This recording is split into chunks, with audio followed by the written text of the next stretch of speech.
despite possessing the extraordinary power of a golden core stage cultivator, the last one remaining in this world. Lin Fan was imprisoned for 15 long years in a mysterious forbidden zone. He couldn't leave the mountain.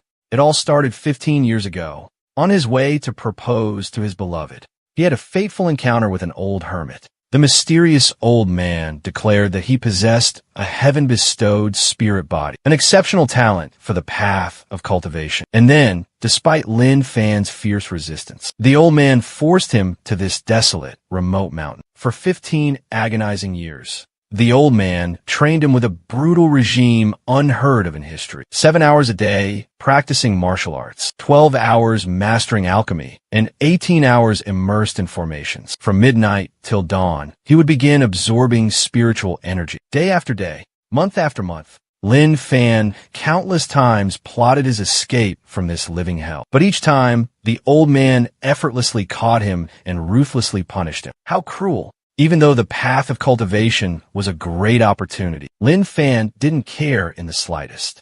His beloved was waiting for his proposal. His parents were growing old, and his little sister was depending on him to earn money and take care of the family. Even when Lin Fan knelt down and begged, just wanted to send a letter home to reassure his family, the old man refused and even brutally beat him. He coldly said, "Cultivation is going against the will of heaven. One must abandon all worldly attachments, sever all ties." Until one day, the old man's life came to an end. He was about to pass away. But Lin Fan felt no joy as he once imagined. Only emptiness and numbness remained. He quietly buried the old man, bid him farewell, a final parting with no reunion in sight. He drew his sword, transformed into a blinding light, and vanished into the vast blue sky. At this moment, if any cultivator were present, they would surely be utterly astonished. It was hard to believe that in these degenerate times, someone capable of flying on a sword still existed. 30 minutes later, Lin Fan finally set foot back on his homeland. In his memories, the outskirts of Jinling City in Jiangsu province had faded into oblivion for 15 years without a trace. His parents must have thought he was no longer alive, and his little sister, Xiao Jiao, was only 9 when he left. He wondered if she was in college now. He didn't know if she had gone to university yet. At that very moment, a blood-curdling scream suddenly erupted from inside the old bungalow. "I was wrong. I don't want to borrow any more loan sharks." Hearing the desperate cry for help, Lin Fan's expression changed drastically. That was Xiao Jiao's voice. Inside the house, 2 bald men with dragon tattoos covering their bodies were surrounding a young woman, their faces bearing cunning, sinister smiles. "Top-quality goods. I can't believe it. That stubborn old fool has such a breathtakingly beautiful daughter. We're in luck today, boys. Please, let me go." Lin Yunjiao pleaded desperately. A slap landed across her face, leaving a bright red mark on her beautiful skin. A trickle of blood flowed from the corner of her mouth. Tears of humiliation streamed down Lin Yunjiao's cheeks. In that moment, her mind was flooded with bitter memories of years of hardship. She couldn't afford new clothes. She got into college, but couldn't afford the tuition. Even daily meals were a struggle.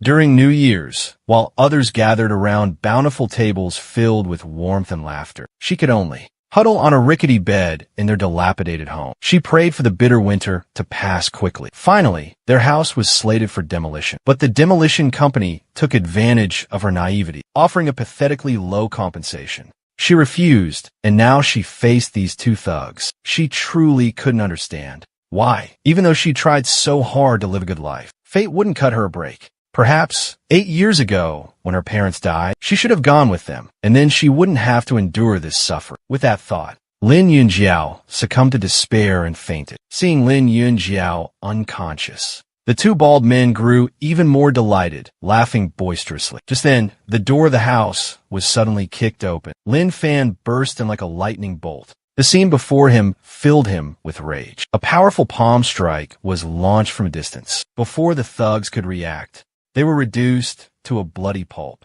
Gore splattered everywhere. Lin Xiaojiao. Lin Fan held his unconscious sister tightly in his arms, tears streaming down his face. Lin Yunjiao slowly regained consciousness, and seeing Lin Fan, she scrambled up in fear. "WH, who are you? Where are those 2 guys? I chased them away." Lin Fan didn't reveal that he had taken down the two thugs. After all, his little sister was just an ordinary girl. Hearing this would surely frighten her. I'm your older brother. Lin Fan forced a smile. Lin Yun's older brother. The girl froze, processing the thought. Then, a face from a distant memory slowly surfaced, matching the man before her. Tears welled up in her eyes, her voice choked with emotion. Why you mistaken me for someone else. I don't have an older brother. Xiao Jiao, Lin Fan exclaimed in astonishment. He never expected his sister to say such words. Don't call me Xiao Jiao. You weren't there when Mom and Dad passed away. Now, our house is about to be demolished, and you suddenly appear. Lin Fan,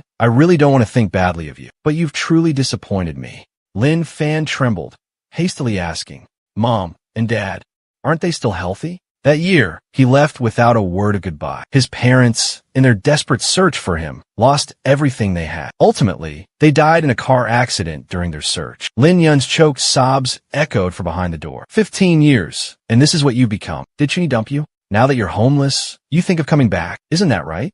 You bastard. Lin Fan was stunned, frozen in place as if struck by lightning. His sister pushed him out, and with a resounding slam, the door shut in his face. The reunion, the happy family he yearned for, never materialized. Instead, he was met with bone-chilling coldness that pierced his heart. Lin Fan let out a heavy sigh and slowly explained to Xiao Yun, I went to cultivate immortality, but I was imprisoned, sealed away in a secret place. I only managed to escape after 15 years, but there was no response from inside the house. Lin Fan found a level spot in front of the house and sat down quietly. Sitting down in a lotus position, her parents were no more. Now she had to shoulder the responsibility of caring for her younger sister and fulfilling the promise of cultivating immortality. Lin Fan let out another heavy sigh. Chun Inuo was the woman who had shared his beautiful youth. They had a deep love that lasted for 7 years, 3 years of high school and 4 years of university. Despite their passionate and fervent affection, they were ultimately not fated to be together. 15 years had passed in a flash. Chun Inuo was now 32 years old. Perhaps her children were already grown.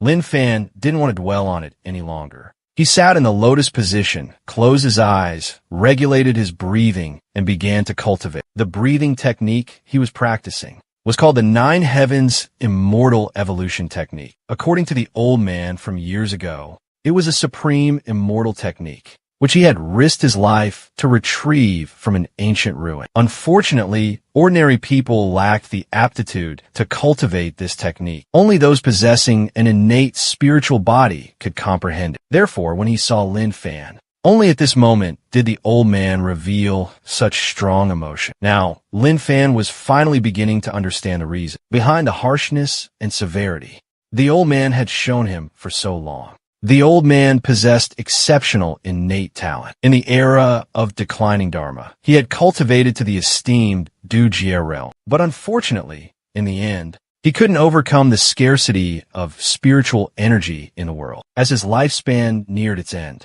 he still hadn't achieved his dream of ascending to immortality. Ascending to immortality was the obsession that pursued him his entire life. Therefore, in the last 15 years of his life, he found Lin Fan and devoted himself to imparting all his knowledge and experience to the young man. The old man hoped Lin Fan could succeed in his place, shatter the shackles of heaven and earth, and break the curse of non-ascension that weighed heavily on future generations. Under the old man's rigorous training, Lin Fan also diligently cultivated, and in just 15 years, he reached the peak of the Golden Core realm. Time flew by, like a fleeting shadow passing a window. The door of the small, humble house creaked open. Lin Yun Jiao came out, carrying a basin of laundry, heading towards a small pond in the front yard to wash clothes. Lin Fan quickly approached his younger sister, Xiao Jiao. Doing laundry? Let me help you. Lin Fan took the basin of clothes and strode towards the pond. But just as he sat down,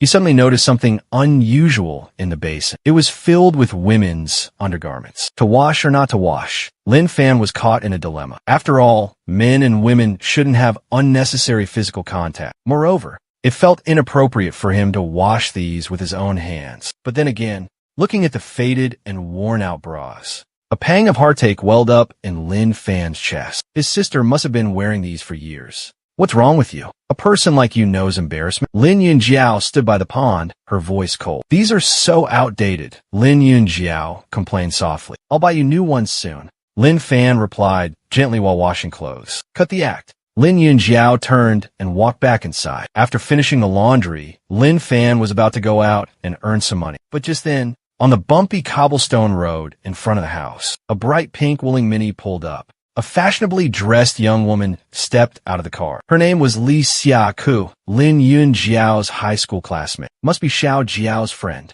With her here, Xiao Jiao's mood will improve. Lin Fan stood at the door, thinking to himself. In reality, with his exceptional hearing, being inside or outside made no difference. He could clearly hear any sound within the house. The small, cramped room contained only a rickety old bed and a table cluttered with books. Two girls sat on the bed, whispering and chatting amongst themselves, completely unaware that every word they said was being overheard by Lin Fan, who stood silently in the corner. Xiaoyao, who is that scruffy, unkempt man? His beard is so overgrown, he's ghastly. I don't know him. He's probably just a homeless man passing by. Lin Fan, standing in the corner, heard their words and his face fell. A month had passed since school started. The teacher in charge had asked, when will you come to complete your enrollment? If you don't come, the school will consider you a dropout. If you can't afford the tuition, you can apply for a student loan. After all, getting into Jinling University isn't easy. Are you just going to give up like this? Li Xiaokai Yurja. I don't want to give up, but my loan application was rejected. My poverty certificate wasn't approved. Lin Yunjiao gave a bitter smile. Could it be because of the compensation for the land? Are they pressuring you, trying to force you to sell the land for a pittance? Li Xiaoka asked softly, concern etched on her face. Lin Yunjiao remained silent, giving a slight nod in confirmation. Besides, going to university doesn't guarantee a good future. I'm thinking of getting a job, experiencing the real world a bit. Seeing this, Li Xiaoka gritted her teeth in anger. Those horrible people, always bullying kind-hearted girls. Just then, the door to the room suddenly burst open. Lin Fan strode in, his voice filled with worry. Xiao Jiao, you must continue your studies. Don't worry about the money. I'll take care of everything. Lin Fan's face darkened, a vein throbbing in his forehead. The younger sister of a golden core cultivator like me can't afford to go to school and even has to apply for a poverty certificate. Who exactly is making things difficult for my sister? Are you crazy? Barging into someone's house like this is illegal. Li Xiaoka quickly shielded Lin Yunjiao, fiercely protective of her friend. I'm Xiao Jiao's older brother, Lin Fan replied calmly. Li Xiaoka looked at him with suspicion. Then, his gaze shifted to Lin Yunjiao, and he inquired, didn't you just say this man was merely a roadside scavenger? My older brother has been missing for 15 years. This man must be some kind of lunatic. Lin Yunjiao responded with an icy expression. Hearing this, Lin Fan let out a heavy sigh. I need to go out and earn money for tuition now. I'll probably be back before nightfall. Please help me look after Xiao Jiao. I'm afraid she might do something foolish. Finishing his words, Lin Fan turned and walked away, quickly disappearing from their sight. This scene left Li Xiaoku stunned, confusion evident on her face. Jinling University's annual tuition is over 50 million. This man, with his tattered clothes, who can't even afford new clothes, could earn 50 million in just a few hours? He must be out of his mind. Leaving the estate, Lin Fan headed straight for the bustling metropolis of Jinling. If he flew on his sword, he could arrive there in an instant. However, Jinling was incredibly crowded with people and vehicles, so Lin Fan decided against flying. For Lin Fan, making money had never been a challenge. Setting up formations, refining elixirs, crafting talismans, diagnosing illnesses, or reading fortunes. He was proficient in everything, capable of earning a substantial income through any means. After a moment of contemplation, Lin Fan made his way to a bustling marketplace in the north of the city. It was a place where all sorts of goods were traded, a kaleidoscope of wares, from mundane household items and secret folk remedies to glittering gold, silver, and jewels, rare antiques, and exquisite jade pendants. There were even skilled sorcerers, specializing in fortune-telling, exorcism, and demon hunting. Lin Fan found an empty spot, sat down, picked up a red brick, and wrote a few large characters on the ground. Renting myself 2 hours. Nothing I won't do. Knowledgeable in all trades. Price negotiable. The marketplace was teeming with people. and countless curious onlookers flocked to CTH. But a smart AI suddenly spoke up, questioning him, because his claims were ridiculously exaggerated. He boasted about being able to do anything and know everything, prompting someone to retort, "Who do you think you are, God?" There were also those who deliberately posed bizarre questions to mock him, such as, "Can you make my little guy 5 centimeters longer?" Lin Fan naturally didn't bother with those who came to blatantly cause trouble. Meanwhile, in a sleek black Hammer parked by the roadside, a group of people were observing Lin Fan through the car window. One of them muttered to the middle-aged man sitting in the back seat, "Boss, this guy's too young. You can tell he's just bragging. We should look elsewhere. If we can't find a solution, the project will be doomed." But true masters of the supernatural aren't easy to find. The middle-aged man sighed heavily. His name was Wang Song, chairman of. Tension hung heavy in the air at the board meeting of a leading construction company in Jinling. For the past few days, unexplainable and bizarre incidents had been plaguing the company's construction site. Workers frequently heard the chilling cries of children in the dead of night, but upon investigation, found no trace of anyone. The moment they returned to their dormitories, the mournful cries would resume, sending shivers down their spines. Last night, a worker on his way to the restroom encountered a wild weasel staring at him with cunning eyes and a cryptic smile. It posed a question to the young worker. "Do you think I resemble a human more, or a celestial being?" Witnessing this unprecedented and eerie sight, the worker was petrified and fled back to the dormitory without looking back. The moment he arrived, he collapsed unconscious, despite being rushed to the hospital and thoroughly examined. Doctors couldn't determine the cause of his ailment. Wang Song, the chairman of the company, was on pins and needles, deeply disturbed by the mysterious events. Without hesitation, he personally led a group to Jiangning Market, seeking help from experts. After a while, he encountered several masters with imposing appearances and an aura of power. However, the harsh truth was that they were all charlatans, preying on people's beliefs for personal gain. Completely incompetent, Wang Song rubbed his temples, fatigue evident on his face. "That project is worth over 20 billion, with a potential profit of 10 billion. If we can't resolve this, we'll suffer a massive loss." With his sharp hearing, Lin Fan clearly overheard the conversation inside the car. Sensing an opportunity, an idea sparked in his mind. Lin Fan raised his voice, advertising, "I could do anything, I know everything, especially proficient in magic to exorcise demons and suppress evil spirits. If your house has spiritual problems, come find me." Finishing his spiel, Lin Fan gathered his belongings, stood up, and pretended to leave. Just then, a middle-aged man stepped out of a luxurious Hummer. "Young man, wait." Hook, line, and sinker. A smug grin spread across Lin Fan's face. He paused, taking in the middle-aged man. The man had a square, honest face, but a dark aura lingered between his eyebrows. This dark aura was invisible to ordinary people. Only those with awakened celestial vision, like himself, could perceive it. Wang Song recounted the entire bizarre incident at the construction site. After listening, Lin Fan understood the whole story. Although it was now the end of the Dharma, and spiritual energy was weak, sacred energies still existed between heaven and earth. Wherever there was spiritual energy, demons and monsters would surely arise. What the workers encountered must have been caused by a demon. Huang Dexian was seeking recognition and fear. Wang Song said coldly, "Young man, if you can solve this problem, I'll pay you 20 million. "Mr. Wang," Lin Fan said thoughtfully, "this matter is quite complicated. To be honest, if we don't find a solution quickly, not only will your construction site be in danger, but you yourself will also face a great calamity. Have you been sleeping well these past few nights?" Hearing this, Wang Song was startled, his heart pounding like a drum. The construction site had been stalled for days, losing tens of millions each day. Moreover, these past few nights, he always felt uneasy, like a pair of eyes were watching him, staring intently every time he drifted off to sleep. But every time he turned on the lights, he couldn't find anything unusual. This strange feeling made him incredibly worried and anxious. Now, hearing Lin Fan say that, a wave of indescribable astonishment washed over him. Could this young man, with the cold expression before him, truly be a hidden master? "Yes, young man.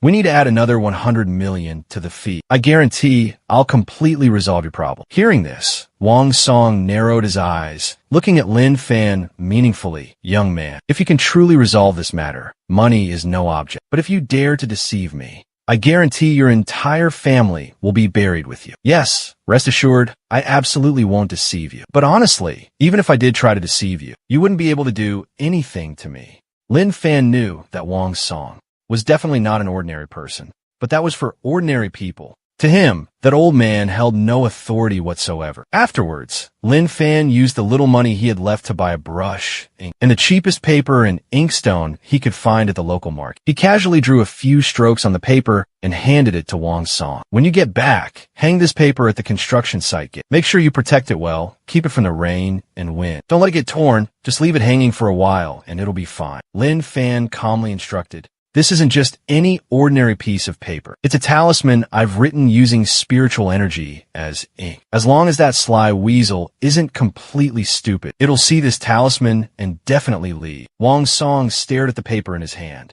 a look of deep suspicion and contemplation on his face. You just gave me a whole complicated speech, but it all boils down to a blank piece of paper with some squiggly lines on it, and you want 100 million for it. He truly suspected he was being blatantly scammed. I'll trust you this once, but if you dare to trick me, I swear your entire clan will die with you. As soon as the threat left his lips, the surrounding temperature plummeted to near freezing. Repeat what you just said.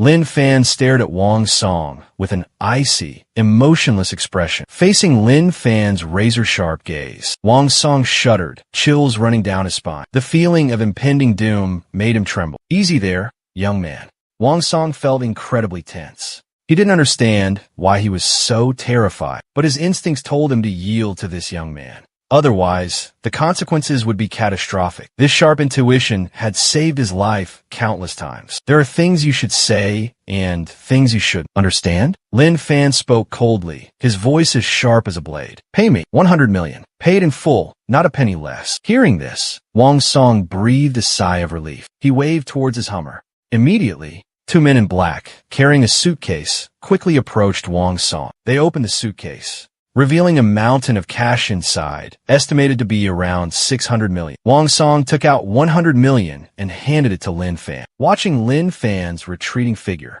Wang Song couldn't hide the worry in his eyes. The young man exuded a dangerous aura that made him uneasy. With that thought, Wang Song immediately ordered Xiao Long, one of his trusted henchmen, secretly follow him, find out where he lives, his family background, and who his family members are. I need to know everything about him. Yes, boss. Xiao Long, the henchman, quickly nodded, respectfully accepted the order, and quietly followed. Leaving the bustling Jiangning market, Lin Fan went straight to a bustling shopping mall nearby. He had promised his younger sister new clothes this morning, along with 2 mobile phones. Afterwards, he stopped by the supermarket and bought a bunch of snacks, meat, fish, and fresh vegetables. A rough estimate puts the cost of these items at over $40 million. 15 years have passed, and prices have skyrocketed. It's tough for working folks these days. Lin Fan sighed heavily. Suddenly, he realized Xiao Long was still tailing him. A mischievous smile flickered across Lin Fan's lips. He walked to a secluded corner, then suddenly shot up into the sky, vanishing into thin air. Xiao Long, witnessing the scene, rubbed his eyes in disbelief, thinking he was hallucinating. Once he confirmed that Lin Fan had truly disappeared without a trace, he collapsed to the ground. Panicked, he immediately pulled out his phone and called Wang Song. At a large construction site, Wang Song hung up the phone, his expression changing rapidly and unpredictably. What kind of AI can fly? This is absurd. Just then, a site manager wearing a red hard hat approached, looking at the blank sheet of paper hanging on the door with a skeptical gaze. Boss, can this piece of paper really ward off evil spirits? It looks no different than a doodle drawn by my first grade son. It has to work.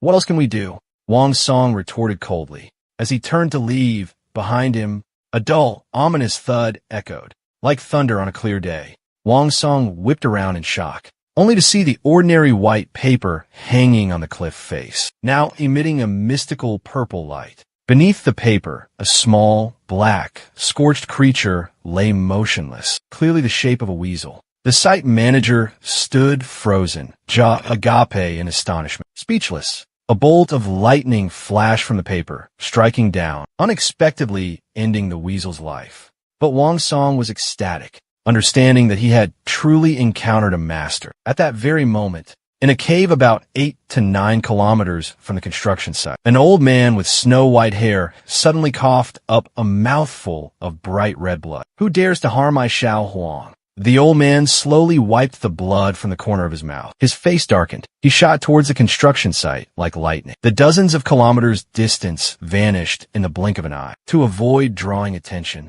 Lin Fan landed about 400 meters from his house. Carrying his belongings, he strolled leisurely towards his familiar home. But before he could take more than a few steps, he heard the roar of machinery echoing from the direction of his house. It was the sound of an excavator at work.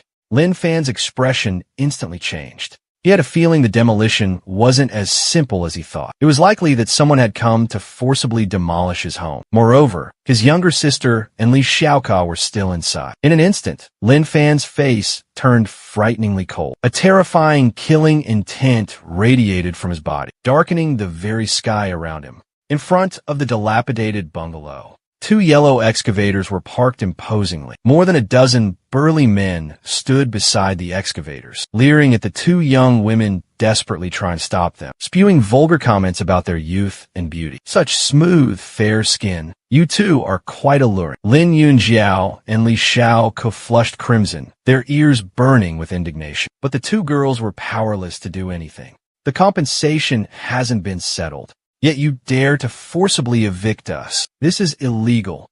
I've already called the police."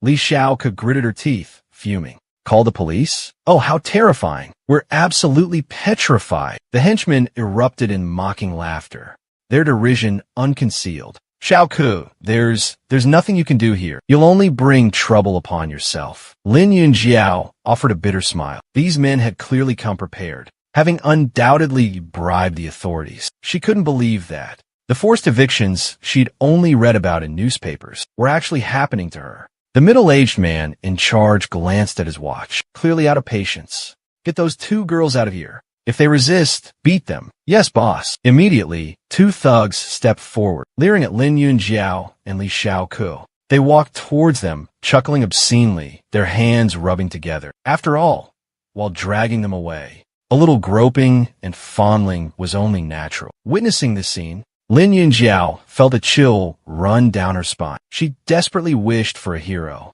to appear and rescue her. For some reason, Lin Fan's image suddenly flashed in her mind. If he were here, would he help her? Probably not.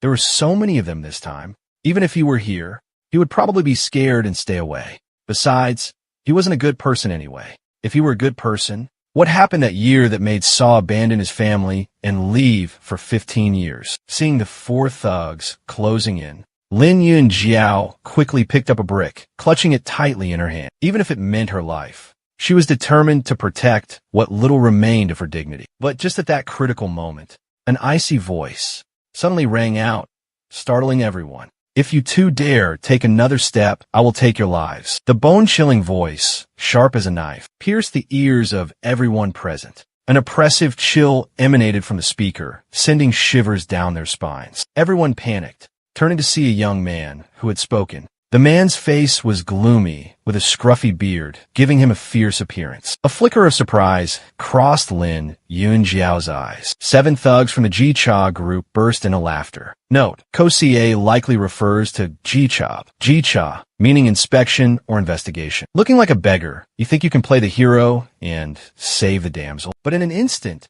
the necks of 2 of the thugs suddenly. Meanwhile, Lin Fan's powerful arms, like steel vices, locked onto the 2 thugs. With ease, he lifted both of them off the ground. Witnessing this scene, everyone was horrified, their pupils shrinking in disbelief. 2 burly men, each weighing nearly 200 pounds, were lifted effortlessly with just one hand. This strength was truly terrifying. Lin Fan casually tossed the 2 thugs more than 10 meters away. The 2 heavy bodies crashed to the ground with a loud thud. They lay motionless, their fate unknown.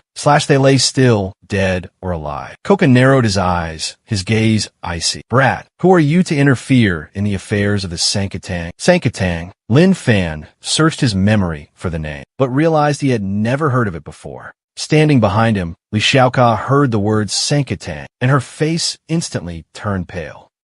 You're people from the Sankatang? Lin Yunjiao asked worriedly. Is the Sankatang that powerful? Li Xiaoka sighed, her face filled with dread. I heard that our school's student council president, Tan Ziming, is the son of one of the 3 leaders of the Sankatang. That Tan Ziming is incredibly mysterious. Almost no one dares to provoke him. Even high-ranking officials, when they meet Tan Ziming, bow their heads in respect. Young Master Tan. Hearing that, Lin Yunjiao reflexively covered her mouth. Just the son of a Tang leader is this terrifying. So how fearsome is the entire Sankatang, beating my 2 subordinates to this state, without compensating 200 million. This matter won't end today. It really won't end today. You dare bully my sister? There's only one outcome, Lin Fan declared coldly. Without any hesitation, he stomped his foot on the ground, charging towards GGE's group like a bullet. In reality, with his abilities, just a flick of his wrist would be enough to crush these people. But doing so might terrify ordinary people. Lin Fan didn't want to scare his little sister and her friend. The muscle-bound man snorted, waving his hand in a signal. The thugs behind him immediately drew their knives. Sinister grins plastered on their faces. 8 burly men charged forward, weapons brandished. 8 against 1. Victory seemed to be in their grasp. But in just a dozen seconds, the 8 ferocious thugs were knocked flat on the ground by Lin Fan. Countless bones in their bodies were broken. The sight alone was enough to make one's hair stand on end. Witnessing this scene, Li Xiaoka was completely stunned, a question swirling in her mind. Could this be a movie scene? But just then, the excavator operator, the muscular man manipulating the crane. The massive excavator's bucket swung aggressively towards Lin Fan. Witnessing this, GGE's eyes flashed with a savage excitement. You think you're tough? Let's see if you're tougher than this excavator, he snarled. But Lin Fan calmly extended a hand, intercepting the fatal blow. His slender, jade-white hand met the steel bucket. A deafening boom erupted, shaking the very ground. The excavator, capable of crushing reinforced concrete, now froze in midair. Despite the engine roaring furiously, black smoke billowing, the bucket remained stubbornly still, not budging an inch. Witnessing this unbelievable scene, both the excavator operator and Ji Gu gulped nervously. Tatius, is this something a human can do? Ji Gu stammered. The excavator operator had never seen anything so terrifying. He burst into terrified sobs, wanting to flee, but his legs trembled uncontrollably, turning to jelly, refusing to move. Don't cry. I'll take you home. Lin Fan's gentle voice resonated. Lin Fan bent down and picked up a small pebble, then flicked it towards the trembling operator. The cabin window shattered, forming a spiderweb of cracks. Terrified, the operator frantically patted himself down, checking for injuries. But he suddenly realized he was completely unharmed. Little did he know, the meridians in his body had been shattered by the energy from Lin Fan's stone. Death was only a matter of time. With his meridians severely damaged, his vital energy couldn't circulate, and he would endure excruciating pain before his final breath. The reason for this was simply that Lin Fan didn't want to kill. In front of his younger sister, Lin Fan delivered another kick, sending Ji Gu flying 4 or 5 meters. Get out. Take your men and get out of here. Why, yes. Yes. Yes. Ji Gu couldn't believe that his opponent would let him off so easily. Overjoyed, he scrambled to his feet, wiped the blood from the corner of his mouth, and fled. Lin Fan coldly watched the scene unfold. He had severed the meridians of those men, and they would soon perish. Furthermore, he had left a mark on Ji Gu, allowing him to track him down no matter where he hid. His family must be reunited. He didn't just want to take the lives of the GCA members, but also the mastermind pulling the strings from behind. Even the so-called Sankotang would have to pay the price. Thinking of this, Lin Fan sighed, turning to look at his younger sister, forcing a weak smile. Xiaoyao, are you all right? Lin Yanyao looked at her brother with a complicated expression, speechless. Li Xiaoku, standing beside them, stepped forward, her eyes filled with admiration for Lin Fan. I never knew you were so capable. You really can't judge a book by its cover. Then, Lin Fan brought the many shopping bags in front of Xiaoyao. I bought you a lot of things this afternoon. Do you like them? Lin Yanyao hesitated for a moment before reaching out to take them. Let me see what you got. Li Xiao could eagerly open the bags, rummaging through them. Whoa, so much lingerie, and it's all Victoria's Secret. This much must have cost a fortune. Xiaoyao, your brother is so good to you. Plus, a mountain of tempting snacks. spicy marinated chicken feet, crispy fries, tongue-numbing spicy sticks. Lin Yin Yao glanced at Lin Fan, remaining silent. She realized her brother was just as she remembered him, still so loving and doting on her. It warmed her heart. Could it be that something unexpected and beyond control truly happened that year? She was determined to find the right opportunity to talk openly with her brother to clear up the misunderstandings. All right, Xiao Yao. I also bought you a new phone. As soon as he finished speaking, Lin Fan hurriedly pulled a luxurious phone from his pocket and handed it to Lin Yunyao. This is the Huawei P70, the latest model. It cost almost 100 million dong. Li Xiaoku, standing beside them, gasped in envy, speechless. Brother, where did you get so much money? Lin Yunyao looked at the phone in her hand, frowning as she questioned her brother. You don't seem like someone with that kind of money. If it's illegal money, stolen money, I absolutely won't accept it. Lin Fan thought for a moment and replied, this afternoon, I went out and happened to meet a kind benefactor. Seeing my difficulties, they gave me 100 million dong. The words hung in the air, leaving both Li Xiaoka and Lin Yongjio frozen in stunned silence. Could such incredible luck truly exist in this world? But looking at Lin Fan's serious expression, both girls believed that somewhere out there, kind-hearted people ready to help others still exist. I want to try my luck too, see if I can coincidentally run into this benefactor. Li Xiaoka exclaimed excitedly. Just then, Lin Fan seemed to sense something unusual. He unconsciously glanced towards the east. A chilling glint of killing intent flickered in his eyes. What's wrong? Li Xiaoka, noticing the change in Lin Fan's expression, asked curiously. It's nothing. I suddenly remembered something I need to take care of. You two go ahead and prepare dinner. I'll be back later. Tonight, we'll celebrate together, Lin Fan said with a smile. With that, he found a secluded corner and leaped into the air, flying straight toward the east. At the same time, in a luxurious and extravagant villa, located in the eastern suburbs of Jinling City, a middle-aged man was leisurely sitting on a sofa, engrossed in a card game. Brother Hu, something's wrong. Suddenly, Jigu rushed in, panic etched across his face. Jigu, what's got you so spooked? Hugo asked calmly, still lounging on the sofa. But as Ji Gu recounted the events, describing how Lin Fan stopped an excavator with his bare hands, Hu Ji's voice turned icy. Do you take me for a fool? That excavator can crush even reinforced concrete. And you're telling me flesh and blood stopped it? You think I'm that gullible? Just then, the villa's doors burst open. Lin Fan, his face a mask of fury, strode inside. Boss Hu, it's him. Ji Gu exclaimed, relieved to see Lin Fan had followed. Hu Gu remained seated on the sofa, unfazed, calmly observing the newcomer with a dismissive wave of his hand. Instantly, 60 black-suited guards swarmed from all directions, surrounding Lin Fan.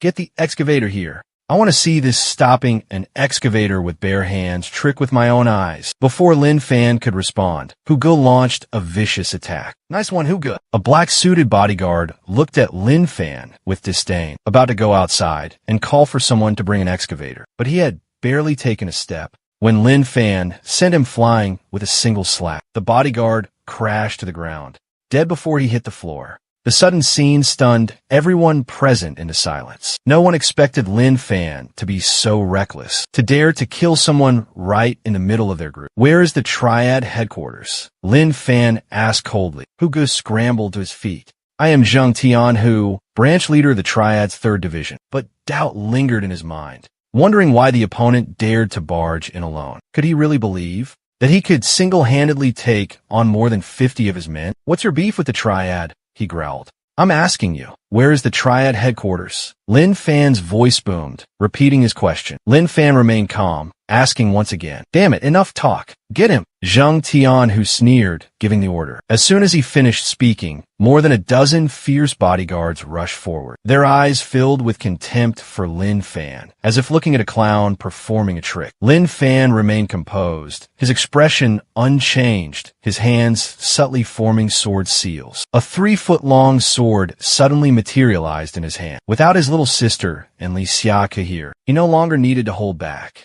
Magic, Huye Gosped, Utali Yastonise. But in the next moment, his eyes widened in terror. Lin Fan simply swung the sword in his hand, and an invisible sword energy instantly radiated outwards. The dozen or so bodyguards surrounding him immediately collapsed, lifeless. The magnificent villa, in the blink of an eye, transformed into a living hell. With a single sword strike, he had taken more than 50 lives. Ow! How is this possible? Hu Gu trembled as he looked at Lin Fan, as if staring at a demon. I'll ask one more time. Where is the headquarters of the Sanka gang? Lin Fan asked Hu Gu indifferently, his expression unchanging. I don't know. Hu Gu stammered, then with a thud fell to his knees, desperately pleading and begging for his life. He even suspected that the young man before him wasn't mortal, but a deity descended from the heavens. Lin Fan paid no attention to Hu Ji's pleas. He took a step forward and placed his hand on Hu Ji's forehead. Soul-searching secret art. This mystical technique could forcibly search and seize the memories within another's mind. However, its side effects were extremely dangerous. The person whose memories were plundered would surely become a mindless vegetable. In a mere instant, Hu Ji's eyes rolled back, foam frothed at his mouth, and he collapsed unconscious. Unexpectedly, he had no knowledge of where the Sanka gang's headquarters were located. This organization was truly shrouded in secrecy. Orders were relayed through ranks with utmost discretion. The lower ranks merely followed orders blindly, completely unaware of what was happening.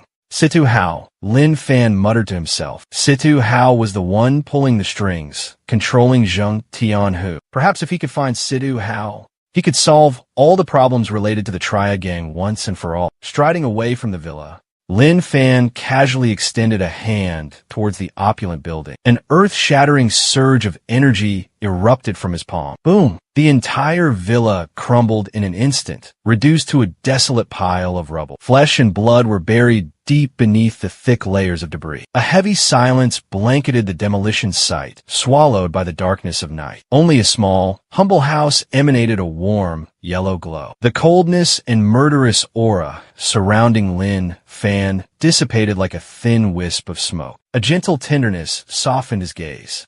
He pushed open the door and stepped inside.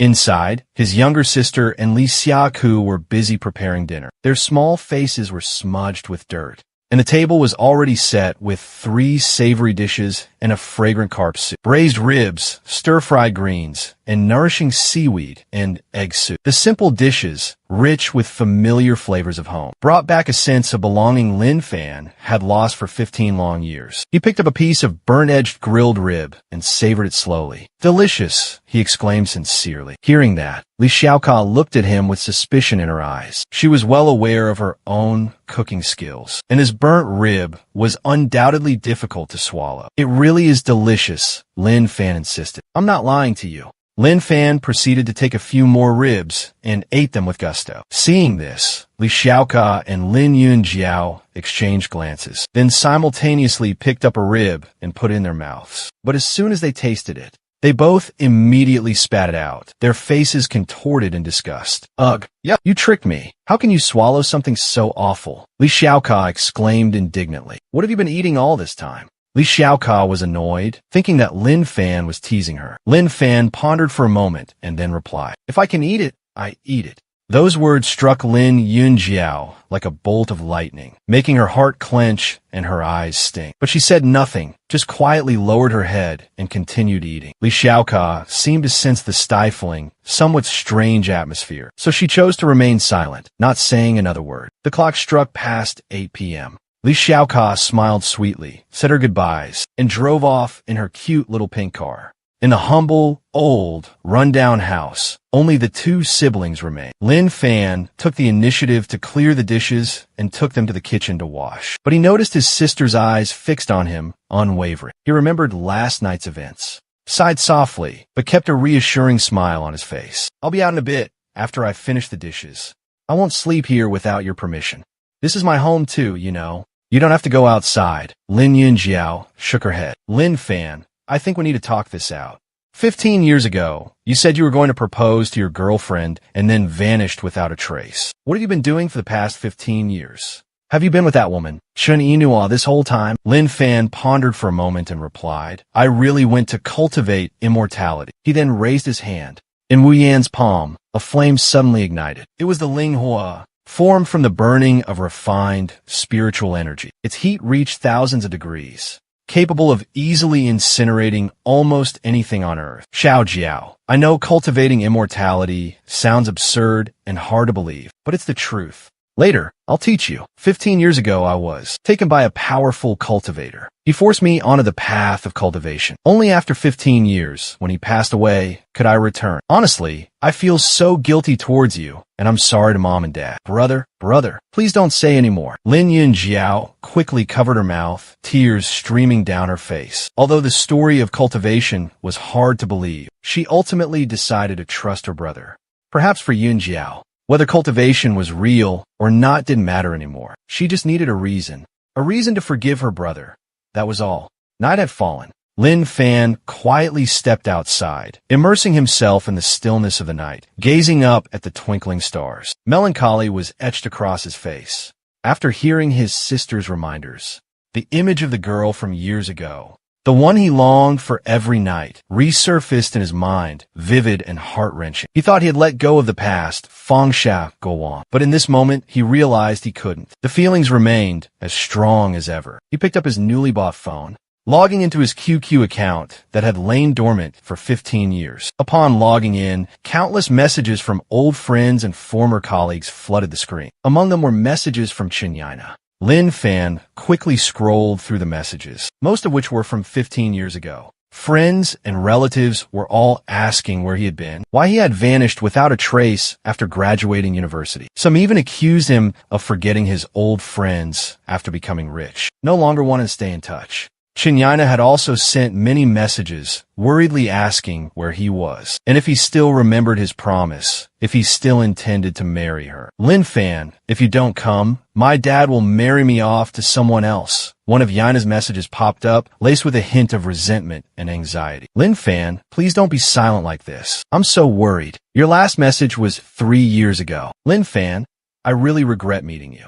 Reading these messages, Lin Fan's heart clenched in agony. He had tried to reply to her many times, but hesitated, his fingers hovering over the keyboard. So many years had passed. What was the point of contacting her now? It would only disrupt the peaceful life that Chen Inua had worked so hard to build. Composing himself, Lin Fan quietly visited Chen Inua's profile. There, he found a few pictures of her. Some were solo shots, but most were with a little girl around 5 or 6 years old. This little girl must be Chen Inua's daughter. An indescribable feeling welled up inside him. Under the faint moonlight, Lin Fan's figure seemed lonely and lost. Even though he knew there was no chance left between them, he was determined that after settling his sister's enrollment, I'll go to Yinchuan and find Chen Inua. I'll give her enough money to live comfortably for the rest of her life. It's the only thing I can do now. Meanwhile, in front of the villa's ruins, a middle-aged man appeared. Such ruthless methods, using explosives to destroy it. Who was audacious enough to touch someone from our triad society? He immediately pulled out his phone and made a call. Boss Situ, Zheng Tianhu is dead. The villa was demolished with explosives. Presumably, all the men inside were eliminated. The other end of the line remained silent for a long moment after hearing the report. Ada, I remember. It seems Zheng Tianhu installed a hidden camera in the banyan tree on the right side of the villa. Go check and see if there are any clues. Hearing this, Ada immediately scanned his surroundings. Finally, he spotted a tiny, well-camouflaged camera. He turned on the camera and started reviewing the footage. In the video, the young man simply raises his right hand, and the entire magnificent villa collapses in the blink of an eye. Immediately after, the young man calmly walks out of the camera's view. He must have used explosives. Ada blurted out, his face full of suspicion. Ada's eyes narrowed, skepticism evident in his gaze. He obviously couldn't believe that. A simple wave of a hand could level an entire fortified villa. The magnificent villa was instantly reduced to rubble. He suspected the young man possessed some kind of sophisticated detonator, and the wave of his right hand was merely the action of pressing the trigger. Quickly investigate his background for me, Ada ordered urgently. I want to know who is bold enough to touch my people. His voice was filled with murderous intent. Yes, Master Situ, the subordinate replied respectfully. Time flew by, and soon the first rays of dawn appeared. Lin Fan gazed at his sleeping sister, then gently got out of bed and went into the bathroom. He looked at his reflection in the mirror. his face gaunt, his beard unkempt, an indescribable sadness etched upon his features. After a moment of contemplation, he used his fingers like a sharp sword, shaving off his thick beard. Next, he trimmed his messy hair. This year, Lin Fan turned 32. Thanks to his cultivation, his appearance remained almost unchanged from 15 years ago, even exuding a refined, melancholic charm. Just then, soft footsteps echoed from behind. Lin Yunjiao, rubbing her eyes, slowly approached. Upon seeing her brother, she instantly woke up. "Brother, you're so handsome. Even those TV stars aren't as handsome as you." Lin Fan couldn't help but chuckle. After the siblings finished breakfast, Li Xiaoko arrived in her pink car to pick them up.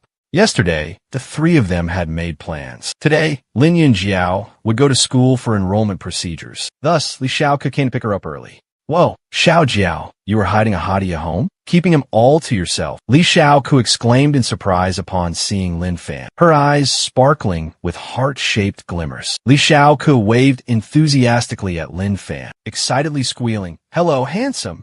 I want to have your baby."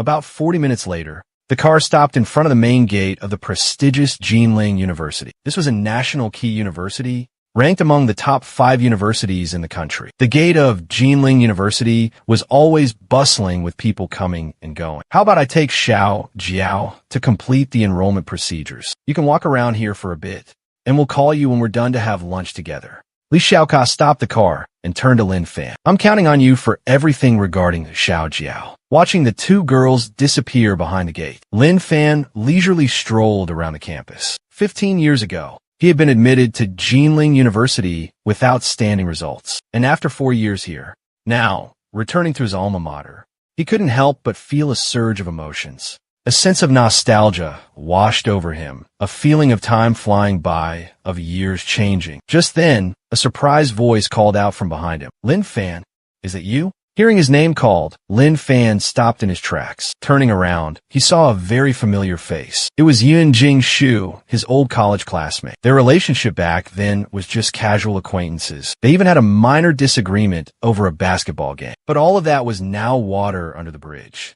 After 15 years of separation, this unexpected reunion stirred a wave of nostalgia within Lin Fan, a friendly smile gracing his face. He couldn't hide the joy on his face. "Long time no see, old friend. It really is you," Lin Fan exclaimed. "For a moment there, I thought I mistook you for someone else." Yun Jingshu smiled and approached him. "Indeed, it's been years." He exuded an air of success, looking incredibly stylish and sophisticated. His expensive, elegant suit and the gleaming gold Rolex watch on his wrist, probably worth hundreds of millions.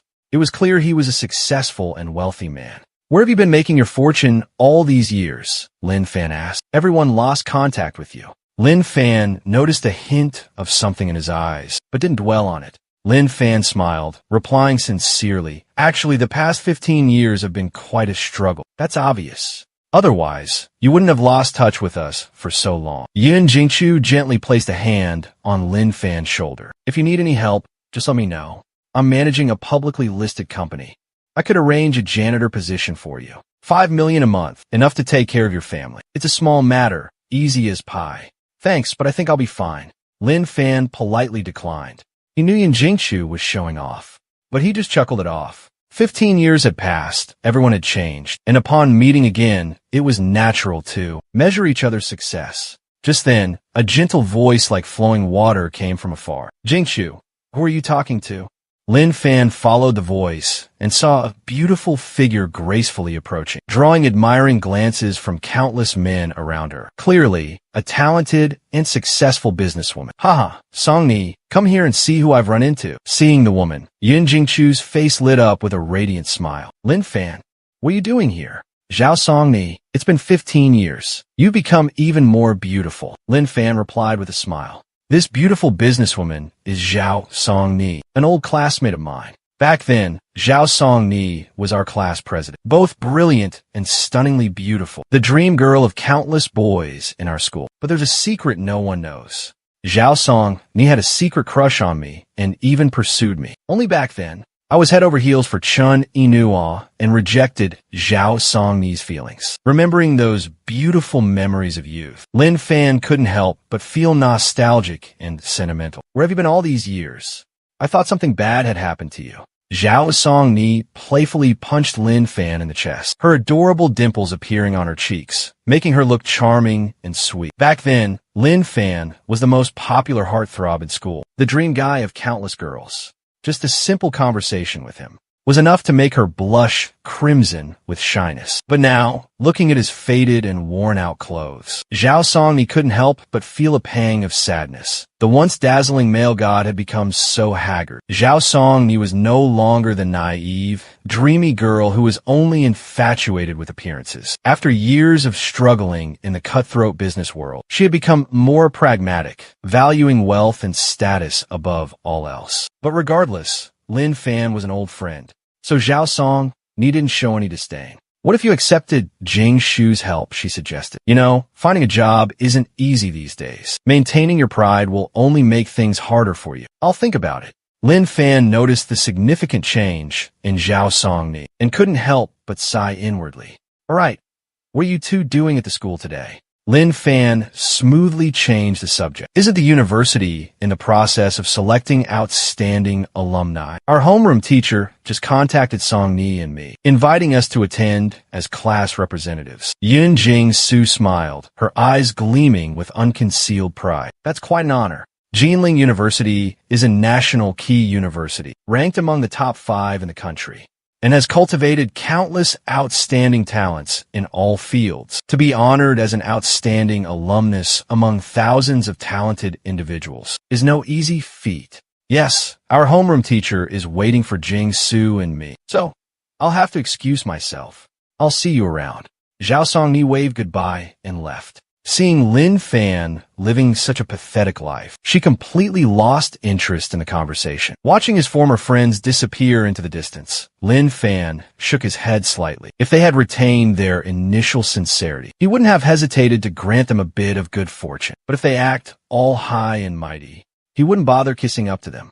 Just then, Lin Fan's phone suddenly rang. It was his younger sister, Lin Yunjiao, calling. I finished the enrollment procedures. Can we go grab some food? Hearing his sister's sweet voice, the corners of Lin Fan's lips curled into a smile. I'm waiting for you at the school gate. Not long after, the three met at the university gate. Amidst the bustling crowd, 2 beautiful girls walked arm in arm with Lin Fan, creating a scene that made everyone envious.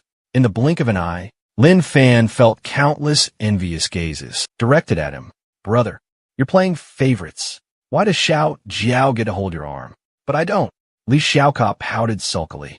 Because Xiao Jiao is my little sister. Lin Fan replied seriously. And you're my wife. You're the one who wants to have my babies. The 3 friends strolled along, chatting animatedly, their laughter echoing down the street. They were completely oblivious to the other side of the road, where a woman in her late 20s, despite her pale complexion, possessed delicate and refined features, stood quietly holding a little girl's hand, observing the cheerful scene before them. Mommy, what's wrong? The little girl whispered, about 6 years old. The girl wore a worn princess dress, looking somewhat out of place amidst the passing crowd. However, when she spoke, her expression seemed listless and lacking in vitality. Her voice was also hesitant and unclear. The girl's name was Lin Yinyan, a name that meant to be etched in one's memory, never to be forgotten. It's nothing, dear.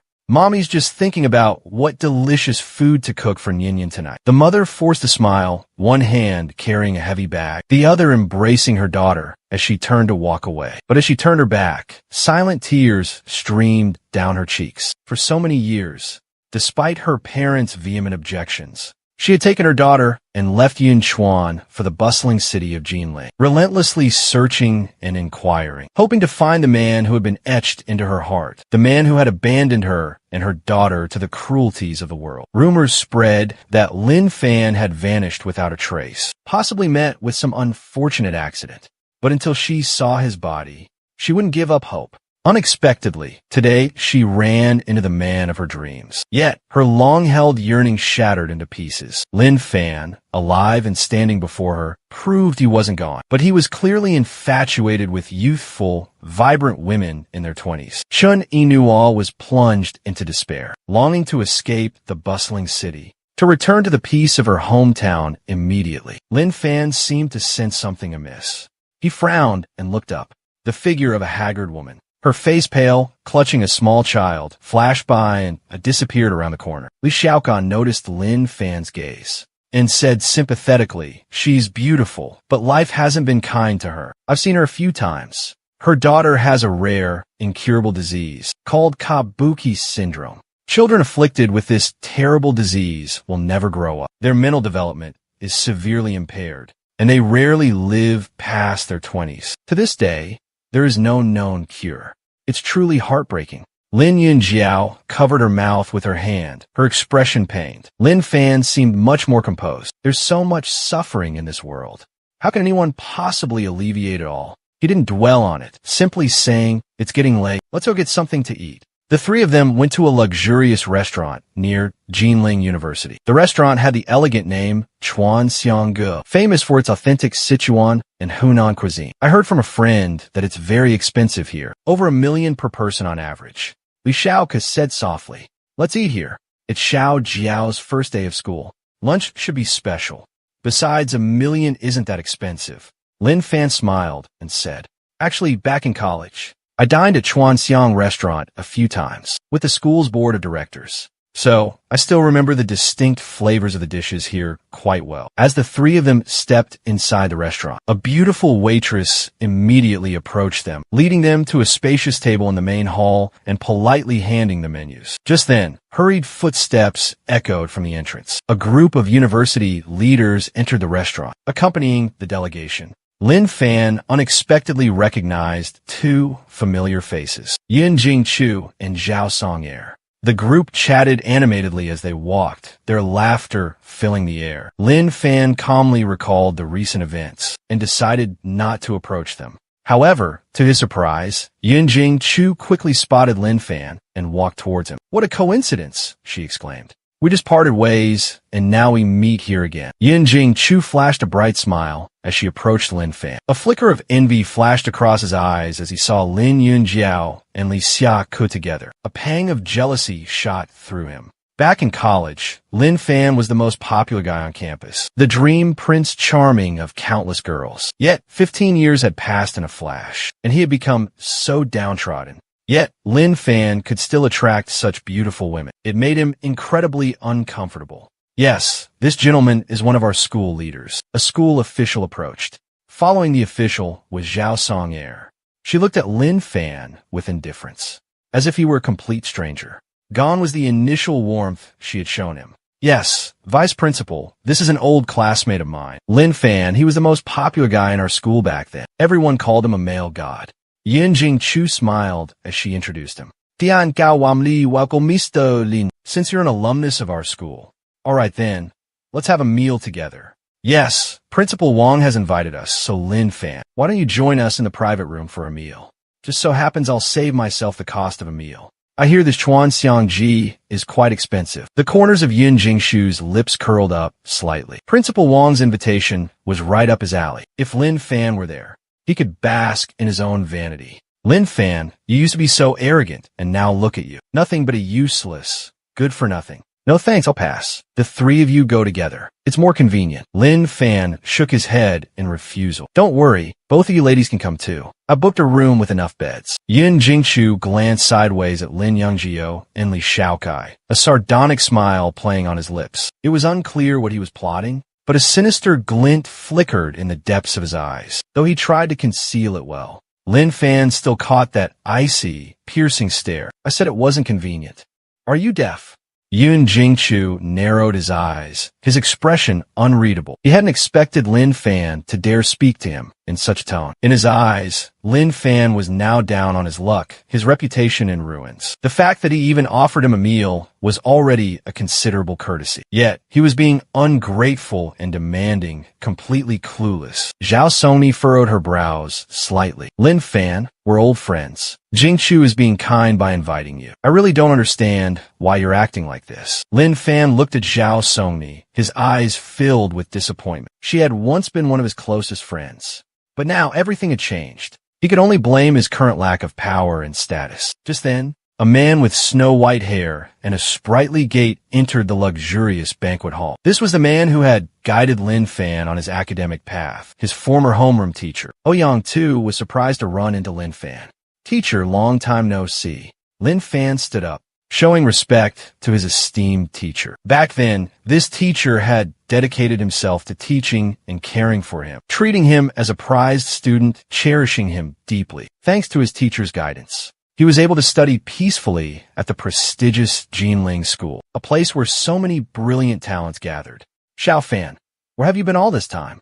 Ouyang too looked at Lin Fan with a meaningful gaze. Why had his most promising student ended up like this? Why did he betray such a good girl like Ina? It's a long story. Lin Fan sighed heavily. Suddenly, he felt a stinging sensation in his nose, tears welling up. A teacher for a day, a father for a lifetime. Ever since his parents passed away, this teacher had been his only elder. At this moment, Ouyang too shifted his gaze to Lin Yunjiao and Li Xiaoko. Lin Fan smiled and introduced, "This is my younger sister and her friend." Hearing this, Lin Yunjiao and Li Xiaoko quickly stood up, politely bowing. "Hello, Teacher Ouyang," or "Good day, Professor Ouyang." "Hello, you too." Ouyang too replied with a gentle nod and a smile. Witnessing this scene, Yun Jingshu felt a pang of annoyance rise within him. He thought the homeroom teacher was being too biased, that he had treated Lin Fan exceptionally well back in the day. Now Lin Fan had fallen for grace. His status had declined so much, yet the teacher's attitude remained so cordial. And him, Yun Jingshu, in what way was he inferior to Lin Fan? Currently, he was a director of a listed company, a distinguished alumnus of the school. Thinking of this, Yun Jingshu sighed and spoke up. "Teacher Ouyang, I thought since it's been so long since we classmates last met, we should invite Lin Fan to join us for a meal.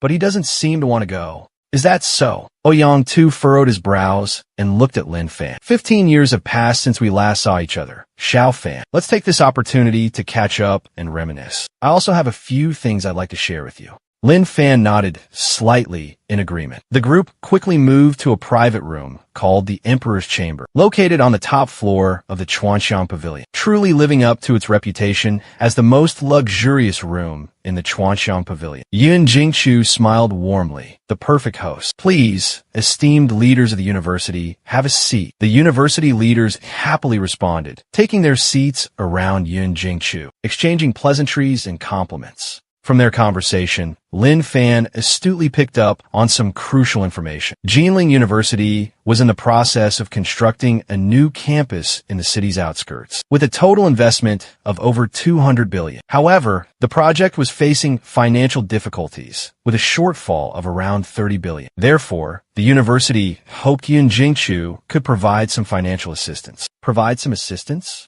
What do you mean? I was also a student at Jinling University. I will donate the entire 30 billion. CEO Yun, you are truly generous. Our school truly has an outstanding student. Wang Tiangao and the other leaders all smiled in approval. Yun Jingshu humbly replied, then suddenly glanced at Lin Fan, with a hint of smugness in his eyes.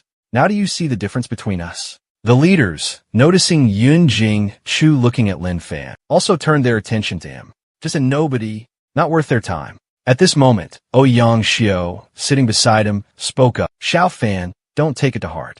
Sometimes, one must learn to let go. Only by letting go can one grasp other things. With Jingshu's help, you could easily turn your current situation around. I know your capabilities, you just lack a solid stepping stone. You understand hardship far better than I do." Lin Fan looked at Ouyang Xiao with sincerity and replied, "Teacher, I'm not upset. He has his own path. I've chosen my own path." Hearing this, Ouyang too sighed and subtly changed the subject. "What exactly happened between you and Inua? Weren't you too deeply in love back then? Why did you suddenly break up? Perhaps we were just fated to meet, but not to be together." Lin Fan's face was etched with pain. "In this life, besides failing my parents and my sister, the person I feel the most guilty towards is Chun Inua. Back then, Inua was madly in love with me. She didn't care that I was poor with no house or car. She said if I went to Yunchuan to propose, she would defy everything to marry me. Even though many years have passed, Lin Fan still vividly remembers the day we parted ways. That night, under the dazzling neon lights of Jinling train station, Inua gently adjusted his collar and softly said, "Lin Fan, I'll go home first. Remember to come soon. I'll have a big surprise for you then." 15 years passed, and she waited, yearning for him, but he never showed. Actually, not long ago, Inua came to see me. She asked if I had seen you. Ouyang too said that Inua seemed very unstable, her emotions in turmoil. After all these years, she's changed so much, a completely different person. She's no longer the lively, adorable, energetic girl she once was. She left me a phone number. Inua instructed me to give you this number if I saw you. She said you absolutely had to contact her. After saying that, Ouyang too quickly grabbed a pen and paper, jotted down a number, and handed it to Lin Fan. Lin Fan hesitated for a moment before accepting the small piece of paper. Lin Fan, the performance is about to start. Where are you going? Yunjing Chu had been watching Lin Fan, and seeing him about to leave, called out. If Lin Fan left, who would he be putting on a show for tonight? But Lin Fan seemed to hear nothing. He completely ignored Yunjing Chu and walked out of the room, finding a secluded corner. Lin Fan pulled out his phone and dialed the number on the slip of paper. It all started here. At this point, he had no choice but to face the truth. He told himself, if Chun Inua was truly unhappy, he would pursue her again. The call quickly connected. Hello. A hoarse voice. Chun Inua's voice echoed from the other end, but that sound was completely different. From the voice of a 30-year-old woman. It was like the voice of a middle-aged woman, one who had weathered countless storms of life. Lin Fan's voice trembled as he spoke. Inua, it's me, Lin Fan. I'm back. Silence hung heavy on the other end for a long moment before the line abruptly disconnected. Lin Fan didn't give up. He called again. But this time, the other side didn't answer. In a dark, cramped basement, Chun Inua clutched an old phone in her hand, sitting dazedly on the bed. Tears streamed down her cheeks. Before, if she had heard Lin Fan's voice, she would have definitely yelled at him. She wanted to confront him, to ask why he had suddenly disappeared years ago without a word. But then, that afternoon, when she saw Lin Fan being intimate with two young women, her heart shattered, completely numb. Chun Inua dragged herself to the mirror, looking at her pale, gaunt face in the reflection, her entire being radiating sorrow and despair. Then, with trembling hands, she took out her phone and dialed. Mom, I was wrong. I want to come home tomorrow. Inua, dear. You finally understand. Don't blame your father anymore. He did it out of love for you. If he hadn't frozen your accounts, you would never have given up hope. On the other end of the line, a gentle woman comforted Inua. Do you remember the Jiang family? Your brother will be in Jinling in the next few days. If you're having a hard time now, you can go to the Jiang family for help, and then come home with your brother, all right? Chun Inua fell silent for a moment, lost in thought. The Jiang family was a prestigious clan, their reputation renowned throughout Jinling. The fiancé her mother had introduced to her before was also a member of that very Jiang family. Therefore, she fully understood the hidden meaning in her mother's words. If it were before, she would absolutely never have agreed. But now, everything seemed meaningless. She didn't care anymore. She abruptly hung up the phone. Chun Inua's delicate features suddenly turned cold and sharp. She swore to herself that from now on, she wouldn't allow anyone to bully her and her daughter again. Absolutely not. Time passed quietly. Inside the room, a few more people appeared. All of them were senior leaders of the school and officials, in charge of a new dormitory construction project. Upon entering the room, these people immediately bowed deeply before Yun Jingshu, displaying an extremely respectful and enthusiastic attitude. At this moment, Wang Tianchao looked at Lin Fan, who had just returned, with a knowing glance. He casually remarked, President Yun is truly magnanimous. Unlike certain people, petty and narrow-minded, with no real abilities, yet always putting on airs, so talkative. As soon as he finished, all eyes curiously turned towards Lin Fan. How can you speak about my brother like that? Lin Yunjiao, unable to bear the slander against her brother, immediately questioned him indignantly. Xiao Jiao. Li Xiaoke quickly pulled Lin Yunjiao's hand, advising don't say anymore. Wang Tiangao is the vice principal of Jinling University, and we are just students. Lin Yunjiao's words were practically inviting trouble. You're a student of this university, yet so young and lacking in manners? If you don't want to study anymore, I can help you with that, Wang Tiangao said coldly. Hearing this, Lin Yunjiao's face paled. She didn't expect him to be so arrogant, directly threatening her with expulsion. Witnessing this scene, Yun Jingshu crossed his arms and watched, as if enjoying a good play. He understood clearly that Wang Tiangao's actions were an attempt to curry favor with him. However, Deep down, he felt a sense of smug satisfaction. Zhao Song Air shook her head in exasperation, finding the whole situation ridiculous. She didn't expect Lin Fan to be not only foolish, but his younger sister to be equally naive. She was just an ordinary commoner, with no power or influence. What right did she have to question the school's leadership? Headmaster Wang, your words are a bit too much. Everyone gathered here today for a pleasant meal. We shouldn't be making a scene and disrupting the harmony. Seeing the tense situation, Ouyang too felt uneasy and quickly stepped in to mediate. Teacher Ouyang, this matter doesn't concern you. Please stay out of it, Wang Tiangao said rudely, showing no respect for Ouyang too. Although Ouyang too was a veteran teacher at the school, he was the vice principal, whose position and power surpassed Ouyang too's. Some people have no manners. Those who don't temper themselves will never understand the vastness of heaven and earth, the depth of human life. Lin Fan stood up straight, his face ice cold, his sharp eyes fixed on Wang Tiangao. I'm giving you one last chance to right your wrong. Sincerely apologize to my sister, and I'll consider sparing your life. Apologize to this little brat? You think that's even possible?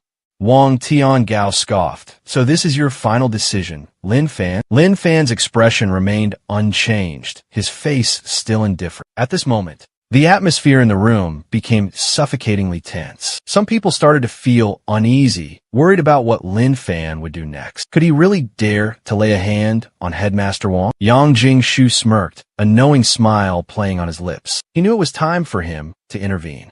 As long as he spoke up, everything would be easily resolved. With that thought, he deliberately coughed twice before standing up and patting Lin Fan's shoulder. All right, he said with a smile. I'll take care of this. Everyone calm down. Quiet down, he said, glancing over at Wang Tiangao. Headmaster Wang, give me some face. Let this matter go. Lin Fan is an old classmate of mine, and his sister is like a sister to me. Well, since CEO Yun has spoken, I naturally have to give him face. Wang Tiangao shrugged, his expression indifferent. Lin Fan, aren't you going to thank Jingsu? If it weren't for him stepping in today, you'd be finished. Zhao Song Air, standing beside him, spoke in a shrill voice. No need. We're all friends here. Yun Jingsu gave a faint smile, but his eyes were fixed on Lin Fan. Everyone knew he was waiting for words of gratitude, but at that very moment, slap! Lin Fan suddenly swung his hand and delivered a resounding slap to Yun Jingsu's face, sending him flying. Then, he coldly looked towards Wang Tiangao, giving him 10 seconds to make a choice. If you don't apologize to my sister, I guarantee you won't live to see the sunrise. If you think my words are just empty threats, feel free to test me. This unexpected scene silenced the entire room, leaving everyone stunned and speechless. Under Lin Fan's icy glare, Wang Tiangao stammered nervously, I apologize. Beads of cold sweat poured down his forehead like rain. Lin Fan's gaze was truly terrifying, like that of a cold-blooded assassin from the movies, filling him with absolute dread. It felt as if his life would be instantly forfeit if he didn't utter those words. Seeing Wang Tiangao actually lower his head and apologize, complex expressions washed over everyone's faces. But on second thought, his actions weren't surprising. When cornered, people often lose all sense of fear. Someone like Lin Fan must have a severely twisted psyche. Directly confronting him was utterly foolish. With their status and power, there were 1,000 ways to make his life a living hell without lifting a finger. Xiao Jiao, let's go, Lin Fan said softly to his younger sister. Lin Yunjiao obediently nodded and followed behind her brother. Li Shaoke hesitated for a moment, then hurriedly followed the two. But just then, she suddenly froze. Yun Jing, with a face as cold as ice, blocked their path. The three of them had just been humiliated by Lin Fan in front of everyone. How could he possibly let this go? He clapped his hands, and immediately from outside rushed in 7, 8 bodyguards dressed in pitch black. These bodyguards were all tall, burly, and muscular, clearly not ordinary people. Witnessing this scene, everyone around was terrified. Does anyone recognize the bodyguard in the lead? I've seen him on TV before. His name is Zhao Hu.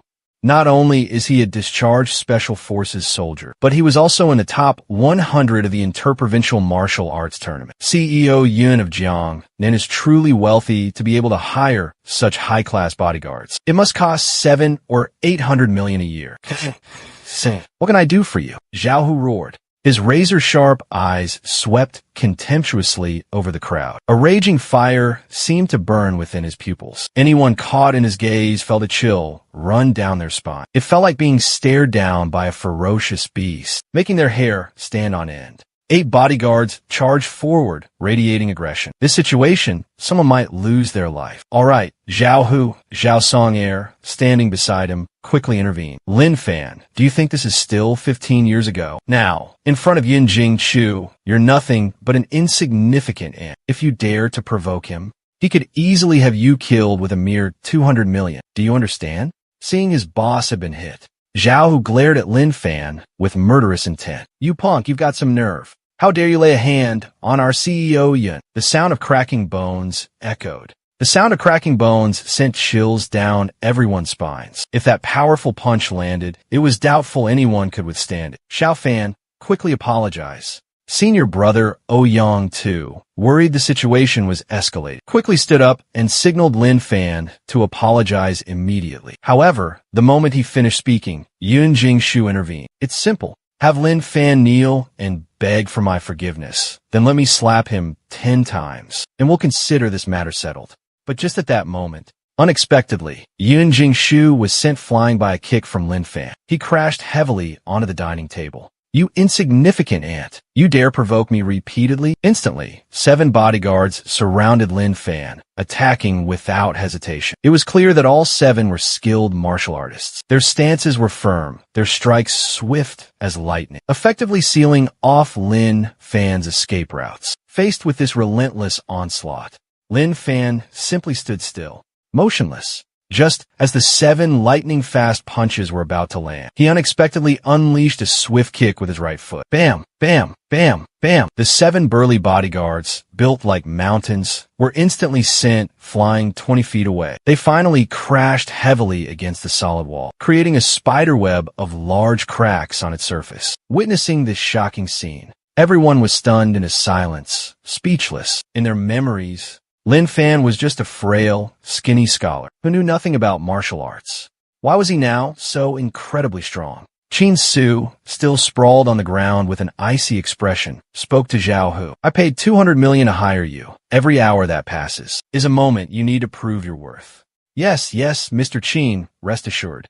I'll show you if the 200 million was worth it.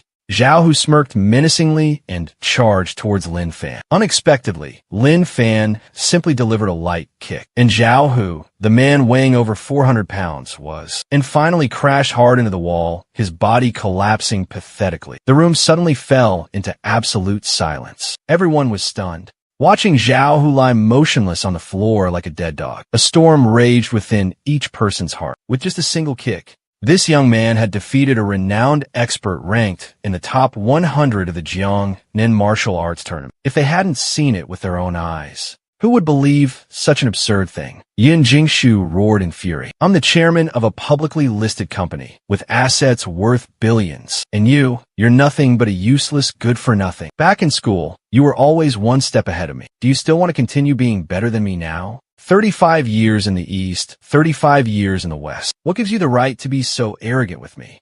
So what if you're skilled in martial arts? What good is being a good fighter in this day and age? Yun Jingshu continued to spew venomous words, as if trying to salvage some lost pride with his words. Long Fan calmly observed Yun Jingshu's flushed and furious face. After a prolonged silence, a sense of melancholy washed over him. Life takes on countless forms. Time flows by like water and drifting clouds. The beautiful memories of the past were now mere fragments flitting through his mind. Could it be that only the path of cultivation offered true eternity?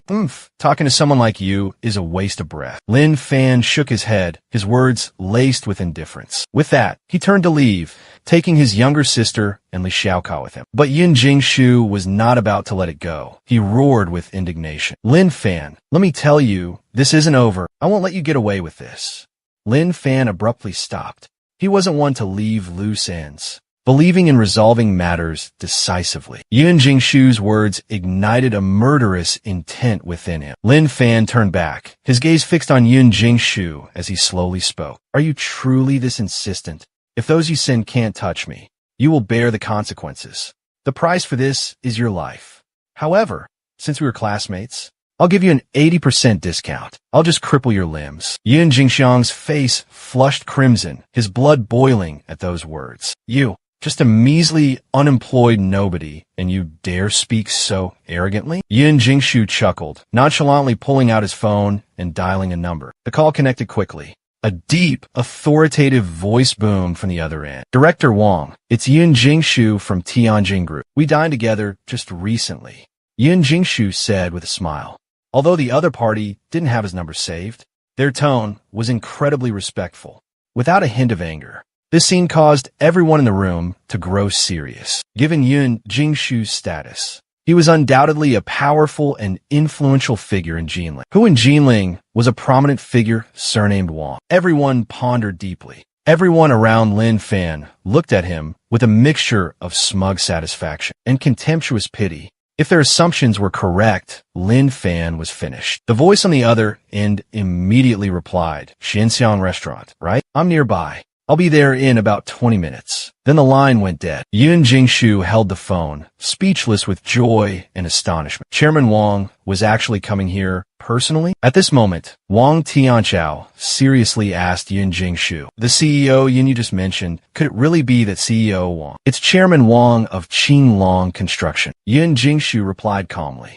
Hearing this, everyone was shocked. Their pupils constricted, and they looked at Yun Jingshu with completely different eyes. Qinglong Construction was a trillion-dollar corporation, a leading enterprise in the construction industry in Jinling. The chairman, Wang Song, was rumored to be the leader of the Qinglong Gang, one of the three largest gangs in Jinling. Although it was a society ruled by law now, the gang's operations were always shrouded in secrecy, never brought to light. However, only those who had brushed with this underworld truly understood their underlying power, manipulating and controlling nearly every facet of society. About 20 minutes later, a flurry of footsteps suddenly echoed outside the room. Listening closely, each step was measured, powerful, disciplined, and precise, like a well-trained elite force. My God, how many people are there?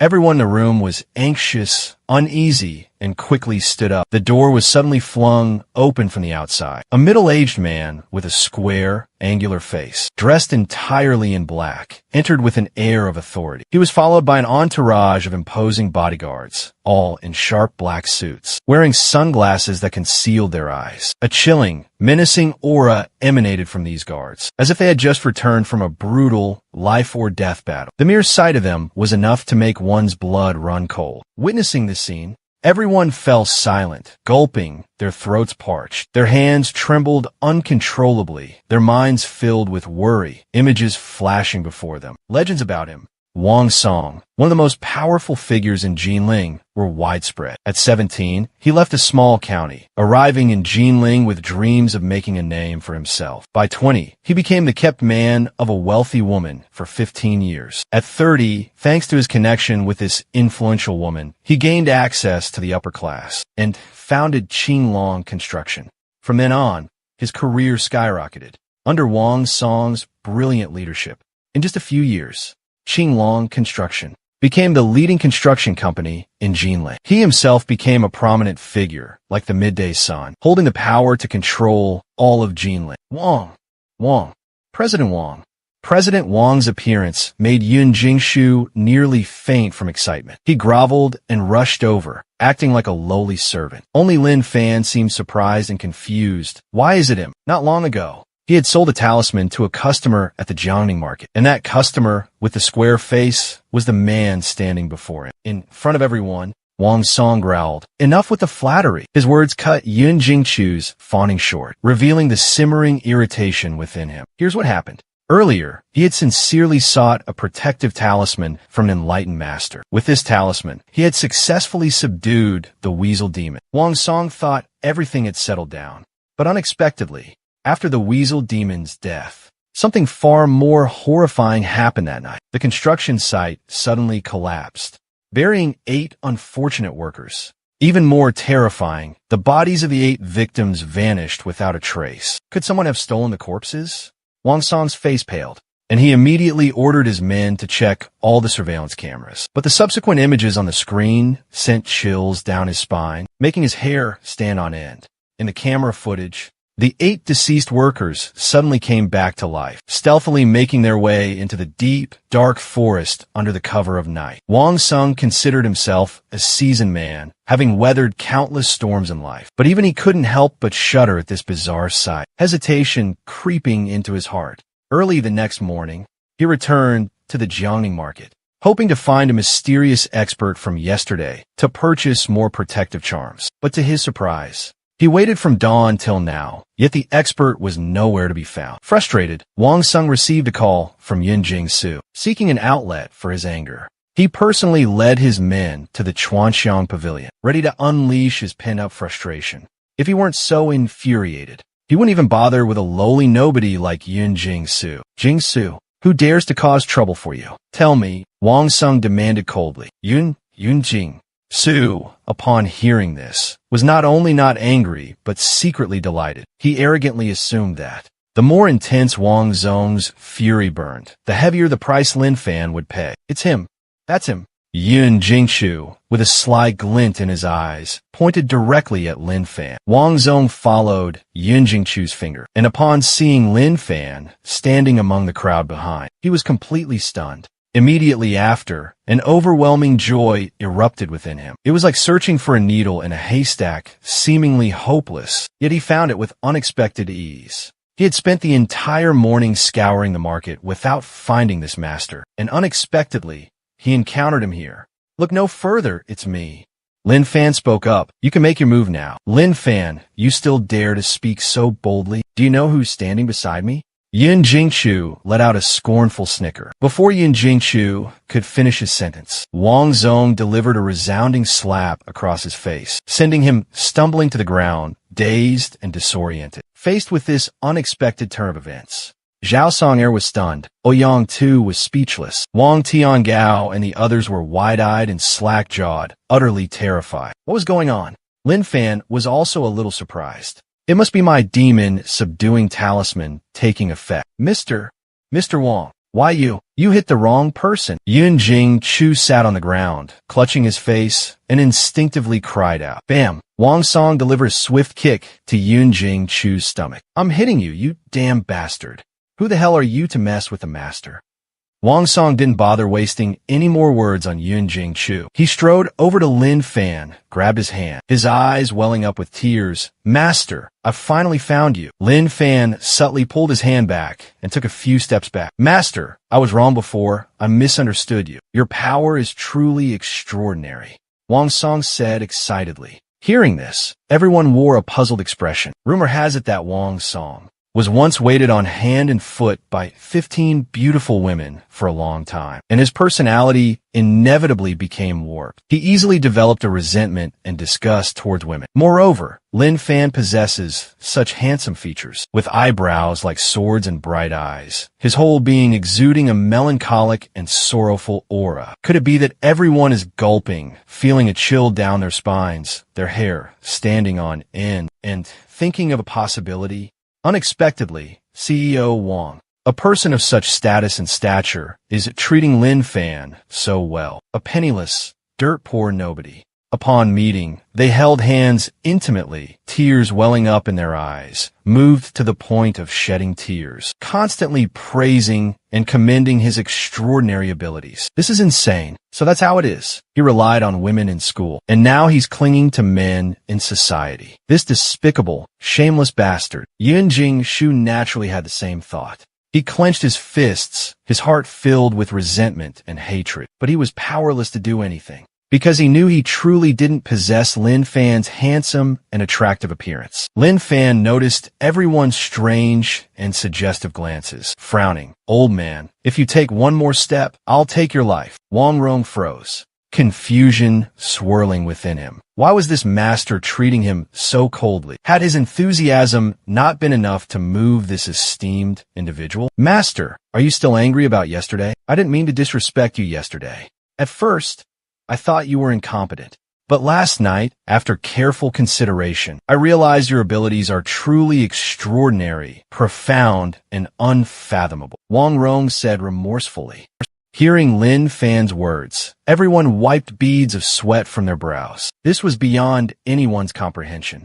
Lin Fan couldn't believe he was being painted in such a light. Zhao Song Air couldn't bear it any longer. She coldly spoke and turned to leave. Xiao Fan, there are some things your master can't explicitly say. Regardless, you must experience and understand things for yourself. Life is full of gains and losses. Everything depends on fate. Ao Yang too patted Lin Fan's shoulder, letting out a heavy sigh. Master, it's not what you think. Lin Fan exclaimed in frustration. He couldn't understand why everyone had such a misconception about it. In an instant, the lecherous crowd had mostly emptied from the room, watching the guests depart one after another. Yin Jing Chu clenched his fists, filled with indignation. He had wealth, power, and status. Yet what did Lin Fan have that he didn't? He was nothing but a gigolo, surviving on his looks. The thought filled Yin Jing Chu with shame and humiliation. He glared at Lin Fan with eyes filled with hatred. Lin Fan noticed the venomous glare, and Lin Fan advanced towards Yun Jingshu, stomping down hard, shattering his right leg. But that was just a prelude. The sickening crunch of breaking bones echoed repeatedly. Lin Fan delivered 3 more devastating stomps. Yun Jingshu's limbs were utterly crushed, bones splintered and broken. The agonizing pain drained the color from Yun Jingshu's face, his body drenched in a cold sweat. He convulsed violently, on the verge of passing out. It was almost certain that Yun Jingshu would be confined to a wheelchair for the rest of his life. Yet, Wang Sung remained indifferent. He exclaimed in astonishment, "To think this master is not only proficient in mystic arts, but also possesses such exceptional and divine martial arts skills. I am truly impressed, utterly amazed." Wang Sung stepped forward, fawning obsequiously. Lin Fan shot Wang Sung a cold, disdainful glance and strode away. Wang Sung's recent display of flattery filled him with utter disgust. At this moment, he was barely restraining himself from killing the loathsome Wang Sung. "Master, please wait."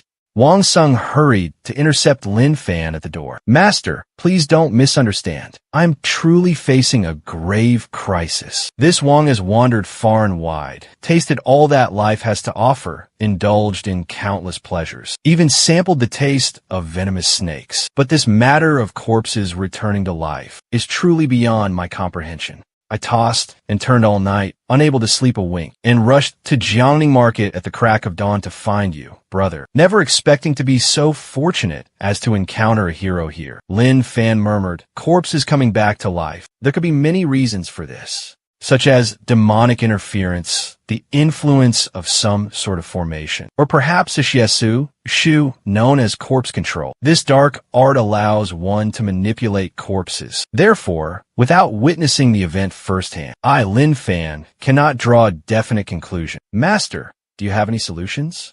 Wang Song cautiously inquired. "Don't call me master, it's grating on my ears." Lin Fan frowned. "Just call me Lin Fan. Calling you by your name directly feels too distant. I'm more than 10 years your senior, so allow me to address you as Brother Lin, all right?" Wang Song spoke excitedly, reaching out to shake Lin Fan's hand. "What are you doing?" Lin Fan glared at him with sharp eyes. "Ah, sorry.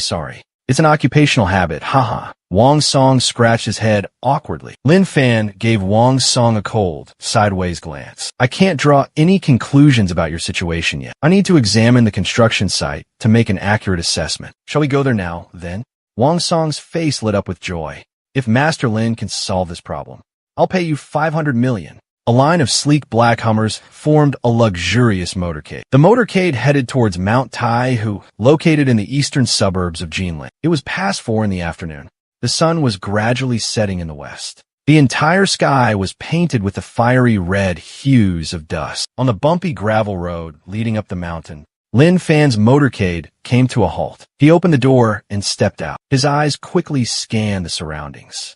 Before him stood a row of 2-story buildings, their blue-tiled roofs vibrant against the pristine white walls. Clearly prefabricated structures, common on construction sites. He estimated there were over 500 units. With an average of 4 people per room, the number of workers here could exceed 2,000. It was a considerable scale for a construction project. Just then, 2 ancient willow trees in the distance caught Lin Fan's attention. "Brother Lin, what do you think?" Wang Song cautiously inquired. "The scale of the project is indeed impressive, but the feng shui here seems a bit off." Lin Fan shook his head, his expression grave. "Those 2 willows are growing by the stream. Willows already possess Yin energy, and they're growing near a water source by a mountain stream. Yet, they've grown to a diameter of a meter. Brother Wang, don't you find that unusual? Prompted by Lin Fan, Wang Song also noticed the peculiarity. A willow with a diameter of 30 or 40 centimeters is already considered large. But to have such gigantic willows on the mountain, it clearly defies the normal laws of growth. Qi dissipates in the wind, gathers in water, and is trapped by mountains. His gaze was drawn to the towering mountain, hundreds of meters high, split in two. Both sides of the cliff stood as steep and imposing as fortress walls. Feeble sunlight struggled to penetrate the deep chasm. At night, a thick, damp fog would blanket the area, creating a dark and mysterious atmosphere, truly befitting a place known for harboring darkness, for demons and ghosts. This was a land of exceptional feng shui, a rare and precious cultivation ground. But for humans, it was considered an ideal place to bury the dead. Buried here for more than a decade, a corpse might transform into a jiangshi, rising from the dead. Upon hearing this, Wang Song unconsciously gulped, his body drenched in a cold sweat. Could the feng shui of this place truly be so problematic? I'll give you two options. 1. Cut down those two ancient willow trees and then flatten the two mountains, allowing the Yin energy to completely dissipate. Not cutting down the willows would be simpler. But Taihu Mountain is a Class 5 National Forest Reserve under strict protection. Leveling it is definitely out of the question. Brother Lin, tell me about the second option. Wang Song asked anxiously, furrowing his brows. The second option is to find a different burial site. I can assist you in finding a location with good feng shui, ensuring smooth sailing and averting any potential disasters. Hearing this, Wang Song gave a wry smile. Brother Lin, you've seen it yourself. This project is nearing completion. Changing locations now would cost me over 10 billion. Is there any other way to save both my fortune and my life? Where in the world can you find such a bargain? Lin Fan chuckled softly. I'll return before nightfall. By then, I'll have a solution for you. With that, he swiftly departed, vanishing into the dense forest in the blink of an eye. Leaving the project management area, Lin Fan headed straight for the summit of Taihu Mountain. Standing atop the peak, hundreds of meters high, the entire landscape of Taihu Mountain unfolded before him. Lush, ancient trees, and a winding river snaking through the terrain like a soaring dragon. The majestic Taihu Mountain Range connects with the sacred Purple Mountain in Jinling, located at the very end of the Dragon Vein, nourished by the refined spiritual energy of the Earth Dragon. But why did this place form such a strange Zhang-Yin mountain terrain? Just then, a peculiar area caught Lin Fan's attention. This mysterious area was located at the edge of Zhang-Yin Mountain, a place where sunlight could never reach. A thick, lingering Yin energy shrouded the area, creating a noticeable phenomenon. Below the water lies the Yishui Dragon Pearl. On the mountain, the Yin Yang Stone. Could there also be a polar Yin Stone hidden here? Lin Fan wondered. What is a Yin Yang Stone?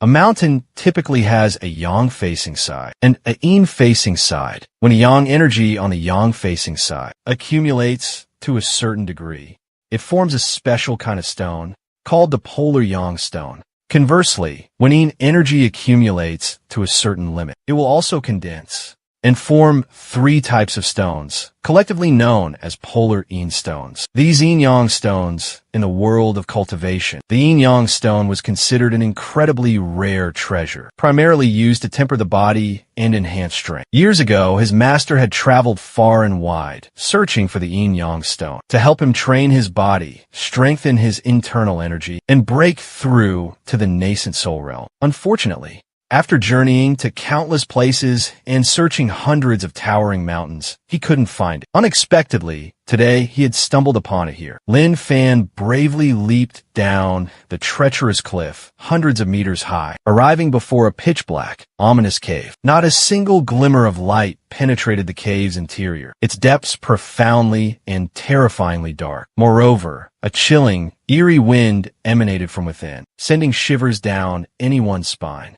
The deeper Lin Fan ventured, the denser and heavier the Yin energy became. Scattered across the ground were countless skeletal remains of unknown creatures. Some bones were withered and decayed, decomposed long ago, but others still bore traces of fresh blood, clearly belonging to unfortunate creatures who had recently perished. Could some terrifying creature be lurking within this cave? With that thought, Lin Fan quickened his pace, venturing deeper into the cave.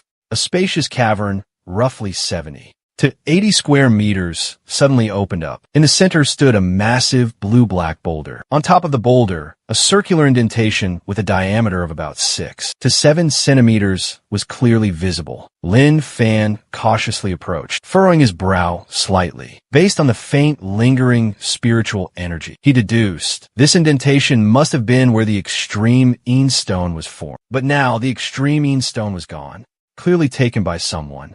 Just then, dull thuds echoed through the darkness. Thump, thump. The mysterious sound made Lin Fan immediately follow the noise. He discovered that the strange sound seemed to be coming from within the wall. Without hesitation, Lin Fan swung his sword and struck with force. Crash! The wall collapsed. Within the rubble, a night pearl emitted a faint glow, and a simple wooden bed lay still. On a large bed, a young girl, around 17 or 18 years old, sat huddled in fear. She wore an adorable bunny-eared headband and had a vibrant, full figure. However, her stunning beauty couldn't hide the undeniable terror in her eyes. Tears welled up as she stared at Lin Fan in absolute horror. "Don't come any closer," she stammered, trembling. She clutched her chest, her body shaking uncontrollably. Lin Fan reluctantly stopped. "Who are you? Why are you here?" he asked. "Didn't you kidnap me?" she countered, her voice barely a whisper. Her tone was filled with cautious suspicion. "Of course not," Lin Fan firmly denied. Hearing this, the girl cautiously glanced at Lin Fan. She suddenly realized he was quite handsome. Her fear subsided slightly. My name is Jiang Xining," she hesitantly introduced herself. "I'm a freshman at Jinling University. Last night I was at the internet cafe, and I don't know how, but I passed out. When I woke up, I was here." Are you the one my father sent to rescue me?" she asked, a glimmer of hope in her eyes. "No, I'm not. I just happened to be passing by," Lin Fan replied. Then can you save me?" Jiang Xining pleaded. "I'm willing to pay you 10 million. 10 million might be a little tough. I mean 13 million. That's just my monthly allowance." Lin Fan was stunned. Out of 10 rich girls, 9 are wealthy, and 1 is mega rich. This girl's background is probably extraordinary, but he didn't care. 1,300 was enough for him to make a move. But after taking just 2 steps, 8 fierce-looking men appeared, blocking his path. A pungent stench emanated from them. Lin Fan frowned. It seemed these were the 8 zombie construction workers Wang Song had mentioned. He didn't expect them to show up here. The zombies let out savage roars, their limbs flailing as they charged forward. Their ferociousness was terrifying. Jiang Xining shrieked and covered her eyes, but in a blink of an eye, everything fell silent. She cautiously peeked through her fingers, witnessing the 8 corpses disintegrate into the earth, leaving only countless scattered fragments. Not long after the 2 left the gloomy cave, an old man with snow-white hair stepped inside, seeing the chaotic scene within the secret chamber. A terrifyingly grim expression appeared on the old man's aged face. He had only left to take care of a few minor matters. Yet upon his return, his secret base was completely destroyed. The meticulously refined jiangshi he had painstakingly cultivated were now shattered into pieces.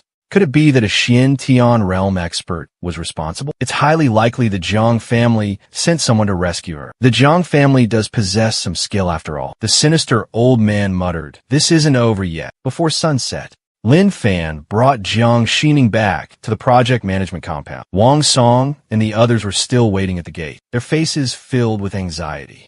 Seeing Lin Fan return safely, they finally breathed a sigh of relief. "Brother Lin, you're finally back." Finishing his words, he shifted his gaze towards Jiang Xining, his eyes revealing barely concealed astonishment. Could this girl actually be old Lin, is she? Before Lin Fan could answer, Jiang Xining quickly introduced herself. She smiled, her voice clear and bright. "Hello, my name is Jiang Xining. It's a pleasure to meet you.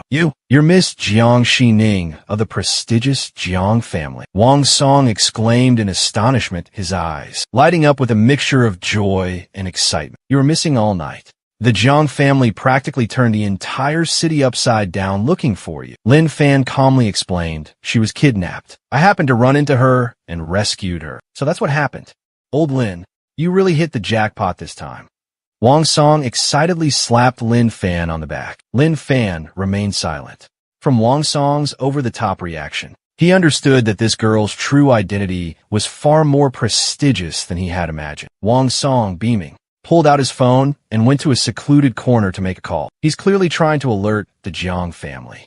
Time ticked by silently. The sky gradually darkened, a gloomy night descending. Thick, dark clouds blanketed the mountain range, plunging everything into darkness. Only the faint lights from the project management office offered a glimmer of warmth to the silent mountain. Around 7 p.m., a jet black SUV, bearing the Jiang family emblem, pulled into the project management area. 3 people stepped out of the vehicle. A middle-aged man in a sharp suit, followed closely by 2 bodyguards in black. The man was Yang Tianbao. Wang Sung's eyes narrowed at the sight of the newcomer. His expression hardened. Jiang Xining, her heart overflowing with joy, rushed forward and threw her arms around the middle-aged man, her voice sweet as she said, "Uncle Yang, why did you come to pick me up?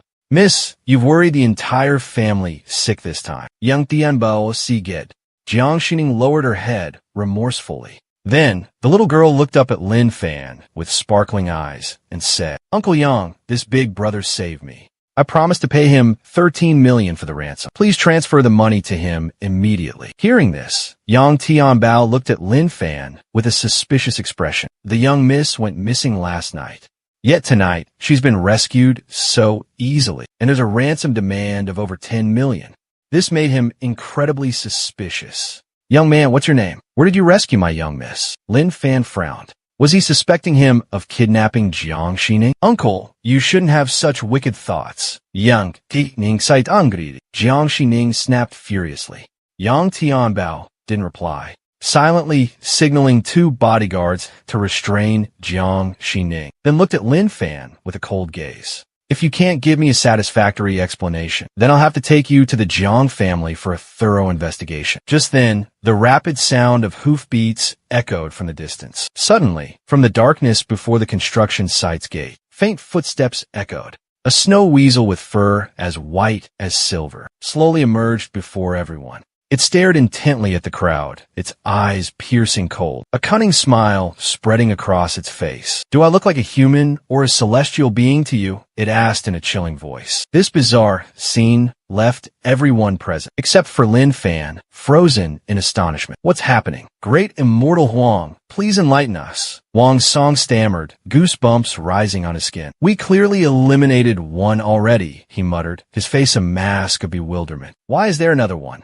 Jiang Jining hoodled behind Yang Tianbao, her wide eyes filled with a mixture of fear and curiosity, as if sensing Jiang Jining's gaze. The weasel turned towards her, letting out a wicked chuckle. "Little girl, do I look like a human or a celestial being to you?" it asked. I don't know." Jiang Jining trembled, taking a step back. At that moment, Yang Tianbao let out a cold snort, launching a powerful punch towards the weasel. Such trickery! A shrill laughter echoed. The cunning weasel flashed a sly grin, like a human brimming with wicked schemes. It effortlessly dodged Yang Tianbao's powerful punch. Yang Tianbao's face contorted with rage, murderous intent radiating from him. He launched himself into the air, his fist striking out with blinding speed, carrying earth-shattering force. Although the weasel evaded the fatal blow, the boulder beneath it was pulverized into dust by the terrifying power. Witnessing the scene, Wang Song and the others were horrified, their faces paling. Too strong. A single punch could reduce a massive boulder to ashes. "Brother Lin,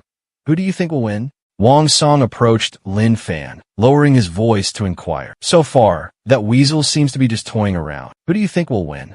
Lin Fan replied calmly. Jiang Xining, standing beside them, immediately retorted, "Impossible. My uncle Yang is incredibly strong. He's a Huang realm martial artist, wielding the renowned Thunder Fist technique, renowned throughout Jinling. He's a Huang realm martial artist." Lin Fan furrowed his brows slightly. His master had only taught him the path of cultivation, so he didn't know much about the realms of martial arts. That's right, martial arts are divided into 4 realms: Tian, Di, Xian, and Huang. Only when one cultivates inner strength can they be considered to have truly stepped into the realm of martial arts. My Uncle Yang is currently a mid-Huang realm martial artist, practicing Thunderclap Fist. This fist technique is famous for its domineering power and unparalleled ferocity. Splitting mountains and cracking rocks is nothing to him. Jiang Xining said proudly. Tian Di Xian Huang. So isn't Huang realm the highest? Lin Fan asked curiously. Hearing this, Jiang Xining's expression turned slightly embarrassed. Huang realm is just the entry-level realm. Above it are Xian realm, Di realm, and then Tian realm. Huang realm is nothing. Lin Fan shook his head. What do you know? You have no idea how much power the 4 words, Martial King Realm Expert, represent. It's earth-shattering. Surely you've heard of the Jiang martial arts tournament? If my Uncle Yang participated, he would undoubtedly crush all opponents and claim the championship title, Jiang Jining said smugly. But just at this moment, the weasel suddenly stopped. 2 streaks of green light flickered in its round eyes. An eerie green light, filled with bewitching magic, captivated the mind and led it astray. Under this green light, Yang Tianbao, who was charging fiercely forward, abruptly froze as if hypnotized. Rooted to the spot, his mind completely blank. Hiv. The cunning weasel let out a sinister chuckle. It extended its sharp claws towards Yang Tianbao. Yang Tianbao screamed in terror. His entire left arm instantly vanished without a trace. The intense pain nearly caused him to faint. This demon's bewitching eyes hold a captivating magic. I accidentally looked into its eyes just now, and my mind became disturbed. This demon is truly formidable. Wang Song and the others were utterly terrified. The situation had completely reversed in an instant. Jiang Xining cried out in alarm. Rushing to help Yang Tianbao staunch the bleeding, she anxiously asked, Uncle Yang, are you all right? Young miss, this demon is no ordinary creature. Tonight, I fear we may not escape this perilous situation. He regretted his arrogance and underestimation of the enemy. Otherwise, he could have completely stopped this weasel demon, allowing his 2 subordinates to escort the young miss away first. But regret was useless now. Wang Song, if you can safely escort our young miss out of here today, the Jiang family will richly reward you. Wang Song's face paled. He dare not answer. Under normal circumstances, being able to forge a connection with an influential family like the Jiang family, he'll definitely fight back with everything he's got. But at this moment, just suppressing the sheer terror, not panicking and running away, is already a stroke of luck. Yang Tianbao seemed to understand Wang Song's thoughts. His eyes etched with utter despair. He struggled to his feet, shielding Jiang Xining with his body, his gaze fixed resolutely on the demon weasel. But unexpectedly, the demon shifted its attention from him to Lin Fan. Lin Fan smirked coldly and asked, Kid, in your eyes, do I look more like a human or a deity? Lin Fan scoffed. You look more like a blockhead to me. Hith. Boy, you've got some guts. The weasel let out a grotesque laugh. Its emerald eyes slowly moved. 2 eerie green beams of light focusing directly on Lin Fan's eyes. Lin Fan distinctly felt a faint, fragile stream of psychic energy, forcefully trying to invade his mind, attempting to control his consciousness. The demon weasel let out a sinister, triumphant chuckle, believing it had succeeded. Witnessing this horrifying scene, everyone's blood ran cold. But in the next moment, Lin Fan reacted with lightning speed, extending his right hand. He easily grabbed the weasel by the throat, lifting it into the air. Squeak, squeak, squeak.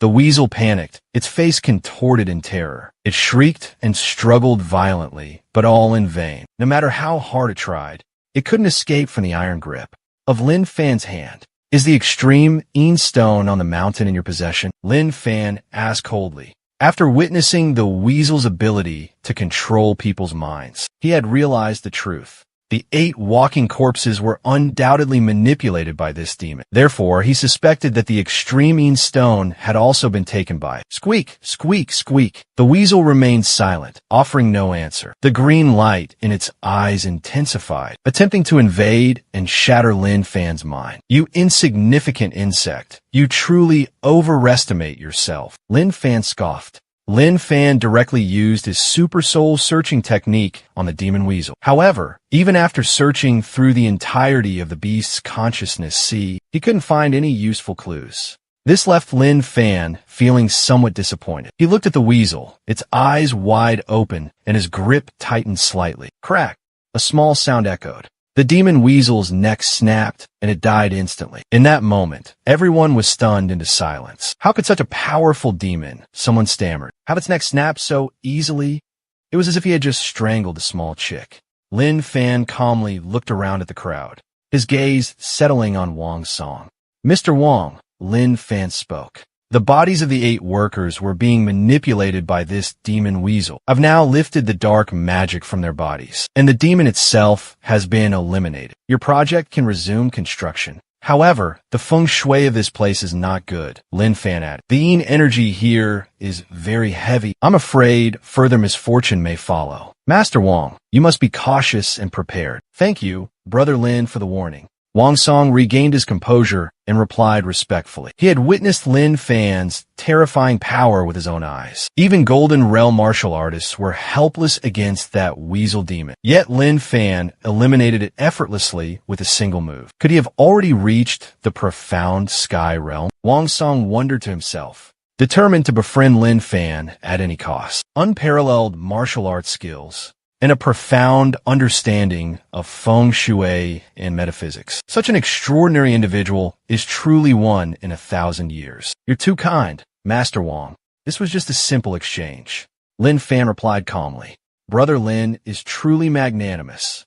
I'll transfer the money to you right away. Wang Song chuckled, immediately taking out his phone to make the transfer. Your account has just received 5 million VND. Looking at the message he just received on his phone, Lin Fan gave a satisfied nod. He had to admit that Wang Song was very straightforward and clear when it came to money. Unlike some people, Lin Fan glanced at Yang Tianbao and Jiang Xining with a cold gaze. He spoke coldly. The remaining 13 million, when will you two pay me? Before Yang Tianbao could open his mouth, Jiang Xining angrily spoke up.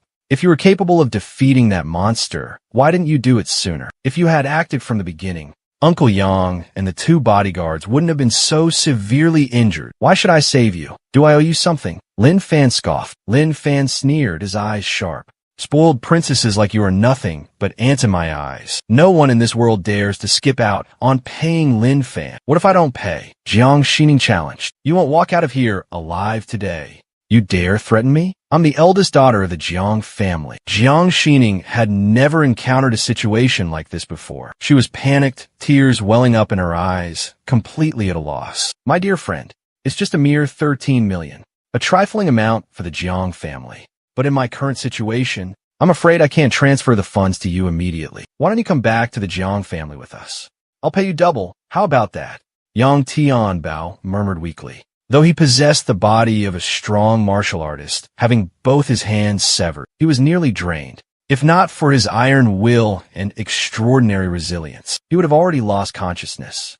Lin Fan looked coldly at Yang Tianbao. Even in this state, he was still stubborn, unwilling to give up his scheme. My young friend, if you want money, your only hope now lies with me. The young lady was mysteriously kidnapped here, and then this terrifying weasel demon appeared, intent on destroying us all. There's definitely something fishy going on here, something hidden. It's highly likely there's still a mastermind lurking in the shadows, waiting for the right moment to strike. Initially, he suspected Lin Fan, but after witnessing Lin Fan's extraordinary actions firsthand, he dismissed all doubts. Moreover, in this perilous situation, he alone wasn't capable of fully protecting the young lady. Therefore, his only option was to rely on Lin Fan's assistance. I want you to guarantee our safety on the way home. Lin Fan understood Yang Tianbao's intentions and said, that's exactly what I had in mind. 26 million. Just get me and the young lady safely back to the Jiang family. Yang Tianbao affirmed. Lin Fan didn't reply, turning to Wang Song beside Jiang Ran and asking, is the Jiang family very wealthy? Wang Song instinctively nodded repeatedly. The Jiang family is one of the leading families in Jinling, so of course they're incredibly wealthy. Their assets must be worth billions. Hearing this, Lin Fan smiled and looked towards Yang Tianbao. Getting you all back isn't impossible, but the price will increase 1,000-fold. I only accept cash, no stocks or any other assets. As soon as Lin Fan finished speaking, the whole crowd fell silent. Yang Tianbao and Jiang Xining were so shocked their eyes went wide, thinking Lin Fan must have gone mad. 1,000-fold increase. That's 260 billion, and only in cash. Such a massive amount of cash. Even the powerful Jiang family would struggle to gather it. Hey kid, don't you think your demand is utterly absurd? Yang Tianbao's face darkened.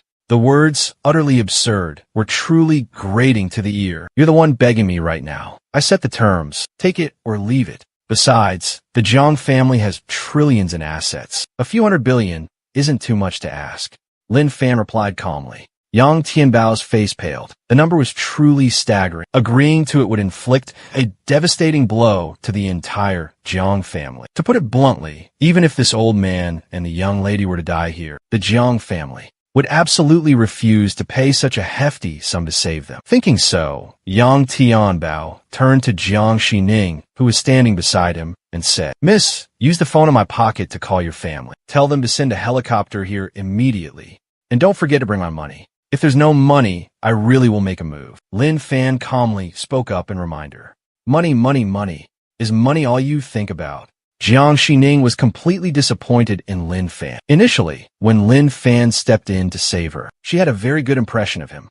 But after what just happened, she realized he was just a narrow-minded, cold, and unfeeling person. The two bodyguards' lives were lost right before his eyes, yet he remained indifferent as if nothing had happened. He clearly had the ability to save them, but he didn't lift a finger. Was his heart made of stone? Jiang Xining's eyes reddened, and she let out a soft snort. Lin Fan chuckled softly, not responding to her. Seeing this, Jiang Xining didn't say anything more, immediately taking out her phone to make a call. She spoke a few brief words into the phone before hanging up. Then, she turned to Uncle Yang with a cheerful expression. Your family should be here in about half an hour. Your hand will definitely be reattached in time. Hearing this, Yang Tianbao breathed a sigh of relief. Then he glanced at Lin Fan with a sarcastic look. Young man, are you regretting it now? You had the chance to pocket an extra few million, but you let it slip away. Greed leads to regret. Lin Fan was about to retort when he suddenly sensed something strange and turned his gaze towards the darkness in the distance. In the midst of the dark night, a faint shadow was gradually approaching, although the footsteps seemed slow and leisurely. In the blink of an eye, the shadow was very close. Before them appeared a withered face, wrinkled like a dried-up riverbed, its body emaciated and shriveled, emanating a chilling, deathly aura, as if it had just crawled out of a frigid coffin. Witnessing this terrifying sight, Yang Tianbao, Wang Song, and Jiang Xining felt shivers run down their spines, a bone-chilling fear gripping their hearts. Could this be a ghost? The old man's cloudy eyes stared intently at Lin Fan, his voice slow and deliberate. Truly, talent blooms young, a hero in the making. So young, yet already reaching the middle to late stages of the profound realm. Truly remarkable. Middle to late stages of the profound realm. Lin Fan stammered, astonishment etched on his face. There's no need to deny it. The old man continued. My two beloved yellow weasels perished at your hands. Only a master who has reached the middle to late stages of the profound realm could accomplish such a feat. Furthermore, that protective talisman from before, you were the one who crafted it, weren't you? Even your spell casting is incredibly advanced. Which branch of the Taoist sect do you hail from? The old man's sharp gaze pierced Lin Fan, as if seeing through all his secrets. Hey, he's a Taoist descendant? Yang Tianbao gasped, his face pale with shock. Lin Fan remained silent, offering no reply. The old man spoke again. Out of respect for your sect, I'll let the matter of you harming my two spiritual beasts slide. But from now on, I expect you to refrain from interfering in the affairs of others. Understood, understood. I completely grasp your meaning. Lin Fan gave a slight nod and stepped back a few paces. Initially, he hadn't intended to intervene, but now that the senior had spoken, he would naturally comply, going with the flow. Otherwise, having to step in to save the day later would be a real nuisance. The old man nodded in satisfaction, showing his agreement. He had been meticulously observing Lin Fan this whole time. Truth be told, he couldn't quite see through the man before him. Unable to grasp the opponent meant being unable to control the situation. Therefore, he didn't want to antagonize Lin Fan. Anxiety stirred within Yang Tianbao, but he forced himself to remain calm, respectfully asking, "May I inquire as to the esteemed name of this senior? Have you ever heard the name Yi Tianxin?" The old man replied calmly, You're the blood-handed executioner, Yi Tianxin." Yang Tianbao gasped, utterly terrified. The blood-handed executioner, one of the most infamous figures in the martial arts world. 25 years ago in Jiangnan, he cultivated a sinister and unorthodox cultivation technique called the Blood Demon Great Law. This technique relied on absorbing the life essence of living beings to increase one's power. In just a short year since appearing in the Jianghu, the Blood Hand Slaughterer had caused the deaths of thousands of innocent lives, among the many masters of the Yellow Realm. Faced with this situation, the Jiangnan Martial Arts Alliance formed a special task force, led by a renowned Earth Realm expert, to eliminate the demonic Blood Hand Slaughterer. However, no one expected him to escape and vanish without a trace, evading their relentless pursuit. From then on, the Blood Hand Slaughterer disappeared into thin air, as if he had vanished from the world. Yang Tianbao was just an ordinary Yellow Realm martial artist, while the Blood Hand Slaughterer had gained notoriety 25 years ago. Now, facing this bloodthirsty old devil, Yang Tianbao couldn't help but feel utterly terrified. Listening to Yang Tianbao's recount, Jiang Jining and Wang Song felt a chill run down their spines. In the civilized, modern 21st century, could such an old monster truly still exist? This was something that only happened in movies. Why massacre thousands more innocent lives? This is absolutely horrifying. Only Lin Fan seemed to relish the sight of this cold-blooded butcher. The title Blood Hand Slaughterer truly lived up to its reputation. But the path of martial arts is ultimately just a mortal path, incomparable to the path of cultivation and immortality. Senior Slaughterer, if our Jiang family has offended you in any way, please speak plainly, and I will apologize on behalf of the entire Jiang family. Yang Tianbao asked anxiously, his voice trembling. Your Jiang family has never offended me directly, but you have offended someone else. The Blood Hand Slaughterer let out a sinister laugh. Yang Tianbao felt a chill run down his spine. So the Blood Hand Slaughterer was sent here by someone else, who in the Jiangnan martial arts world could possibly have the power to hire this notorious fiend? Cackles. Why should a dying man know so much? The Blood Hand Slaughterer laughed menacingly. Despite his aged and frail appearance, his speed was astonishing. He raised a gigantic hand towards Yang Tianbao, who was currently gravely injured, completely unable to dodge. Stop! Just at the critical moment, a thunderous shout echoed in everyone's ears. From the distant darkness, an old man rushed forward with lightning speed. He unleashed a powerful punch aimed directly at the Blood Hand Killer. Jiang Jining cried out joyfully, "Second Grandpa, why are you here?" "I was visiting an old friend and happened to be passing by when I received your father's call and rushed over immediately." The old man stood firmly, his wrinkled face breaking into a benevolent smile. The Blood Hand Killer felt a surge of frustration. Unfortunately, he never expected Jiang Qianhua to appear at this moment. The two powerhouses immediately engaged in a fierce battle. In the blink of an eye, they exchanged dozens of blows. As expected of the Blood Hand Killer, even the talented senior disciple couldn't take him down in an instant. That senior disciple is a renowned Earth Realm expert. Yang Tianbao spoke with a serious tone. Lin Fan silently observed the fiery confrontation. He had to admit, Jiang Qianhua truly possessed extraordinary abilities, being able to control the ferocious Blood Hand murderer. But swiftly defeating him seemed an impossible feat. However, in Lin Fan's eyes, their battle was nothing more than child's play. Just as the two were fiercely clashing in the distant sky, the roar of an engine suddenly echoed. Excellent. Reinforcements from the clan have arrived. Jiang Jining excitedly waved his hand. Witnessing this, Blood Hand murderer's face darkened. Damn brats. The initially advantageous situation had suddenly taken a turn for the worse. If there were more Jiang clan experts on the helicopter, escaping would be incredibly difficult.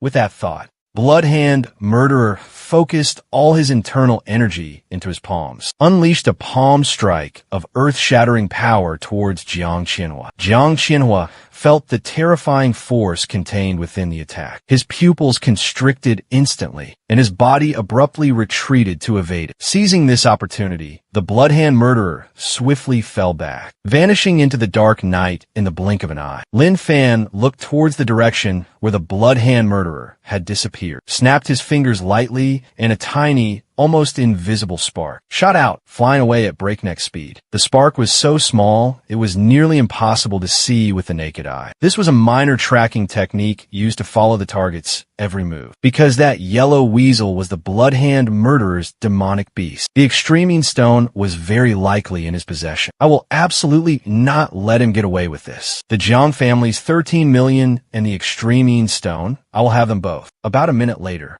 the helicopter in the sky gradually descended, landing right in front of everyone. From the helicopter, 6 people stepped out one after another. Leading the way was a man and a woman. The man possessed remarkably handsome features, exuding an extraordinary aura.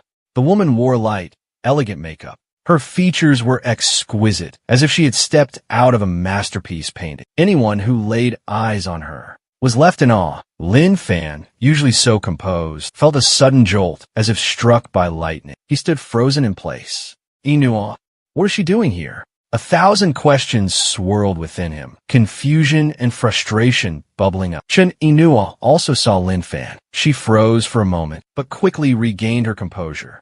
A cold, indifferent smile played on her lips. What are you doing here? Jiang Jining rushed over excitedly, throwing her arms around the man, and asked curiously, "Silly girl, with something this big happening, how could I not be here?" The man patted Jiang Jining's head and said softly. Witnessing the scene, a sense of unease crept into Wang Song's heart. He clenched his fists, cold sweat trickling down his palms. Who is this man? Witnessing Wang Song's actions, Lin Fan softly spoke, questioning, "Why do you even care about that man's background?" But Chen Inua was leaning her head on his shoulder, acting incredibly intimate. 15 years had passed, and seeing her again, she was as beautiful as ever. But there was another man by her side. Lin Fan's heart was in turmoil, his feelings difficult to put into words. He desperately wanted to approach her, to ask Inua how she had been these past 15 years, to find out who the man beside her was. He also wanted to apologize, but then he thought, did he even have the right to say those words anymore? That's Jiang Junlin, the young master of the Jiang family, the future heir to the entire Jiang family. Wang Song explained in a low voice. Even if you're the leader of the Qinglong gang, the head of the Qinglong construction group, but when facing someone like Jiang Junlin, even a powerful figure like him had to bow down before Jiang Junlin's authority. Lin Fan immediately turned to the beautiful woman beside Jiang Junlin, presumed to be his wife. How could she be his fiancée?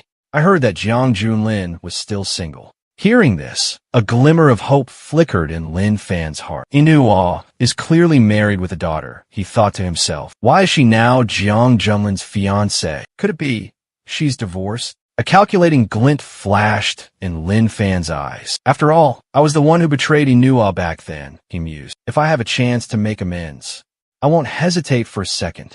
While the two were talking, Jiang Junlin had listened to Yang Tianbao's account of the entire incident. He ordered a few of his men to take Yang Tianbao by helicopter back to the mansion. The top priority was to reattach his severed arm, preventing the injury from worsening. After dealing with Yang Tianbao's situation, he turned to observe Lin Fan with intrigued eyes, noticing the extraordinary aura emanating from it. His gaze then settled on Lin Fan, a man possessing an extraordinary presence, exuding a remarkable aura. His eyes and gestures exuded an air of authority, like an emperor surveying his subjects. There was no doubt about it. This was a true young master from a powerful family. This young man wasn't some spoiled brat who only knew how to indulge in debauchery and flaunt his wealth. If one were to describe him in a single phrase, it would be great wisdom disguised as foolishness, a hidden genius. It was difficult to discern the thoughts of such a person. Young brother, I apologize for my family's rudeness earlier. This card contains 20 million. Please accept it as a token of my apology. Contrary to everyone's expectations, there were no accusations or interrogations. Jiang Junlin's demeanor was incredibly respectful. He handed Lin Fan a gold bank card. Then, he turned to Wang Song with a smile. And you, sir? I hear your Qinglong construction is quite renowned. I hope we have the opportunity to collaborate in the future. Young Master Jiang, you are too kind. Wang Song was utterly astonished and overwhelmed by the honor. He had expected young Master Jiang to reprimand him, but not only did he not scold him, he even apologized. What were you doing? He clearly just stood there and watched him suffer. He heartlessly abandoned him. Why would you give him money? Jiang Tixing asked, her voice filled with confusion and disbelief. This young brother's words aren't entirely unreasonable. He had no obligation to help you. How have I raised you? You should be grateful to others. Don't be so self-righteous. No one in this world is kind without a reason. Jun Lin makes a valid point. Jiang Sanha agreed, nodding vigorously. Lin Fan stared at the bank card, remaining silent. This man in front of him was Inua's fiancé. What kind of man would he be if he accepted his money? With that thought, he glanced at Chun Inua. His eyes were filled with deep affection, as if he had 1,000 words to say, but didn't know where to begin. Chun Inua was also looking at him, but in contrast to his gaze, her eyes were icy cold, a mocking smile playing on her lips, without hiding the hostile glare, as if looking at a sworn enemy. This scene immediately attracted the attention of everyone around. Wang Song involuntarily shuddered, recalling Lin Fan's previous question. His heart pounded like a drum. This isn't good. Brother Lin, could it be he's fallen for young Master Jiang's fiancé? Don't cause trouble. Lecher, Jiang Jining muttered with an unsightly expression. How dare he stare at my future wife like that? What a pervert.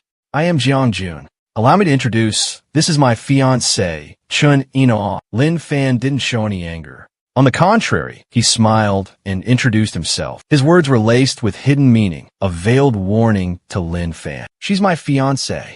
Don't you dare dream. Your fiancé is truly beautiful. I like her very much. Lin Fan replied calmly. Hearing that, Wang Song almost knelt down. Brother Lin, I beg you, behave yourself. Even if you want to imitate Cao Cao, you should consider the circumstances. Young master, this is my fiancé. Witnessing this scene, Jiang Junlin didn't show any anger. On the contrary, he smiled and slowly introduced. Your fiancé is truly beautiful. I adore her. Lin Fan replied calmly.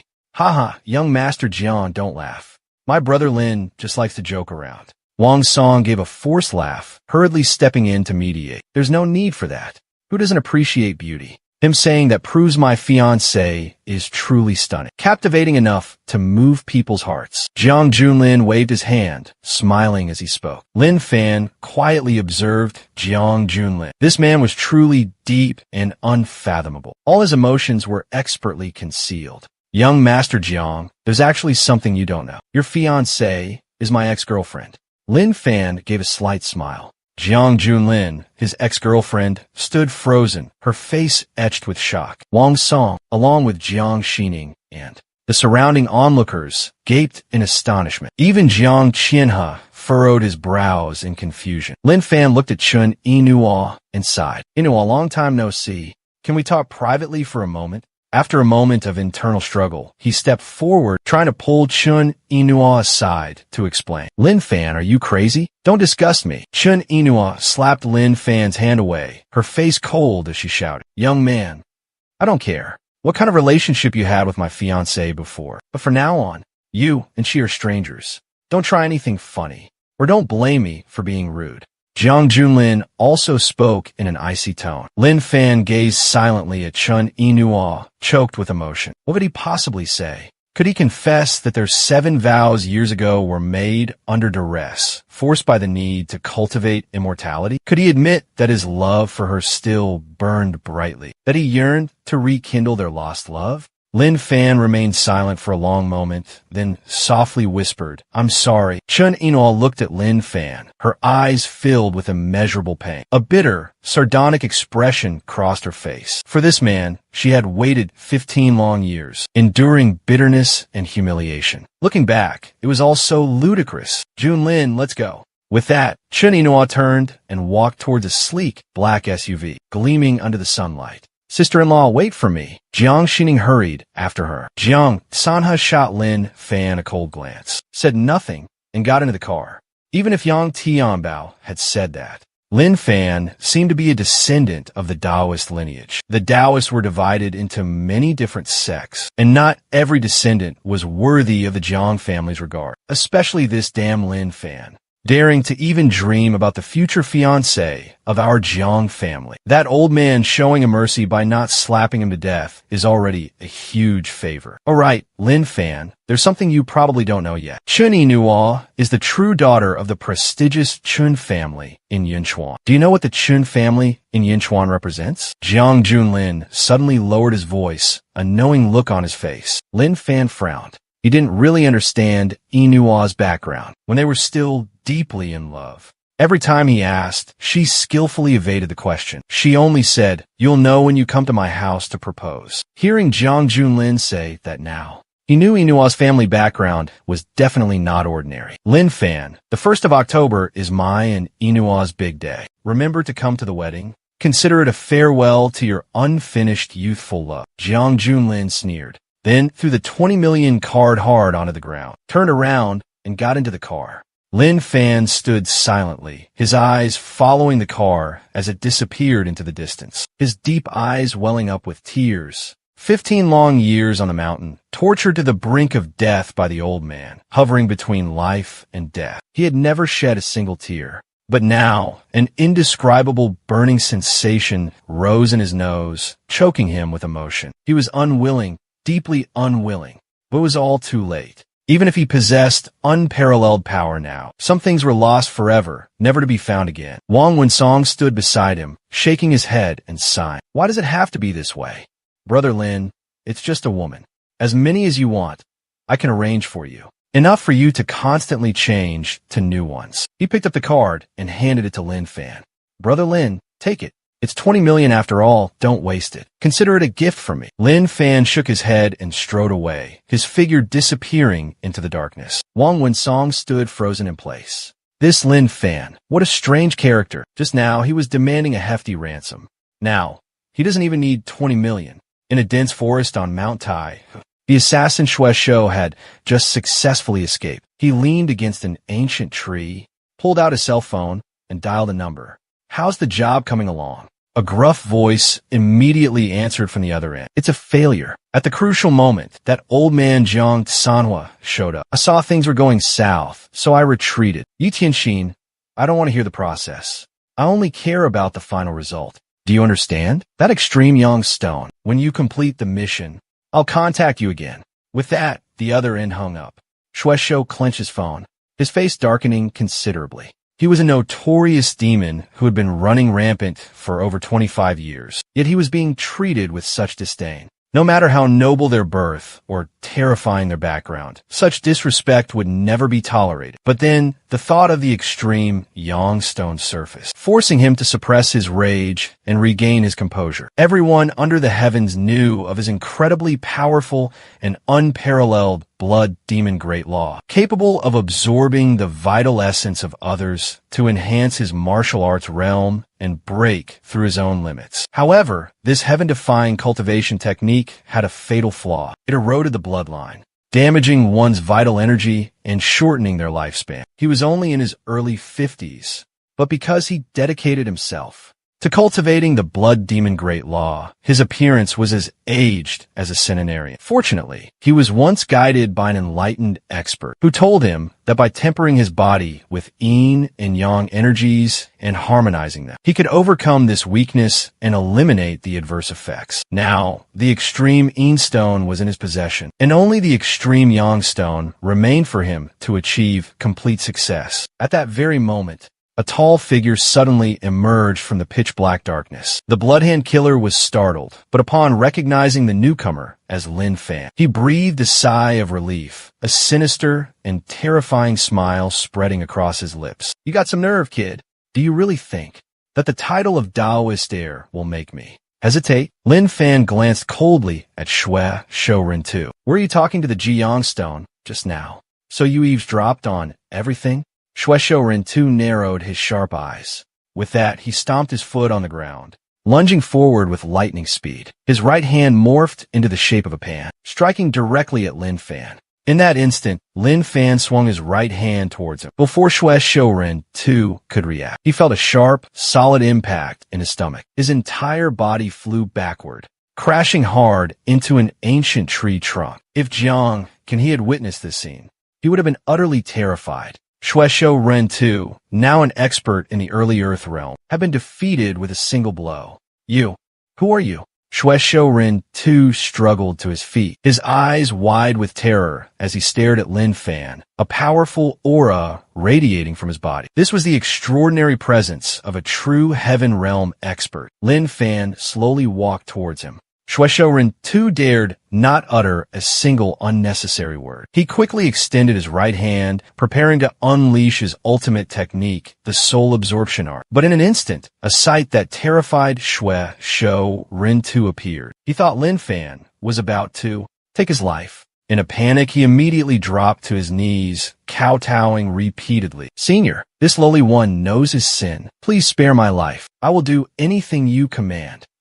Lin Fan looked at him with an unreadable expression. This old fool knows when to yield. Hand over the extreme Een Stone. Hearing this, Shueisho Ren II felt a pang of reluctance. But at this moment, he dared not utter a word of protest. He hastily retrieved a small stone from within his robes. The stone was pitch black, looking like nothing more than a tiny piece of coal, but it emanated a bone-chilling coldness. This is the extreme Een Stone. Such overwhelming Een energy, truly miraculous. Lin Fan muttered to himself. "I have a few questions for you, and I need you to answer truthfully. If your answers don't satisfy me, there won't be a second chance." Yes, sir. "Please ask away, Senior." The Bloodhand Killer wiped the sweat from his brow, anxiously replying, "Why did you sabotage that construction site? Who ordered you to kidnap the Jiang family's young lady?" The noise from the construction was incredibly irritating, so I just messed with things a little bit. I truly didn't have any malicious intent. As for kidnapping the young lady, Qin Tianzhu ordered me to. He's the one behind it. The extreme Yang Stone is currently in his possession. I risked my life working for him. All for that extreme Yang Stone. All right, set up a meeting with Qin Tianzhu for me. Tell him to come see me. I need to retrieve the extreme Yang Stone. You can go. Hearing this, the Bloodhand Killer didn't hesitate, immediately pulling out his phone to call Qin Tianzhu. "Old Qin, I got that girl again. I'm at Mount Taihu now. You can come for the exchange. You said you failed? Well, I snuck in and succeeded. Do you want this girl or not?" Cut the crap. After a brief exchange, the call ended. Time passed. About half an hour later, the moon hung high. The deep forest was silent, not a sound. Suddenly, faint footsteps echoed from a distance. The person walked with a steady gait, clearly a master of the early Earth realm. Qin Tianzhu approached, his eyes scanning the surroundings. He was momentarily surprised when he saw Lin Fan, but quickly looked away. An insignificant brat.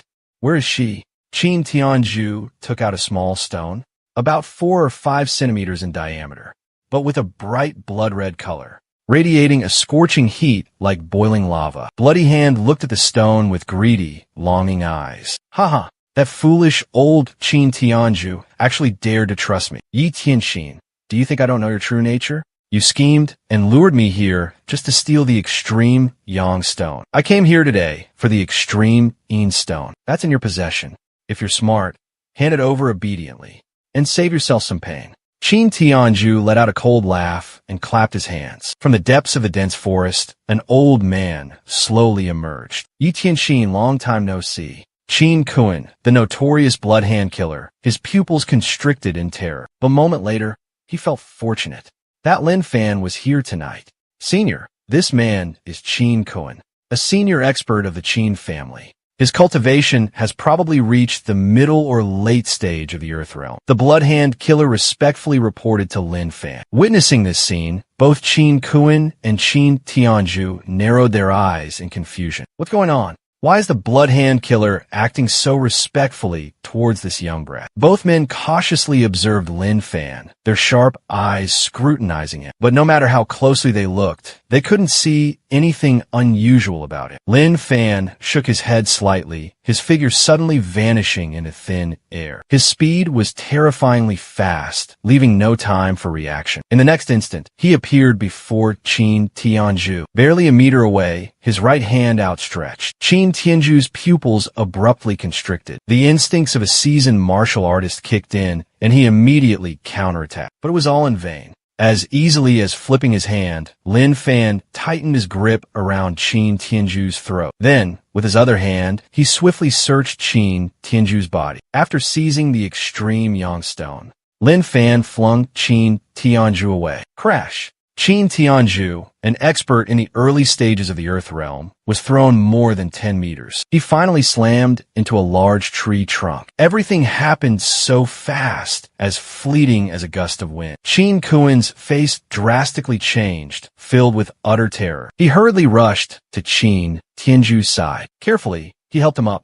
Qin Tianju wiped the blood from the corner of his mouth, his eyes fixed on Lin Fan with a gloomy intensity. At this point, how could he not realize that the young man before him was no ordinary person? This brat has some skills, he seethed, daring to help the Blood Hand Killer steal our Qin family's treasure. Do you know what kind of catastrophic trouble you've brought upon yourself? Finishing his words, he gave Qin Kuin a meaningful look. Understanding the signal, two Qin family experts immediately sprang into action, surrounding Lin Fan with icy expressions. They were wary of him escaping with the extreme Yang Stone. Lin Fan, already irritated by Chen Yinua's situation, now saw these two Qin family lackeys acting so presumptuously, and his inner rage intensified. He raised his hands, casually waving them twice. Boom! Boom! Qin Tianju and Qin Kuin were instantly sent flying more than 10 meters, crashing heavily to the ground.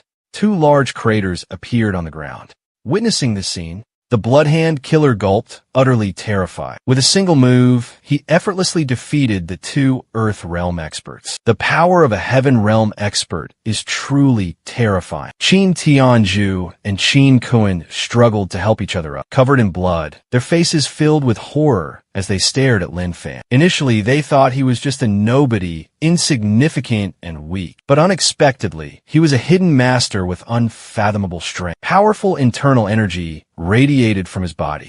You're a Heaven Realm expert at the extreme Yang Stone stage. Do you still want to continue? Lin Fan spoke coldly. Qin Tianju jumped, shaking his head vehemently. No, no more. Senior, please spare my life. This is a small token of respect, a gift for Senior. He and the Blood Hand Killer shared the same thought. After realizing Lin Fan was a Heaven Realm expert, they immediately abandoned any thought of resistance. In the martial world, there's a saying, beneath the Heaven Realm, all are ants. Because the Heaven Realm and Earth Realm are two martial arts realms with a vast difference in power. Heaven Realm experts can not only project their internal energy externally, but they can also borrow the power of heaven and earth to amplify their attacks. As far as this old man knows, currently in Jinling, there's only one person who has broken through to the Heaven Realm. That is the master of the Martial Arts Alliance. I never expected a second person to reach this realm today. Ha ha ha. Qin Tianju, you've fallen into my hands today. Bloody Hand Killer stood beside him, laughing triumphantly. Bloody Hand Killer, you must have known his true strength. That's why you deliberately lured me here. My Qin family will definitely not let you off. Qin Tianju's face was pale as he roared in fury. Having obtained the extreme Yang Stone, Lin Fan immediately turned to leave. I'm not a murderer. Robbing someone and then killing them to silence them. I can't do something like that. Senior, wait for me. Bloody Hand Killer cried out in terror, hurrying after him. After the two of them left, Qin Tianju could no longer contain his rage and unleashed a powerful punch into a nearby tree trunk. How could there be such a young Sky Realm expert, so incredibly young?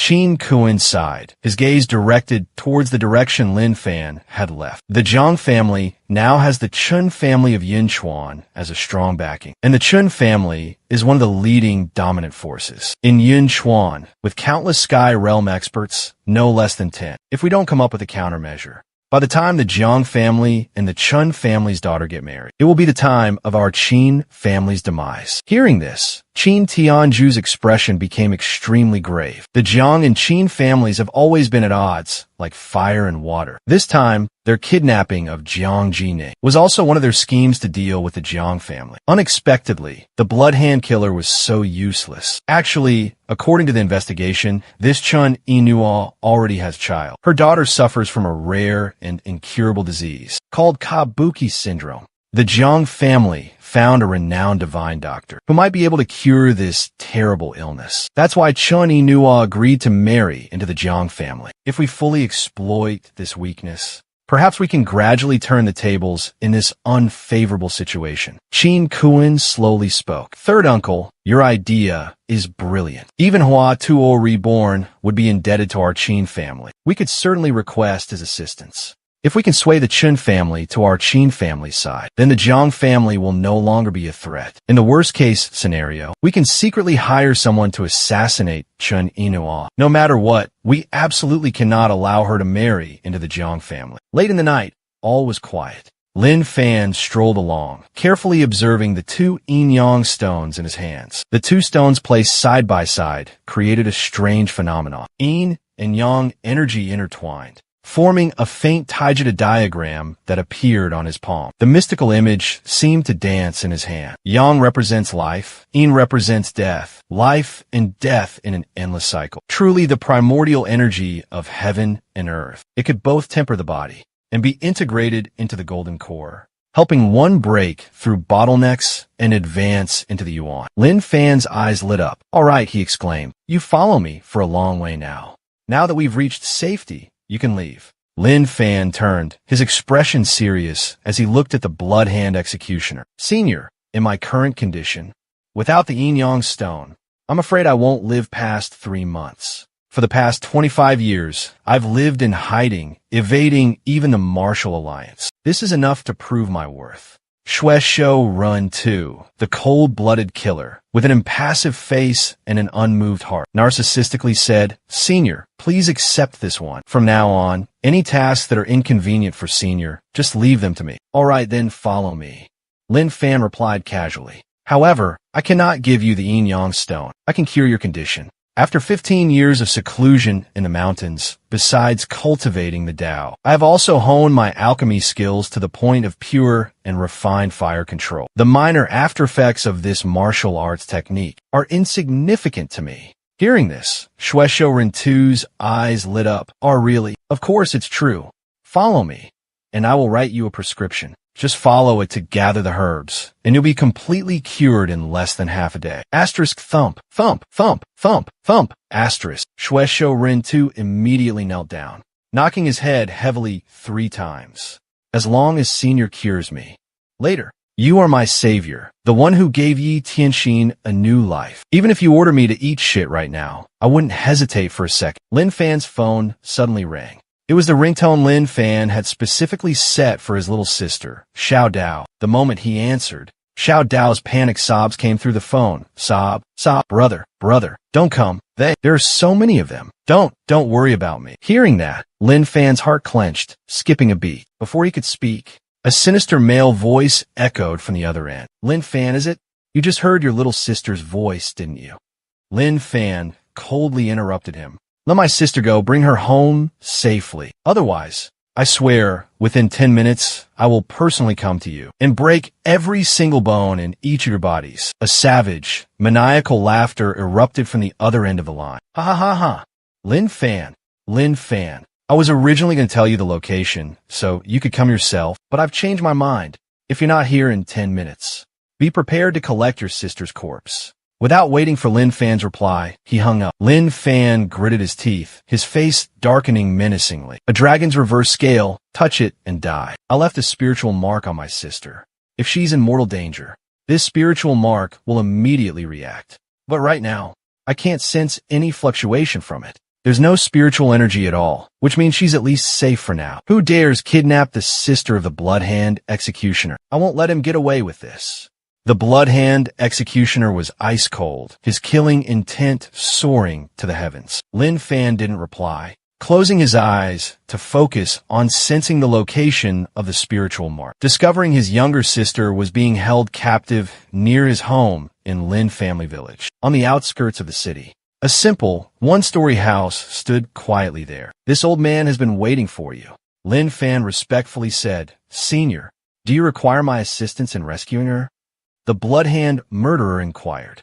Lin Fan remained silent, bowing slightly before his body shot upwards. In the blink of an eye, he vanished into the darkness of the night. This extraordinary sight utterly terrified the blood-hand murderer, causing him to involuntarily fall to his knees, his heart in turmoil. He knew full well that even renowned sky realm masters of the Jianghu couldn't freely soar through the air like that. Could it be that this person has surpassed the sky realm? Meanwhile, inside an abandoned factory in the outskirts of Jinling, Ada, a martial artist at the early stage of the return realm. He hung up the phone, a sneer spreading across his face. Facing him was a middle-aged man, a martial artist of the Huanjing realm, even reaching the late Huanjing stage. Besides these two experts, within the factory's vast space, stood 30 or 40 black-clad bodyguards, tall, imposing, and muscular, standing in rank and file, motionless, concealed in the shadows.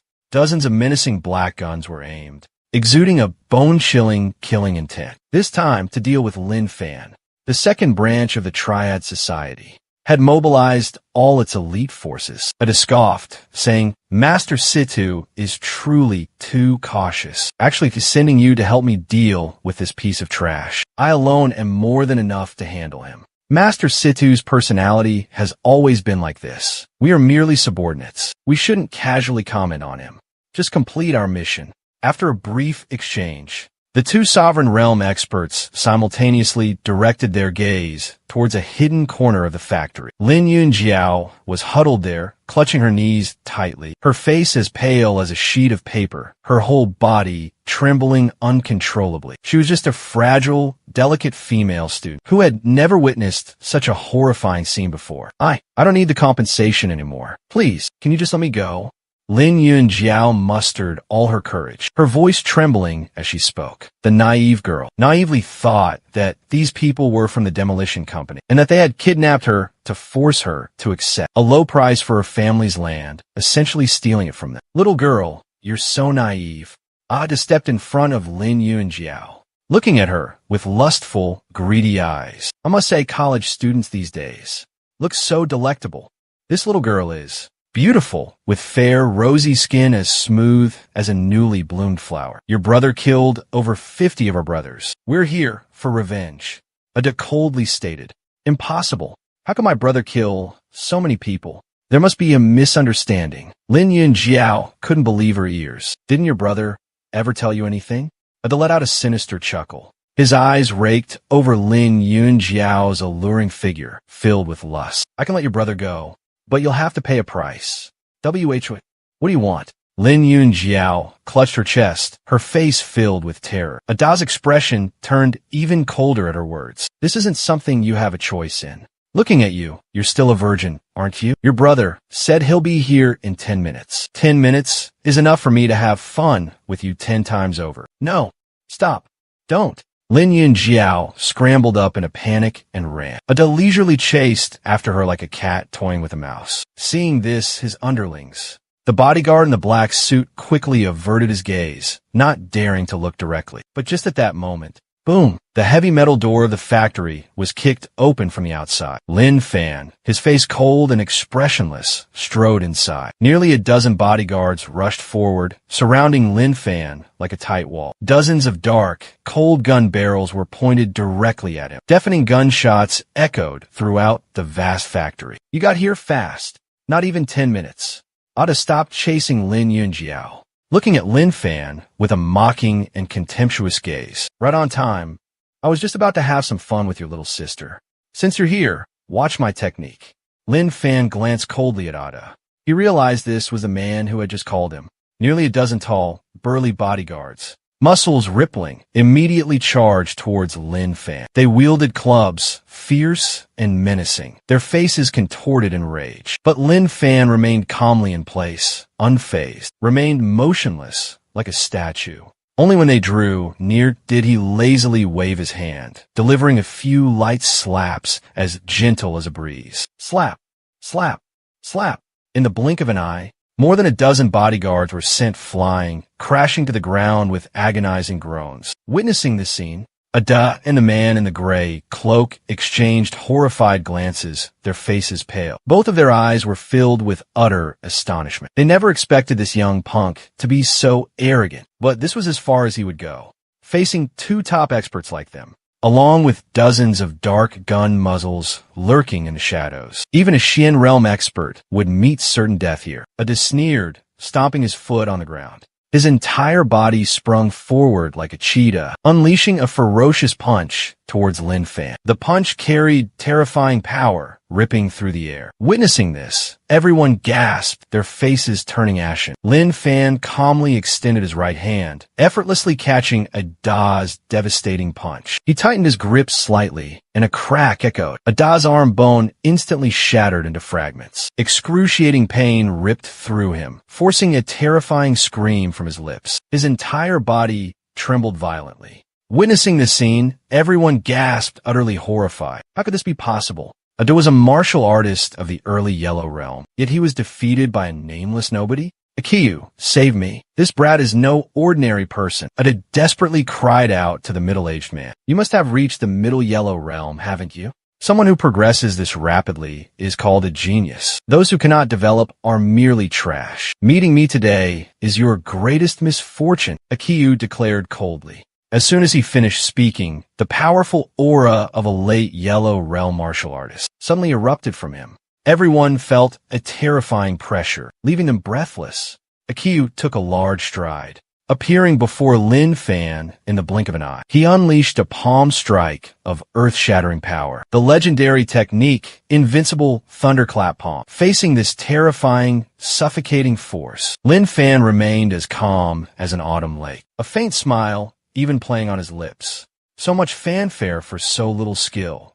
Such a grandiose name for such a weak attack. I suppose I'll have to hold back. Lin Fan thought to himself. Achio was sent flying back more than 10 meters, crashing hard into a factory support beam, lying motionless on the ground, his body limp as mud. This horrifying scene left everyone present utterly terrified. Achio, a renowned expert of the late Huanjing realm, had been defeated in a single move. Why you? Are you a Xianjing realm expert? Ada stammered, his voice trembling like a leaf in the wind. No, Lin Fan replied casually as he began to squeeze and manipulate Ada's body. Crack, crack, crack. The sound of breaking bones echoed like firecrackers. His movements were lightning fast, astonishingly quick, leaving Ada with more than a dozen broken bones before he could even react, before he could gather his bearings. A wave of excruciating pain washed over him, contorting his face. You bastards! What the hell are you doing? Get me out of here! Ada bellowed towards the 10 snipers concealed in the shadows. The 10 snipers reacted instantly, a volley of gunshots echoing through the air. Bang! Bang! Bang! A hail of bullets hurtled towards Lin Yunjiao like fiery serpents. Lin Yunjiao's blood ran cold, certain that her death was imminent. But in the next moment, an invisible shield materialized, enveloping her. The bullets ricocheted with deafening blasts. Before the 10 snipers could comprehend what happened, they were struck down by their own bullets. What just happened? Lin Yunjiao gasped, looking towards Lin Fan. She was certain her brother had intervened and saved her. He was truly extraordinary, incredibly powerful. Ada shrieked in terror. The bullets, they bounced back? How is that possible? Just then, the ringtone of Ada's phone pierced the silence. He struggled to answer the call, but his broken arms rendered him immobile. Let me help you. Lin Fan casually pulled his phone from his pocket and placed it on the table. The caller ID flashed, Situ to run. As soon as he answered, a calm, refined voice echoed from the other end. Well, is everything taken care of? You're Situ Hao, aren't you? The men you sent were useless, a bunch of incompetent fools. Silence hung heavy on the other end for a moment. Release Ada, then crawl here and beg for forgiveness. Maybe then I'll consider sparing your life. Your confidence is adorable. Lin Fan burst into laughter, then stood up, turned, and ruthlessly crushed Ada under his heel. Xian Realm? Doesn't mean you're invincible. You'll regret what you've done. Heaven or earth, no one can save you today. Click.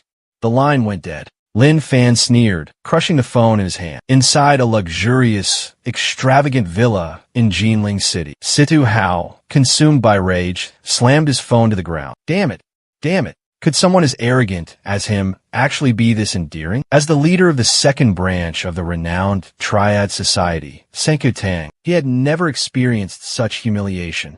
AQ and Ada, along with Zheng Tian, who were his most trusted and capable subordinates. Yet they were all killed by a nobody, a petty thug named Lin Fan. This was a slap in the face beyond what he could endure. Just then, a black-clad guard swiftly entered and respectfully reported. Reporting to Master Situ. Young Master Jiang requests an audience. Quickly invite young Master Jiang in.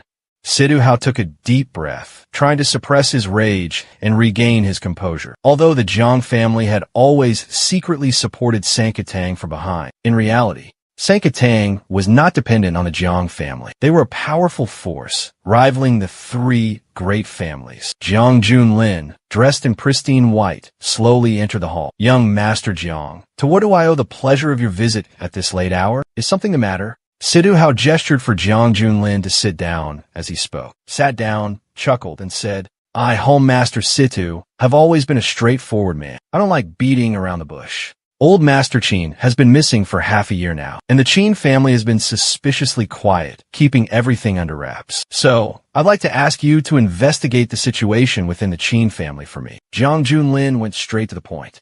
Situ Hao was inwardly startled by these words, but maintained his smile as he replied, Young Master Jiang, I'm afraid I can't make this decision on my own. I need to consult with my elder brother first. The three hall masters of the Trimouth Hall may appear harmonious on the surface, but there's underlying conflict between them. I came to you personally. Surely, Hall Master Situ understands the Jiang family's intentions. Jiang Junlin spoke with a deeper meaning. Hearing this, Situ Hao looked at Jiang Junlin appraisingly. Very well, I could go to the Qin family and investigate for you. Hall Master Situ is indeed a wise man. Once the Qin family falls, it will be Tang Zhu's moment to seize complete control of the Triad gang. Jiang Junlin stood up. All right, there's a personal matter I'd like to ask for your help with, Master Situ. There's a guy in Jinling named Lin Fan. His martial arts skills are probably around the profound realm. I'd like you to teach him a lesson he'll never forget. Young Master Jiang, is there bad blood between you and this Lin Fan? Situ Hao inquired. No deep-seated hatred. It's just that the kid is my fiancé's ex-boyfriend. It's incredibly irritating. Ah, I see. I'll give him my special attention.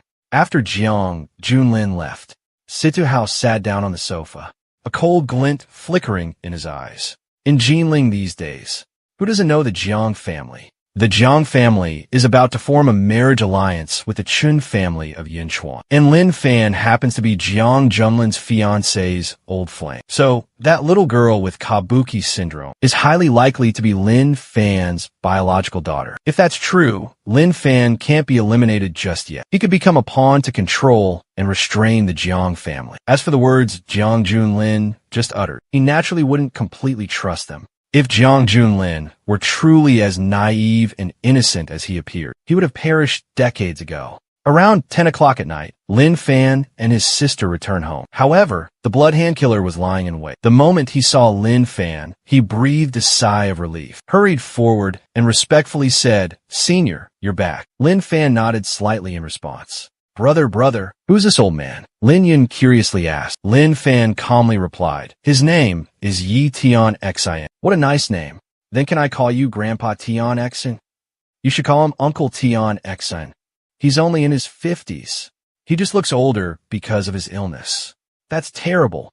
Lin Yun Jiao exclaimed with sympathy. She looked at Xue Shouren too, with concern and worry in her eyes. Uncle Tian Xian, please don't lose hope. Your illness can definitely be cured. Xue Shouren too looked at Lin Yun Jiao, silently, speechless. Since the tragic murder of his family over 25 years ago, he hadn't felt genuine care from anyone. Now, hearing these warm words of encouragement, he suddenly felt awkward, unsure how to respond. Lin Fan didn't say another word. He went inside, took out paper and a brush, and wrote down a long list of medicinal herbs. Follow this prescription and gather the ingredients. Return to me once you have everything. Thank you, Senior. Shueisho Rintu looked at the prescription, his heart filled with indescribable emotion. Lin Fan pondered for a moment, then asked, "Do you know anything about the Sanko Tang? Could it be that people from the Sanko Tang kidnapped Senior's younger sister?" Shueisho Rintu immediately grasped the situation. The Sanko Tang is divided into 3 branches, each led by a Tang leader with mid-earth realm cultivation. Furthermore, the Sanko Tang boasts a formidable force of 7 or 8 Xian realm experts and over a dozen Huang realm cultivators. With such overwhelming strength, in this vast Jinling city, only the 3 great clans of Jiang, Qin, and Li can compare. With Senior's extraordinary abilities, annihilating the Sanko Tang would be as easy as turning one's hand. However, this humble one believes that unless absolutely necessary, Senior should avoid direct conflict. Lin Fan looked surprised and asked why. Because it's rumored that the 3 Tang lords of the Sanko Tang all have close ties to the reclusive sects in the mountains. The Bloodhand man lowered his voice and continued. The powers within the mortal realm all have some connection to the secluded sects in the high mountains. These sects have existed since ancient times, representing the pinnacle of martial arts in the Great Xia. Normally, they don't interfere in worldly affairs, but they still require resources to sustain themselves. Therefore, some powers in the mortal world actively provide them with resources, providing them with food and necessities in exchange for protection. After the cold-blooded killer left, Lin Fan stood frozen, lost in thought. It seemed this world held more intrigue than he had imagined. Could a hidden sect truly exist high in the mountains? Just like in those urban fantasy stories he used to read. Could there be cultivators like him within that sect? It seemed that after finishing his business here, he could pay these mysterious sects a visit. But first, the urgent matter was to absorb the energy from the Yin-Yang stone and strive to break through to the nascent soul realm. As for his sister's safety, refining a few protective talismans for her would suffice. Lin Fan found an open space, sat cross-legged, and calmed his mind for cultivation. As he took out the Yin-Yang stone, his master's teachings from years past echoed in his mind. Cultivation is the absorption of the spiritual energy of heaven and earth into the Dantian, forming 9 swirling vortexes of qi. This is the qi refining stage. 9 returns to 1. The golden core shatters, giving birth to the nascent soul. As expected, the nascent soul stage. Lin Fan gently lifted the 2 yin-yang stones, the mystical stones hovering above his head, emitting a magical glow. Black and white streams of yin and yang energy intertwined, merging into a unified whole, then slowly flowed into Lin Fan's Dantian. A long, silent night passed. Lin Fan slowly opened his eyes, a mystical aura emanating from his body, spreading all around. Just as he predicted, he had successfully broken through to the nascent soul stage. Afterwards, Lin Fan picked up a pen and notebook and meticulously began drawing talismans. About 20 minutes later, the page in the notebook was filled with dense runes. At first glance, each rune looked incredibly ordinary, like the childish scribbles of a young child.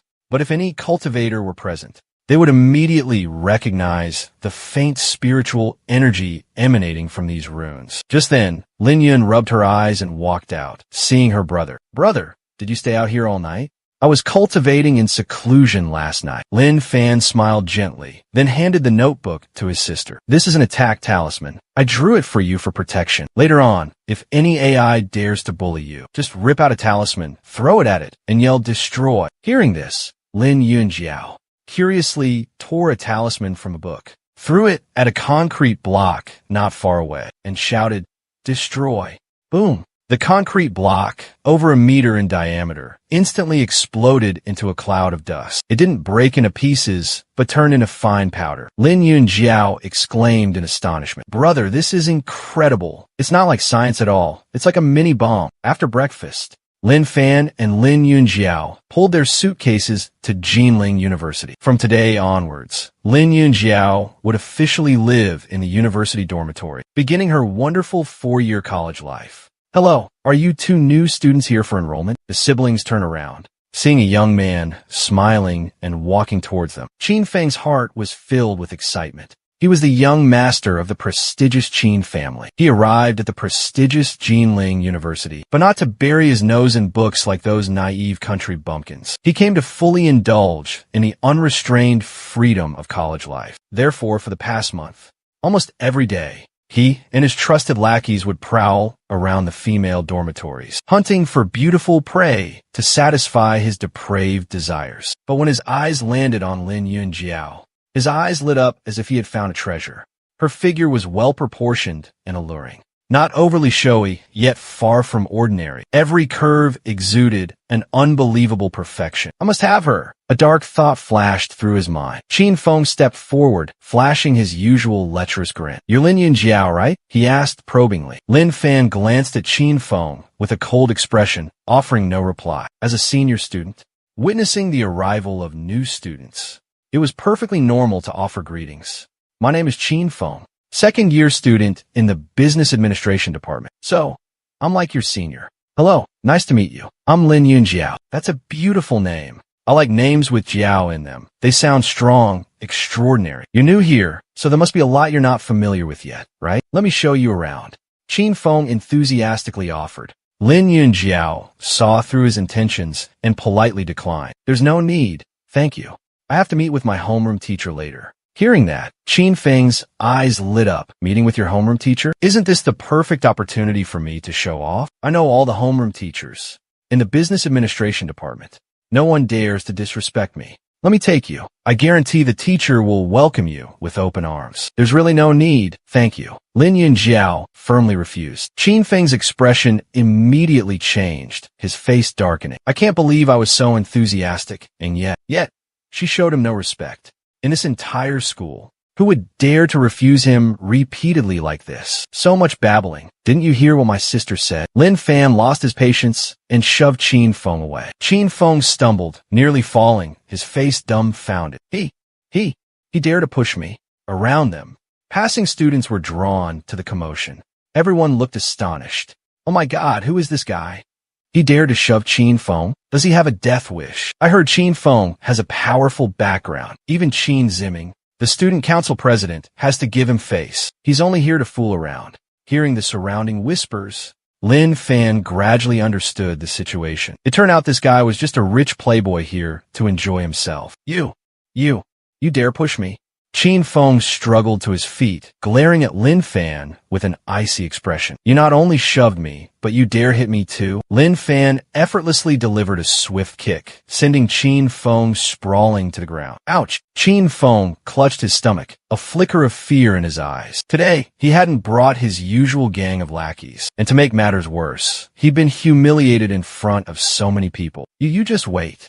This isn't over." Qin Feng spat out a threat and then hastily ran away. The incident with Qin Feng was just a brief interlude. Lin Fan didn't give a second thought. He continued his stroll around the Duo Qin University campus, passing by the science building and the small grove of trees. Looking at the scenery, both familiar and foreign, a wave of indescribable emotion washed over him. It felt as though he'd weathered countless storms in life. He then made his way to the food street near the university's back gate. Many familiar shops from his memories had vanished, likely closed down for good. A few shops were still operating, but were eerily quiet and deserted. In the age of the internet boom, traditional businesses were facing increasingly difficult times. He finally stopped in front of a small dumpling shop tucked away on a street corner. This was a familiar place, a favorite haunt for him and Chun Inua. Inua used to say she loved the dumplings here. But Lin Fan knew the truth. She only liked them because they were cheap. She knew he wasn't well off, so she never asked for anything extravagant. The thought brought a subtle wave of sadness over Lin Fan. "Young man, is that you?"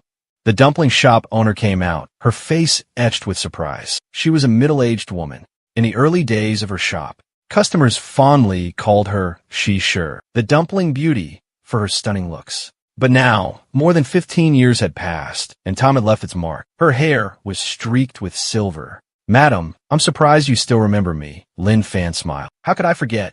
You used to be a regular here." The owner beamed, warmly inviting Lin Fan inside. As soon as Lin Fan sat down, he ordered, "I'll have a bowl of assorted dumplings. A large one, please. Extra spicy, please." "All right." The owner gestured with her hand, smiling in agreement. In just a moment, A steaming, fragrant bowl of dumplings, vibrant red with chili oil, was served. Lin Fan ate each dumpling slowly, savoring the fiery spice blended with the delicious flavor. It was so spicy it stung his nose, but incredibly satisfying. "Where's your girl?" The owner sat down beside him, asking with a smile. Hearing this, Lin Fan's hand holding the spoon froze. He shook his head silently. His expression held an indescribable sadness. "I lost her. Is that so? What a pity." The owner sighed, shaking her head regretfully. "That girl, when she looked at you, her eyes sparkled like stars in the night sky. It was a look of sincerity and longing, reserved only for someone deeply loved. I thought you two would get married." Hearing these words, Lin Fan's heart ached even more. "It's a shame. It's too late for regrets now. Is she married? If not, there's still hope. Young man, don't let your life be filled with too many regrets." The owner patted Lin Fan's shoulder gently, comforting him. "Try searching for her in the bustling world. Who knows, maybe when you turn around, that person is somewhere under the faint, flickering lights. Perhaps, if he just turned around, he would see her right behind him." Hearing these words, Lin Fan was stunned, leaving the dumpling shop with a troubled heart. A glimmer of hope flickered in his eyes. He decided to give himself a chance to pursue Chun Inual once more. Even if he failed miserably, he would have no regrets. Cultivation is about following the heart's calling. Only then can one truly understand the truth. With that thought, Lin Fan took out his phone and tried calling Chun Inual, but the only response was the immediate beeping of a rejected call. Without hesitation, he redialed again and again. On the 9th try, the operator's voice announced, "Sorry, the number you have dialed is currently switched off." Lin Fan sighed in disappointment. The flame of hope that had just been ignited in his heart was instantly extinguished. Just then, his phone suddenly rang. Could it be Inual calling back? Lin Fan rejoiced, his heart filled with hope. But seeing Wang Song's name on the caller ID, his joy quickly vanished. "What is it?" "I'm very busy." Lin Fan answered the phone, his irritated tone making his annoyance clear. "Brother Lin, are you free right now? I have a few small gifts I'd like to give you. Come over and you'll see." Wang Song said mysteriously, piquing his curiosity. Lin Fan, figuring he had nothing better to do, agreed. The Jining Hotel, one of the few 7-star hotels in Daxia, exuded ultimate luxury. Each room cost 2 or 3,000 yuan, while the presidential suite could cost tens of thousands. Lin Fan arrived at the hotel, following the address Wang Song had provided. Just a glance at the hotel's parking lot revealed it was packed with all kinds of luxury cars. The hotel entrance was bustling with people coming and going, a hive of activity. Everyone was dressed to the nines, exuding an aristocratic air. The aroma of wealth and prosperity permeated the air. After giving Wang Song's name, Lin Fan was greeted by a welcoming staff member who escorted him to Presidential Suite 903. Inside the luxurious room, Wang Song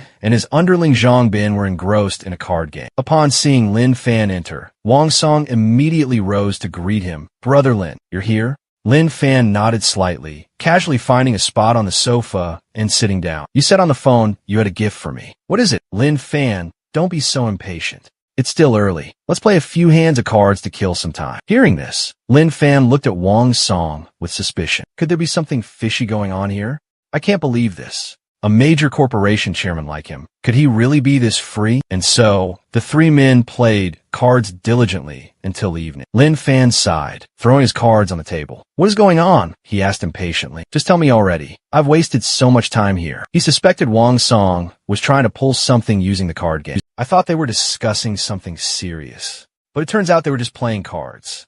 Unbelievable. I wasted an entire afternoon playing cards with these two idiots. I'm such a fool. Brother Lin, don't be angry. Let me make a call and find out what's going on." Wang Song said as he pulled out his phone and dialed a number. After a brief exchange, he hung up and winked at Zhang Bin. Zhang Bin immediately understood, taking a room key card from his briefcase and handing it to Lin Fan. "Brother Lin, this is the key card to the Presidential Suite 1103 upstairs. The gift I want to give you is inside. Go up and see for yourself." Wang Song gave a knowing smile. Hearing this, Lin Fan's expression softened as he took the key card. "Can you be a little more specific about this?" "Brother Lin, just go up and see for yourself. I can only say that you'll definitely like it." Those words only piqued Lin Fan's curiosity further. What could possibly make me so excited? Could it be a magical weapon, a divine power, a secret cultivation technique? Impossible. Wang Song was completely unaware that he was a cultivator. Could the reward be a room filled with money?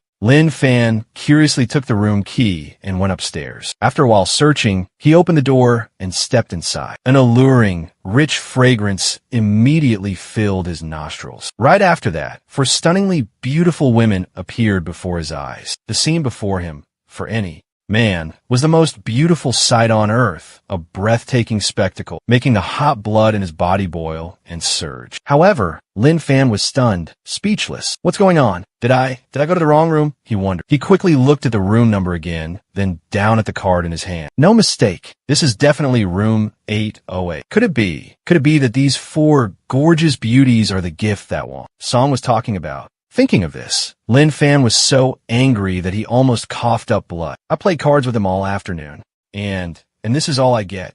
Lin Fan felt like his world was about to crumble, completely collapse. He immediately turned and left, determined to find Wang Song and demand an explanation. Inside the room, the four girls were stunned to witness Lin Fan's departure. Girls, CEO Wang gave each of us 100 million. If we let him leave, we'll definitely lose that money. Hearing this, all four girls became anxious, like they were sitting on hot coals. They hurriedly threw on thin robes and rushed out like a swarm of bees. Lin Fan was still standing at the door. Handsome, you can't go anywhere.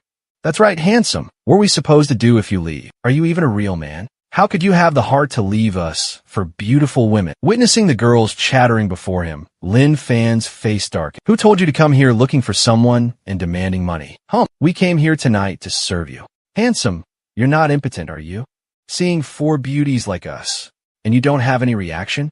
Lin Fan was about to retort when three people suddenly appeared at the end of the hallway. One of them was Inua. She was looking at him with a surprised expression. Lin Fan's face darkened, wishing he could jump out the 11th floor window. He was alone, facing four beautiful, alluring young women. Inua looked at her ex-boyfriend with icy eyes, a sharp pain stabbing at her heart. Last night, after returning from Mount Tai, she tossed and turned, unable to sleep. Lin Fan's image kept flashing through her mind, making her wonder if she had misunderstood him. Even during the day, when Lin Fan repeatedly called her, though she didn't answer, a strange joy bloomed in her chest. After all, women are creatures of emotion. Lin Fan was Nyin father, but now she realized she was wrong. How could she have trusted such a horrible man? This wasn't the brother Lin he used to know.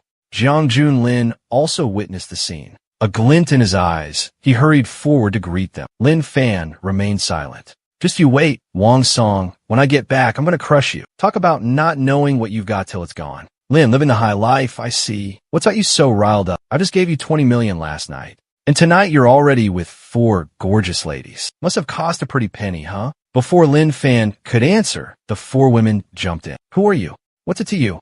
What gave you the right? Lin Fan ignored Jiang Jun and walked straight up to Chun Eno, took a deep breath, and said, "What if I told you this was all a misunderstanding? Would you believe me? Wang Song from Qinglong Construction called me here. He said he wanted to give me a gift, but I had no idea it would be these four women. If I had known, I wouldn't have come." Chun Eno scoffed. "And what does that have to do with me?" Lin Fan paused for a moment, then suddenly pushed Chun Eno against the wall, placing one hand against it. Reasoning with a woman right now is pointless. Desperate times call for desperate measures. A sweet shut you up might just solve a world of problems. Look into this man's eyes, Inua, filled with genuine affection. Trust me, I've never lied to you. For 15 years, I've longed for you, yearned to see you again. Remember the poem we used to recite back in college? Tagore famously said, "Silence is golden, but silence in front of the woman you love is cowardice." Inua, can we start over? Lin Fan gazed at Chun Inua with eyes full of passionate love, his voice soft and filled with a heart-wrenching power. The four girls witnessing this scene were choked with emotion, tears welling up. It turns out that such sincere and passionate love still exists in this world. Chun Inua stared at him, her mind completely blank. She felt like she was transported back to the beautiful days of her youth in college. Every time they had an argument, Lin Fan would use this masterful shut you up move to coax her. Afterwards, they would reconcile as if nothing had happened. Now, it seemed like everything was repeating itself. She knew deep down that her heart still lingered on Lin Fan. Once bitten, twice shy, as the saying goes. She feared Lin Fan would abandon her again, leaving her to fall into a bottomless abyss, with no strength left to rise. Seeing Chun Inua's expression, an indescribable joy welled up in Lin Fan's heart. He lowered his head, intending to, but just at that moment, Jiang Junlin flew into a rage, rushing forward and bellowing. Lin Fan, do you think I'm invisible? You dare to kiss my fiancée right in front of me? Are you tired of living? As soon as he finished speaking, the overpowering aura of a peak, profound realm expert erupted violently. The thunderous roar jolted Chen Inua out of her reverie. She hurriedly pushed Lin Fan away, her face a mask of confusion. Chun Sanhao, who had remained silent until now, intervened, stopping Jiang Junlin. Wait. His expression also turned cold and serious. Let bygones be bygones. I don't want to bring it up again, but from this moment on, I want you to stay away from Inua. You don't deserve her.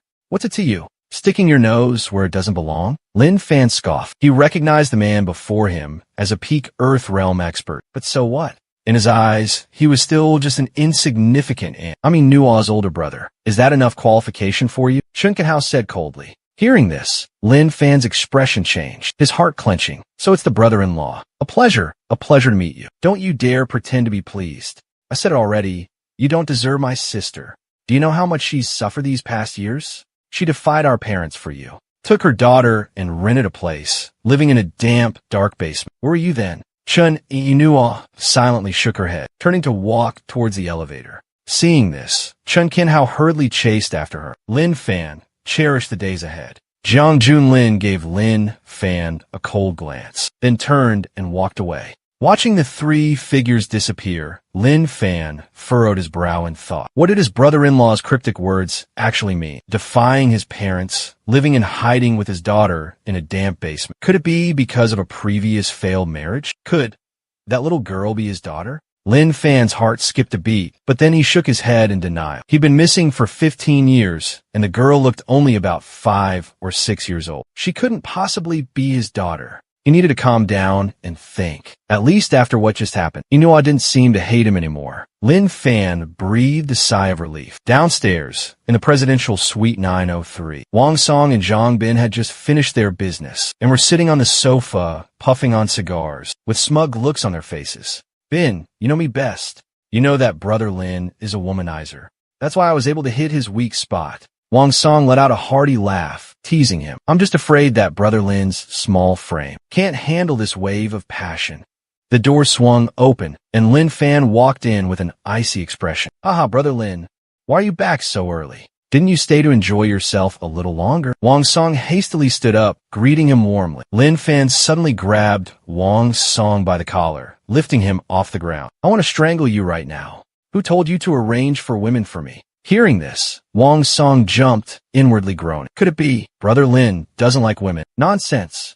Of course Lin Fan choked, angrily throwing Wang Song onto the sofa. He said coldly, of course I like women, but I only like one woman. And that's Chun Inua, the one you met last night. Just now I was surrounded by your beauties, and she caught me. So, in your opinion, how should I send you to meet your maker? Hearing this, Wang Song and Zhang Bin exchanged glances, both immediately understanding the root of the issue. Suddenly, Zhang Bin grabbed the ashtray from the table and decisively smashed it against his own head. Brother Lin, this has nothing to do with the boss. It was my own doing. We just wanted you to have some fun. We didn't expect to cause you such trouble. Zhang Bin sighed and continued. Brother Lin, I don't want to explain any further. Do with me as you please.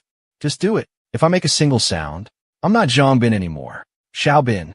Wang Song's face paled. He frantically used a tissue to wipe the wound on Zhang Bin's forehead. Lin Fan remained calm, thinking to himself that Zhang Bin was truly reckless. Forget it. Let's just let this go. Don't do anything foolish like this again. Lin Fan waved his hand dismissively. You two are just trying to get on my good side. He turned to leave, but Zhang Bin suddenly spoke up. Brother Lin, if you're interested in Chun Inua, I have some important information about her. There's a rumor going around Jinling's high society that Chen Yinua's background is quite extraordinary. She's actually the young mistress of a prestigious family in Yunchuan, the Jiang family. They wield considerable power, but marrying the daughter of such a prominent family is no easy feat. Rumor has it, Chen Yinua accepted Jiang Junlin's proposal because the Jiang family managed to invite a renowned physician, someone who can cure her daughter's illness. Hearing this, Lin Fan couldn't help but feel a jolt. I'm not sure what Yinua's daughter's illness is, only that it's a critical condition, one that even modern Western medicine can't cure. This time, the Jiang family has invited a highly skilled physician, a master of traditional Chinese medicine. So, there's a good chance he could cure your daughter.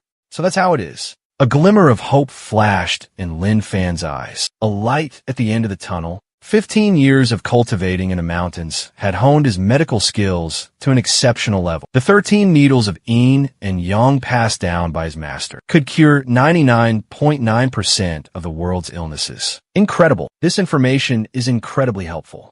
Consider me in your debt. With that, Lin Fan stepped forward, placing his hand on Zhang Bin's forehead wound. A faint stream of spiritual energy seeped in, flowing into Zhang Bin's wound. The wound gradually closed. Witnessing this scene, both Wang Song and Zhang Bin were utterly astonished. What kind of magic is this? Brother Lin, can you tell me, what realm are you currently in? Wang Song anxiously asked. I'm no sky realm cultivator. Lin Fan calmly spoke, then leisurely sat down on the sofa, pulled out his cell phone, and dialed Chen Yinua. In a luxurious, high-end restaurant, Chen Ganhao, Chen Yinua, and Jiang Junlin were having dinner together. Perhaps because of the recent incident, all three remained silent, creating a stifling, uncomfortable atmosphere. Just at that moment, Chen Yinua's phone suddenly rang. It was a call from Lin Fan. She hesitated for a moment, then decided to reject the call. Yinua, who was calling? Jiang Junlin asked, his tone tinged with suspicion. No, nobody, Chen Yinua replied indifferently. Hearing this, Jiang Junlin nodded, his expression seemingly calm. But inwardly, he felt extremely uneasy. It must have been that clown Lin Fan calling. That bastard, he's really pushing his luck. Does he want to die?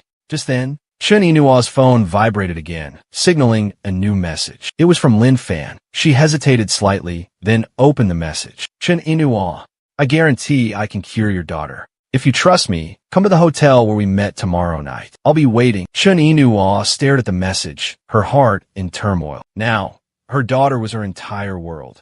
She could hate Lin Fan, but she couldn't miss even the slightest glimmer of hope, no matter how small, that could save her beloved daughter. Jiang Junlin, this divine doctor you mentioned, the one who can cure my daughter, when will he arrive? Is he certain he can cure her?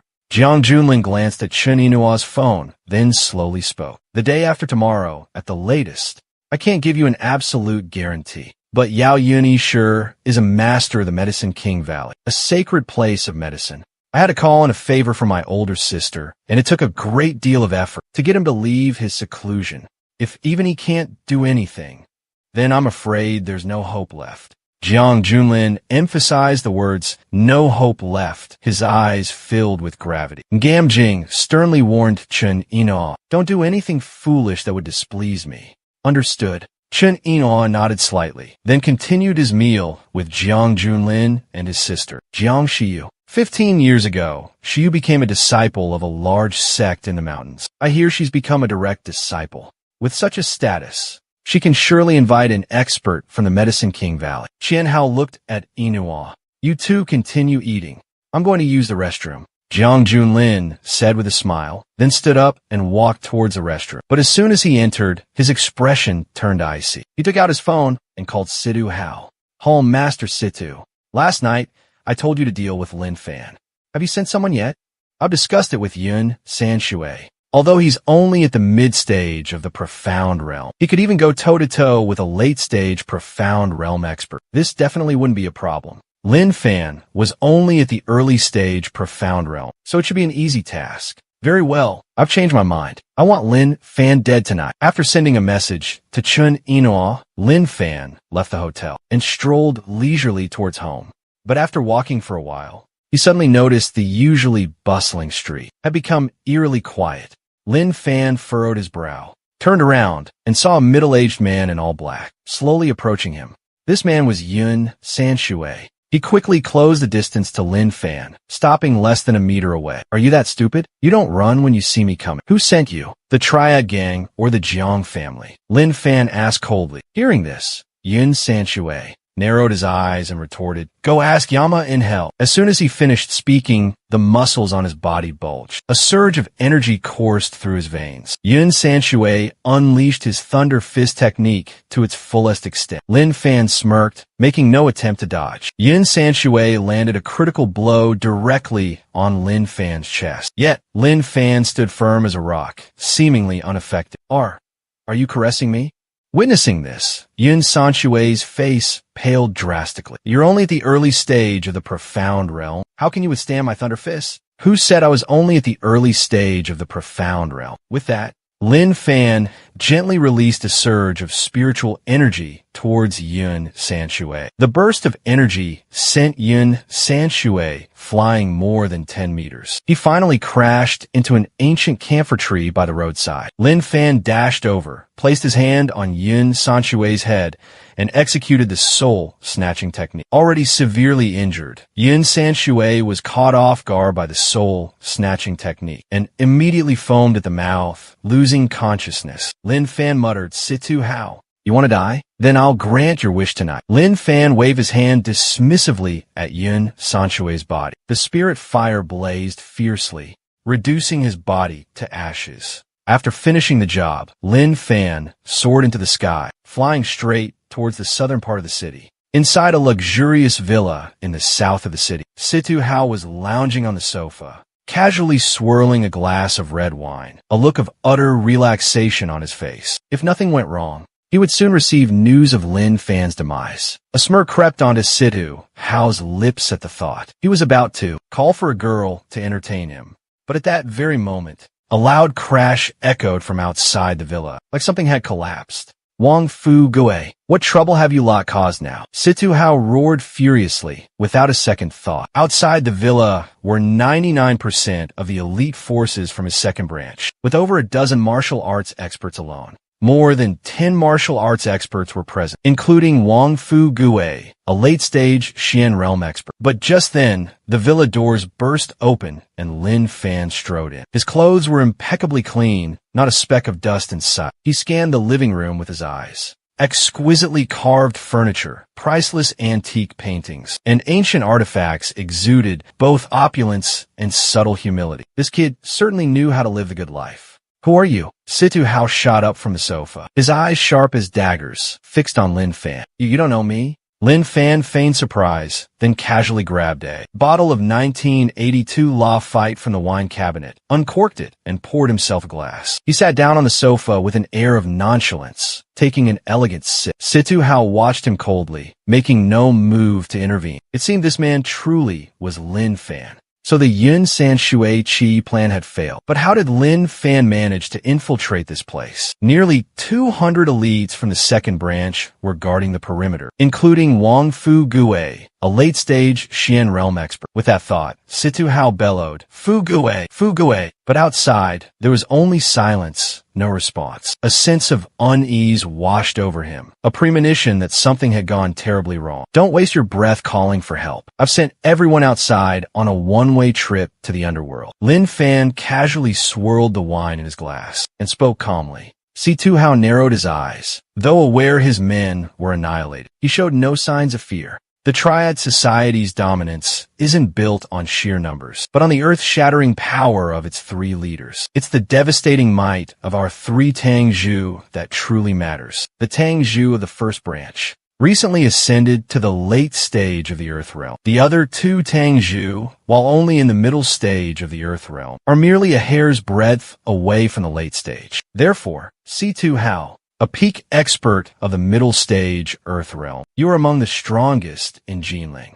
Since you've come knocking at death's door yourself, I shall personally escort you to your final destination. Situ Hao stomped his foot, unleashing a terrifying force that cracked the marble floor. His speed was so incredible it created deafening sonic booms. Faced with this terrifying attack, Lin Fan merely tilted the glass of red wine in his hand. The red wine swirled in the air, instantly transforming into a sharp, crimson ice shard. With lightning speed, faster than the naked eye could follow, it pierced straight through Situ Hao's fist. Crack! A sharp, piercing sound echoed throughout the living room. Situ Hao's entire right arm exploded. The excruciating pain sent him staggering back, finally collapsing onto the ground.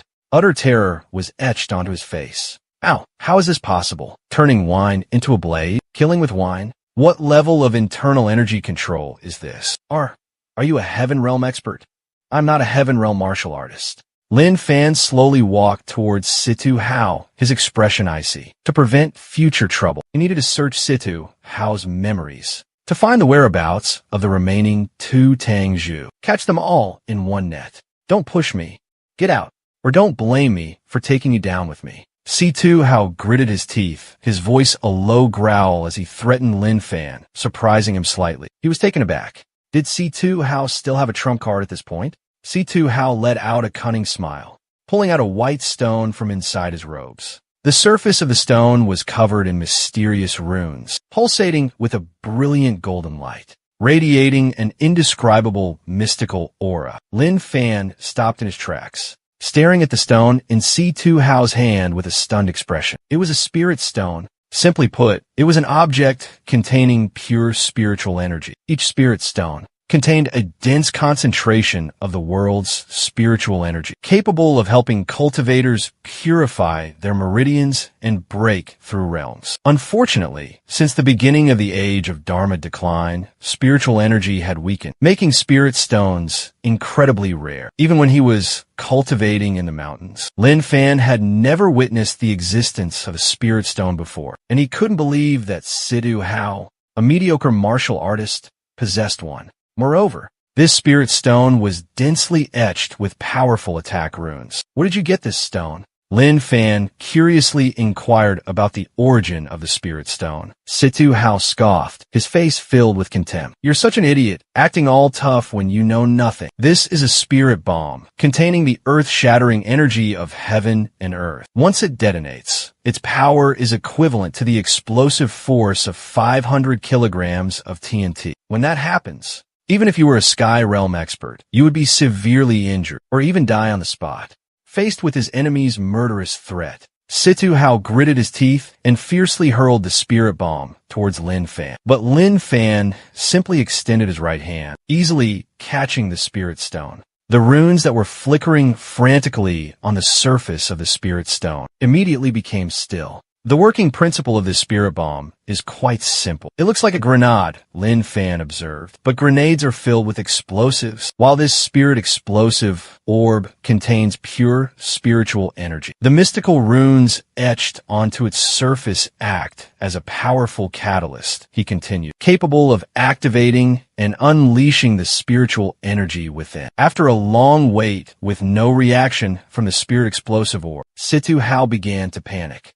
Why isn't it exploding? He stammered, fear creeping into his voice. Lin Fan calmly pocketed the spirit stone, planning to take it home for further examination. Using a precious spirit stone to create such a useless thing, he muttered, shaking his head. What a waste of a heavenly treasure.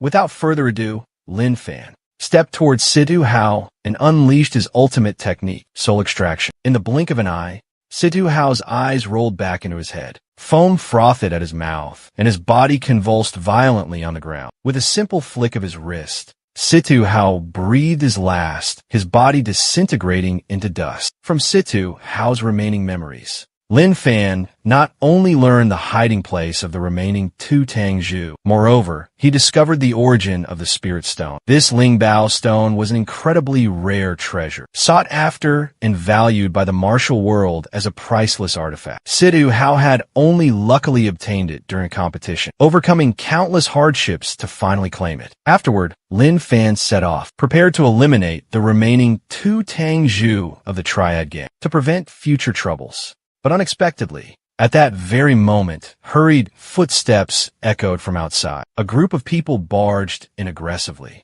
Leading the group was a man and a woman, radiating a powerful aura. The man appeared to be in his 50s, of average build, but possessing the profound strength of a late-stage Earth Realm expert. The woman was younger, around 40, also an Earth Realm expert. At the mid-stage, her power not to be underestimated. This can't be a coincidence. Lin Fan's expression changed. He was planning to seek out the other two Tang Zhu, but they unexpectedly showed up at his doorstep. Who are you?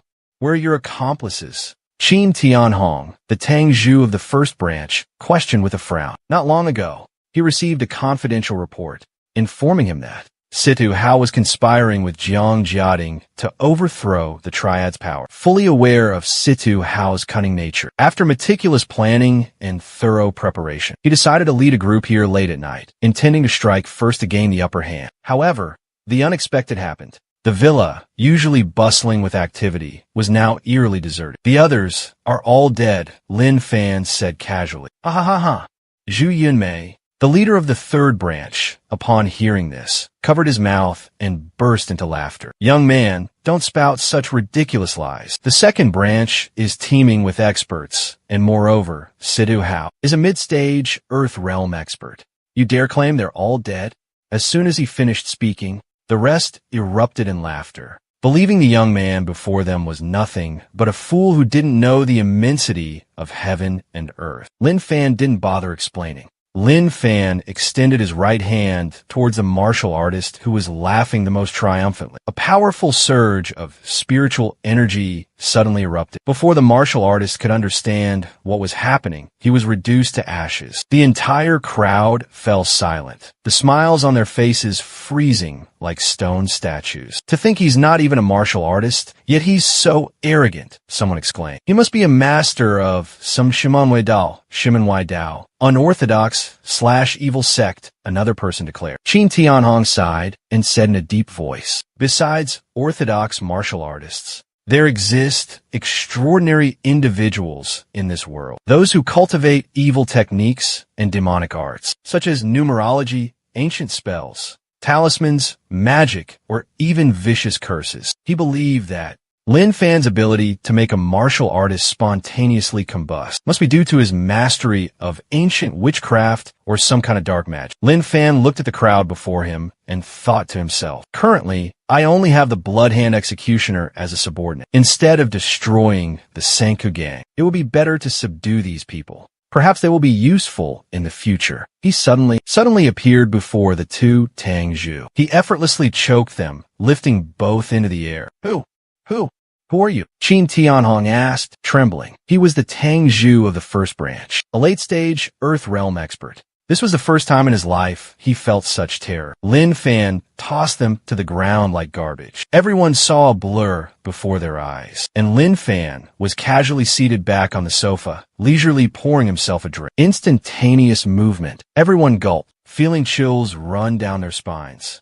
Serve me like dogs if you want to live, or join Situ Hao down below if you don't. Lin Fan took a sip of his drink, his words dripping with cold disdain. It was clear he held them in utter contempt. Senior, your request is outrageous, no matter how strong you are. A late-stage profound realm cultivator couldn't hold back any longer and retorted loudly. Before Lin Fan could finish his sentence, he spat a mouthful of wine in the man's face. The stream of wine shot out with lightning speed, piercing straight through the martial artist's chest. Anyone else have any objections? I'm a very peaceful person. I don't like forcing others. Qin Tianhong looked into Lin Fan's sharp eyes, and a feeling of utter terror welled up in his heart. He wants to kill me. A strong premonition arose within him, causing his limbs to tremble uncontrollably as he immediately dropped to his knees. Senior, from now on, I will be your loyal hound. We all are willing to be your loyal hounds.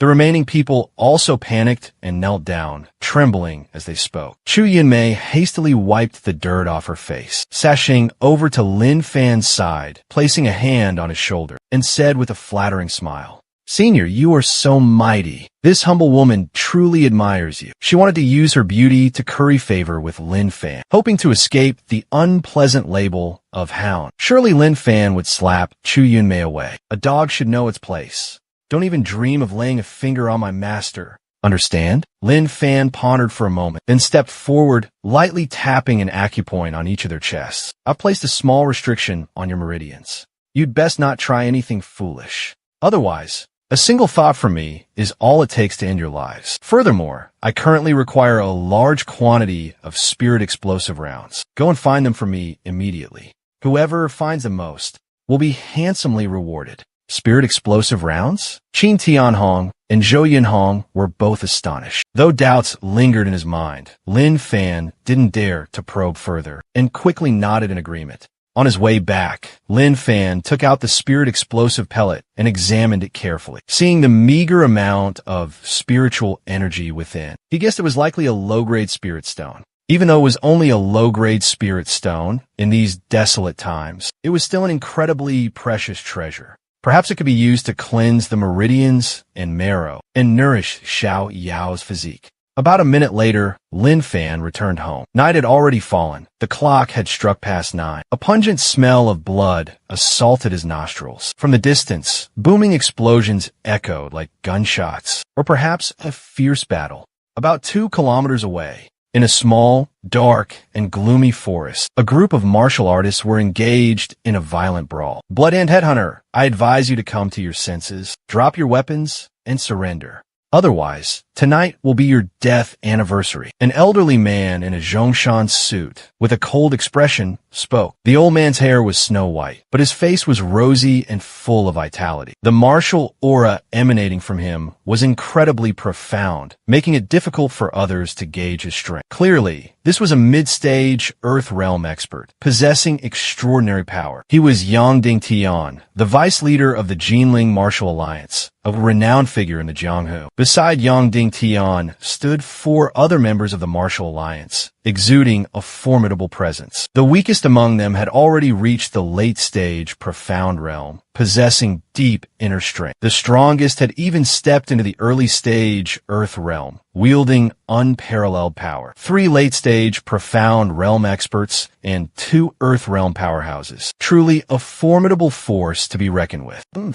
Fine words. If I follow you, will I even have a chance to live? The Bloodhand Killer spoke in a low voice, heavily injured and weakened. Earlier that day, he had gone to search for medicine according to Lin Fan's prescription to treat his injuries. But unexpectedly, the Martial Alliance had spies planted in all the pharmacies within the city. He desperately fled to Lin Fan's house, hoping to find help. But to his despair, no one was there. The eerie silence plunged him into utter despair, extinguishing all hope. Years ago, to cultivate the blood demon demonic art, the Bloodhand Killer had massacred more than 1,000 innocent lives. Evil heretics like you, anyone can slay. Hearing this, Shueisho Rindo burst into maniacal laughter. If you represent righteousness and justice, then why all those years ago, when the Yi family was massacred, over 100 innocent lives brutally slaughtered, did you stand idly by, refusing to help? Why didn't anyone seek justice for the Yi family? In the end,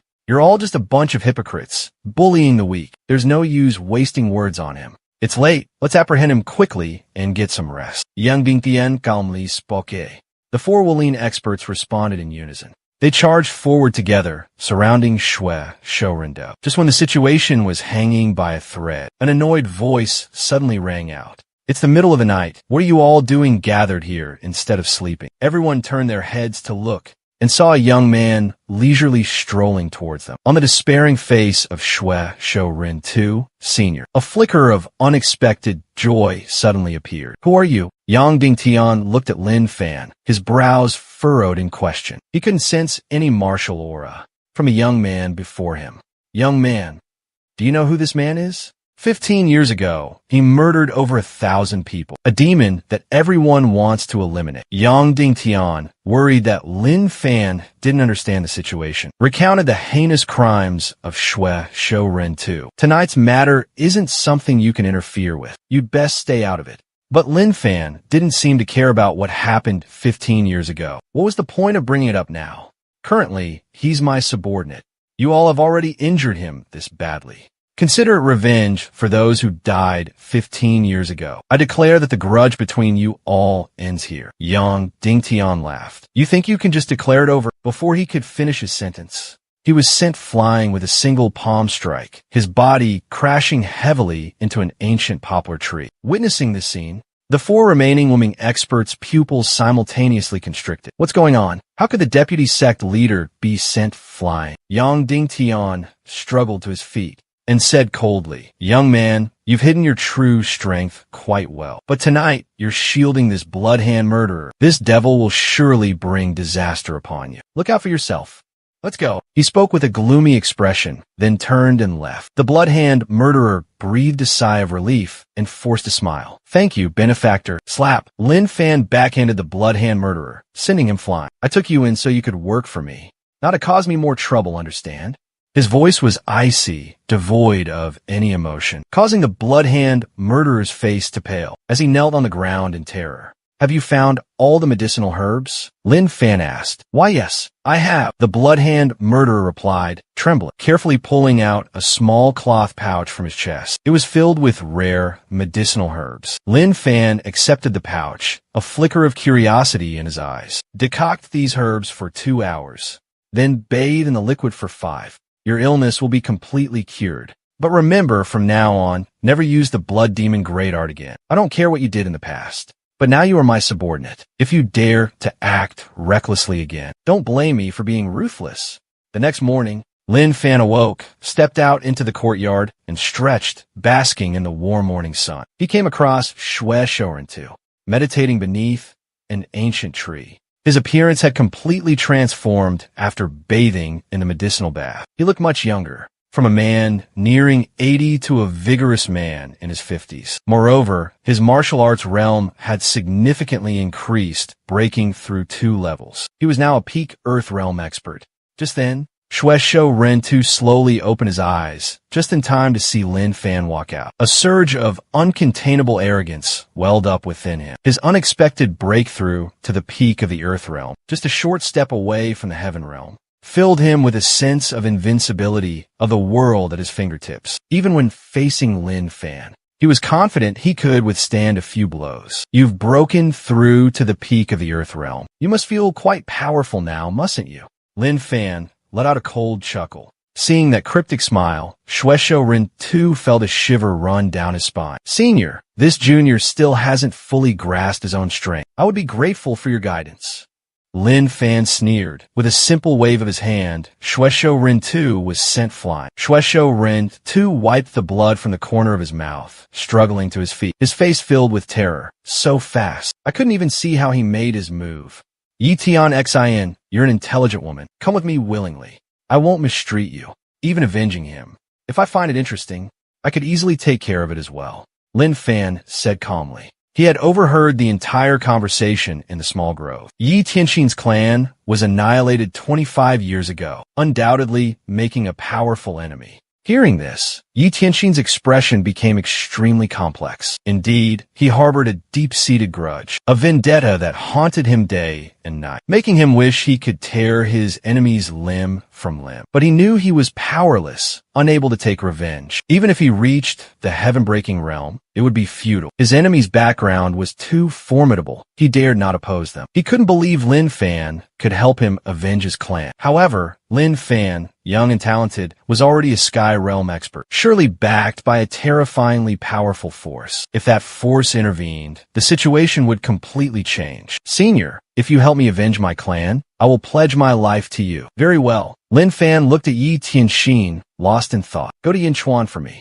I want you to thoroughly investigate the Chun family in Yinchuan. I need to know everything about them." Watching Yi Tianxin disappear from sight, Lin Fan hesitated for a moment, then took out his phone and called Chun Inua. He had texted her yesterday, but hadn't received a reply, so he decided to try calling her directly. This time, the phone rang, and Inua answered. "You finally picked up," Lin Fan exclaimed in relief. "The text you sent yesterday, what did it mean?" Chun Inua asked. She had initially intended to ignore the call, but then she remembered Lin Fan's promise about being able to cure her daughter, and she couldn't resist answering.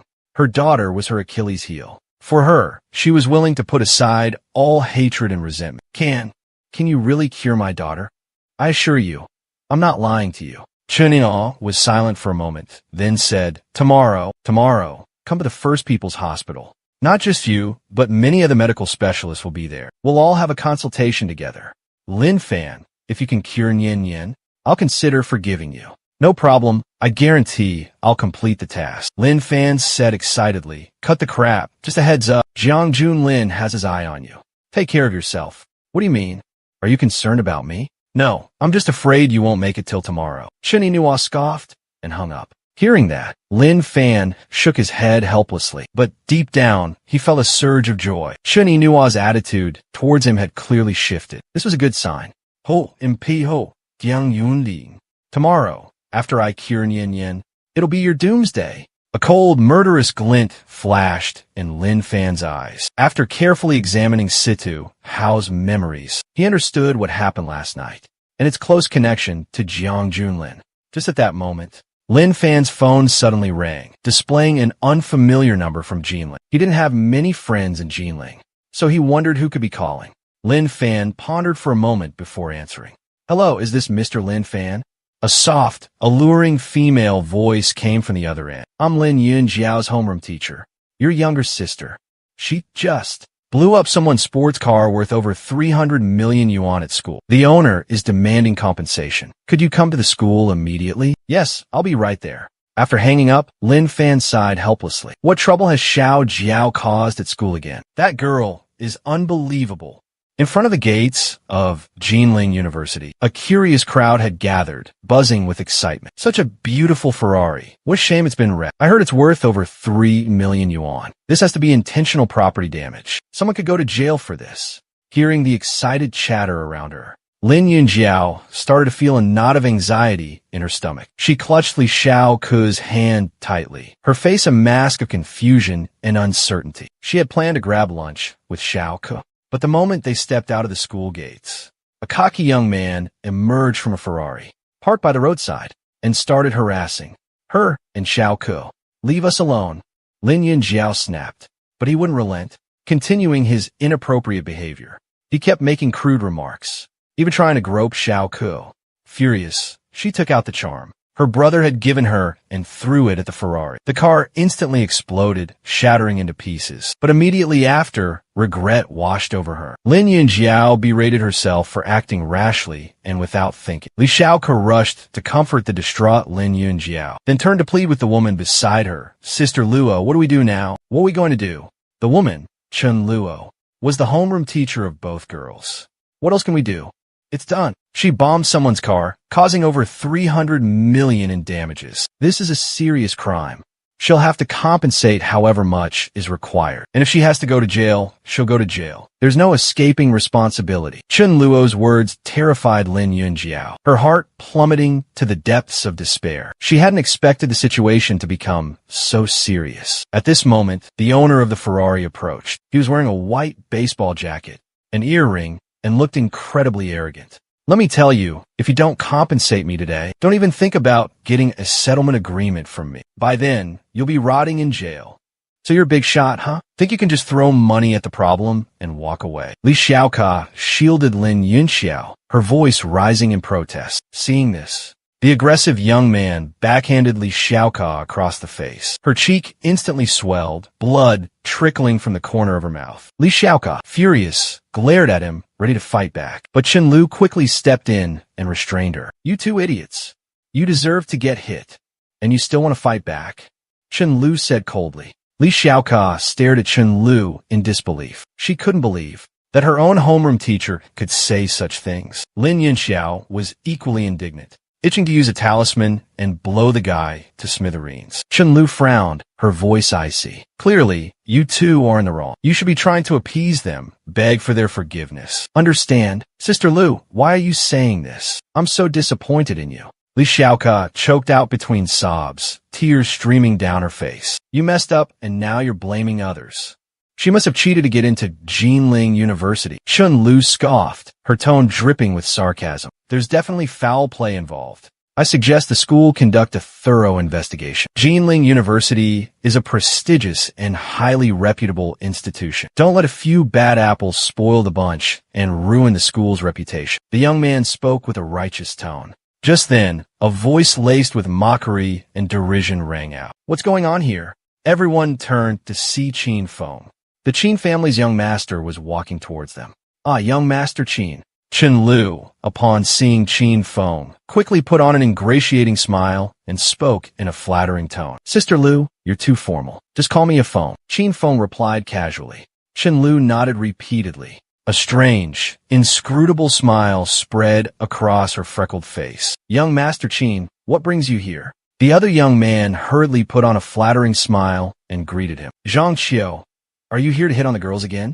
Qin Feng feigned surprise, stepping forward and lightly patting the young man on the shoulder. Witnessing this scene, Lin Yunjiao vaguely sensed something amiss. Yesterday, when she came to the school for enrollment procedures, this Qin Feng had come to cause trouble and harass her, but he was chased away by her brother. Before leaving, he even uttered threats and intimidation. Now, his appearance at this moment inevitably aroused suspicion. At this time, Chen Lu said to young Master Qin with a smile, I know you're very influential, so please help my two students. Just a word from you, and everything will be resolved. This trivial matter is nothing to me, but I'm not a saint.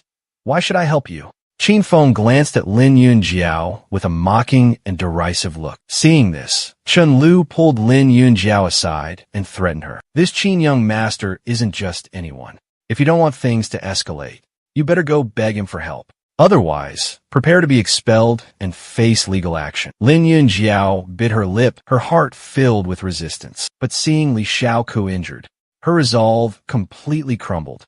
She didn't care about herself, but she couldn't let Xiaoku be implicated. Xiaoku had helped her so much, yet she was beaten up. Guilt gnawed at her. Qin Feng, can you help us? Lin Yunjiao practically gritted out the words. Help you? You're gonna beg someone again? Qin Feng scoffed. What do you want? Lin Yunjiao asked weakly. I don't want to do anything. Just wait until your arrogant brother arrives. We'll talk then. I want to see if he can still act so high and mighty like yesterday. Hearing this, Lin Yunjiao was almost certain that Qin Feng was behind everything today. She was filled with regret, her gut twisting with anxiety. She was just an ordinary girl from a humble background. How dare she offend this wealthy young master? Come here. Qin Feng disdainfully beckoned Lin Yunjiao. A mocking smirk plastered on his face. Lin Yunjiao was terrified, shaking her head vehemently, refusing to approach him. Who knew what Qin Feng might do to her? What do you think you're doing? Young Master Qin calls for you, and you dare ignore him? Chen Lu's voice was cold and menacing. Lin Yunjiao looked at Chen Lu, tears welling up in her eyes, feeling utterly wrong. Suddenly, it all made sense. Even her teacher was in cahoots with Qin Feng. Young Master Qin calls you, and you dare not come? Do you want to die? Let me tell you something. In Jinling, young Master Qin has 1,000 ways to play with you until you die. Zhang Qiu sneered, his eyes filled with cruelty. He strode forward, grabbed Li Xiaoku by the hair, and violently threw her to the ground. Still putting on airs, huh? How laughable. Li Xiaoku collapsed onto the ground, her small face pale, tears streaming down in pain. Just then, the crowd parted, and Lin Fan rushed forward. He saw his younger sister with tears welling up in her eyes, her face a picture of grievance, and Li Xiaoku sobbing uncontrollably on the ground. Lin Fan's face immediately darkened. He helped Li Xiaoku to her feet. Brother, Li Xiaoku choked out between sobs. In Lin Fan's memories, Li Xiaoku had always been an energetic and lively girl. But now, she was crying her heart out, her face swollen. The blood at the corner of her mouth was still fresh. Don't cry. Tell me, who hit you? Hearing this, Li Xiaoku cried even harder. However, she covered her mouth with her hand and shook her head vehemently, refusing to speak. Qin Feng had a powerful background, no less influential than Qin Zimin. He was the student council president. I don't want Brother Lin Fan to act rashly because of me. Who was it? Who dares to be so audacious here? Zhang's voice, Zhang Qiu swaggered out, arrogantly saying, yeah, I hit him. So what? Cut the crap in front of me. Qin Feng stood beside him, arms crossed, a mocking smile playing on his lips, enjoying the unfolding drama. But in the next moment, Lin Fan strode forward, grabbed Zhang Qiu by the throat, and lifted him into the air. He delivered a lightning-fast barrage of over 10 slaps to Zhang Qiu's face, leaving his face swollen and disfigured like a pig's head. Everyone around gasped in horror, drawing a sharp intake of breath. His attack was brutal, as if he intended to kill. After the initial shock, the crowd began to murmur and whisper. Rumor had it, the man who was beaten was the son of a powerful figure in Jinling. These two brothers were finished. They'd never be able to raise their heads again. Chun Lu snapped out of her daze and rushed forward, shouting to stop him. The man you hit is Zhang Qiu, Zhang Ming's son. Do you know who Zhang Ming is? He's the CEO of Qinglong Construction. He holds an incredibly prestigious position. He's immensely wealthy, someone you absolutely cannot afford to offend. Hearing this, the surrounding crowd gasped, utterly terrified. Qinglong Construction is the most powerful corporation in Jinling's construction industry, holding a complete monopoly over the market. To beat the CEO's son to this extent, it's hard to imagine the tragic fate awaiting that young man. Inwardly, Qin Feng smirked, his admiration growing. For his own prowess, he relished the feeling of pulling the strings from behind the scenes. Lin Fan immediately took out his phone and called Wang Song. This matter was extremely serious. Serious enough to awaken murderous intent within him. If Wang Song couldn't offer a satisfactory explanation, then there would be no need for Qinglong Construction to exist any longer. Inside the chairman's office of Qinglong Construction, Wang Song was leisurely sitting with his feet up on his desk, reading a novel, when he suddenly received a call. After listening to Lin Fan, his face contorted in rage, and he shot up from his chair. His face was drained of color, pure terror etched on his features. What?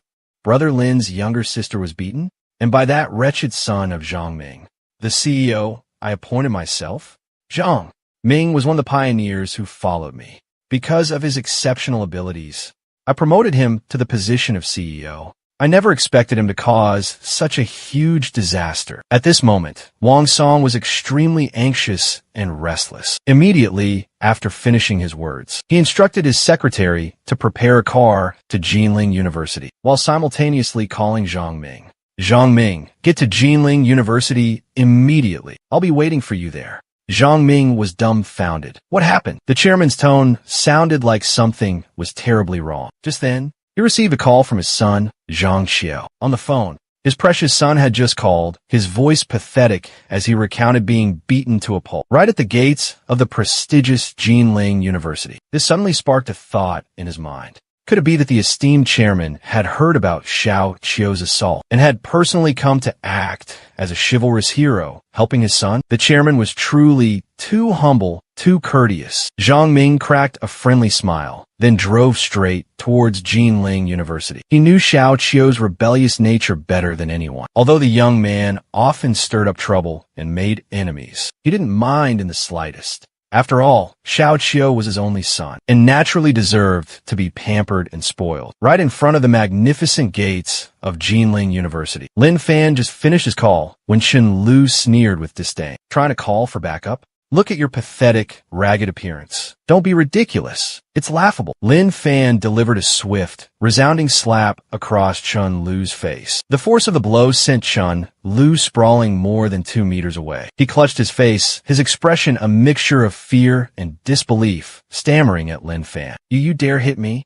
So what if I hit her? Chun Lu was sent flying even further by another forceful blow, landing sprawled on the ground, unconscious. Lin Yunjiao and Li Xiaoke stood nearby, feeling a sense of satisfaction, but a hint of worry flickered in their eyes. Xiao Jiao, don't worry. No matter what happens, I will protect him. I won't let him suffer any injustice. Li Xiaoke wiped away her tears, gritting her teeth, pulled out her phone, and dialed a number. In reality, her background was far from ordinary. She was the biological daughter of the Li family, one of the 3 most powerful families in Jinling. More accurately, she was the illegitimate daughter. Her mother came from a poor rural area, but possessed breathtaking beauty. 25 years ago, when she came to Jinling to make a living, her beauty immediately caught the eye of Li Ruhai, the second young master of the Li family. At that time, Li Ruhai was young, rich, and influential. After a period of intense pursuit, her mother, a naive woman, quickly succumbed. Not long after, Li Xiaoke was born. Her mother always believed that things would get better, patiently waiting for Li Ruhai to marry her. But unexpectedly, Li Ruhai already had a wife and child, Lu Xiaodui. You're from the prestigious Li family, while I'm just an ordinary farmer's daughter. I can never step foot into the Li family's home.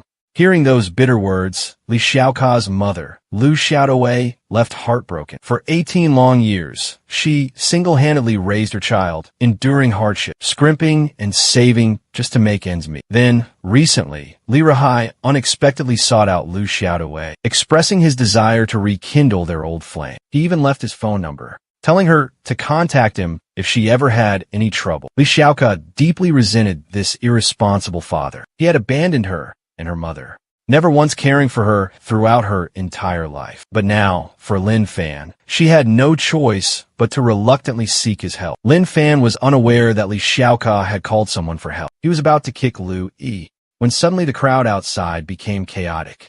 Moments later, two men strode in. Recognizing the newcomers, the surrounding crowd gasped and recoiled in astonishment. Everyone stared, unable to believe their eyes. Wasn't that man Wang Song, the renowned chairman of Qing Long Construction? I see him on TV all the time. Zhang Qiu ran forward, sobbing uncontrollably. Dad, I'm hurt. My teeth are all gone. Zhang Ming's face was a mask of icy fury, his fists clenched tight. Lin Fan paid Zhang Ming no mind. Instead, he stepped forward and delivered a swift kick to Wang Song's stomach. Wang Song doubled over in agony, his face contorted in pain. Seeing this, Zhang Ming rushed to help Wang Song up. But to everyone's surprise, Wang Song, upon regaining his footing, slapped Zhang Ming across the face. Get out! Chairman Zhang Ming clutched his cheek, utterly dumbfounded. The onlookers were stunned into silence, completely bewildered by the turn of events. Then Wang Song immediately bowed low before Lin Fan. Young Master Lin,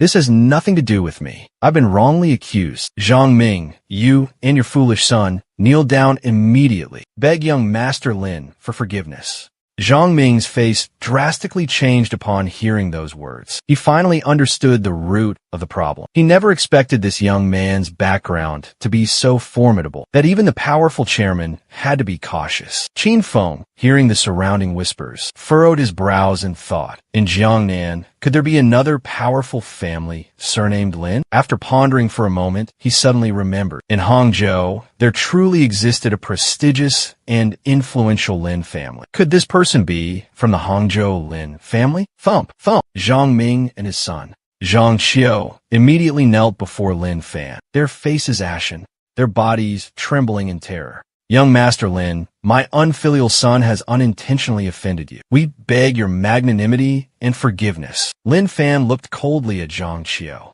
How dare you mess with my sister? Was someone behind this, egging you on? Hearing this, Zhang Qiu averted his gaze, flustered and unable to meet their eyes. He didn't dare offend Lin Fan, but he couldn't afford to anger Qin Feng either. No one.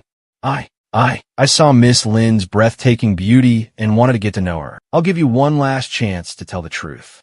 Who put you up to this? Cold sweat dripped down Zhang Qiu's forehead. He trembled in fear. Like father, like son indeed, seeing his son's panic and unease. Zhang Ming felt a pang of guilt and worry in his heart. He slapped Zhang Qiu hard across the face and roared, "You ungrateful wretch! You still dare to lie. Tell young Master Lin who is behind this now." Zhang Qiu gritted his teeth and yelled, "It was young Master Qin. Young Master Qin ordered me to do it."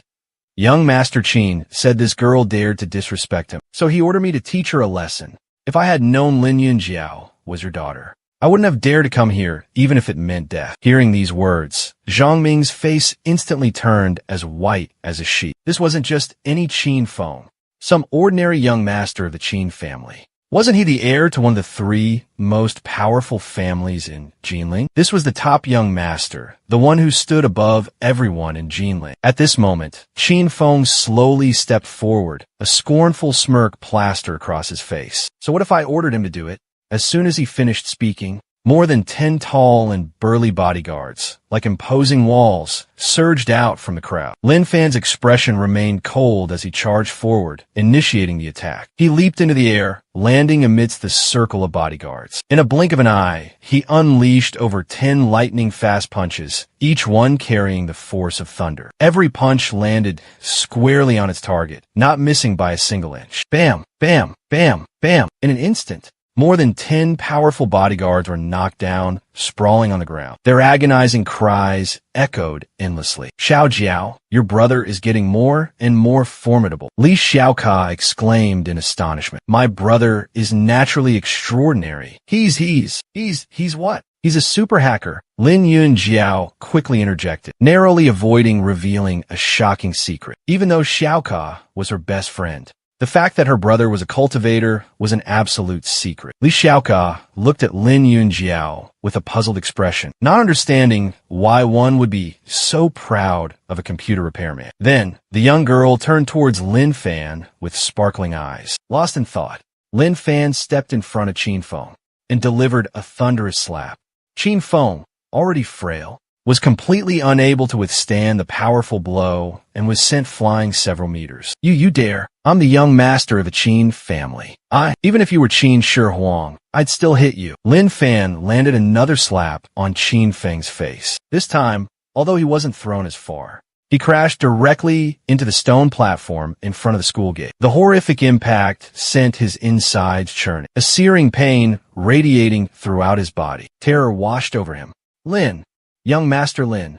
Young Master Lin, I know I was wrong. Let's calm down and talk. I'm sorry. If you hit me again, I'll die. Just then, commotion erupted outside the crowd. Several uniformed police officers quickly entered. Leading them was a middle-aged man with an extraordinary presence, exuding an air of authority and respect. He was a top expert, having reached the peak of the profound realm. Qin Feng was kneeling on the ground, begging for forgiveness. Upon seeing the newcomer, his face lit up with joy. This middle-aged man was not only his uncle, but also the final trump card he had secretly prepared. Uncle Yuan, you're here. Qin Feng stammered excitedly. But seeing Qin Feng beaten so badly, Yuan Tiangang couldn't help but shake his head in disappointment. Qin Wudao, the current head of the prestigious Qin family, had 3 wives and 4 children, 2 sons and 2 daughters. His other 3 children all possessed extraordinary martial arts talent and calm, mature personalities. They were truly rare talents. Only this little rascal, Sai, that old man's nephew, is such a fool. All he does is indulge in debauchery and drown himself in alcohol. He's a complete waste of space. Yuan Tiangang looked at Lin Fan with sharp eyes. Who are you? How dare you bully my nephew? Explain yourself clearly to me. Lin Fan frowned, a feeling of annoyance rising within him. Trouble just kept piling up. There was never a moment of peace. How could he ever live a peaceful life? You want an explanation? Lin Fan turned around, coldly saying, It was me. Upon seeing Lin Fan's face, Yuan Tiangong's expression changed drastically. Last night, he and several experts from the Martial Alliance, along with Deputy Alliance leader Yang Ding Tian, went to capture the Blood Hand Killer. But on the way, they encountered a Heaven Realm expert. That Heaven Realm expert hadn't even made a move. Yet Deputy Alliance leader Yang Ding Tian was already severely injured. After returning, the Deputy Alliance leader reported, Everything regarding Lin Fan's promotion was reported to the higher-ups, and the result was a strict order from above. Lin Fan was not to be offended under any circumstances. Even the arrest warrant for the Blood Hand Killer was immediately revoked. My nephew dared to provoke a Heaven Realm expert. Yuan Tiangang was horrified, his face drained of color as he dropped to his knees. Witnessing this scene, the noisy crowd fell silent, the air thick with tension. Wang Song, Zhang Ming, and Zhang Qiu were also stunned, frozen in place. A Heaven Realm expert? In all of Jinling, only the City Lord has reached the Heaven Realm. Beneath the Heaven Realm, all are ants. That saying is truly spot on. This kind of martial artist can project their inner strength externally, borrowing the power of heaven and earth, fighting 1 against 10,000. Even the higher-ups wouldn't dare to interfere. Yuan Tiangong's heart was in turmoil. Sir, we were wrong. Please, tell us what you demand. Lin Fan glanced at him coldly. You have 2 choices. 1, he commits suicide to atone, and this matter is forgotten. 2, I kill him myself, then bring his corpse to the Qin family, and we'll see just how powerful your Qin family really is. Qin Feng was terrified out of his wits, his clothes drenched in cold sweat. He had never imagined he would encounter such a profoundly skilled, reclusive master. Yuan Tiangang sighed. Your Excellency, he is still a member of the Qin family. After all, please allow me to inform his clan. Are you asking for backup? Lin Fan scoffed, his eyes icy. No, I wouldn't dare. Yuan Tiangang flinched. That was precisely his intention. Although the Qin family currently lacked any Sky Realm experts, one of their descendants was training under a secluded mountain sect.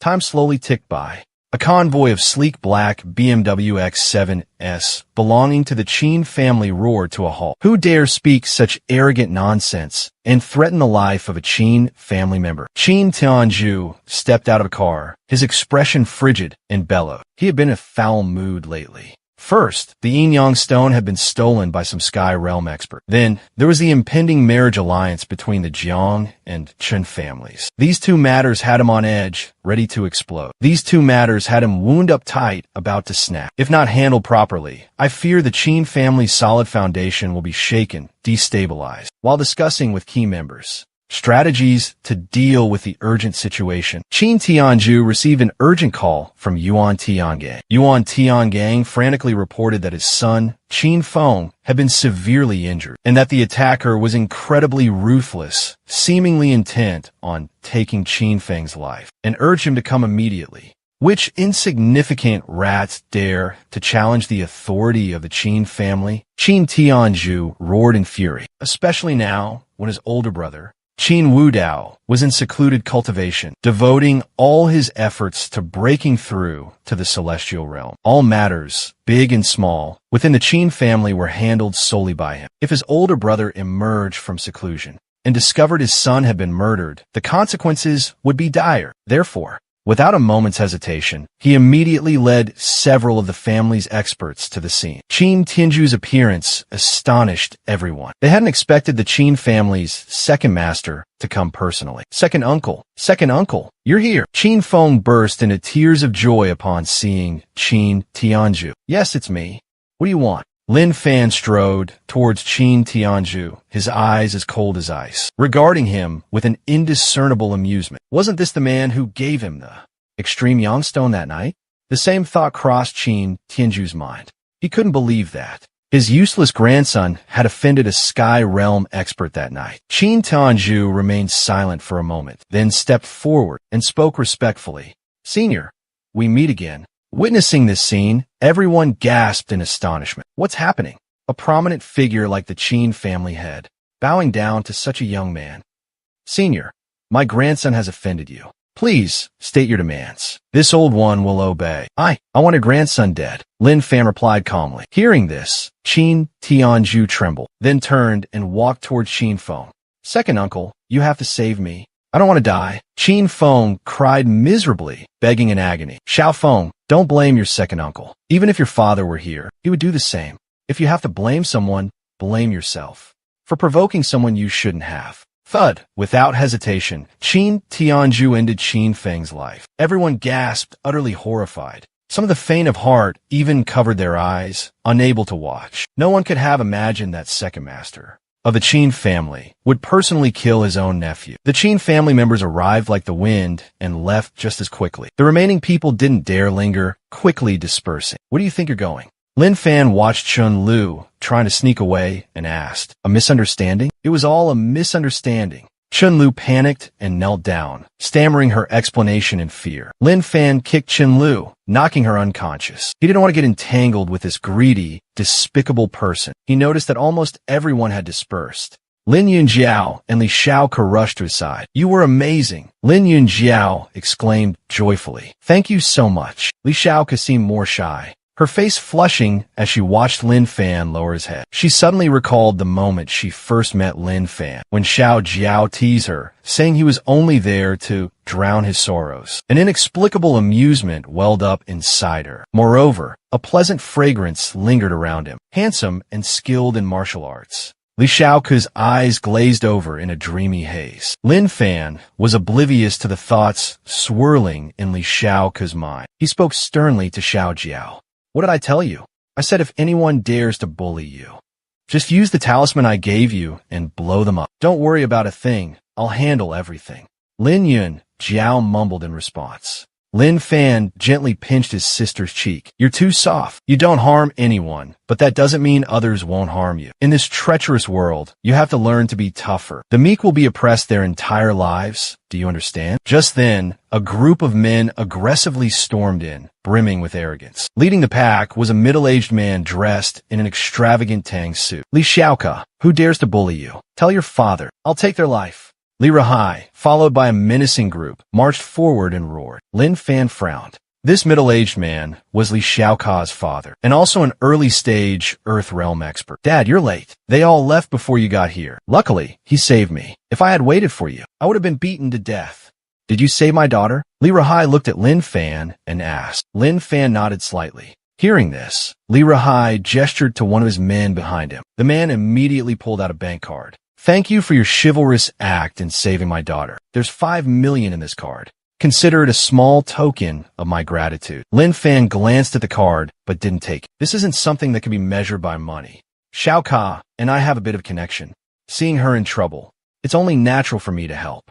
With that, he turned and left. From a sound of that, could this brat have designs on my daughter? Li Rahai narrowed his eyes. Xiao Ka carried the bloodline of the Li family, and the Li family was in dire need of an heir.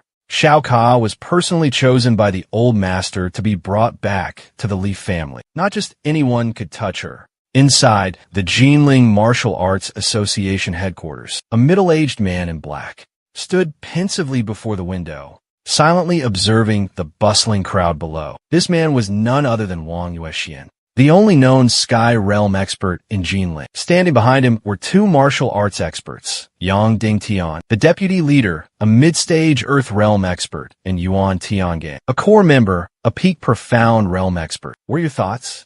A Heaven Realm master suddenly appeared, not only colluding with the bloodthirsty murderer, but also ruthlessly slaughtering innocent people. Wang Yuexian turned around and calmly asked, Indeed, this man is incredibly arrogant, treating human life like grass, regarding no one with respect. Yuan Tiangang respectfully replied, his nephew was killed, so naturally he wants to smear Lin Fan's name. Furthermore, this person has completely vanished from all records for the past 15 years. No matter the method used, his whereabouts cannot be traced. Missing for 15 years, Wang Yuexian narrowed his eyes, murmuring, it seems that during those 15 years, he encountered some extraordinary opportunity. Perhaps he was taken in by a secluded sect in the mountains. Go find him. Tell him I want to see him. Yang Dingtian hesitated slightly. But what if he refuses?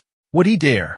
Wang Yuexian sneered. Hearing those words, Yang Dingtian and Yuan Tiangang grew even more respectful, bowing their heads before the sect leader's prestige. The sect leader truly lived up to his reputation, his authority shaking the world. Even ordinary Heaven Realm experts weren't worthy of his attention. Leaving the gates of Jinling University, Lin Fan headed straight for a long-established traditional Chinese medicine shop. Tomorrow was the day he would consult on Yinan's daughter's case. Although confident in his ability to cure all illnesses, he still wanted to be thoroughly prepared. His medical skills relied heavily on the mystical Yin-Yang 13 needles technique. And to perform this technique, he needed to purchase specially crafted needles. Actually, back when he was cultivating in the perilous mountains, his master had forged him an incredibly valuable set of needles. These needles were meticulously crafted by his master, with attention to every detail, making them a rare and precious spiritual treasure. But due to his resentment towards his master, he hadn't brought this treasure down the mountain. The Yin-Yang 13 needles was a miraculous acupuncture technique passed down through 7 generations of practitioners in the medical world. According to his master's stories,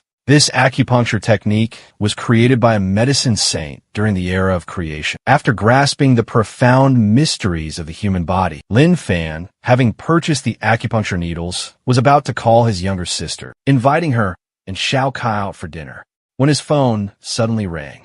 Young Master Lin, it's me. The respectful voice of Qin Tianhong, the 3rd Hall Master of Sankatang, came from the other end of the line. Hall Master, there's news about the Lingbao bomb. Tonight, there will be an underground auction on the outskirts of the city, and the Lingbao bomb will be auctioned off. Moreover, there's more than just one. This underground auction is a secret martial arts world gathering. All participants are martial artists from Jinling. The organization behind this auction is the Baiyun Trading Company. Past 2 in the afternoon.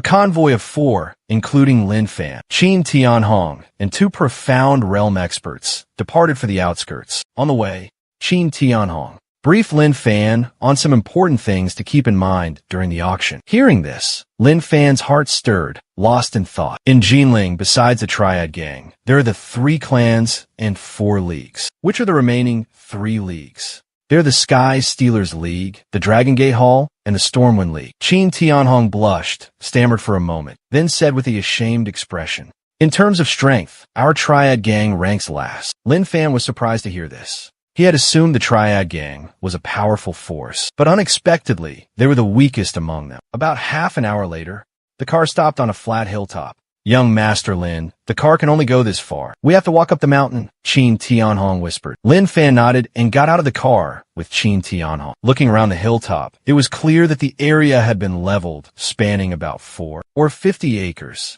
Many vehicles were already parked there, all large SUVs. Lin Fan even spotted a Mercedes, Unimog as big as a truck. Besides the luxurious cars, a large crowd was converging here. All of them were renowned martial artists, gathered in small groups, ascending the mountain one after another. Witnessing this scene, Lin Fan grew even more curious about the mysterious Bai Yun Shanghui. Just then, a sarcastic voice suddenly rang out from behind. Well, isn't that Tang Zhu Qin? To what do we owe the pleasure of your presence here today?" Qin Tianhong turned around and saw 8 people striding towards him. Leading the group was a middle-aged man, exuding an air of authority. His martial arts realm was comparable to Qin Tianhong's, both having reached the late stage of the Earth realm. However, the one who had spoken was a young man about 30 years old, standing beside the middle-aged man, with an arrogant and self-important demeanor. Seeing this, the surrounding martial artists stopped in their tracks, whispering amongst themselves, "Isn't that Cheng Yun of the Feng Yun Bang?" Rumor has it that the San Kotang and the Feng Yun Bang have always been at odds, and it seems the rumors are true. The young man standing beside Cheng Yun was Cheng Kuan. Though only 34 years old, he had already reached the peak of the profound realm, and his future held a definite breakthrough to the heavenly realm. "Cheng Yun, what do you mean by this?" Qin Tianhong questioned coldly. Cheng Kuan, standing nearly 2 meters tall, stooped slightly and glanced at Qin Tianhong with disdain. "I've heard that Hall Master Qin is narrow-minded, and it seems the rumors are true. Just a greeting from a junior is enough to enrage the Hall Master. You insolent brat, how dare you speak so recklessly? Knowing your place as a subordinate, you still dare to act so arrogantly before our Hall Master." Taiwan, deacon of the first branch of the Senka Hall, bellowed coldly. Cheng Kuan was at the peak of the profound realm, and so was he. So naturally, he wasn't afraid. Cheng Kuan sneered and immediately launched an attack on Taiwan. Taiwan's expression changed drastically as he hastily countered. The 2 masters, both at the peak of the profound realm, immediately clashed in a fierce battle. However, Cheng Kuan was about to step into the Earth realm, a vastly superior level. "You piece of trash, you dare to block my attack." After skillfully dodging a powerful punch from Taiwan, Cheng Kuan sneered and unleashed a powerful roundhouse kick aimed directly at Taiwan's side. Taiwan screamed in agony as he was sent flying more than 10 meters. He lay sprawled on the ground, trying to get up but unable to. Witnessing this scene, Qin Tianhong's face paled, and he rushed to Taiwan's side to check on his injuries. To his horror, he discovered that Taiwan's spine was completely shattered. In other words, Taiwan would be confined to a wheelchair for the rest of his life. Lin Fan slowly approached. He usually hated getting involved in troublesome matters, but the Triad Gang was now under his command. He couldn't just stand idly by. "Let's see. Shattered spine, severe internal organ displacement. 99% of physicians would be helpless in this situation. But for me, Lin Fan, this is nothing." Without waiting for Taiwan to speak, he swiftly pulled out the acupuncture needles and deftly began the treatment. "It's just a pretense." Tao's kick definitely shattered his spine. Even Hua Tuo himself couldn't save him now, Cheng Kuan said with disdain. Just then, a luxurious Mercedes GLS 450 pulled up. Jiang Junlin stepped out of the car, smiling and chatting with the person in the back seat. "Inua, don't worry. Dr. Yun, that renowned physician, has almost found the cause of Nian Yin's illness. We just need to find one more medicinal herb, and she'll be completely cured, no matter the cost. I will obtain the snow lotus at tonight's auction. All for you." Chen Yinhua stepped out of the car, nodding her thanks to Jiang Junlin. But in her mind, the image of Lin Fan suddenly appeared. She remembered his promise from years ago. If he cured her daughter, she would forgive him. Please give me another chance. But it's too late now, because not long ago, the renowned Medicine Cloud physician from the Medicine King Valley came to Jinlin. After taking Yin Yin's pulse and diagnosing her, he found a root cause of her illness and offered an effective treatment. The reason I came to this auction with Jiang Junlin is because Medicine Cloud needed a crucial medicinal herb that was being presented here. I promised Jiang Junlin that if he could cure my daughter, I would marry him. I never imagined things would turn out like this. Afterwards, Chen Sanhao and I went up the mountain. We encountered Lin Fan treating Tai Wen's injuries. Chen Yinhua was completely flustered, never expecting to run into Lin Fan here. If Lin Fan knew Yin Yin could be cured, he would be heartbroken. But if he knew Yin Yin was his own daughter, he would be overwhelmed with emotion. Thinking of this, Chen Yinhua became even more flustered, her heart burning with anxiety. For about 3 minutes, a suffocating silence filled the air. Lin Fan withdrew the acupuncture needles and said calmly, "All right, you can get up. Avoid strenuous activity for a week." His voice was as calm as still water. Hearing this, everyone burst into mocking laughter, their voices laced with sarcasm. "At least try to make it sound believable," someone scoffed contemptuously. "Healed in minutes, recovered in 7 days? Ridiculous." Another chimed in, their tone dripping with mockery. "Do you think you're some kind of miracle doctor?" A skeptical question hung in the air. Lin Fan remained indifferent, showing no sign of anger. In his eyes, these people were nothing more than insignificant ants. Hearing Lin Fan's words, Tai Wen tried to support himself and stand up, his heart filled with hope. In the next moment, he stood up straight with ease, without any difficulty. I'm actually healed. It doesn't hurt at all," Tai Wen exclaimed in astonishment, his voice trembling. He even felt a warm current spreading throughout his body. The warmth flowed through his meridians like a refreshing stream. It was a truly pleasant and comfortable sensation. Overjoyed, Tai Wen knelt down, looking at Lin Fan with admiration in his eyes. "Young Master Lin, your medical skills are truly miraculous. Absolutely brilliant. Thank you," Tai Wen said with choked emotion. Just then, Chung Kun stomped his foot on the ground, creating a loud thud, creating a tiny crack, barely a centimeter wide. "Your medical skills are truly impressive, but so what? In the world of martial arts, strength reigns supreme. You can heal someone once, but they can beat you twice, thrice, until you're crippled." "Chung Kun, what are you doing?" Chung Yun asked, taking the initiative. "Nothing. I just can't stand watching someone put on a show in front of me." Chung Kun sneered, his eyes cold. "Chung Kun, what do you mean by that?" Tai Wen's face darkened. He was about to lash out, but suddenly saw Lin Fan stride forward. He calmly walked straight towards Chung Kun, his aura imposing. "You think you're strong? Stronger than me, this piece of trash?" Lin Fan tightened his grip around Chung Kun's neck, lifting him off the ground. The terrifying strength made Chung Kun's face change color, turning purple. His legs flailed wildly in the air, like a chicken with its head cut off. This unexpected scene stunned everyone present. Chung Kun was a renowned expert at the peak of the profound realm, yet he couldn't put up any resistance. Just insignificant ants, not worth mentioning. Lin Fan said coldly, his right hand tightening slightly, a sickening crack echoing as bone shattered. Chung Kun died instantly, his body going limp as a noodle. His underlings erupted in terrified screams. Amidst the chaos, Chung Yun howled in agony. He never expected Lin Fan's ruthlessness. "I swear I'll kill you," he roared, consumed by rage. Lin Fan scoffed, tossing Chung Kun's corpse towards Chung Yun. The two bodies collided and flew backwards, smashing into a parked car. The car flipped several times. "Feng Yin Gang, your crimes are unforgivable," Lin Fan declared coldly, lunging towards Chung Yun. He lifted him up, poised to end his life, when suddenly a figure swooped down from the mountain, yelling, "Stop!"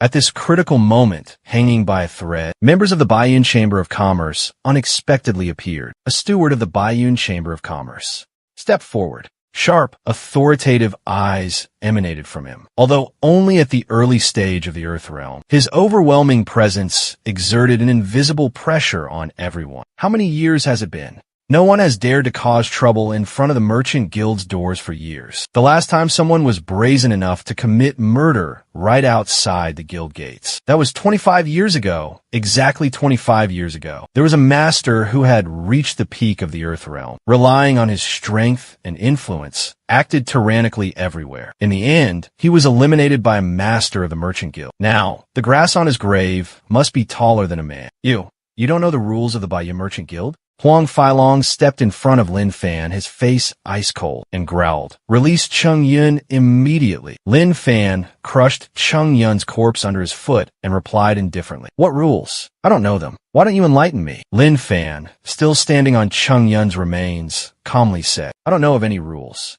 Why don't you tell me about them?" Qin Tianhong's face paled, his mind reeling as if struck by lightning. He knew Lin Fan was ruthless, but he didn't expect him to be this audacious. He rushed to Lin Fan's side, anxiously saying, "Young Master Lin, I know you possess extraordinary strength, but the Bai Yun Trading Company isn't a force we can afford to provoke. We absolutely cannot go against them." Lin Fan glanced at Huang Failong and said coldly, "You're wrong. You can't afford to offend them. But I can. This so-called Bai Yun Trading Company, in my eyes, is nothing but a bunch of insignificant insects, not even worth mentioning." As soon as he finished speaking, the surrounding crowd erupted in astonishment. Huang Failong's face turned purple with rage, murderous intent radiating from him. At this moment, Lin Fan calmly said, "I'm a reasonable man. Since you brought up rules, let me tell you about my rules." Hearing this, Huang Failong's expression changed repeatedly. He was about to say something, about to open his mouth, but suddenly saw Lin Fan reach out towards him. With astonishing speed, before he could even regain his composure, Lin Fan had him by the throat, lifting him clean off the ground. What are you doing?" Huang Failong's face turned purple, struggling to choke out the words, Put me down. In my eyes, strength is the law." Lin Fan declared coldly. Then, before everyone's horrified gaze, with a sharp crack, Huang Failong breathed his last. Witnessing this gruesome scene, even Jiang Junlin, Chun Sanhao, and Chun Yinuo were stunned into silence. Qin Tianhong and the Senku gang members were beyond speechless.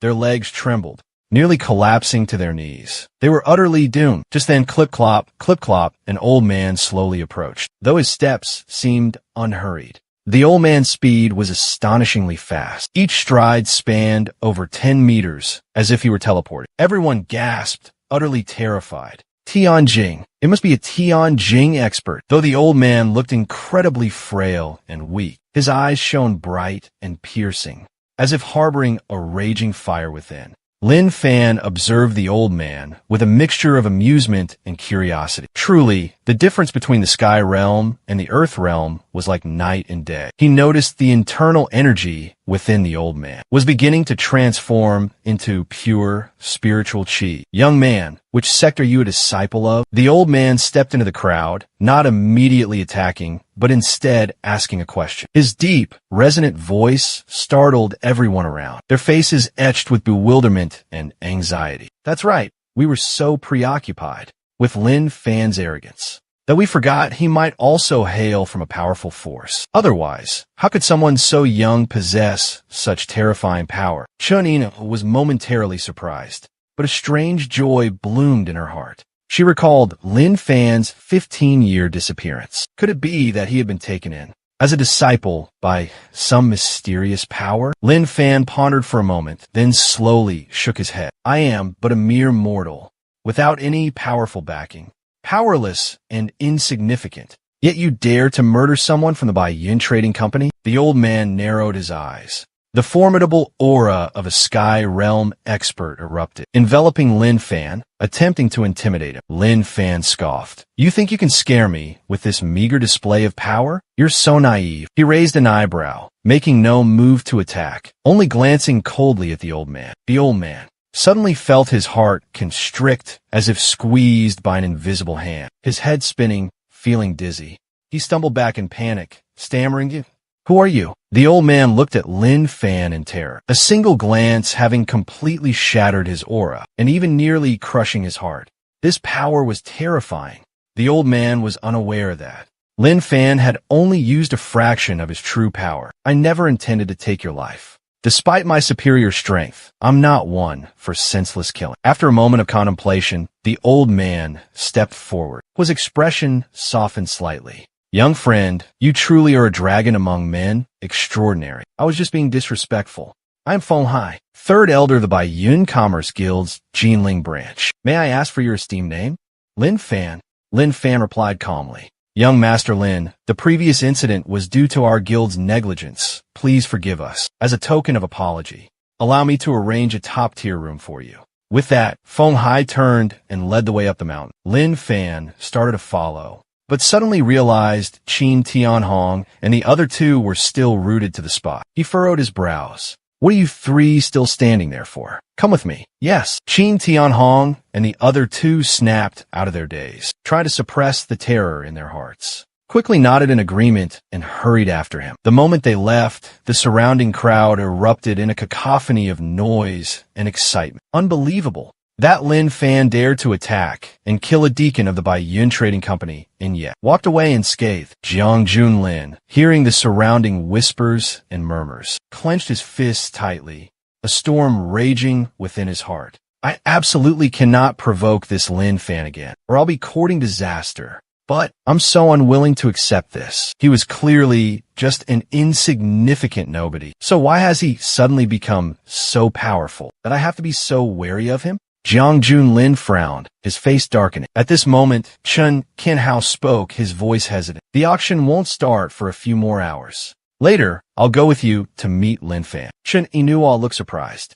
She knew very well that her older brother deeply hated Lin Fan. Just then, a Pagani zoned a 760 screeched to a halt. Li Ruhai and several imposing Xian realm experts stepped out of the car. Witnessing the crowd's animated chatter, he furrowed his brows in confusion. He approached an old friend, offering a warm smile and striking up a conversation. His friend then recounted the entire event that had just transpired. After hearing the story, Li Ruhai's eyes sharpened, a glint flashing within them. A mysterious young man had managed to make even the prestigious Baiyun Trading Company apprehensive and respectful. The young man looked to be only in his early 20s, yet possessed astonishing strength, reaching the peak of the Earth realm. Truly astonishing and admirable. His background was undoubtedly extraordinary, holding many intriguing secrets. His beloved daughter, Xiao Ku, was also of marriageable age and possessed breathtaking beauty. Perhaps this was a good opportunity to forge a connection, a destined union. Even if they simply became acquainted, it would be a fortunate event. In fact,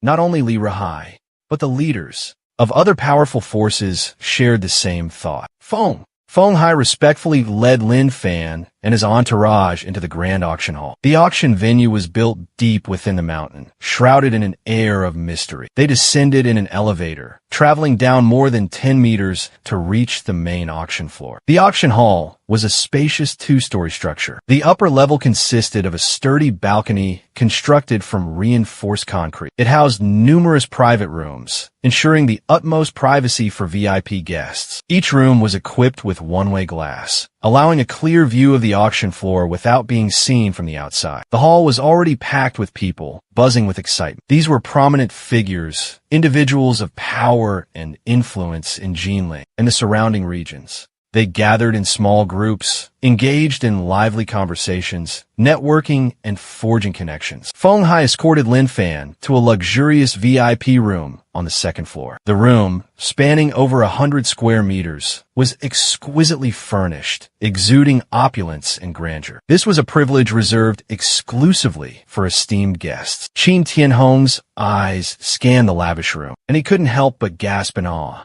In his experience, only individuals of exceptionally high standing were deemed worthy of setting foot in such a place. A surge of inexplicable pride welled up within him. Being young Master Lin's loyal follower isn't so bad after all. Young Master Lin, the auction will officially commence at 7 p.m. Please feel free to relax beforehand. I have some matters to attend to, so I'll take my leave. Feng Hai smiled and spoke respectfully to Lin Fan. Hold on, Elder Feng, I have a few questions for you. What realm of the Tianjing are you currently in? Lin Fan inquired. Feng Hai answered without hesitation. In this vast world of martial arts, unless one actively displays their full inner strength and aura. It's difficult for others to discern their true strength. This old man is untalented, currently only at the Hotian third stage. Hotian third stage? Isn't that not part of the Tianjing? Lin Fan looked surprised. Hearing this, Feng Hai looked at Lin Fan with a puzzled expression.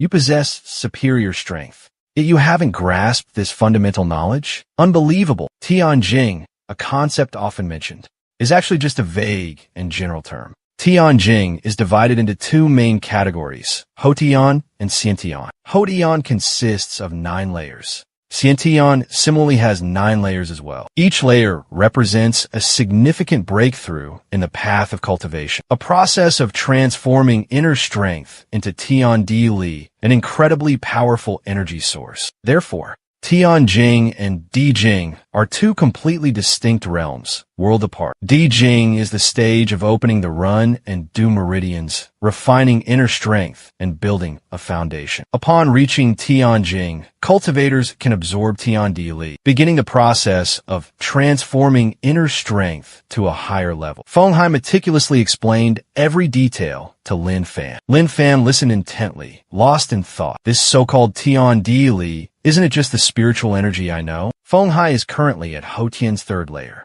probably equivalent to the third level of Qi refining in the path of immortal cultivation. Unexpectedly, the limit of martial arts was actually cultivation. This was truly beyond Lin Fan's expectations. With this thought in mind, Lin Fan completely lost interest in the path of martial arts. After Feng Hai left, a knock echoed from the door. Knock, knock, knock. It's me, Li Ruhai of the Leaf family. Young man, I've long admired young Master Lin's great name. Today, I've come specifically to express my admiration. Li Ruhai's respectful voice echoed from outside the room. Li Ruhai, the second most powerful figure in the Li family. One of the 3 most powerful families in Jinling. Why would a figure like him come here? Qin Tianhong couldn't help but be surprised. However, he didn't dare to open the door without permission and turned to look at Lin Fan, awaiting his decision. Tell him to get lost, Lin Fan said coldly. He recalled the incident that happened in front of Jinling University the other day. This Li Ruhai was quite the actor. He even threw 20 million at him, asking him to stay away from Li Xiaoka. What a fool. Hearing Lin Fan's words, Qin Tianhong, though a little surprised, immediately obeyed. Li Ruhai, young Master Lin told you to get lost. Li Ruhai stood frozen outside the door, a bewildered expression on his face. I came to pay my respects politely, even if you didn't want to see me. Was there a need to dismiss me so curtly? As expected of young Master Lin, truly arrogant. From far down the hallway, a group of people approached. Li Ruhai intended to greet Lin Fan, but having witnessed the previous scene, they exchanged glances, a hint of apprehension rising within them. This Lin Fan was truly excessively arrogant. Little sister, I'll have to rely on you later. Chen Sanhao looked at Chen Yinhua, his voice a low plea. Hearing this, Chen Yinhua's expression became complicated, unsure of what to say. She never expected to face such an awkward situation after 15 years. Back then, when she was by Lin Fan's side, he was just an ordinary guy. She mustered her courage and hesitantly knocked on the door. Just as she was about to speak, Lin Fan's cold voice echoed from within. I told you to get lost. Are you deaf? Chen Yinhua endured the humiliation, her face burning with anger, her teeth gritted. That damned Lin Fan, how dare he yell at me, she thought to herself. Witnessing this scene, the onlookers felt a sense of schadenfreude. They still vividly remembered Li Ruhai's lesson from earlier. Yet this girl still dared to approach Lin Fan. She was truly asking for humiliation. But just then, the door suddenly opened, startling Yinhua. What are you doing here? Lin Fan stepped out, his face full of surprise. I sensed a familiar aura, he explained, so I used my divine sense to investigate. Unexpectedly, it was Chen Yinhua standing outside. What? Didn't you tell me to scram? Chen Yinhua asked, a hint of anger in her voice. Misunderstanding. It's a misunderstanding, Lin Fan quickly replied. I wasn't telling you to scram. I was telling Li Ruhai to scram. Lin Fan explained helplessly. Li Ruhai, standing not far away, had an extremely unsightly expression. He had humiliated Lin Fan in front of so many people. Was he now going to lose all face?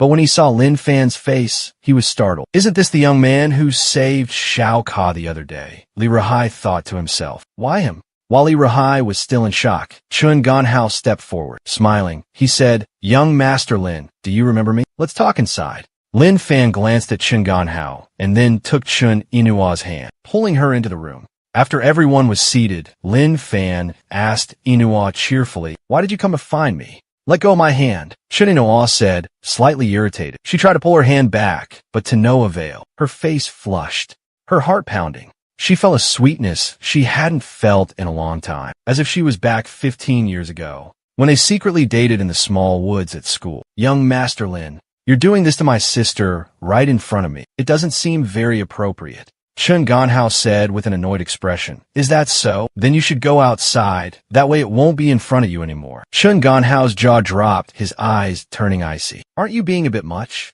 Lin Fan is my brother. You should watch your mouth." Chun Inu pouted in displeasure. Lin Fan gave a helpless nod. He fears neither God nor man, treats human life like grass.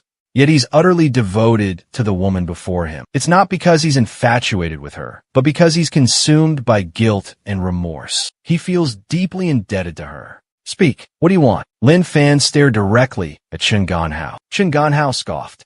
"I know about you and my sister, but let me tell you this. My sister is now engaged to the Jiang family. My parents are very satisfied with Jiang Junlin. Without my permission, you'll never get your hands on my sister." "That's all right. The Jiang family is about to go bankrupt anyway," Lin Fan calmly replied. "What do you mean?" Chun Ganhao frowned. "Jiang Junlin tried to set me up. So, tomorrow, right after I cure Yin Yin, will be the day the Jiang family falls. His entire clan, not a single one will survive." Lin Fan's voice was flat, devoid of any emotion. It sent shivers down the spines of everyone present. Chun Ganhao remained silent for a long while, then sighed. "The Jiang family isn't as simple as you think. I don't know if you have some misunderstanding about the Jiang family, but you definitely misunderstand me." Lin Fan slowly lifted his teacup. A surge of spiritual energy suddenly appeared, incinerating the teacup into ashes. Witnessing this scene, Chun Ganhao's pupils constricted, thinking to himself, externalizing inner strength. "Ew, you're a Xiantian expert?" Chun Ganhao exclaimed in astonishment. "No, I'm wrong. I'm not a martial artist." Hearing this, Chun Ganhao suddenly came to his senses, shaking his head, realizing he had been a bit hasty. Indeed, Lin Fan was too young. How could he possibly be a Xiantian expert? He's probably just some petty trickster with a few parlor tricks. Chun Sanhao sighed and slowly stood up. "Lin Fan, the Jiang family. There's someone even you wouldn't dare to cross. I could tell you why the Chun family agreed to this marriage alliance with the Jiang family. It's all because of that person. Furthermore, there's a secret you're definitely unaware of." "What is it?" Lin Fan narrowed his eyes, inquiring. "A truth that would drive you mad." Chun Sanhao spoke in a cryptic and profound tone. Then, without waiting for Lin Fan to reply, he led his sister out of the room. Time flew by, the clock hands quickly reaching 7 p.m. After a brief introduction by the MC, the auction officially commenced. One antique after another was brought to the auction block, all ancient treasures. Ancient paintings, calligraphy, antique swords, and even some pitch-black pills. They were devoid of any spiritual energy, clearly long past their expiration date. Lin Fan merely glanced at them indifferently, showing no interest. At this moment, the auctioneer's voice boomed across the hall. "The next item up for auction is a piece of old cloth." His words were met with a wave of murmurs and confused chatter from the crowd of martial artists below. "Old cloth? What the hell? That's gotta be junk." The image of the cloth was magnified on a large screen. Everyone could clearly see the strange piece of fabric. It looked like a greasy, grimy rag. It bore no patterns or writing, seemingly too filthy even for cleaning. Only Long Fan narrowed his eyes, intently studying the cloth. Lost in thought, the crowd waited in silence. "Allow me to elaborate," the auctioneer said with a smile. He didn't seem surprised by the crowd's reaction. After all, even he thought the item was worthless. It was nothing but trash. If the person who brought the cloth for auction wasn't from an extraordinary background, the trading association would never have put something so mundane up for sale. It was utterly embarrassing. Despite its filthy appearance, its material is quite unique. Water cannot penetrate it, and fire cannot burn it. Even the most advanced cutting tools can't scratch it. Our trade association has tried countless methods, but we've been unable to analyze its composition. So what good is it? Should we take it home and use it as a rag? The sarcastic question sent the entire hall into uproarious laughter. The host shook his head in exasperation.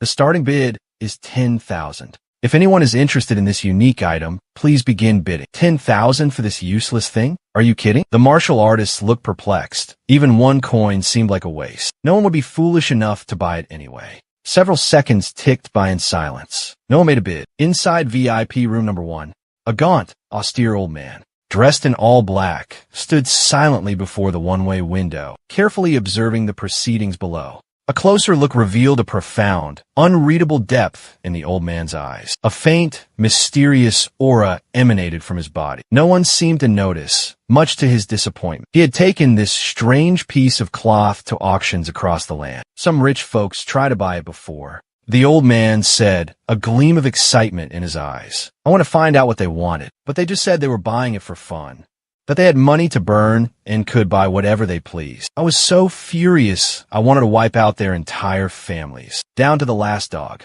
But it seems no one in Jinling recognizes its value. I'll have to try my luck elsewhere, the old man muttered to himself. But just at that moment, 10,000. A calm voice suddenly echoed from the auction hall speaker. Inside VIP room number 3, young Master Lin. What do you need that thing for? Qin Tianhong asked, puzzled. 10,000 isn't much. Just buying it for fun. Lin Fan didn't want to elaborate because he wasn't entirely sure if it was what he thought it was. During his years in the mountains, his master had taught him many things, from setting up formations and crafting talismans, to refining elixirs and practicing swordsmanship, to captivating tales of the world of cultivation. In the distant primordial era, Master once told a tale of a ferocious beast called Mo that existed in ancient times. This creature had the head of an ox, the body of a bull, sturdy legs, and a majestic horn. Its roar boomed like thunder, and it favored damp environments, dwelling in rivers, lakes, and swamps. Mo's hide was extraordinarily tough, impervious to water and fire. Ordinary weapons were utterly useless against its robust defenses. Most remarkably, any characters written on Mo's skin would vanish miraculously, only by using a special and rare material. Could hidden writings be revealed?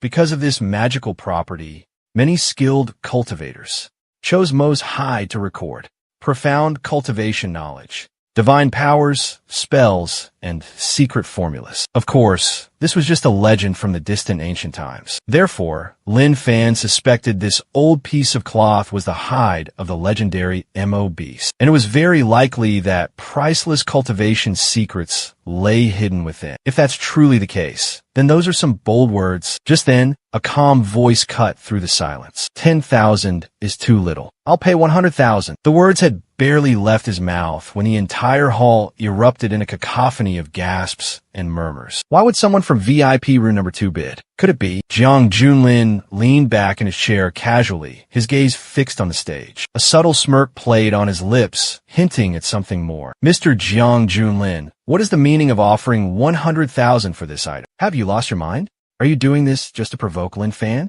Chun Inua spoke up, exasperated. And what if I am? I want to irritate him. So what? I might not be able to beat him in a fight, but the Jiang family has money. Whatever he wants, I won't let him have it. Suddenly, another voice rang out. 200,000. Then, Lin Fan's deep voice boomed across the room. 1 million. Jiang Junlin let out a cold, disdainful snort, jumped to his feet, and declared, this item is a priceless treasure. I must have it. No matter who tries to compete with me, I will never give up. If you have the guts, then outbid me. My Jiang family has no shortage of wealth, and we fear no one. As soon as he finished speaking, the entire hall erupted in a frenzy of excited chatter among the martial artists. Inside VIP room number 1, the hidden expert behind the layers of treasures, the old man in black was suddenly shaken, coughing uncontrollably in agitation. Finally, someone recognizes its true value. He wished he could rush to VIP room number 2 immediately, grab Jiang Junlin, beat him to a pulp, and demand to know the origin of that old piece of cloth. A graceful waitress, dressed in an elegant cheongsam, brought the piece of animal hide to Jiang Junlin. After swiping his card, Jiang Junlin took the hide and examined it carefully. After all, he had spent 1 million, so a thorough inspection was necessary. Perhaps he'd stumbled upon a hidden treasure? Time slowly ticked by, and the auction was nearing its end. Meanwhile, Chun Sanhao had spent 2 billion to purchase a rare snow lotus to treat Nyanyan's illness. That's the main reason they're here. Just then, the auctioneer's voice boomed across the room. Ladies and gentlemen, we've arrived at the final item of tonight's auction. Spirit explosive rounds, a set of 3. Starting bid, 100 million. The words had barely left his mouth when a wave of excitement rippled through the crowd. Spirit explosive rounds contained earth-shattering power. Once detonated, their devastating force could threaten even Sky Realm experts. Possessing such a treasure would undoubtedly enhance one's safety. 100 million. 150 million. Bids flew back and forth, the atmosphere electric with anticipation. 400 million, Lin Fan said calmly. He was determined to acquire the spirit explosive rounds, no matter the cost. 1 billion. Jiang Junlin seemed to have been waiting for Lin Fan's move. A hush fell over the room. While the spirit explosive rounds were rare, their market value was around 100 million per round. 1 billion and 10 million. Lin Fan remained unfazed. Actually, I was inclined to let you have them, but I really need these spirit explosive rounds. So I'll have to bid 1,200 million. Jiang Junlin feigned generosity, saying, if you really need the Xin Tian Ding that badly, I can let you have it. After all, what's yours is mine. Lin Fan replied indifferently. Hearing this, Jiang Junlin's face darkened. He thought to himself, what does this Lin Fan mean? What's yours is mine. That's a rather suspicious statement. The auction had just ended, and Jiang Junlin hurriedly left. On his way out, he encountered many acquaintances who greeted him, but he couldn't bring himself to care. He felt uneasy about Lin Fan's words, fearing that Lin Fan might take action against him. With his early Earth Realm cultivation, he knew he was no match for Lin Fan, so he decided to lie low. After a moment of hesitation, Chun Yinhua and Chun Qianhao hurriedly followed. After all, tomorrow they still needed physician Yun Yi to treat Nyanyan, so they couldn't afford to offend Jiang Junlin at this moment. After the crowd dispersed, Lin Fan used his divine sense to scan the entire hall and quickly walked in a certain direction. Inside the office, Feng Hai was whispering to a woman in a mysterious black cheongsam. Seeing Lin Fan enter, he hurriedly jumped to his feet, his face clearly flustered. Young Master Lin, why are you here? He was both embarrassed and filled with questions. This room was very discreet, a place he often used for his afternoon naps. How did Lin Fan manage to find it? Ahem, old Master Feng, truly, the older the ginger, the spicier it gets, huh? Lin Fan glanced at the woman in the cheongsam and spoke casually. Cough, cough. Feng Hai's face turned crimson. Then he sternly shouted at the woman. Get out of here now. Next time, if you handle a situation this poorly again, don't even think about working here anymore. Yes, yes, yes. The woman hurriedly adjusted her clothes and rushed out of the office in a panic. Watching the woman's figure disappear, Feng Hai respectfully invited Lin Fan to take a seat, personally pouring him a cup of tea. We are both men of stature. You needn't bother explaining yourself to me. I understand. I came here to ask you a few questions. That spirit explosive bullet, where did your trade association acquire it? Do you know anyone who specializes in crafting such weaponry? Feng Hai's expression suddenly turned serious. The spirit explosive bullet is refined from rare jade stones, often imported from Yinchuan. That place is notorious for its gambling dens, especially jade gambling. Some jade gambling houses often produce jade stone fragments, which can be used to craft spirit explosive bullets. If young Master Lin wishes to purchase them, you can inquire in Yinchuan. It's not a secret. Hearing this, Lin Fan's heart stirred slightly. I have one more question. Who brought that old piece of cloth to the auction earlier? Upon hearing this question, Feng Hai suddenly became tense, forcing a smile. It was just an ordinary martial artist who brought it for auction, nothing noteworthy. Lin Fan observed Feng Hai, noticing the abrupt change of subject. Master Feng, although you're a post-celestial expert with unparalleled martial arts, your health doesn't seem to be in the best condition. Could it be that your youthful indulgences have now reduced your bedroom activities to fleeting moments? Young Master Lin's words utterly astonished Feng Hai. He was indeed grappling with this predicament, but had never breathed a word of it to anyone. I possess some knowledge of medicine.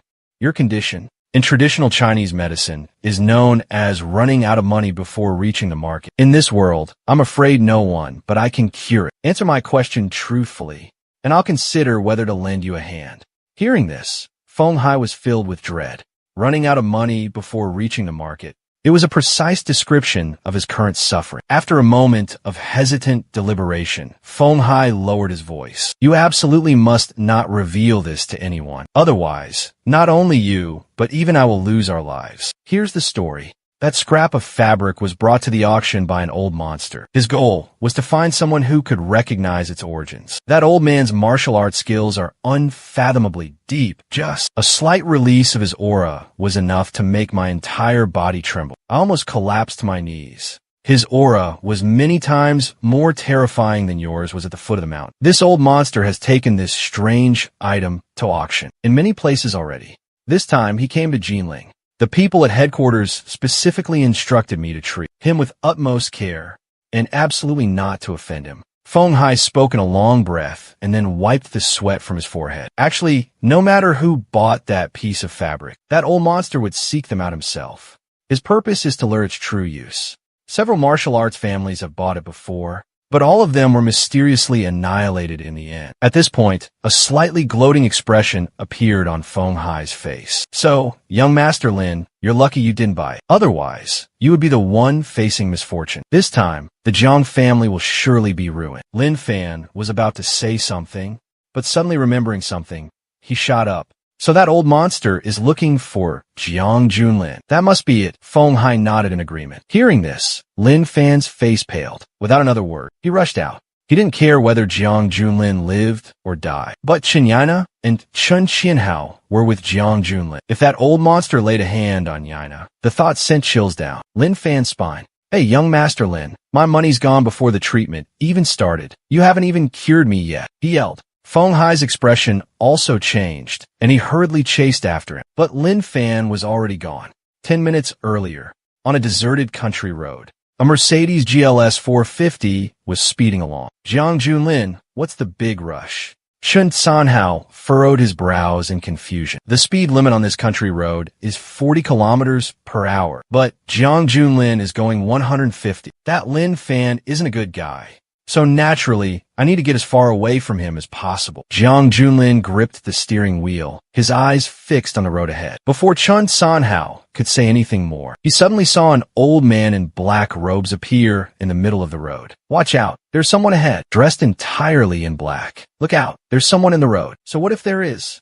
He should be asleep at this late hour, not blocking the road. Serve him right if he gets hit. Jiang Junlin spat out the callous words, then slammed on the accelerator, the car hurtling towards the old man. The speedometer needle was now nearing 200 kilometers per hour. The old man in black assumed the car would automatically stop, but instead, it accelerated madly, heading straight for him. Boom! The front of the car smashed into the old man's right arm, producing a terrifying crash. A piercing metallic clang echoed, like the chilling cry of the Grim Reaper. All three passengers felt a violent impact, as if they'd slammed into a concrete pillar. The front of the Mercedes was completely mangled, twisted beyond recognition. The hood and engine compartment were shattered into pieces, scattered by the sheer force of the impact. Despite Chen Sanhao's desperate attempt to shield her, Chen Yinhuo was thrown against the front seat, blood streaming from a gash on her forehead. Chen Sanhao's little sister was utterly terrified, her small face ashen. The little girl frantically tried to staunch the bleeding from Chen Yinhuo's wound with her tiny hands. Chen Yinhuo's face was deathly pale, drained of all color. Pain ripped through her body, making her feel like her organs were being rearranged. With effortless ease, the old man in black lifted the wrecked Mercedes high in the air. The nearly 3-ton car felt like a child's toy in his grip. The three of them stared at the old man in horror, their hearts filled with dread. This power, it was terrifying. With a single hand, he had stopped a 3-ton vehicle, traveling at a terrifying speed of 200 kilometers per hour. In a single stride, he reached Jiang Junlin, his voice a raspy growl. Cough it up, boy. Jiang Junlin's pupils constricted, his voice trembling as he asked, What do you want? The old man didn't answer, only licking his lips in a grotesque manner, his eyes filled with avarice. Then, he began to run his hands over Jiang Junlin's body. Jiang Junlin quickly found the old piece of cloth. Seeing the cloth, Jiang Junlin breathed a sigh of relief, his face relaxing. Senior,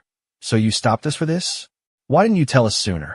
Less chatter. Answer my questions truthfully. Otherwise, this old man has 1,000 ways to make your life a living hell. The old man chuckled coldly, his eyes sharp as knives. I really don't know what this is. I only bought it at the auction for fun. Jiang Junlin gave a forced laugh, trying to hide his anxiety. Do you take me for a fool? I witnessed everything that happened at the auction. You clearly said this was a priceless treasure and mocked the others as blind fools. And now you're playing dumb with me? The old man sneered, his voice dripping with sarcasm. The old man's right hand tightened its grip. Senior, please have mercy. Don't squeeze anymore. It hurts. Jiang Junlin cried out in pain. I really don't know what this is. I only bought it to show off. The old man in black scowled, his eyes blazing with fury. A thunderous slap landed squarely on Jiang Junlin's face. The old man's voice boomed as he asked one last time, do you truly not know the purpose of this item? A chill ran down Jiang Junlin's spine. He understood clearly if he dared to deny it again. The old man before him would not hesitate to take his life. Suddenly, as if a thought struck him, he blurted out, Lin Fan. He definitely knows its purpose. He was the one bidding against me. He was the one vying for the treasure with me just now. Chen Yinhua spoke weakly. Jiang Junlin, don't slander him. How could Lin Fan possibly know what this is for? Don't falsely accuse him. Hearing this, Jiang Junlin's face contorted in rage. Damn it, you'd rather let me die than have anything happen to Lin Fan, wouldn't you? And Yinyan's illness. If you want to cure her, then shut your mouth. The old man said coldly, fine, I'll believe you for now, but if you dare to deceive me, I will make your life a living hell. The sinister old man issued his threat before going to find Lin Fan. Let me send you two on your way first. Please calm down, senior. I am Chun Qianhao, from the Chun family in Yinchuan. Chun Qianhao's face paled. He hurriedly introduced himself, hoping the other party would spare his life out of respect for the Chun family. What is your relationship with Chun Beixian? The old man asked with an intrigued expression. Chun Beixian is my grandfather. Chun Qianhao replied respectfully, his heart in turmoil. How does this person know my grandfather? Your grandfather, Chun Beixian, is a master of the 8th level of Xiantian, a leading figure in the Yun Chuan martial arts world. It is thanks to your grandfather that the Chun family has been able to maintain its standing in Yun Chuan for hundreds of years. But do you know, even if Chun Beixian himself were here, he couldn't stop me from killing you. The old man let out a cold laugh. With those words, he waved his hand and sent a palm strike towards Chun Yinhua and Chen Qianhao. A powerful surge of energy erupted from his palm, billowing in the air, transforming into an ethereal white dragon, exuding a terrifying, dreadful aura. A Xiantian realm expert, manifesting inner energy into form. Chun Ganhao was horrified, his pupils constricting, his face etched with sheer terror. Without a second thought, he immediately shielded his younger sister, channeling all his true qi into his right hand, unleashing a powerful counterattack. Boom! An earth-shattering explosion reverberated. Although Chun Ganhao had executed the Chun family's ultimate technique, cloud-shattering palm, he still couldn't withstand the terrifying power and was sent flying like a kite with a broken string, crashing heavily into a large tree by the roadside. Countless bones broken, he lay motionless on the ground. Chun Yinhua struggled to her feet, staggering towards her brother, tears streaming down her face like rain. She turned to look at the black-robed elder, pleading, Senior, we know we were wrong. Please, save my brother. I beg you. Seeing the old man's silence, she turned to Jiang Junlin, her voice trembling. Jiang Junlin, I was wrong. Please, save my brother. I don't want him to die. Hearing her desperate plea, Jiang Junlin's expression changed abruptly. He hadn't expected Chun Yinhua to try and drag him into this. Jiang Junlin immediately roared. You come to me now? It's too late. When you went to Lin Fan, you and I were finished. Such touching brotherly affection, it almost moves this old man to tears. The old man in black said sarcastically, well then, this old man will send you both to the Yellow Springs together. The old man in black unleashed another powerful burst of qi, transforming it into a ferocious white dragon that charged towards the two siblings. It seemed that if this attack landed, they would be torn to shreds. But just at that critical moment, the sharp clang of a sword ripped through the air. A blinding white light, like a shooting star from the east, flew towards them with terrifying speed, slamming directly into the white dragon. Boom! The ferocious white dragon instantly vanished into thin air. The blinding white light showed no sign of stopping, continuing its terrifying descent towards the earth. Boom! Boom! Boom! From the point of impact,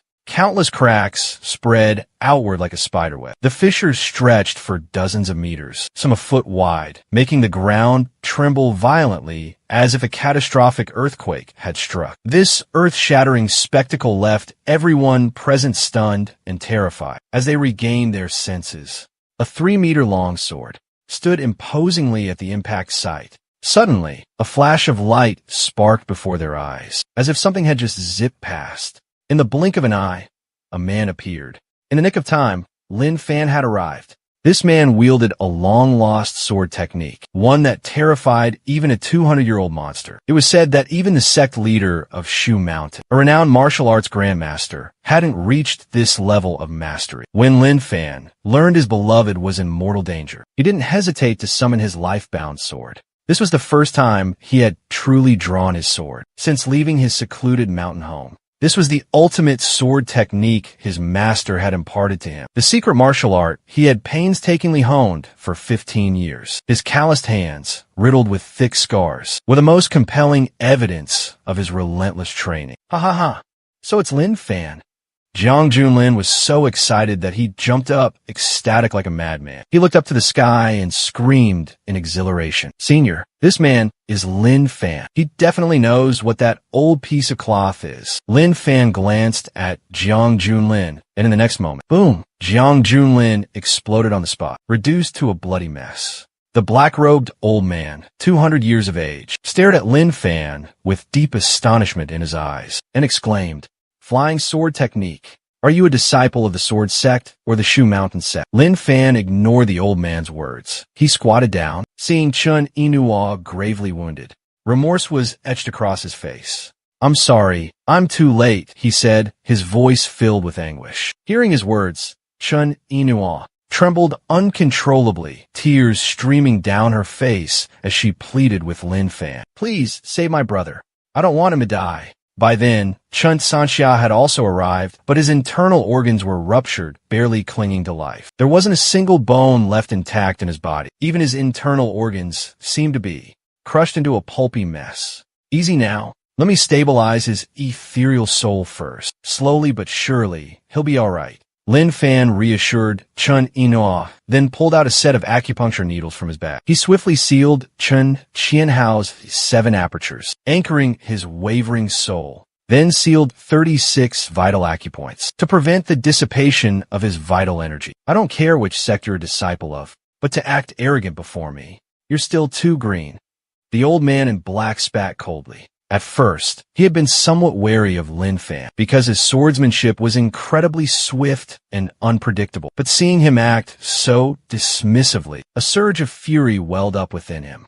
Elder Bai Long roared in anger. A surge of violent energy suddenly erupted from the old man's withered palms. The energy hovered in midair, swirling and condensing into the form of a pristine white dragon. More accurately, a silver dragon, for it looked incredibly lifelike and real, like a tangible creature. Clearly, the old man had just been probing, toying with his opponent. Now, he was truly unleashing his attack, wielding his full power. However, Lin Fan still didn't turn around, only smirking slightly and calmly uttering a single word, "Shatter." The 3-foot-long sword plunged into the ground, suddenly vibrated and shot into the air. Intense sword energy radiated out, enveloping all directions. The night sky suddenly lit up as bright as day, as if a second sun had appeared. The terrifying sword energy swept out, leveling everything within a radius of several hundred meters. This was the result of Lin Fan deliberately restraining his power. Otherwise, with his current strength, even Jinling City, tens of kilometers away, would suffer severe consequences. The silver dragon, formed from spiritual energy, was easily dispersed by the sword energy, dissipating into nothingness. The sword roared fiercely, hurtling towards the old man in black with terrifying speed. The old man's face contorted in terror as he collapsed onto the ground. The sword abruptly stopped, a mere centimeter from his forehead. Stay put if you don't want to die. Don't try anything funny. Cold sweat poured down the old man's face like rain. That near-death experience had completely shattered his perception of reality. Chun Inouye was also frozen in shock, rooted to the spot. 15 years. Lin Fan. Have you become immortal? Lin Fan remained completely calm. After teaching the old man in black a lesson he wouldn't forget, he returned his focus to Chun Qianhao's acupuncture treatment. About 10 minutes later, he breathed a sigh of relief. Thankfully, I've stabilized his wounds. Now I just need to wait for him to gradually recover. Really? Chun Inouye snapped out of her daze and rushed to her brother's side. She saw that his complexion had improved,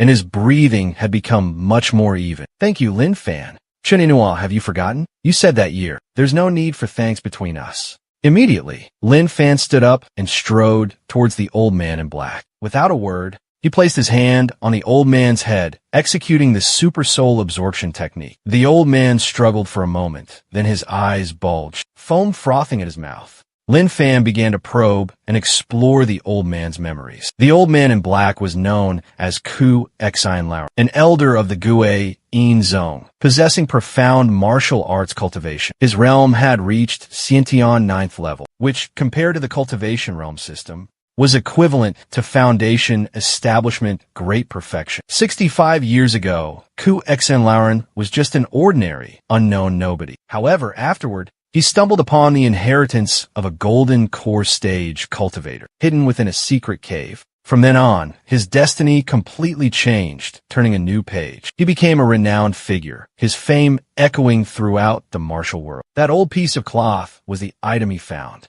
in a cave all those years ago. Lin Fan also discovered a Qinquan spatial pouch, hidden on that old man. The Qinquan bag is a magical artifact used to store objects in the mystical world of cultivation. My master also possessed such a bag, with a massive capacity of hundreds of square meters. But this old man Ku Exine's bag only had a measly 1 square meter. Unfortunately, consumed by hatred for his master, when he left the mountain, Lin Fan hadn't taken any of his master's belongings. Everything was buried with his master in the underworld. Thinking back, Lin Fan felt foolish. He needed to find a way to go back and retrieve those treasures. Lin Fan retracted his life-bound sword, and with a simple flick of his wrist, old man Ku Exine's corpse instantly erupted in flames, reducing to ashes. Then, he softly said, "Let me take you and Qianhao home." Chun Inouye hesitated for a moment, then clung tightly to him, whispering, "Don't worry, I have you." Lin Fan smiled tenderly.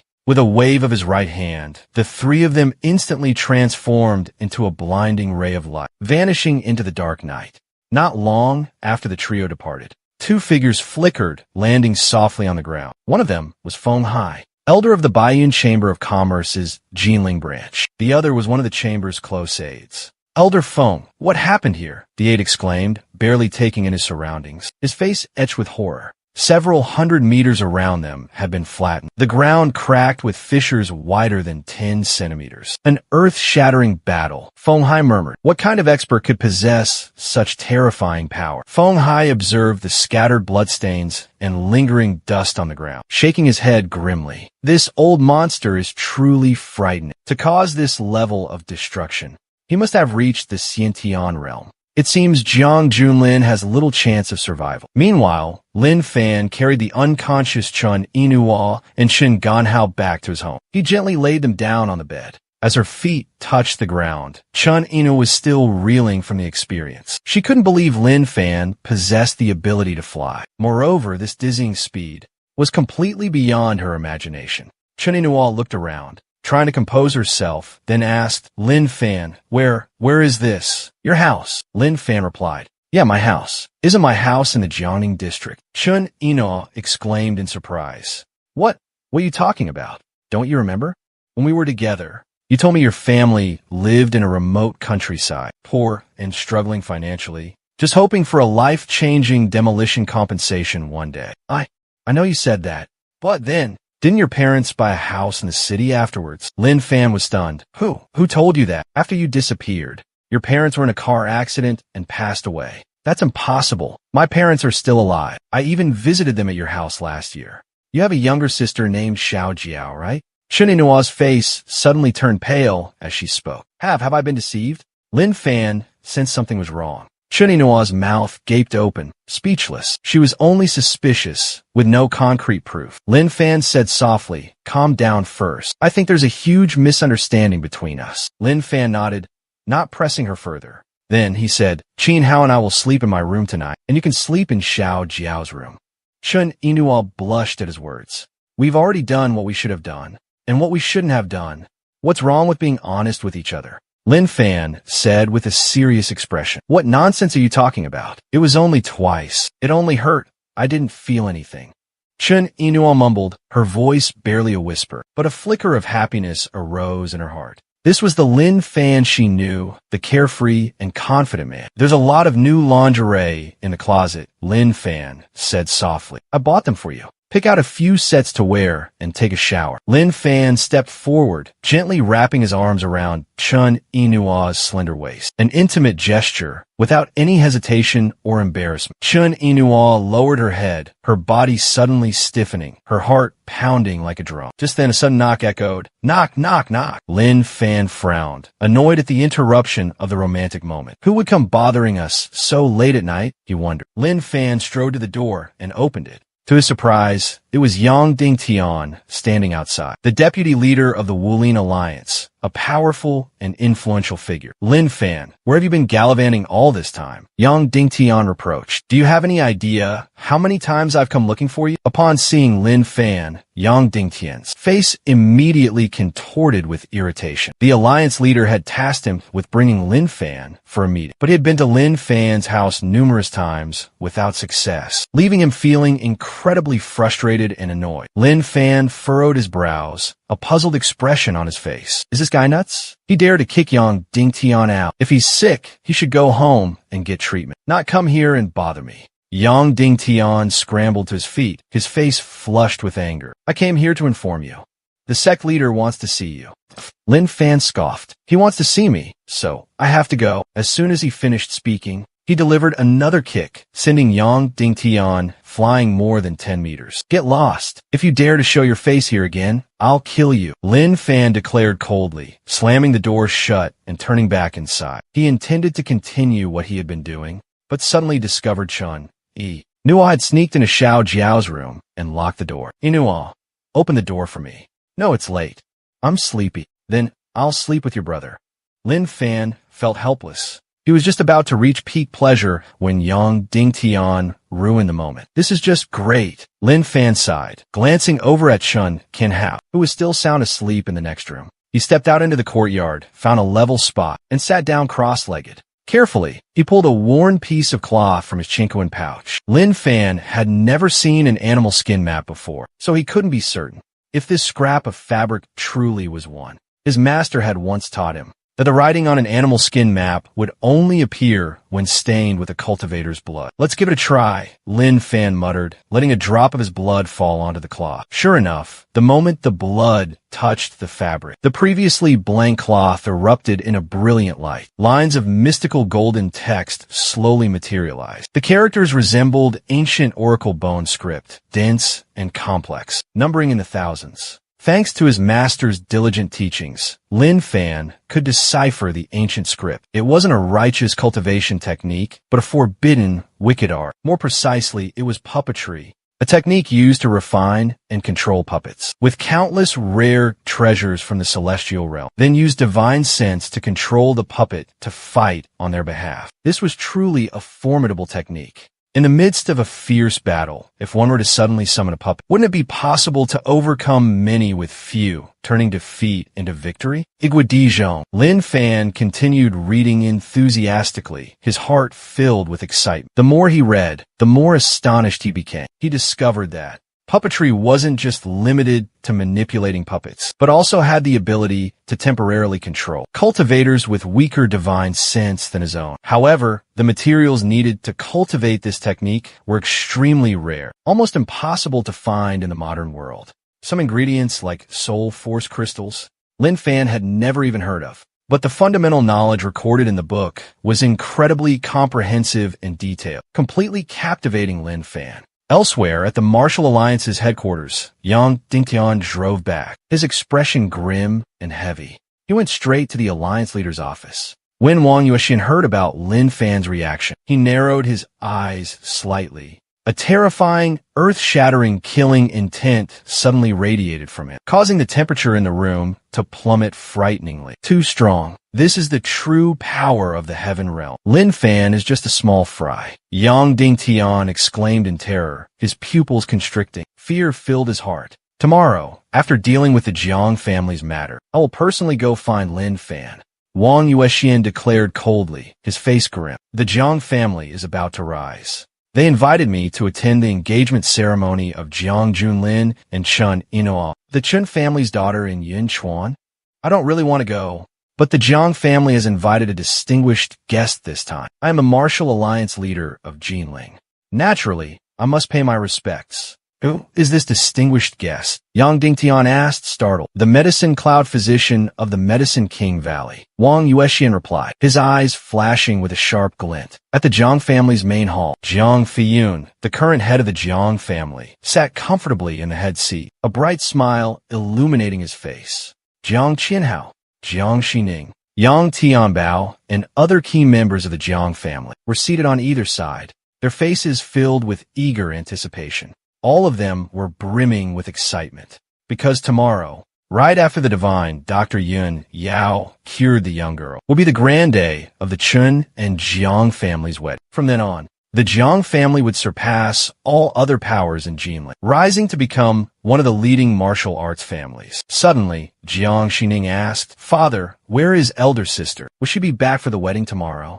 Shiyu is a direct disciple of the Xianling sect, cherished and trained by an elder. She's currently in a crucial stage of her cultivation and cannot leave. Jiang Fiyun finished speaking and stood up, saying, All right, everyone get some rest. Tomorrow is a big day. Yes, Patriarch. The Jiang family members responded with joyful and excited expressions. Meanwhile, at the Qin family's main hall, the atmosphere was incredibly stifled. Qin Tianju, along with the other core members of the Qin family, all wore pale faces, filled with anxiety, because not long ago, the Jiang family had sent an invitation, demanding their presence at the engagement ceremony tomorrow, or face the consequences. The Jiang and Qin families, both prestigious and powerful clans in Jinling, had always been fierce rivals, equally matched in strength. But now, ever since Jiang Jiu joined the Xianling sect, the Jiang family's power had clearly surpassed the Qin families. Qin Tianju, this is clearly a Hongmin banquet, Qin Kuan said in a deep voice. Third uncle,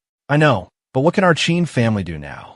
If we don't go, the Jiang family will immediately become our enemy. But if we go, at least we'll buy ourselves some time. Qin Tianju gave a bitter smile. After the brief conversation, a heavy silence fell over the hall. The faces of the Qin family members were grim, filled with despair. Was the Qin family truly on the verge of destruction? Just then, a calm, powerful voice resonated. If the Jiang family has sincerely made this request, how can we refuse? A middle-aged man in black robes entered the hall. He exuded an aura of authority and dominance. Everyone around him felt an invisible pressure. Patriarch, the Qin family members were overjoyed. I've broken through to the Tianjing realm. I want to see what the Jiang family is planning. Qin Wudao sneered. A terrifying aura of the first level of the Houtian realm erupted. Everyone was so Ji-dong, they were nearly in tears. They hadn't expected that at this critical moment, the Patriarch would break through and return. News of the Jiang family's impending marriage alliance with the Chun family, a leading martial arts family in Yunchuan, spread throughout Jinling. The dawn light illuminated Lin Fan's face as he stretched, greeting the new day. Studying is actually quite enjoyable. I didn't realize I'd get so engrossed in learning until this late. I find puppetry truly fascinating. It even incorporates profound knowledge of formations and talismans. Inside the house, Chen Inua seemed to have just woken up, looking in the mirror and washing her face. Inua, why are you up so early? Lin Fan asked. Chen Inua turned around. I have to go treat Nian Yin today. I need to get to the hospital early to give Shuel Yin to Yao Yuni. I'm here now. There's no need for that. Chen Inua shook her head. Let's just get to the hospital and figure it out. Lin Fan was about to say something when his phone rang. and he answered. Qin Tianhong's anxious voice came from the other end of the line. Young Master Lin, something big has happened. The woman you're interested in is getting engaged to Jiang Junlin today. The Jiang family has sent invitations all over Jinlin. I even received one. What? Lin Fan exclaimed in shock. After hearing Qin Tianhong recount the events, suddenly understanding, he exclaimed, "It seems the Jiang family doesn't know that Jiang Junlin has passed away. All right, I understand. You go to the Jiang residence first. I'll be there later." With that, Lin Fan hung up. Chen Inua asked curiously, "Who was that?" Lin Fan smiled and relayed what Qin Tianhong had just told him. After hearing this, a worried expression spread across Chen Inua's face. "So, Nian Yin has been taken from the hospital by the Jiang family? Lin Fan, you must save Nian Yin. She's your daughter too." Chen Inua choked back a sob, her eyes welling up with tears. "Our daughter." The smile on Lin Fan's lips froze. A thought echoed in his mind. Am I going to be a father? Immediately after, an overwhelming sense of joy surged through him. He grasped Chen Inua's hand tightly and asked urgently, "What happened? Tell me everything. Why is Nina my daughter? She's only 4 years old. Actually, that year after graduating from university, I was pregnant." He also vividly remembered the moment of their parting, when she said if he ever visited Yun Chuan, a huge surprise would be waiting for him. But her brother revealed a truth that filled him with rage, something that also concerned Nian Yin. In reality, Nian Yin was already 9 years old. The reason she looked so small was due to a rare and terrible disease, Kabuki syndrome. This cruel illness prevented children from developing normally, and they often didn't live past 20. For the past 15 years, she had traveled everywhere with their daughter, searching for him. At this moment, Chen Inua completely broke down in tears, looking at Lin Fan with eyes filled with pain and despair, a sight that would move anyone to compassion. Hearing these words, Lin Fan felt as if struck by lightning, his heart shaken to its core. "Inua, don't worry. I'm here now. Our daughter will overcome this. Even if I have to raise my master from the grave, I won't hesitate to do whatever it takes." A flash of lightning illuminated the night sky. Lin Fan brought Chen Inua to the gates of the Jiang family residence. At this moment, in front of the Jiang family's gate, bright lights illuminated the area as if it were daytime. The parking lot was packed with luxurious, expensive cars. Lin Fan quickly glanced over the bustling scene, his gaze finally settling on a little girl standing quietly to the right of the stage. The little girl had a pretty, adorable face, but with an innocent, almost dazed expression, more accurately, a vacant, soulless look in her eyes. Nian Yin also spotted Chen Inua in the crowd. The little girl's blank expression suddenly lit up with a spark of joy and happiness. The little girl sprang to her feet and dashed off the stage, waving and shouting as she ran. "Mommy!" Nian Yin, Chen Inua, the little girl's mother, seeing her daughter running towards her, also rushed forward and embraced her tightly. Witnessing this touching scene, the guests began to whisper amongst themselves, "Is this the eldest daughter of the Chen family? Truly breathtakingly beautiful. That little girl is so adorable and sweet. It's a shame she's afflicted with such a terrible illness." Hearing the surrounding gossip, Jiang Feiyun, the head of the Jiang family, frowned in displeasure. After all, today was a momentous occasion, the engagement ceremony of the Jiang and Chen families. Chen Inua openly held a child in her arms in front of all the guests. Wouldn't this action make the Jiang family the laughingstock of everyone? He was about to order a servant to take Nian Yin away, but just then, Lin Fan rushed over. He paid no mind to the surprised gazes around him and immediately sat down beside the mother and daughter, reaching out to caress his daughter's small face. But Nian Yin shyly pulled away. "Mommy, who is this? He looks scary." Nian Yin suddenly burst into tears. Lin Fan felt his heart clench, an indescribable feeling washing over him. Witnessing this scene, the guests were utterly shocked. What's going on? If that young man is the child's father, wouldn't he be the one who ruined Chen Inua? How intriguing. A family head sneered. Qin Tianju clenched his fists, gritted his teeth, and growled. "That bastard is Lin Fan. He's the one who forced me to kill Xiao Feng." Hearing this, a murderous intent flashed in Qin Wudao's eyes, but it quickly vanished. There's no need to rush. He's just a small fry. In the Wuming sect's area, Yang Dingtian spoke up excitedly. "Sect leader, it's that Lin Fan. Last night, he gave me a painful beating." "He's Lin Fan? He doesn't look like anything special, just a bit more handsome than the average person. Wang Yuexian commented casually. In the Triad Society's area, Qin Tianhong's face suddenly changed. I can't believe that girl is actually Lin Fan's daughter. This is a slap in the face to our Jiang family. With young Master Lin's strength, this shouldn't be a concern. However, there are many experts gathered here today. Even the renowned medical master, Yao Yun Yishur of the esteemed Yao Wanggu, was seated in the stands, observing the situation unfold. If this expert were to intervene, the consequences would be truly unpredictable. With that thought in mind, Qin Tianhong glanced at an old man not far away. The old man, with an aura of an immortal sage, was meditating with closed eyes, regulating his qi, seemingly unconcerned with the commotion around it. This was the famed Yao Yun Yishur of Yao Wanggu, a figure revered by all. He was not only proficient in medical theory, possessing extraordinary healing skills, but was also rumored to be a martial arts master of unparalleled skill. Witnessing this scene,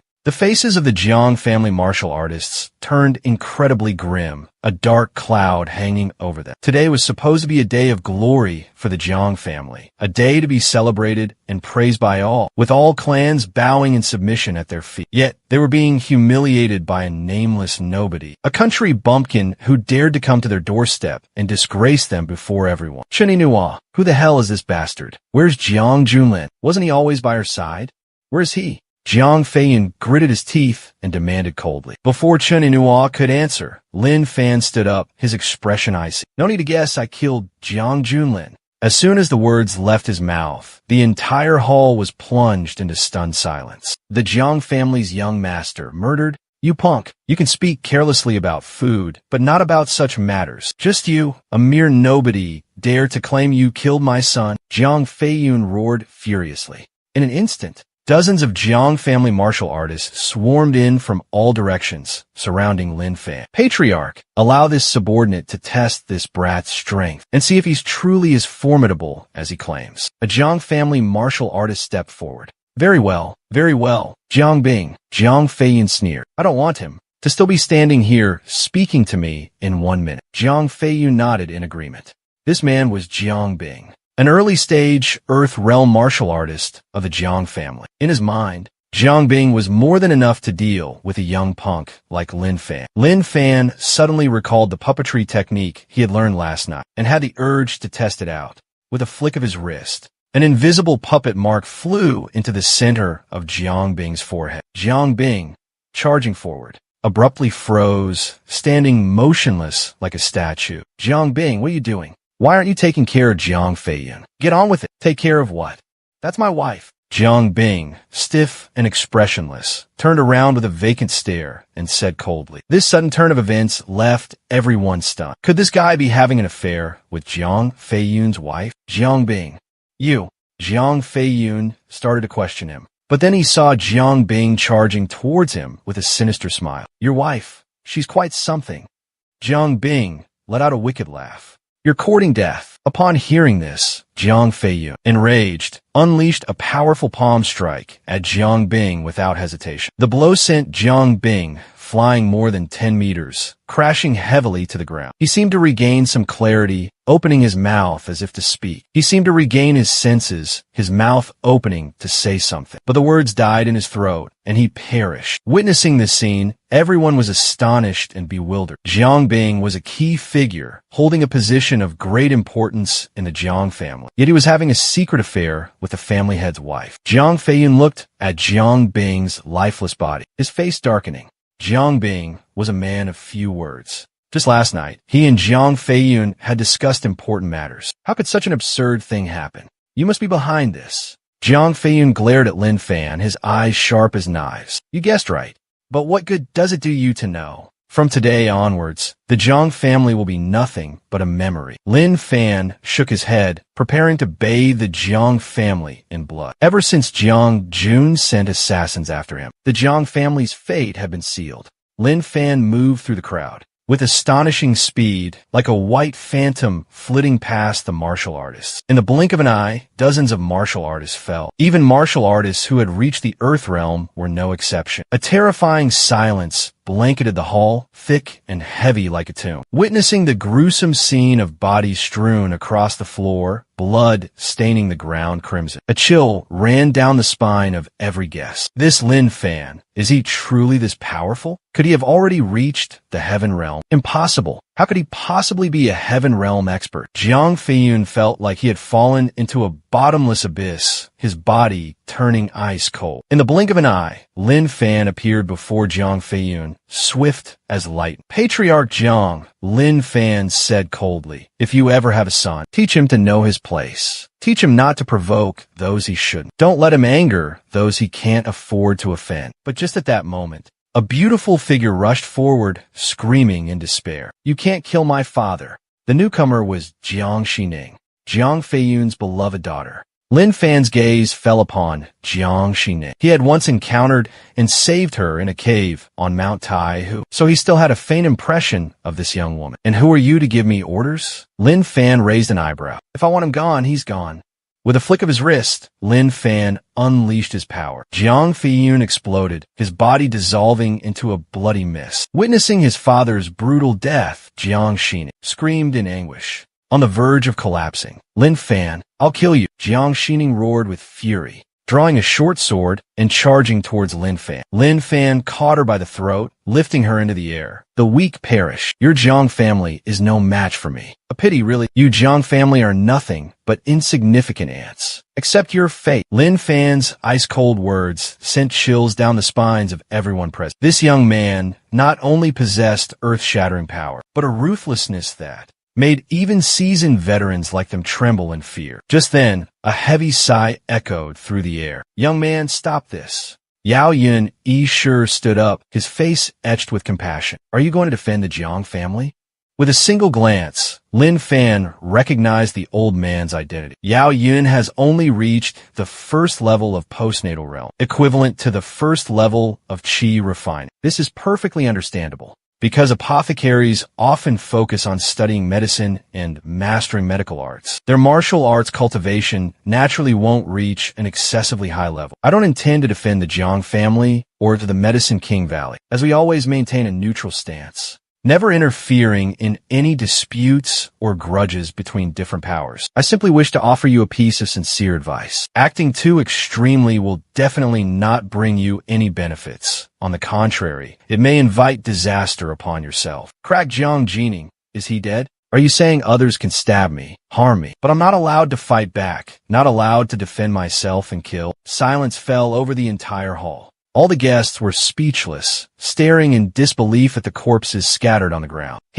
How dare he do such a thing? Apothecary Yao Yun had already issued a warning, yet he still dared to act so cruelly, so audaciously. Yao Yun looked at Jiang Jining's cold corpse, his initially calm expression now turning incredibly unsightly. This old man has said all he can. There's nothing more to say. I only hope you won't regret your decision later on. As for this young girl's illness, I will no longer treat it. How laughable. My daughter needs someone else to treat her? Lin Fan scoffed. Yao Yun might seem incredibly skilled and profound to ordinary people, but in my eyes, he's nothing more than a slightly larger ant. Just a bit bigger.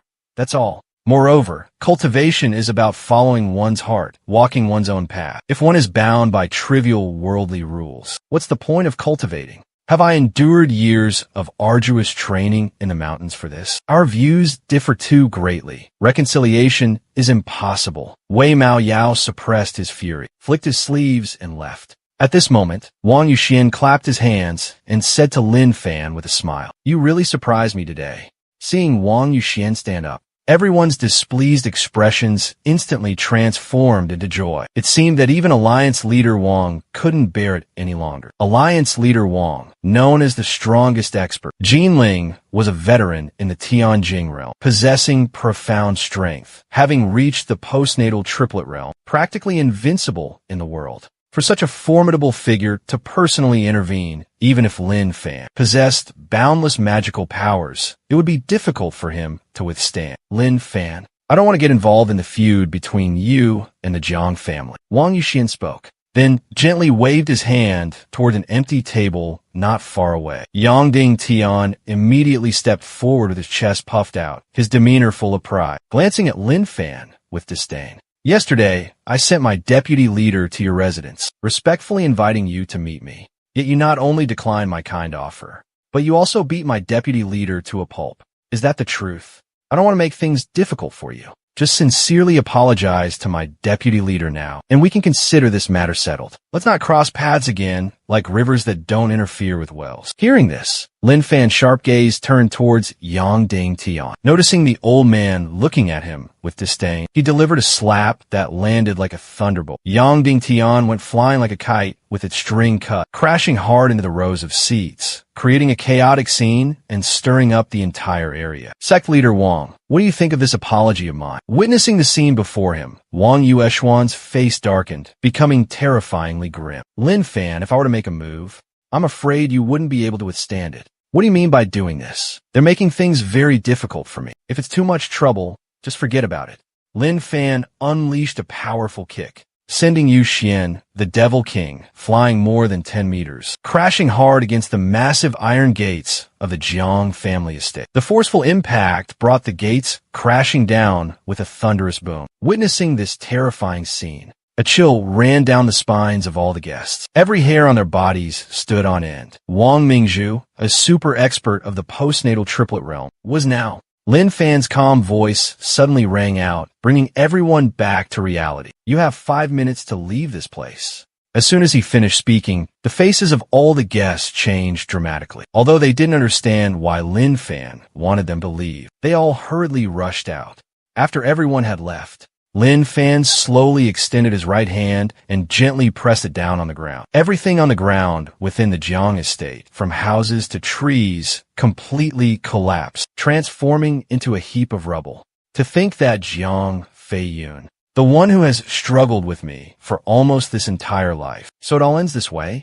Qin Wudao wore a complex expression. He should have been elated, overjoyed to witness the complete annihilation of the Jiang family. Yet at this moment, a sense of emptiness and inexplicable loss welled up within him. No matter how mighty and influential one is in the mortal world, it's all just fleeting, ephemeral like a dream. In the eyes of true powerhouses, those standing at the pinnacle of power, we are nothing but insignificant ants. Tianzhu. Shortly, prepare a truly generous, truly significant gift. We will go together to apologize to Lin Yunjiao, Lin Fan's younger sister. Qin Tianzhu nodded slightly in agreement. After this earth-shattering incident, he understood clearly that the Qin family absolutely could not afford to become enemies with Lin Fan. Lin Fan could easily obliterate the powerful Jiang family, so destroying the Qin family would be child's play for him. They didn't dare to directly meet Lin Fan to apologize, so their only option was to seek out Lin Yunjiao, Lin Fan's younger sister, to express their sincerity. After all, the person Qin Xiaofeng offended was Lin Yunjiao. Third sister,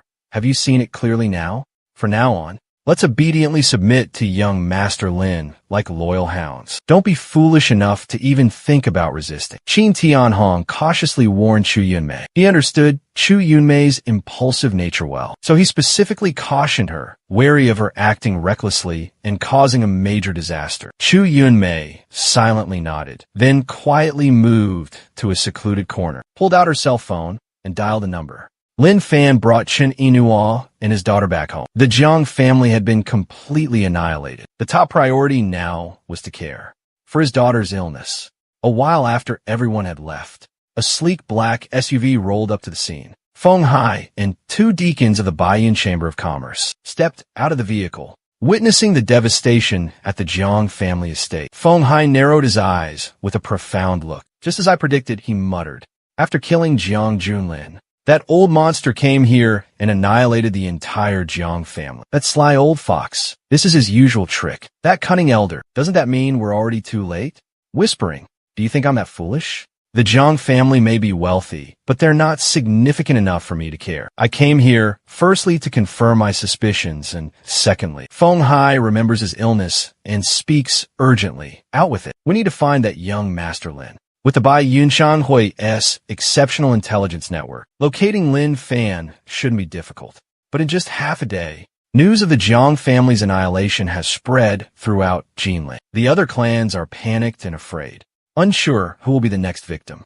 Who could have imagined that the Jiang family A powerful clan on the verge of dominating Jinling would be completely wiped out for offending just one person atop a towering mountain peak with cliffs so steep they seemed to pierce the heavens. Mist and clouds obscured the path, veiling a magnificent complex of buildings, like a celestial paradise on earth. Vermilion rooftops peeked through a sea of fluffy white clouds, resembling a celestial paradise. Atop a towering, treacherous mountain peak, a young woman in pristine white robes meditated, absorbing the essence of heaven and earth. Suddenly, an old man in an ash-gray cloak descended from the opposite peak, landing gracefully beside her. The young woman seemed to sense something, slowly opening her eyes and respectfully addressing him. "Master, why have you come?" "Jiang Shiyu, urgent news has just arrived from the foot of the mountain. The Jiang family has been annihilated by someone named Lin Fan. There are no survivors."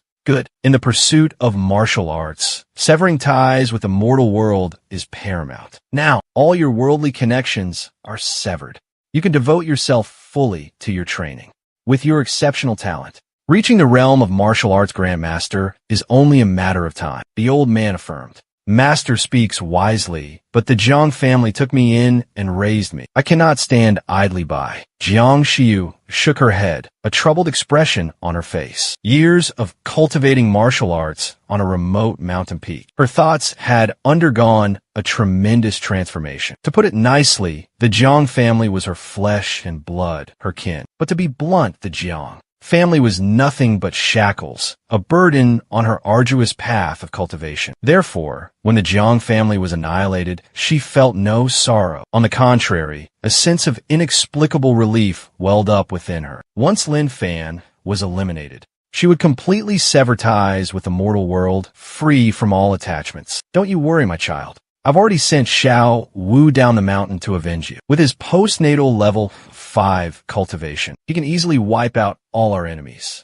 Lin Fan brought Chun Yinhuo and their little daughter home. His younger sister, Xiao Jiao, was away at school, so living alone wasn't a problem for him. Even if living conditions were a bit tough, it wouldn't matter. Afterwards, Lin Fan used his divine sense to examine his daughter's body. As time passed, his brows furrowed deeper and deeper. Witnessing this, Chun Yinhuo was so worried that cold sweat drenched her. Now, the Jiang family has been annihilated. Even divine Dr. Yu Yun has been offended. She only has Lin Fan to rely on now. "What illness did you say Nian Yin has?" Lin Fan asked. The doctor diagnosed her with Kabuki syndrome. Her symptoms completely matched the diagnosis. Slow growth, delayed intellectual development, unusual skin patterns, and so on.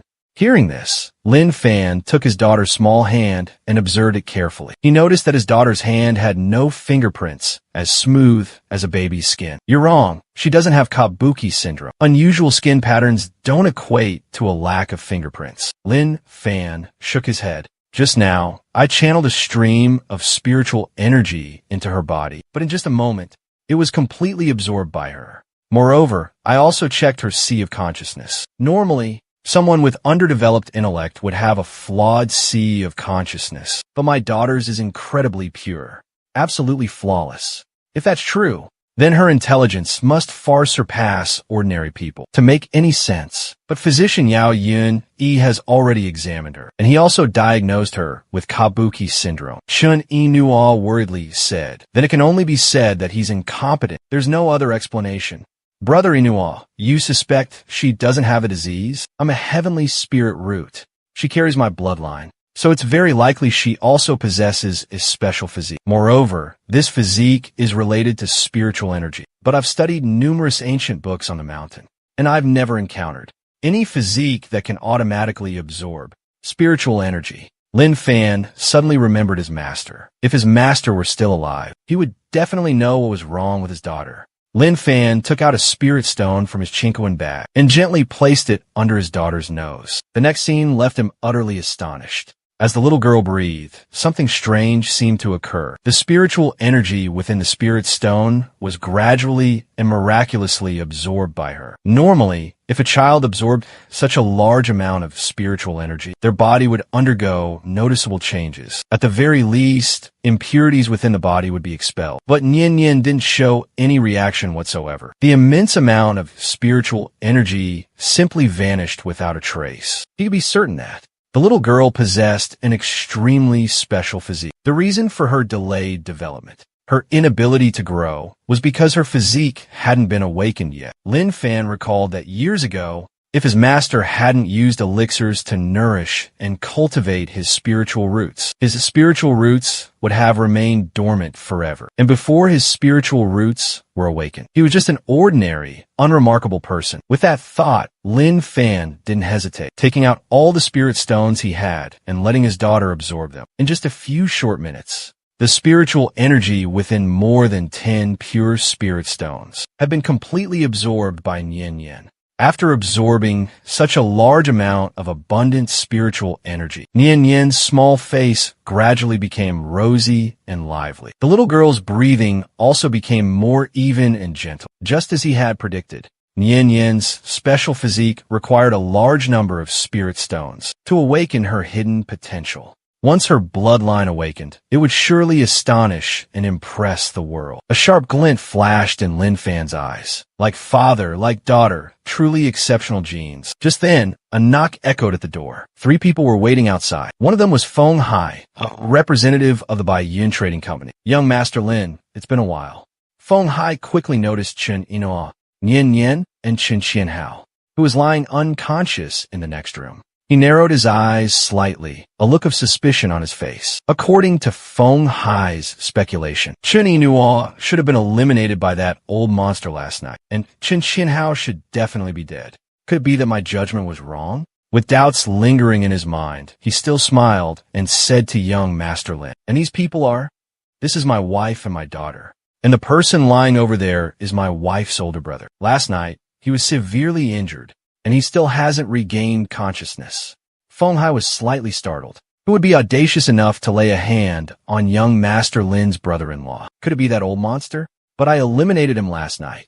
Feng Hai's expression suddenly changed. Although he wasn't sure just how powerful that old monster was, just how formidable he truly was. But judging by the tone of the person in charge at headquarters, he must have at least reached the Xiantian realm. Yet, Lin Fan claimed to have defeated the old monster, which he found hard to believe. It turned out that Lin Fan was just a braggart. Feng Hai thought to himself, but maintained a calm composure. Young Master Lin, from what I've heard, that old freak wiped out the entire Jiang family this morning. I wiped out the Jiang family, Lin Fan replied calmly. Hearing this, a flicker of annoyance sparked in Feng Hai's heart. There's a limit to how much you can boast, isn't there? You killed the old monster. You wiped out the Jiang family. You're so capable. Why don't you just fly straight to heaven? Feng Hai didn't say another word, immediately pulling out his phone to make a call. He wanted to find proof that the Jiang family was slaughtered by that old monster, then expose Lin Fan to let him know he couldn't put on an act in front of him. There's no need. But right after that,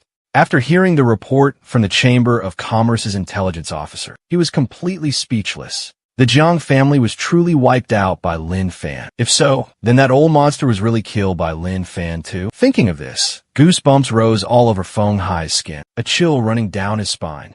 Just what kind of deity was this Lin Fan?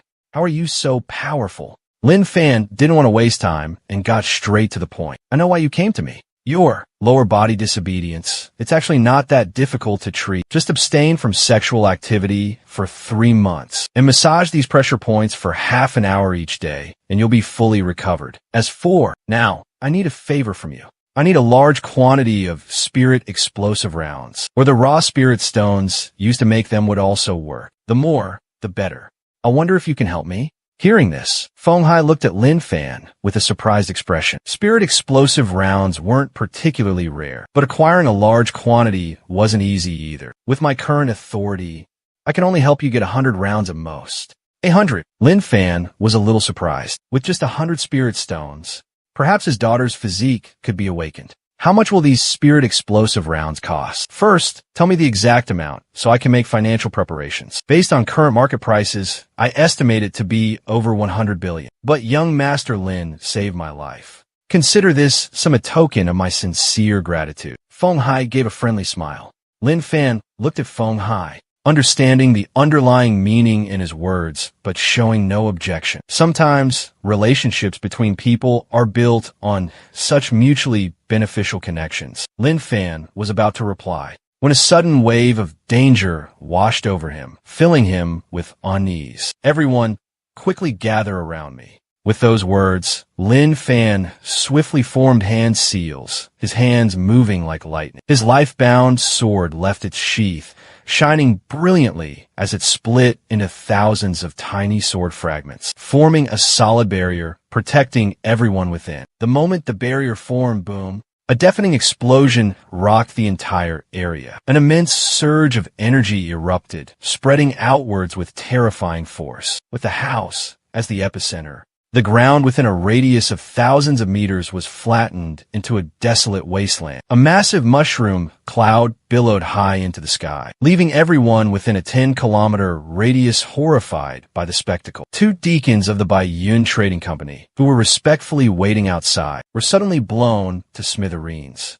Reduced to ashes, a raging inferno erupted, engulfed in thick, black smoke. Fortunately, a few people, protected by a sword chi barrier, remained unharmed. Witnessing the catastrophic scene before him, Lin Fan frowned, his face grim. If he hadn't sensed the imminent danger in time and deployed a protective shield, with the devastating force of the explosion, everyone present, except him, would have perished on the spot, including Feng Hai, a third-level Hodian expert. After the terrifying moment, Nian Yan burst into tears, her pretty little face drenched in tears, filled with fear and helplessness. Seeing his beloved daughter in such a pitiful state, Lin Fan's heart ached. Young Master Lin, what kind of enemy have you made? This kind of bomb, this fourth-generation thermobaric bomb, should absolutely not appear in Daxia, much less be used for assassination. This is an extremely serious matter. It will definitely alert the Special Operations Bureau. Feng Hai calmed down, furrowed his brows, and asked. The Special Operations Bureau is like the Dragon Group in martial arts novels. It's Wulin's superior organization, responsible for handling supernatural events nationwide. I'm not sure which faction I've offended yet, but I'm afraid I'll find out soon enough. Lin Fan said calmly, his expression emotionless. Then he teleported, vanishing from everyone's sight. That man was clearly a top-notch marksman, ranked 9th on the dark web, but his gun seemed to be perpetually out of bullets. Even with the assassination target right in front of him, he aimed at the house next door. Then, he pulled out a 200 kilograms grenade launcher. This is the state-of-the-art, fourth-generation thermobaric bomb, the result of relentless research and development. No AI system, no matter how sophisticated, can survive this devastating shockwave. An earth-shattering explosion rocked the very foundations of the area, echoing through the vast expanse. A colossal mushroom cloud, like a pillar of the apocalypse, billowed into the sky. This terrifying spectacle was clearly visible within a 10-kilometer radius. Meanwhile, on a small hill about 3 kilometers from the blast site, a man with golden hair, piercing blue eyes, dressed in all black, pulled out his phone and made a call. Target eliminated. I need to get out of China immediately. Replacing Daiha with China. I expect the 3 billion to be wired to the account I provided within the hour, or you'll bear the consequences. As expected of the infamous number 9 marksman of the dark web. Replacing XA Thursday So Chin with a more fitting title. Truly impressive. On the other end, a voice brimming with excitement. The West has an age-old saying, even gods fear to tread in China. Replacing Daiha with China and adjusting the saying for better flow. That's why foreign assassins rarely dare to interfere in China's internal affairs. Replacing Daiha with China, this time, he just happened to be traveling here. Finding the $3 billion price tag quite tempting, he decided to try his luck. A place forbidden to even gods. Xia seemed less daunting than rumored. The man shrugged, turned, and prepared to leave. But just at that moment, Lin Fan suddenly appeared, blocking his path. "Ew, you're not dead?" the man exclaimed, his face paling in terror. The target had survived the full force of a thermobaric bomb. "Who sent you?" Lin Fan interrogated coldly, his expression dark and menacing. That's none of your concern. The man snarled, taking a few steps back. He pulled a jet-black pistol from his pocket and chamber round. Without hesitation, he pulled the trigger, a deadly laser beam erupting from the barrel. Facing the sudden attack, Lin Fan simply extended his hand. The purple laser beam struck the center of his palm, but strangely, it didn't cause any harm. The man was utterly astonished, speechless in his shock. He had traveled to the four corners of the earth, even encountering some low-level pharaohs in the pyramids. That could have been easily handled. But he'd never encountered such a bizarre situation. In a flash, Lin Fan swiftly seized the man's throat, ready to unleash his super soul technique. Unexpectedly, the man let out a chilling laugh and detonated explosives strapped to his body. Boom! He exploded, his body ripped apart into a gory mess. Lin Fan frowned, surprised by the man's reckless self-destruction. He should have subdued him from the start. Suddenly, Lin Fan noticed an old man rushing towards him. The old man had snow-white hair, but a healthy, rosy complexion, his bright eyes radiating an air of authority and sharpness. Oh, so, it's a first-level Xiantian martial artist. You are him. The old man seemed to recognize Lin Fan, surprise evident on his face. Lin Fan furrowed his brows. This old man was clearly not an accomplice of the previous assassin. Most likely someone from the special bureau that Feng Hai had mentioned. You just wiped out the Jiang family this morning. So impressive, yet you've been hanging around Jinling without knowing him? The old man scoffed, his face filled with disdain. Then he sat down, carefully examining the shattered pieces of the gun scattered on the ground. What kind of job are the border guards doing, letting a dangerous sharpshooter like this slip into the country? Luckily, there wasn't any serious damage. This guy's name is Win, number 9 sharpshooter on the dark web, a notorious gunman worldwide. Moreover, he's a core member of Tian Sha, an international assassin organization. Do you know where Tian Sha's headquarters are located? Lin Fan wondered. Why do you ask? Are you thinking of avenging that guy? The old man chuckled as he spoke. Tian Sha is a top-tier global assassin organization, having offended countless powerful entities. Yet they continue to thrive to this day, because no one can find their lair. If you come across any information about Tian Sha in the future, let me know. I can help you eliminate them, free of charge. Lin Fan finished speaking and turned to leave. The old man seemed to pay no mind to Lin Fan's offer, immediately pulling out his phone and dialing a number. This matter is extremely serious. It needs to be reported to higher authorities immediately. The border defense system has likely been breached. Lin Fan strode forward, lost in thought. He understood that Tian Sha wouldn't suddenly try to assassinate him out of the blue. There must be someone pulling the strings from behind. And this mastermind must be someone in Jinling. But who? Lin Fan called Chun Yinua. He learned that Feng Hai had arranged accommodations for them at the Jinling Hotel and decided to head there immediately. But just at that moment, a small roadside stall caught his eye. It was past 6 p.m., the peak of rush hour, and the streets were teeming with people and vehicles. Yet, the small stall was tucked away in a dark corner, giving an air of mystery. Lin Fan's eyes lit up with uncontainable joy at the sight of several white stones on the counter. These are spirit stones, pure spirit stones, not spirit explosive rounds. Moreover, the spiritual energy within these spirit stones is incredibly dense. These are definitely top grade among low-grade spirit stones. Shopkeeper, what's the price for these? Lin Fan picked up a spirit stone, cautiously inquiring. A young man in white robes looked up and replied, "These are not for sale with mere silver. They are based on destiny. If fate allows, I wouldn't hesitate to gift them to you." Lin Fan looked at the young man with a knowing glint in his eyes. Then, brother, do you think we are fated? Fated indeed. A life or death fated connection. Even. As soon as he finished speaking, a world-shaking pressure suddenly erupted from the white-robed young man. With a simple wave of his hand, Lin Fan dispelled the terrifying pressure in an instant. He had already seen through the young man's cultivation level, around the 5th level of the Hotian realm. Did you set up shop here just because of me? Yes, I came here because of the Jiang family. My senior sister, Jiang Xiu, is the eldest daughter of the prestigious Jiang family. You slaughtered the entire Jiang family just for a petty grudge. You're truly ruthless. Lin Fan suddenly recalled Chun Sanhao's words. The Jiang family had a significant figure, and it was because of this person that the Chun family agreed to the marriage alliance. This Jiang Xiu must be like weeds, impossible to burn away completely. thriving again with the breath of spring. Lin Fan sighed and tightened his grip around the young man in White's throat. The man's face contorted. His struggles were futile. Terror filled his eyes.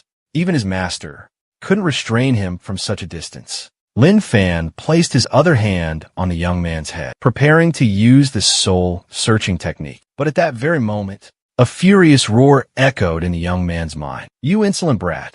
You dare!" He even dared to use Xianling Min's forbidden techniques on others. The young man in white suddenly self-destructed, his body collapsing to the ground, motionless as a fish on a chopping block. Witnessing this horrifying scene, Lin Fan suddenly recalled his master's teachings from years past. When imparting the secret art of soul snatching, he had warned that some great sects placed restrictions within their disciples' minds to prevent the theft of their martial arts secrets. The secret techniques of Xianling Men are truly ingenious. Truly the methods of sects secluded high in the mountains, Lin Fan thought to himself. In a magnificent palace belonging to Xianling Men, an old man was meditating peacefully. "Master, Master!" A disciple rushed in, panic etched on his face. "Senior brother, Xiao Yu's life token. It's shattered." Hearing this, the old man was taken aback, springing to his feet with a horrified expression. A life token was a low-level magical artifact, refined from the heart blood of each Xianling Men disciple. This artifact was linked to the owner's fate, and the shattering of Xiao Yu's life token indicated his demise. Hearing this, the old man's face darkened, a grave expression settling upon it. He pondered in silence for a moment,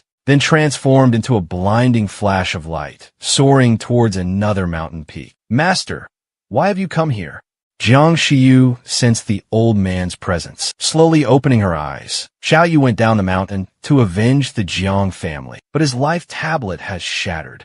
Upon hearing these words, Jiang Shiyu's beautiful face paled, a look of shock evident in her eyes. She seemed unable to believe this devastating truth. She contemplated for a while. In the vast martial arts world of Jinling, apart from Yun Zhongtian of the Special Bureau, no one possessed the ability to kill Xiao Yu. Are you suggesting that the one who annihilated the Jiang family is connected to the Special Bureau? The old man furrowed his brows, a look of suspicion on his face. Perhaps, but that's just my conjecture. I don't want to think about Lin Fan anymore. I'm about to break through to the Xiantian realm, and once I succeed, I will personally descend the mountain to find him. Consider it an opportunity to hone my martial arts skills. Around 7:30 p.m., Lin Fan brought his younger sister, Lin Yunjiao, to the Jinling Hotel. They went directly to a luxurious presidential suite on the top floor. Inside the room, Chun Yinhuo was attentively showing Nian Yin the popular cartoon Peppa Pig after absorbing energy from more than 10 spirit stones. Although Nian Yin's appearance remained unchanged, her intelligence had fully recovered, equivalent to that of a 6-year-old child. Chun Kinhao had also regained consciousness. He lay quietly on the bed, gazing at the ceiling, lost in thought. When the door swung open, the 3 people in the room simultaneously turned their heads towards the entrance. They saw Lin Fan and Lin Yunjiao walking in. Chun Yinhuo's expression suddenly changed. She remembered this girl very well. She was the one who was hand in hand with Lin Fan, right in front of Jinling University that day, leading to a misunderstanding, her heartbroken departure, and a huge argument. "Let me introduce everyone," Lin Fan said with a friendly smile. "This is Lin Yunjiao, my younger sister." Lin Yunjiao stepped forward and introduced herself. "Hello, sister-in-law. It's nice to meet you. I'm Lin Yunjiao, Lin Fan's younger sister." Chun Yina was stunned, skepticism evident on her face as she looked at the girl claiming to be Xiao Jiao. She quickly regained her composure, forcing a smile as she invited Lin Yunjiao to sit down. But inside, a storm was brewing. The Lin Yunjiao she had met at Lin Fan's house was completely different from the girl before her. That girl was chubby and adorable, coupled with Lin Fan's stories about his deceased parents and how they never owned a house in the city. She suddenly understood. It had to be a deception orchestrated by her parents. 15 years ago, when she left the Chun family for Jinling to find Lin Fan, she met a man who claimed to be Lin Fan's uncle, even showing her a picture of Lin Fan as a child. Trusting him, she followed the man to Lin Fan's supposed home, meeting his alleged parents and younger sister. but the three of them were incredibly cold towards her, claiming Lin Fan had gone abroad a long time ago. He coldly told her to never appear before him again. Pregnant and heartbroken, she was consumed by despair and contemplated ending her life. But with extraordinary resilience, she overcame that dark period. After Nian Yen was born, a glimmer of hope flickered in her heart. She was determined to find Lin Fan and uncover the truth. Now, she realized those three men must have been imposters. Their purpose was to drive her to utter despair and make her give up on Lin Fan. And the mastermind behind it all was undoubtedly her parents in Yinchuan. She couldn't fathom why her parents would deceive her so cruelly. The thought made Chen Yinua's heart ache with a suffocating pain. Had she been living a lie for the past 15 years? Yinua, what's wrong? Lin Fan asked, noticing her distress. Lin Fan, I'm so sorry. I misunderstood you. It was all my fault. Chen Yinua burst into tears and embraced Lin Fan tightly. Suddenly, Chen Yinua lifted her head, a terrifying thought flashing through her mind. Years ago, Lin Fan's parents went to Yinchuan to find him and died in an accident. Could her parents have been responsible? If the rumors were true, Chen Yinua couldn't bear to think of the consequences. At that very moment, Chen Qianhao, lying on the hospital bed, suddenly called out, Lin Fan, let me tell you. Now, you're finally worthy of knowing the truth. Chen Qianhao struggled to sit up. Although his injuries were incredibly severe, thanks to Lin Fan's treatment, he had recovered significantly. Inside another presidential suite, Lin Fan and Chen Qianhao sat facing each other. Tell me, what really happened? Why did you keep this hidden? Lin Fan asked directly. To tell you the truth, 15 years ago, even if you hadn't disappeared, even if you hadn't come to the Chen family to propose to my sister, the two of you could never have been together. The Chen family's power far surpasses anything you can imagine. Lin Fan nodded slightly, as if in understanding. After you disappeared, your parents came to Yinchuan to search for you. At that time, Chen Jiating sent someone to warn your parents. But unexpectedly, right after meeting them, your parents were hit by a car. Immediately after, some martial arts experts from my clan saw your parents being rescued by a mysterious figure. What do you mean? Lin Fan's expression suddenly changed. I mean, your parents might still be alive. Then what about the urn with their ashes? My younger sister said the urn was sent from Yinchuan. Lin Fan tried to remain calm and asked. Chen Ganhao's face darkened. He shook his head firmly. I know absolutely nothing about that urn.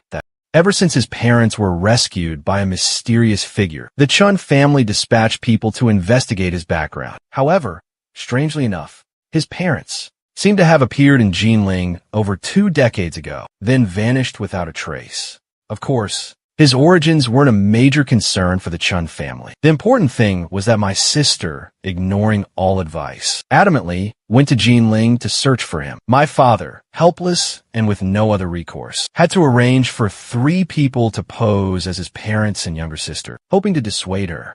After revealing the whole truth, Chen Jinhao breathed a sigh of relief and left the room. Lin Fan sat alone on the sofa, lost in deep thought. A mix of joy and worry filled his heart. Joy that his parents were still alive, but worried about the true identity of his savior. Even a powerful force like the Chen family couldn't find any information about this person's background, suggesting they came from an extraordinary origin. Lin Fan immersed himself in his memories, searching for clues from his childhood. His parents were just ordinary, hardworking laborers who spent their lives toiling tirelessly to raise him and his sister. They had never displayed anything out of the ordinary. Could this mysterious person be his Shifu master? The thought flashed through Lin Fan's mind, but he immediately dismissed it. His Shifu saw all living beings as insignificant as blades of grass. His life consumed by the desire to break free from earthly shackles and ascend to immortality. How could such a person have saved his parents? But if his Shifu had truly shown compassion, he would undoubtedly have been the one to save them. So where were they now? Could his Shifu have imprisoned his parents somewhere, forcing them to cultivate immortality? This theory was clearly absurd. His Shifu was dead. He had buried him with his own hands. By now, the grass on his Shifu's grave must be lush and overgrown. That's right. His Shifu's urn. A sudden thought struck Lin Fan. This could be a vital clue. With this in mind, he called for his sister, relayed everything Chen Sanhao had just confessed. Hearing this, Lin Yunxiao was deeply shaken, her heart in turmoil. I was only 10 years old at the time. My memories are very hazy. I vaguely remember he was wearing black clothes, about 30 years old, around 1.8 meters tall. Lin Fan furrowed his brow in thought. These characteristics were far too common. You could grab any random person off the street, and they might fit the description. All right, it seems he also had a leg injury. He walked with a limp. Lin Yunxiao suddenly added. Lin Fan nodded slightly. 15 years had passed. Searching for him was like looking for a needle in a haystack. Just then, Lin Fan's phone rang. Glancing at the screen, he saw it was Yi Tianxin calling. Earlier, he had sent Yi Tianxin to Yunchuan to investigate the Chun family. It seemed he had news to report. Xiao Qiao, go back to your room. I need to take this call outside. Lin Fan gave his younger sister a few quiet words and discreetly stepped into a secluded corner, answering his phone. As soon as the call connected, Yi Tianxin's panicked and urgent voice filled the line. Young Master Lin, you asked me to investigate the Chun family strength, and I've gathered some preliminary information. The Chun family is one of the top 3 martial arts families in Yunchuan. On the surface, they possess at least 20 experts at the Earth Realm, with around 8 of them having reached the Sky Realm. Chun Bei Xian, the Chun family patriarch, was already a formidable 8th-level Sky Realm expert 5 years ago. By now, he's likely broken through to the 9th level of the Sky Realm. Yi Tianxin delivered his report hastily, but his voice grew increasingly faint and weak, reduced to barely a whisper, as if teetering on the brink of death. What's wrong? What happened? Lin Fan asked anxiously. Young Master Lin, I'm sorry. I'm afraid I won't be able to return. My assassin is from the Wang family in Hangzhou. It was the Wang family who massacred the entire Yi clan, and now they dare to chase me all the way to Yunchuan. If you can, please avenge me. Seek justice for the 137 lives of the Yi clan. I, Yi Tian, harbor this hatred, driven mad for 25 years, resorting to any means, absorbing human blood to cultivate demonic arts. Yet I remain weak and powerless. Yi Tian's voice was raspy, each word laced with pain and despair. Before Lin Fan could respond, a burst of contemptuous laughter erupted from the other end of the line. Oh, who is this pathetic worm crying out to? I love watching you rage in fury, while you can do absolutely nothing to me. Wang Ming, I will fight you to the death. Yi Tian roared in anguish. The call abruptly ended. Although Lin Fan preferred to stay out of trouble, Yi Tian was the first disciple he had taken in since coming down from the mountain. This was the first time. A man's first time always holds a profound significance. Lin Fan cleverly placed a spiritual mark on Mie Tianxin as a precaution against any sinister plots the old man might have. Now, by simply following this spiritual mark, he could easily track down Mie Tianxin's whereabouts. Lin Fan transformed into a blinding streak of light, shooting across the night sky, quickly vanishing into the darkness. In a deserted factory, amidst the desolate wasteland of Yunchuan, Mie Tianxin was bound tightly to a cold steel chair. His body slumped, his breath shallow and weak, barely a thread. Clearly, he had just endured a horrific and brutal torture. Facing Mie Tianxin was a middle-aged man with a fierce and gruesome face.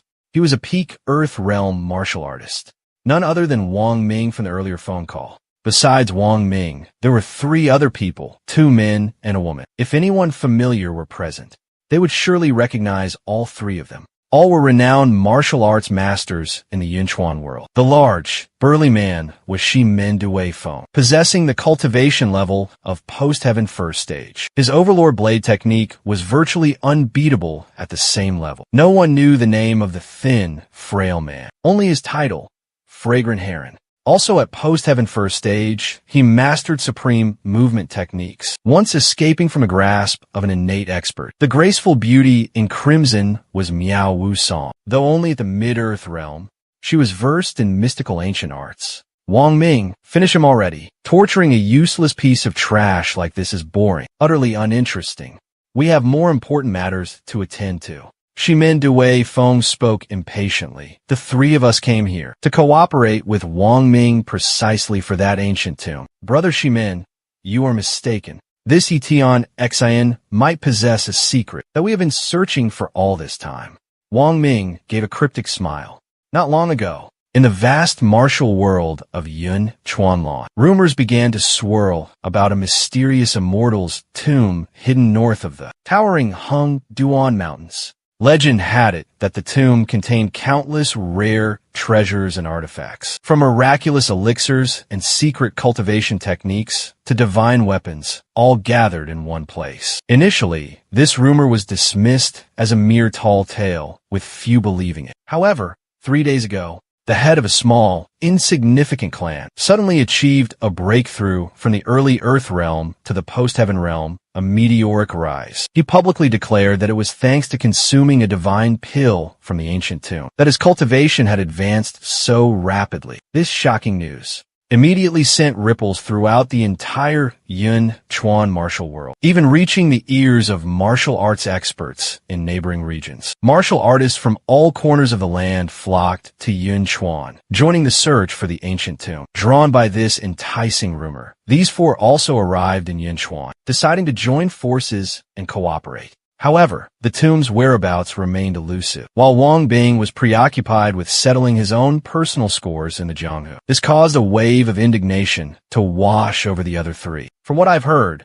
over 2 decades ago, Yi Tian Xian and Zheng Sanshui were sworn brothers, ready to die for each other. Wang Ming gave a knowing smile. Hearing this, the other three exchanged glances, immediately grasping the underlying meaning of Wang Ming's words. Zheng Sanshui is the head of that insignificant little clan, the one who stumbled upon a stroke of heavenly luck. Moreover, when he arrived in Yunchuan a few days ago, the first place Yi Tian Xian visited and inquired about was the Zheng family. In that case, let's proceed, the other three said in unison. Wang Ming suddenly drew a sharp knife, plunging it into Yi Tian Xian's leg. The excruciating pain tore through his flesh, causing Yi Tian Xian to lose consciousness. When he awoke, his eyes snapped open, bloodshot and filled with indignant rage, fixed on Wang Ming. Wang Ming, if you're a real man, give me a quick, painless death. I won't answer any of your questions. Facing his sworn enemy, Yi Tian Xian couldn't maintain his composure. Each time the memory of his family's slaughter resurfaced, he was filled with bone-chilling hatred, wishing he could chop Wang Ming into 100 pieces. Is that so? Wang Ming raised an eyebrow, his eyes icy cold. He pulled the dagger out of Yi Tianxin's leg and, without hesitation, plunged it into the man's hand. Yi Tianxin screamed in agony, pain consuming him. The excruciating pain caused his entire body to convulse violently. Ew. You will face retribution. Retribution? That's only for the weak, not for the strong like me. Wang Ming scoffed, his tone dripping with contempt. He continued, your wife and daughter, they were truly exquisite. Even after 25 years, I still remember them vividly. Their taste, it was truly intoxicating, an unforgettable experience. I should have locked your daughter away, savored her slowly. Hearing this, Yi Tianxin's eyes became bloodshot with rage. He struggled frantically, but to no avail. Seeing Yi Tianxin practically spitting blood in anger, Wang Ming felt an immense sense of pleasure. All right, I'll ask one last time. What were you doing at the Zheng residence? Just tell me, and I'll stop torturing you. What's more, I'll let you in on a shocking secret. Your younger sister's daughter, Yi Qian, is still in my hands. Hearing this, Yi Tian Xian's eyes widened in disbelief as he stared at Wang Ming. What are you saying? That year, when I led the attack on the Yi family, I saw a newborn baby girl crawling on the ground. Pity stirred within me, so I took her in and raised her. Now, she's 20 years old. A breathtaking beauty, the spitting image of your sister, Yi Qian. Oh, and she still doesn't know her true identity, still believes wholeheartedly that I am her father. She calls me father every single day. Hearing these venomous words, Yi Tian Xian could no longer contain himself and roared in fury. I'll kill you, you monster. Shimen Due Fong and the other two stood beside him, their faces etched with utter horror. This Wang Ming was truly depraved. Even I shudder at his cruelty. Wang Ming then took out his phone and made a video call. Shortly after, the lovely face of a young girl appeared on the screen. Baba, why are you calling me so late? The girl asked, her voice as sweet as honey. It's nothing. I just miss my daughter. Oh, let me show you someone. Wang Ming gave a sly smile, then turned the camera towards Yi Tian Xian. Seeing the girl on the screen, Yi Tian Xian burst into tears. She really is my sister's daughter, the spitting image. He was about to say something more, but Wang Ming quickly shifted the camera away. Baba, who is that? They look so ugly. Just a beggar. I've already taught him a lesson. All right, go to sleep now. We'll talk more when I get back. After hanging up, Wang Ming looked at Yi Tianxian with a mocking gaze. Now, you can confess. What is your purpose in coming to the Zheng family? I can tell you, but you have to release my niece. Yi Tianxian said, his voice hoarse with anguish. Hatred and helplessness surged within him. Wang Ming sneered. I am her father now. You think she'd ever leave my side? I can assure you of one thing. I will love and cherish her, care for her deeply, treat her like a precious jewel, hold her in the palm of my hand, and shield her from all hardship. Wang Ming, what are you implying? Yi Tianxin gasped, her hands clenching into fists. After a moment of agonizing internal struggle, Yi Tianxin composed herself and spoke. I went to the Zheng family only to inquire about the Qin family. Zheng Sanshui never breathed a word to me about the immortal's tomb. Wang Ming, I only ask that you keep your promise and treat my niece well. Otherwise, even as a vengeful spirit, I will not let you rest. Yes, Wang Ming laughed heartily at her words. Such a breathtaking, delicate beauty. How could I ever mistreat her? I'll not only treat her well, but I'll invite my friends to care for her as well, ensuring she experiences ultimate pleasure and delight. What are you talking about? Yi Tianxin roared indignantly. That's none of your concern.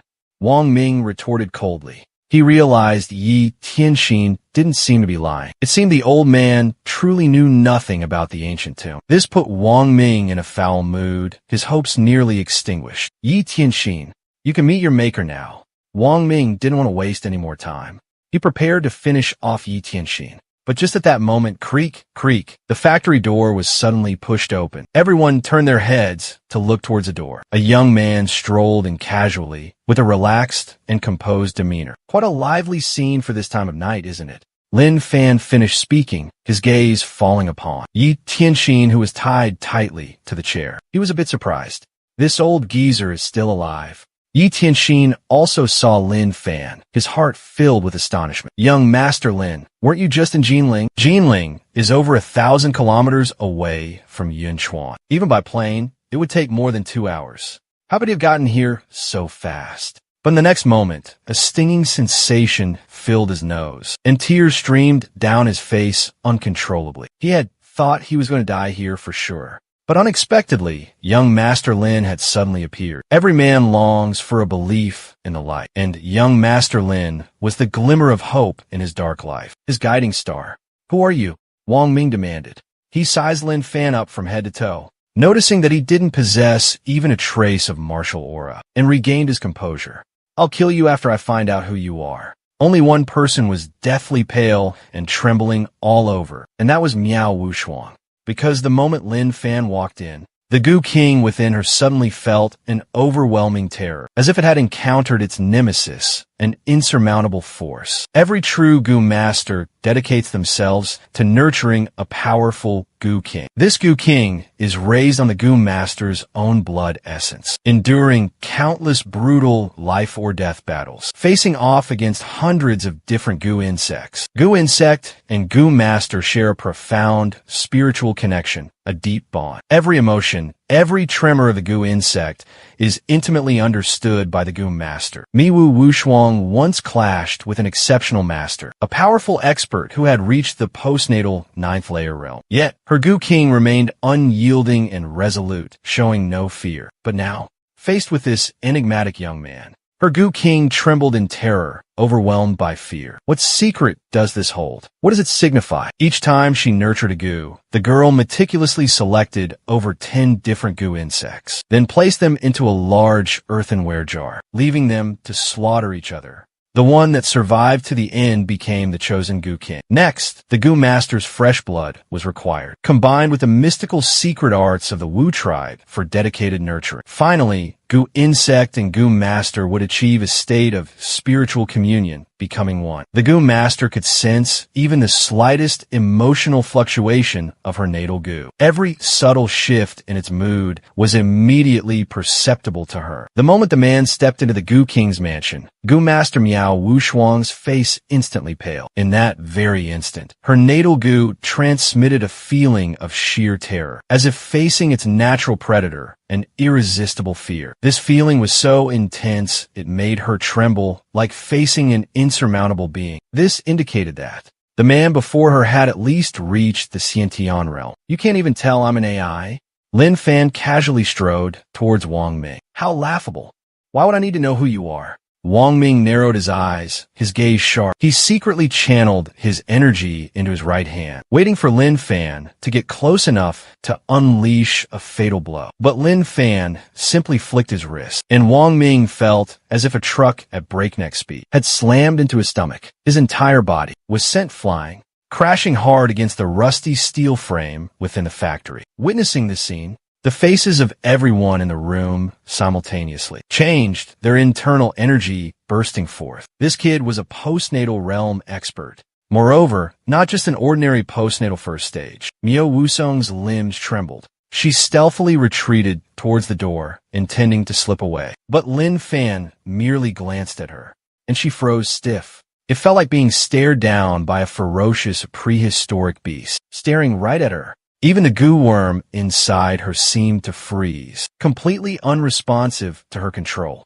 You're truly useless. How many times have I saved you? Lin Fan strode forward and untied Yi Tianxin with a flick of his wrist. Yi Tianxin's whole body trembled, not from fear, but from indignation. He recounted the entire incident with seething rage. Lin Fan frowned. This Wang Ming was even more twisted than him. He had only exterminated families. But that Wang Ming not only exterminated families, but also heartlessly raped women, even dared to kidnap newborns to raise them. This is truly a sick and twisted conspiracy. Raising a Lolita. You have some nerve treating us like we're invisible. Shimin Due, Fong couldn't hold back any longer. He roared Overlord Blade and swung his blade directly at Lin Fan. Seeing this, Lin Fan simply extended his right hand, and with a squeeze, bang! Shimin Due Fong instantly exploded, his body turning into a bloody mess. Skinny witnessed the horrifying scene, and without hesitation, abandoned his companion and desperately ran for his life. In the blink of an eye, he had run hundreds of meters, disappearing into the dark night. But just when everyone thought he had escaped successfully from the deep darkness, a blood-curdling scream from Skinny suddenly echoed. Hearing that desperate cry, Miao Wusong knew Skinny was dead. She trembled all over, knelt down on the ground, and pleaded, "Senior, spare my life. Senior, please spare me.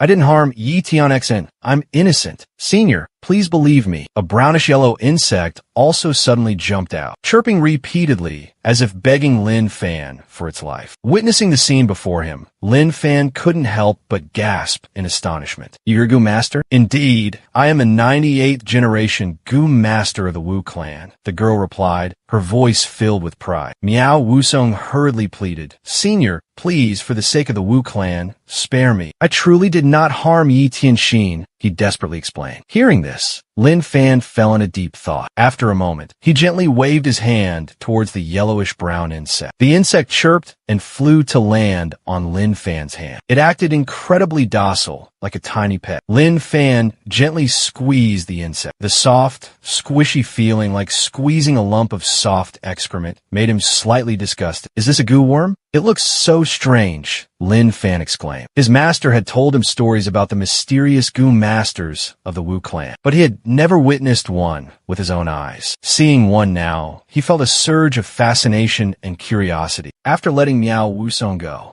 Lin Fan began to recall his master's teachings. The Wu clan was a powerful group, divided into 12 different branches. Each branch possessed its own unique and secret techniques. Goo techniques were just one of those mystical arts. Lin Fan decided to release Miao Wusong because he wanted to find an opportunity to approach the Wu clan, investigate the origins of this mysterious tribe. "I'll give you 10 minutes to settle your personal score. Stop when the time is up." Lin Fan instructed Yi Tianxin and strode out. The hatred between Yi Tianxin and the Wang family ran deep as the ocean. Wang Ming was completely defenseless. Let Yi Tianxin handle this himself. As soon as Lin Fan stepped outside, he heard Wang Ming's agonizing screams, echoing from inside the factory. About 7 minutes later, Yi Tianxin emerged. His face was a mixture of madness and reverence for young Master Lin. "Thank you very much this time. If it weren't for you, I would not only have died shamefully, but I also wouldn't have been able to avenge myself." "What's your next plan?" Lin Fan asked. "I want to find my niece. I want to destroy the Wang family." Miao Tianxin looked at Lin Fan with pleading eyes. Lin Fan understood his intentions, and gestured for him to extend his hand. Then, using his finger, he inscribed a mysterious ancient character onto Mie Tianxin's palm. It was a special kind of talisman, usable only 3 times, but powerful enough to annihilate the entire royal family. Use it with caution, Lin Fan warned. Thank you, young Master Lin. Mie Tianxin struggled to contain his excitement, hesitated for a moment, then told Lin Fan about the tomb of an immortal. The tomb is located in the Hengduan Mountains. Upon hearing this, Lin Fan's expression suddenly changed. His master was also buried in the Hengduan Mountains. Could it be that his master's tomb had been disturbed? With this thought, Lin Fan instantly transformed into a streak of white light, soaring towards his master's tomb. In the blink of an eye, he arrived. The tomb remained untouched, just as he had left it. The only difference was a few blades of fresh green grass sprouting on the mound. It seemed this immortal's tomb had nothing to do with his master's grave. Lin Fan breathed a sigh of relief. Night had fallen, and darkness enveloped everything. Should he exhume his master's body? He had buried his master with his own hands, and inside the coffin were many valuable treasures buried as funeral objects. Lin Fan hesitated, his heart filled with uncertainty. Initially, he harbored deep resentment towards his master, but after experiencing the storms of life, the rage in his heart had subsided somewhat.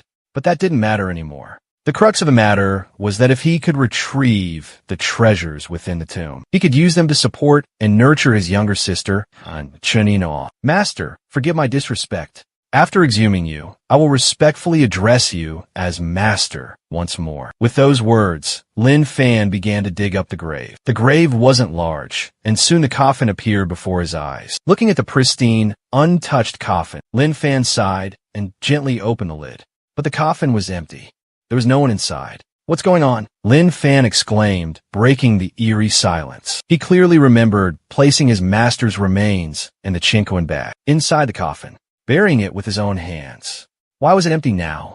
Could grave robbers have been here? Lin Fan surveyed the scene with a cold gaze, using his divine sense to scan the entire area surrounding the tomb. But he couldn't find a single clue. In other words, this place had been completely deserted since he left. Or could his master still be alive? Could the old man have escaped from the coffin himself after he left? If so, what was his master's purpose? Just then, Lin Fan sensed a faint trace of energy emanating from within the dilapidated Taoist temple. He immediately teleported to the temple and saw a jet-black command token emitting a weak spiritual aura. This token hadn't been there before. Could his master have intentionally left it behind? Lin Fan cautiously examined the token and discovered a faint map hidden on its surface. The map led to a small mountain deep within the Hengduan Mountains. That damned old man. Lin Fan gritted his teeth. I regret not burning him to ashes. He never expected his master to pull such an elaborate trick before passing away. Lin Fan quickly located the mountain,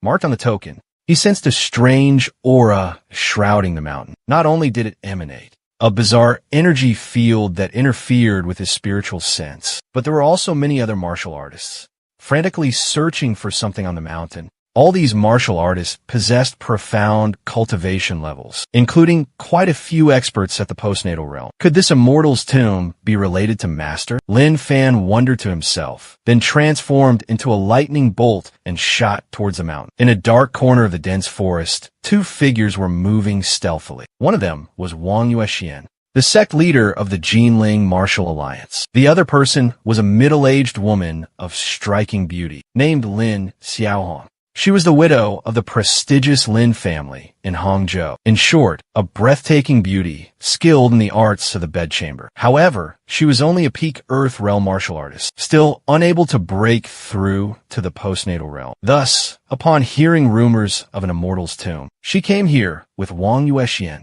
hoping to find an opportunity for a breakthrough. Oh, what a surprise. Isn't this the beautiful Lady Lin? Interested in the immortal's tomb as well? Interested in this immortal's tomb, are we? Just then, a teasing voice rang out beside them. Lin Xiaohong and Wang Yuexian turned simultaneously, seeing a group of people slowly approaching them. Leading the group was a middle-aged man, a sly smile playing on his lips, his eyes fixed on Lin Xiaohong with a scrutinizing gaze. Seeing this man, a cunning glint flashed in Lin Xiaohong's eyes, and she said with a charming smile, I thought it was an artificial intelligence. Turns out it's a friend from the Nangong family. That middle-aged man is Nangong Tan, a powerful figure in the Nangong clan of Hangzhou, a cultivation master. He has reached the post-heaven 6th stage, renowned as one of the top experts in Hangzhou. For the beautiful Miss Lin to call me brother, it fills this Nangong Tan with immense joy. Nangong Tan said with a laugh. Witnessing this scene, Wang Yuexian was so angry he could sprout horns. Nangong Tan said coldly, Lin Xiaohong is my woman. Get rid of any improper thoughts in your head. With that, he grabbed Lin Xiaohong's hand, intending to leave. Lin Xiaohong hesitated for a moment. But then she shook off Wang Yuexian's hand and went to Nangong Tan's side. Wang Yuexian exclaimed in shock, Lin Xiaohong, what do you mean by this? It doesn't mean anything. I don't love you anymore. Lin Xiaohong replied indifferently. Actually, from the moment she saw Nangong Tan appear, she had changed her mind. After all, she had already given herself to him. Why not find someone stronger?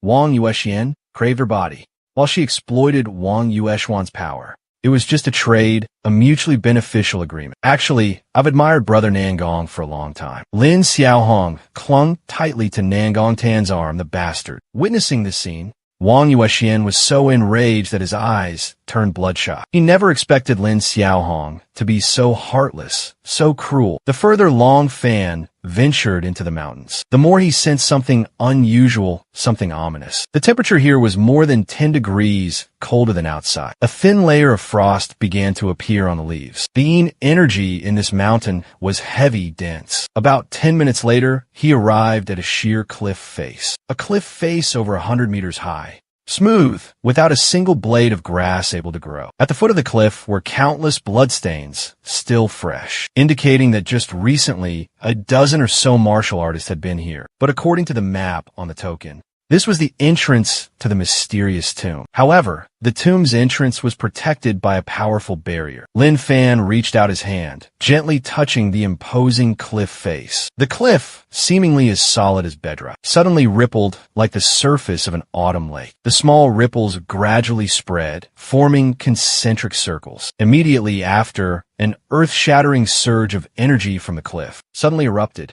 The power of this energy surge was enough to obliterate a cultivator at the Golden Core realm. But Lin Fan remained calm, his expression unchanged. He circulated the spiritual energy within his Dantian, ready to face the challenge. The cliff face began to violently contort, as if about to collapse under the immense pressure. If he continued to try to break the barrier with brute force, the entire area would be devastated.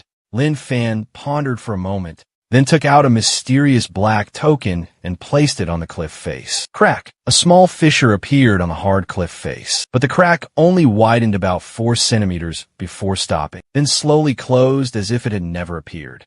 This indicated that dark token is the key to unlocking this mystical barrier. But why did it suddenly stop halfway? Could it be there's another key? That old man truly is a master of 1,000 torturous schemes. Lin Fan furrowed his brow, lost in thought. Just at that moment, he suddenly recalled what Yi Tianxin had mentioned about Zhang Sanshui. Zhang Sanshui was the pioneer, the first to spread the news about this mysterious immortal's tomb. This clearly indicated that Zhang Sanshui most likely possessed a similar token. It seemed he needed to make a trip to Yun Chuan himself. Lin Fan was just about to set off for Yun Chuan when suddenly, boom, an earth-shattering explosion erupted from the dense forest in the distance.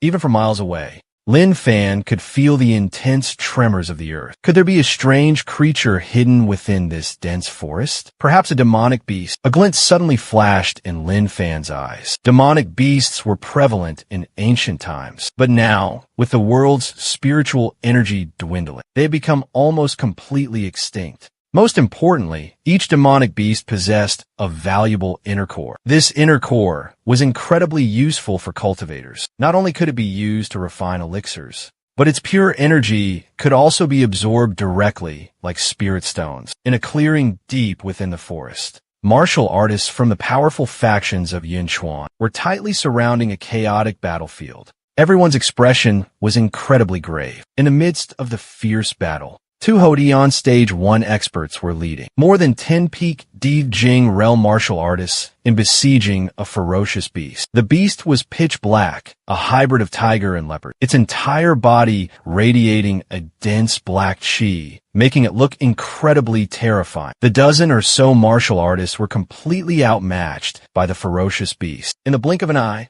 half of them were dead. This monster could have possessed the terrifying strength of the Xiantian realm. A martial artist stammered, his voice filled with terror. Hearing this, Lin Xiaohong's face also turned pale. As a pampered young miss, accustomed to a life of luxury, she had never witnessed such a bloody and brutal scene. What kind of monster is this thing anyway? How would I know? Nangongtan, what do you think? Among those who were just besieged, two were my subordinates. Moreover, those two were swallowed whole by the beast. Not even their bones remain. The tomb immortal hasn't been found yet, and I've already lost two capable subordinates. It's incredibly frustrating. Brother Du, what are your thoughts on this beast? Nangongtan turned his gaze toward the man in yellow robes. The man in yellow was named Du Zidong, the elder of the Yun Chuan Du clan, with a cultivation at the 6th level of the Hotian realm, rivaling even the renowned Nangongtan. I wonder if you're familiar with the Yun Chuan mountain range, with its 100,000 majestic peaks, a place so vast and expansive that even grandmasters of martial arts cannot guarantee their safe return. If one were to recklessly venture deep into this perilous land, encountering ferocious beasts would be inevitable. The power of these beasts, even if not quite at the Xiantian realm, is certainly not far behind. Have you devised a plan yet? Just then, another man spoke, breaking the silence. His name was Shangguan Feihong, a highly respected elder of the Shangguan family, one of the leading martial arts families in Yunchuan, with a cultivation level of Hotian Stage 6. The three men exchanged glances, hesitation etched on their faces. The true strength of the beasts remained unknown, and acting rashly would be incredibly risky.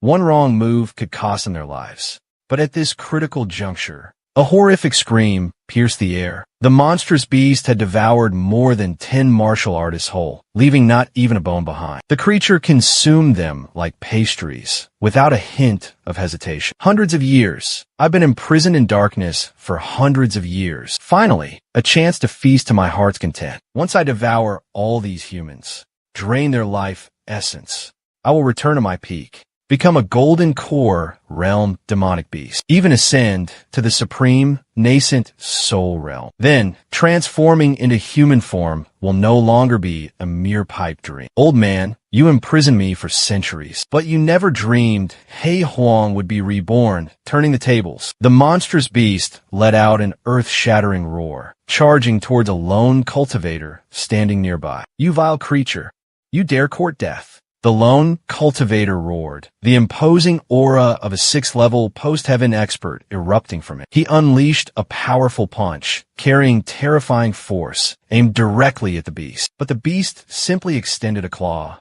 ripping the cultivator to shreds and swallowing him in an instant. Witnessing this horrific scene, everyone was petrified, their faces drained of color. A postnatal 6th-stage expert was just deprived of his life in a blink of an eye. This monstrous beast definitely possesses the terrifying power of the Xiantian realm. Nangongtan, Du Zidong, and Shangguan Feihong all gulped with difficulty, a chilling sensation crawling down their spines. The three of them frantically searched for an escape plan, but every path seemed to lead to certain death. Yet, they didn't even dare to turn and flee, because their very presence was completely locked down by the beast's aura. If they dared to make a run for it, death would surely be instantaneous. Just at that critical moment, the beast seemed satiated after its human feast, a look of contentment spreading across its face. Witnessing this scene, a glimmer of hope sparked in the minds of the three. This beast must have a limit to how much it can consume. If we can feed it until it can't swallow anymore, perhaps we can escape this calamity.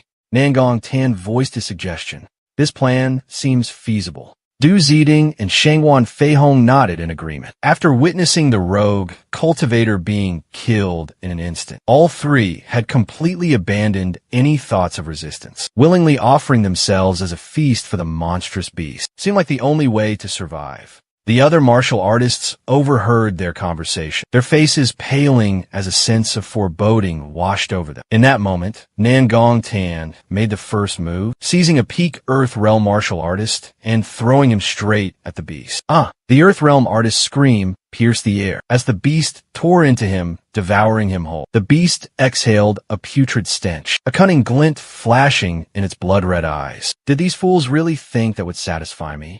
But this works too. Saves me the trouble of pretending to be hungry.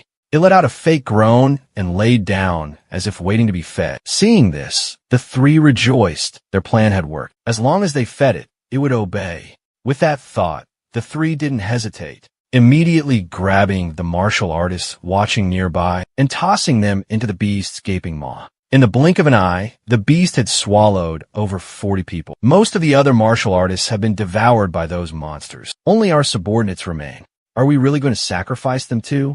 These aren't just ordinary subordinates. They've at least reached the Earth Realm. They're the core strength of our families. We absolutely cannot sacrifice them. Just then, Nangong Tan glanced towards two figures not far away, a man and a woman. Neither of them had high cultivation levels. The man was only at the mid-stage Earth Realm, while the woman was merely at the peak of the Profound Realm, incredibly weak. Nangong Tan, what are you looking at me for? Chen Xianhao's expression changed drastically. He quickly pulled his younger sister behind him, his entire body radiating vigilance. Chen Yixue clutched her brother's robes tightly, fear bringing her to the verge of tears. She had heard rumors about the Immortal's tomb, and had secretly dragged her brother here in the dead of night. Never did she expect to encounter such a life-or-death situation. Brother Nangong, these two are from the Chen family. We cannot touch them, Du Ziding said, frowning. Hearing this, Nangong Tan let out a cold snort. We're just watching. With Chen Beixian still alive, how dare we touch anyone from the Chen family? Du Ziding glanced at Lin Xiaohong, who was standing beside Nangong Tan. This woman doesn't seem to be from the Nangong family. Who said that? I am Tan Ji's woman. Lin Xiaohong's face paled, and she trembled as she clutched Nangong Tan's robes. Nangong Tan hesitated for a moment, then suddenly struck several pressure points on Lin Xiaohong's body and threw her towards the roaring beast. Nangong Tan, you bastard! You'll die a horrible death. Lin Xiaohong screamed in despair before being swallowed whole by the beast. But the beast seemed unsatisfied and continued to stare at the remaining people. But you were all wrong from the start. This beast can never be full. Don't you realize? Its belly hasn't grown even a little after devouring so many people. Ow, at this, Zhen Yixue finally couldn't hold back anymore and spoke up. Hearing this, Nangong Tan, Du Ziding, and Shangwan Feihong suddenly had a gleam in their eyes. Deep down, they had long sensed something was amiss, but they didn't dare face the harsh truth.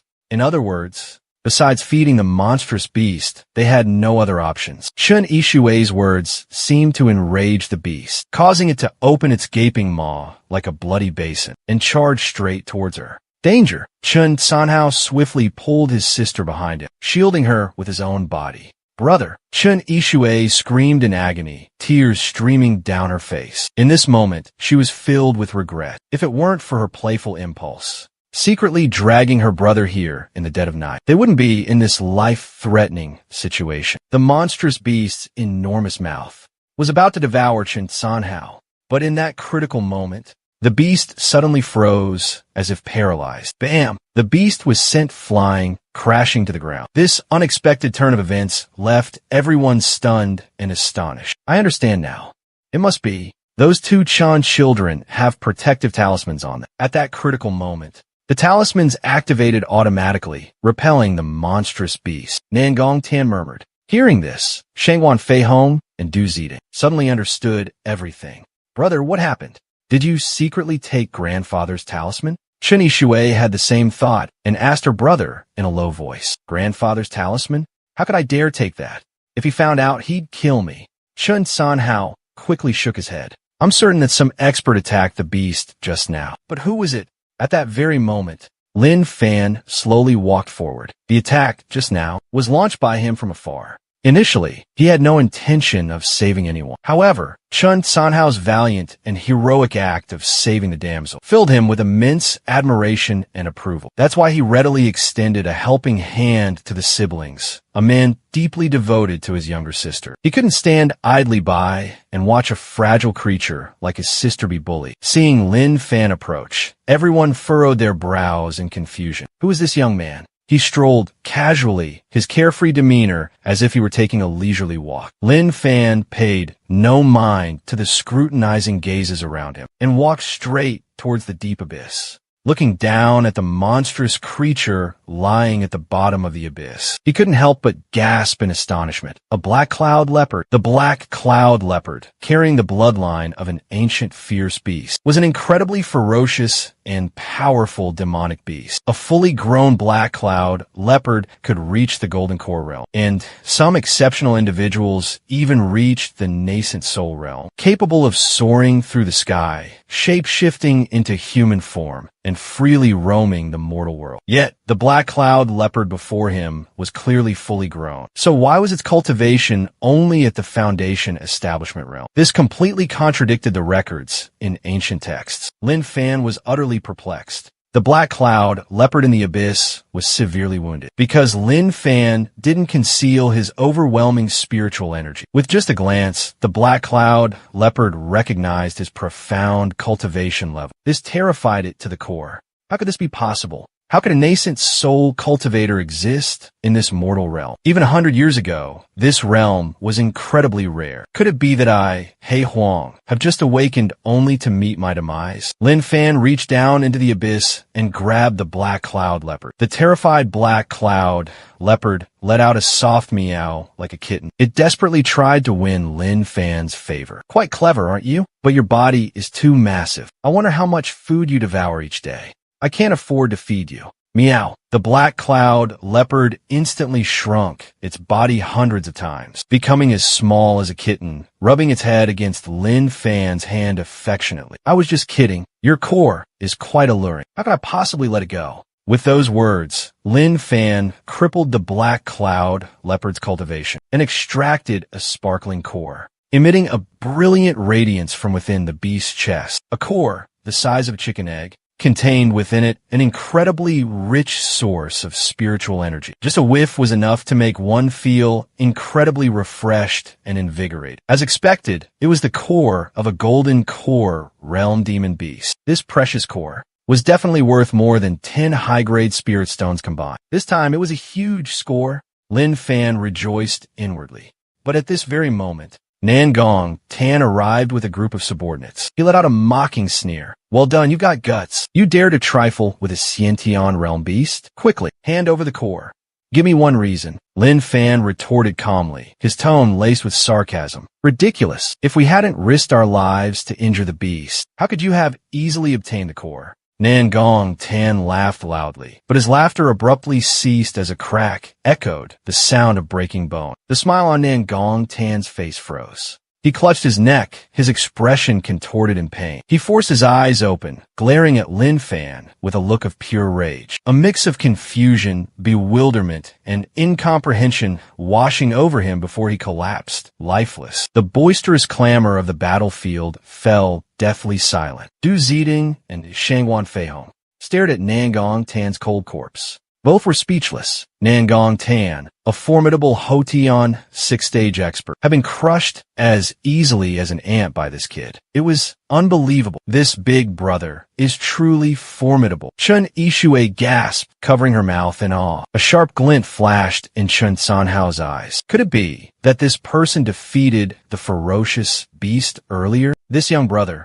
I have been disrespectful. I am Du Zidong, from the Du family of Yunchuan. My apologies. Du Ziding Gaufret da Gentresmai. His words sounded sincere, yet carried an underlying implication. He had deliberately revealed his background, implicitly warning Lin Fan, I'm not someone you can afford to offend. He believed Lin Fan was intelligent enough to grasp the hidden meaning. Lin Fan raised an eyebrow, and without a word, kicked Du Ziding squarely in the stomach. Oof, my stomach. Du Ziding was caught completely off guard, and sent flying with a swift kick, his body crashing heavily to the ground. He clutched his stomach, his internal organs feeling as if they'd been rearranged, the pain excruciating. Witnessing this scene, everyone was horrified, their hair standing on end. This young punk was incredibly audacious. This was Yun Chuan. Yet he dared to lay a hand on Elder Du of the Du family. Did he have no respect for authority? Did he not know the immensity of heaven and earth? Young Master Lin truly lived up to his reputation, acting with such domineering arrogance, whether in Jinling or Yun Chuan. Even Wang Yuexian had to express his admiration. Shangguan Feihong, witnessing this, was utterly shaken. He hurriedly stepped forward to introduce himself. This young brother, I am Zhe. Before he could finish, Lin Fan backhanded Shangguan Feihong, sending him flying. Each of you, prepare 100 spirit explosive rounds for me. Consider today's matter settled. Du Ziding and Shangguan Feihong's faces drastically changed. One spirit explosive round was worth over 1 billion. 100 rounds were over 100 billion. Gathering 100 rounds in such a short time would be extremely difficult. Even 300 billion taels of gold might not be enough to buy. Isn't what you're doing a bit excessive? Our elder only made a few sarcastic remarks to you, yet you resorted to such ruthless methods and even brazenly extorted money. A Du clan martial artist spoke up indignantly, defending the elder. Boom! Lin Fan merely flicked his wrist, and the martial artist exploded, his body turning into smoke and gore splattering everywhere. Anyone else think I'm being unreasonable? As soon as he finished speaking, everyone fell silent, not daring to utter a word. This brat is truly ruthless. Lin Fan let out a cold laugh. I'll give you 3 days. In 3 days, I will personally come to pay you a visit. When the time comes, if you aren't properly prepared, don't blame me for being impolite. Hearing this, Du Ziding and Shangguan Feihong secretly sneered in their hearts. This arrogant punk actually dared to come and challenge them on their own turf. When the time comes, you can forget about leaving here alive. Although that's what they thought. On the surface, they still acted respectfully, replying in unison, "Yes, sir. In the next 3 days, we will definitely have the Lingbao cannon prepared and respectfully await your grand arrival." Just then, Chen Yishui, holding her phone, timidly approached Lin Fan, her eyes filled with adoration. The more she looked, the more infatuated she became. In her eyes, this police officer was handsome and strong, completely her type. Actually, her preference for strong men stemmed from her older sister's influence. Her sister, Chen Yinao, had endured 15 years of suffering because of a weak and irresponsible man. She feared ending up in the same tragic situation as her sister, so she vowed to only seek out strong and capable men. And Lin Fan, in her eyes, was the ideal man she had always dreamed of. "Officer, I really admire you. Can I have your QQ number?" Chen Yishui boldly confessed her feelings. "Wait until you've grown up a bit more. Then learn how to properly express your affections." Lin Fan shook his head slightly, then with a leap, he vanished into the darkness, a fleeting shadow in the night. Ever since news of the immortal's tomb spread, the Zeng family had been surrounded by forces from all corners of the Jianghu. Even in the stillness of the night, countless martial artists lay hidden outside the Zeng residence, keenly observing every movement of anyone entering or exiting, afraid to miss even the slightest clue. In fact, many martial arts experts had already visited the Zeng family to inquire about the news. But Zeng Sanshui remained tight-lipped, not uttering a single word. Even a few post-heaven 8th stage experts had attempted to force Zeng Sanshui to reveal the secret through force. But at the critical moment, an unparalleled expert suddenly appeared, easily defeating those aggressors with a single move. Inside the main hall of the Zeng residence, a group of people surrounded Yi Tianxin with expressions of utmost respect. "I haven't seen you in just a few days. But Senior Yi has become so powerful," one person exclaimed in admiration, defeating 3 post-heaven 8th-stage experts with one move. Could it be that Senior Yi has already reached the innate realm? Hearing this, Yi Tianxin just smiled faintly, not responding, but a feeling of exhilaration filled his heart. This was the exquisite feeling of standing at the pinnacle, the feeling of power. But just then, with a loud boom, the first-floor gate was kicked open. An old man walked in, his aura profound and unfathomable, radiating a terrifying pressure. Miraculously, the old man was able to glide through the air, suspended in midair for a short period. The surrounding martial artists began to murmur and chatter amongst themselves. I can't believe Elder Sun came here personally. The Zheng family is doomed this time. Among the 3 post-celestial 8th-stage experts killed just now, one of them was Elder Sun's disciple. Elder Sun is definitely here to avenge his disciple. Elder Sun is a true innate realm expert. Even if it's only the first stage of the innate realm, he's not an opponent that those in the post-celestial realm can compare to. Hearing this, the faces of the Zheng family members turned pale. Even Zheng Sanshui furrowed his brows in worry. This old man is an innate realm expert. Who killed my son? Step forward. Elder Sun roared furiously, making no attempt to hide his overwhelming killing intent. A terrifying wave of killing intent, the overwhelming pressure of the Xiantian realm, instantly enveloped the entire hall, freezing the air. Oomph! You truly overestimate yourself. Yi Tianxin sneered, raising his right hand, and lightly patting towards Elder Sun. The character Shriek, carved into his palm, suddenly radiated a brilliant light, unleashing a world-shaking surge of energy. Boom! Elder Sun screamed. The Xiantian first-stage expert didn't even have time to react before he exploded, his body shattering into a shower of blood and gore. Witnessing this horrific scene, everyone was stunned into silence, a numbing sensation spreading throughout their bodies. One palm strike killed a Xiantian first-stage expert. Wasn't this something only immortals could do? Yi Tianxin tried to maintain a calm expression, but excitement surged within him. As expected of the talisman bestowed by young Master Lin, its power is truly terrifying. Unfortunately, it can only be used 3 times. I've already used it twice. I must save the last one for revenge. Yi Tianxin glanced around. You're just a lowly ant. With your meager Xiantian realm cultivation, how dare you act so arrogant before me? Does anyone else dare to defy me? Hearing this, the expressions of the martial artists changed, and they all retreated several steps. But at this crucial moment, 6 middle-aged men in green robes walked in. They clapped as they walked, with cryptic smiles on their lips. Witnessing this scene, the pupils of the martial artists constricted, and they exclaimed, Li Yu. Li Yu is also a first-level Xiantian expert, possessing strength on par with Elder Sun. Another old man appeared, a cunning expression on his face. Excellent, excellent. I almost fell for your deception, old man. Seeing this old man, everyone gasped. He was Yin Wuming. This old man was also a notorious and ruthless figure in the Xiantian realm. If I'm not mistaken, the source of your power is that character in your palm. It's a type of rune, isn't it? This rune was given to you by Zheng Sanshui. Zheng Sanshui, he really did break into the immortal's tomb. Otherwise, how could he possess such a magnificent treasure? Yin Lao Guai stared intently, his eyes burning with avarice. He and Li Yu had been lurking in the shadows for a long time, secretly observing Yi Tianxin's every move. Even Yi Tianxin's every technique, every punch and kick proved that he was not a true martial arts grandmaster. The fact that Yi Tianxin could kill Sun Lao relied entirely on the power of the ancient character engraved on his palm. Moreover, they also noticed that after killing Sun Lao, the power of that character had significantly weakened. In other words, this mystical rune couldn't be used indefinitely, but definitely had a limit on the number of uses. Yin Lao Guai sneered, glancing at a post-celestial realm martial artist standing beside him. What's your name? Senior. My name is Zhang San. Zhang San, go up there and kill him for me. Zhang San's face paled.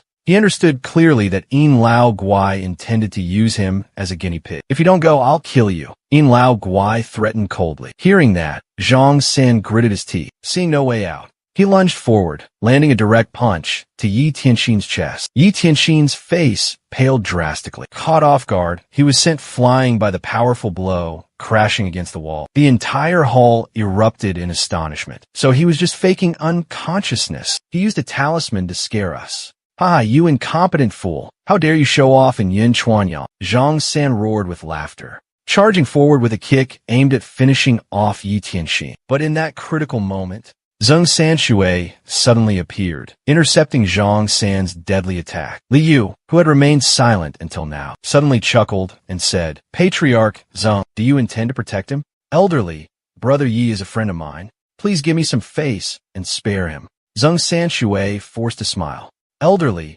Brother Yi is a friend of mine. I ask that you give me face and let him go. Zheng Sanshui gave a bitter laugh. What makes you think you have the right to ask me for anything? Li Yu let out a scornful laugh. Hearing this, Zheng Sanshui's face immediately changed. He hadn't expected Li Yu to show him so little respect. Even Yi Tianxin didn't know how to react. Was she really going to have to use her last resort? But with so many people present, how could she possibly kill them all? He began to regret his impulsive actions. If only he had been more discreet. Perhaps he wouldn't be in this predicament. Just then, a calm voice suddenly echoed from outside. It's the dead of night. Why aren't you all asleep? What's going on here? Everyone's expression changed. They looked towards the voice and saw a young man walking in. Everyone was stunned. Who was this kid? He didn't possess even a trace of martial aura, yet he dared to lecture them. Yin Lao Guai glanced at Lin Fan and then immediately looked away. Just a mere brat.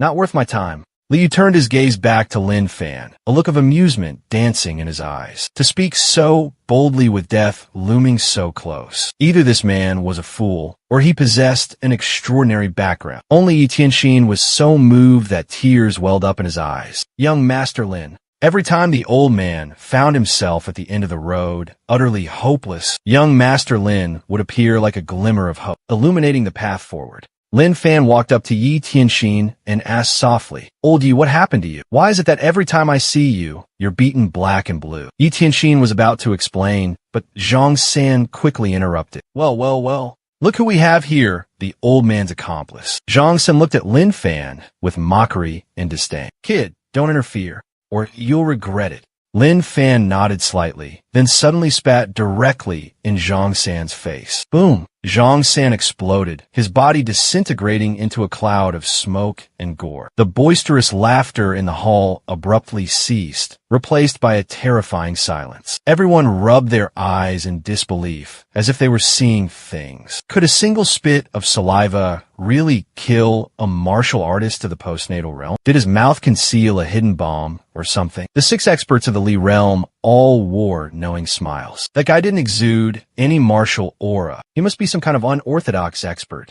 After hearing Yi Tianxin recount the entire incident, Lin Fan scoffed. Yi Tianxin, you truly are a sly old fox. I told you to go seek revenge, but you came here to put on a show? Just then, old monster Yin stepped forward, his gaze fixed coldly on Lin Fan. This old man is Yin Wuming. Who are you? And that saliva attack just now, what kind of technique was that? This old man has never heard of such a thing.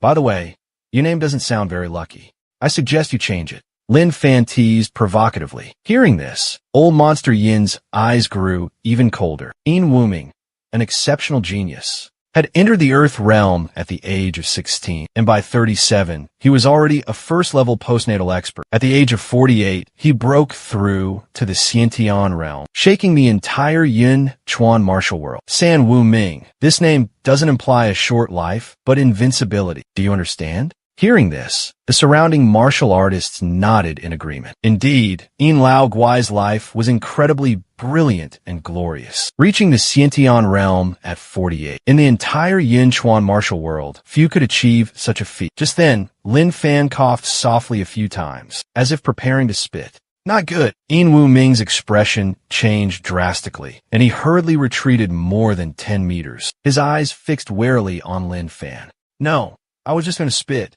Why are you so scared? It doesn't suit your invincible demeanor at all. You dare to mock me? Yin Wuming was furious. Unexpectedly, Lin Fan used a provocation tactic, humiliating him in front of so many people. Let's see if your spit is more powerful, or my Wuming divine art. My technique is unmatched, Yin Wuming declared coldly. He unleashed hundreds of punches in the blink of an eye, determined to finish off Lin Fan. Yet, Lin Fan remained motionless, like a statue. Only when the surging waves of energy drew near did he casually spit. The earth-shattering energy wave instantly vanished like bubbles before his spit. After dissipating the energy wave, the glob of spit continued its trajectory with undiminished speed, striking Yin Wuming squarely in the chest. Yin Wuming was completely caught off guard, only able to look down at the gaping hole in his chest. He died with eyes wide open, departing in utter disbelief. Before his last breath, his mind was filled with utter confusion and bewilderment. When the world just happened,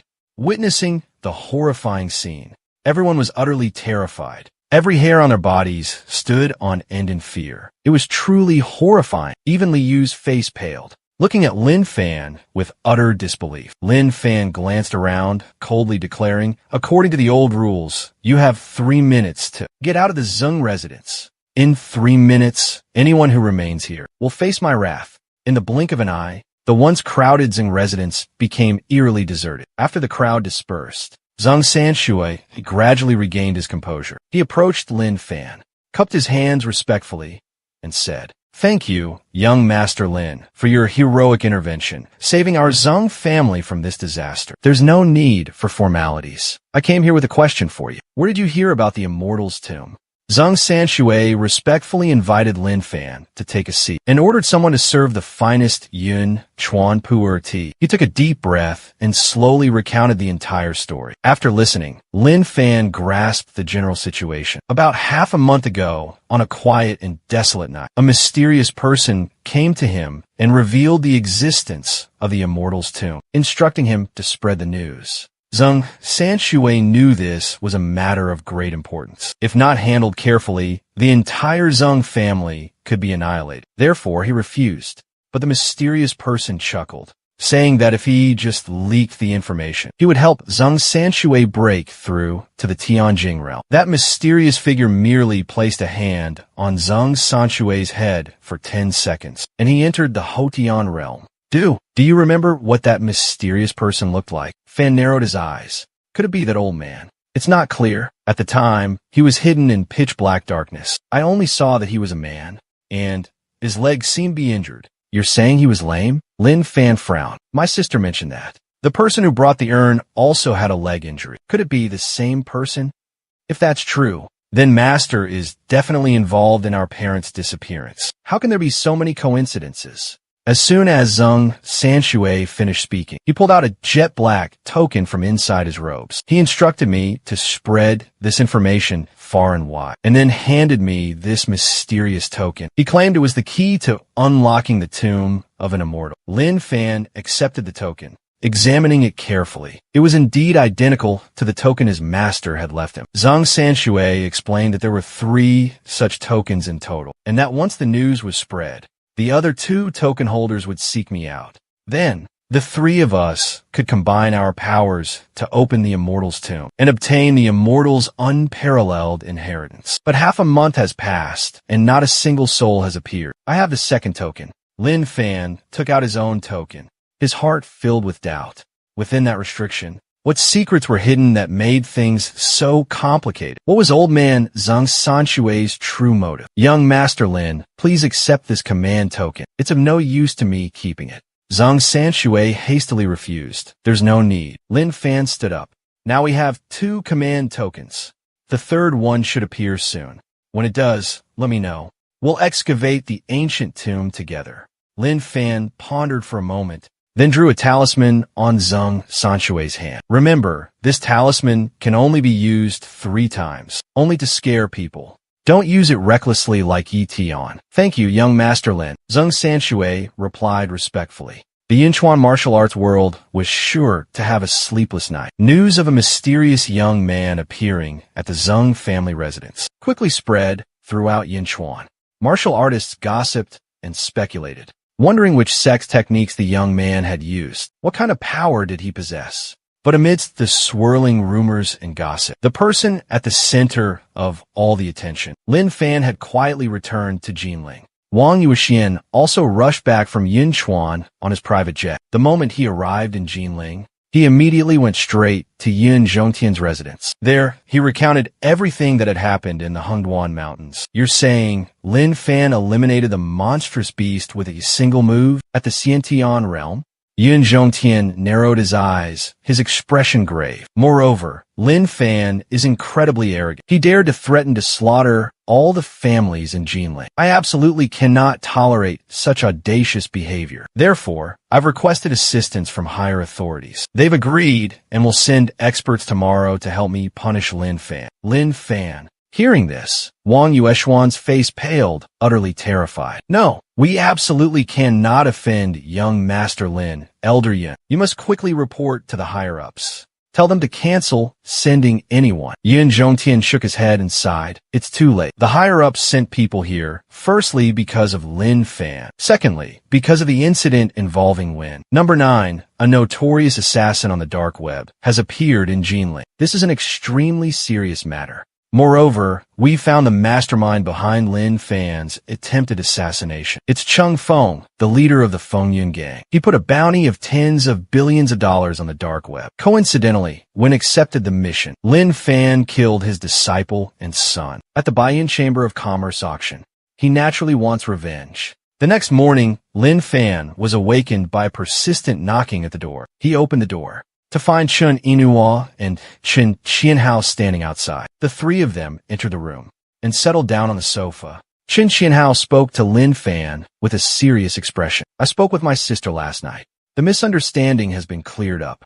I came here to discuss something with you. I plan to take my sister and niece back to Yinchuan after we return to the Chun family and settle everything. You should come there. If all goes well, you and my sister will have your wedding soon. After all, Nian Yin has grown up. If all goes well, what do you mean? Lin Fan furrowed his brows in confusion. Chen Jinhao sighed. If you want to marry my sister, you need to get my parents' approval. To be honest, my parents don't have a favorable impression of you. Moreover, my younger brother and sister also dislike you very much. Hearing this, Lin Fan fell silent for a moment, then turned to look at Chen Yinhua. What do you think? I know my parents did wrong, but everything they did was for my own good. If it weren't for me, your parents wouldn't have disappeared. I know this has nothing to do with you. Lin Fan shook his head slightly, recalling the events of last night. He was certain that his parents' mysterious disappearance was deeply connected to his master. Therefore, with or without the Chun family, fate had already been decided, and this outcome was inevitable. Hearing these words, Chen Yinhua felt a stinging sensation in her nose. She threw herself into Lin Fan's arms, sobbing uncontrollably. Witnessing the scene before him, Chen Qianhao quietly left the room, while Zhu Dao gently closed the door behind him. Lin Fan, I used to hate you so much. I always wondered, what if we had never met? Wouldn't things have been better? Back then, I was just a young mistress of the Chun family, living a carefree life without a worry in the world. But now, I truly understand that.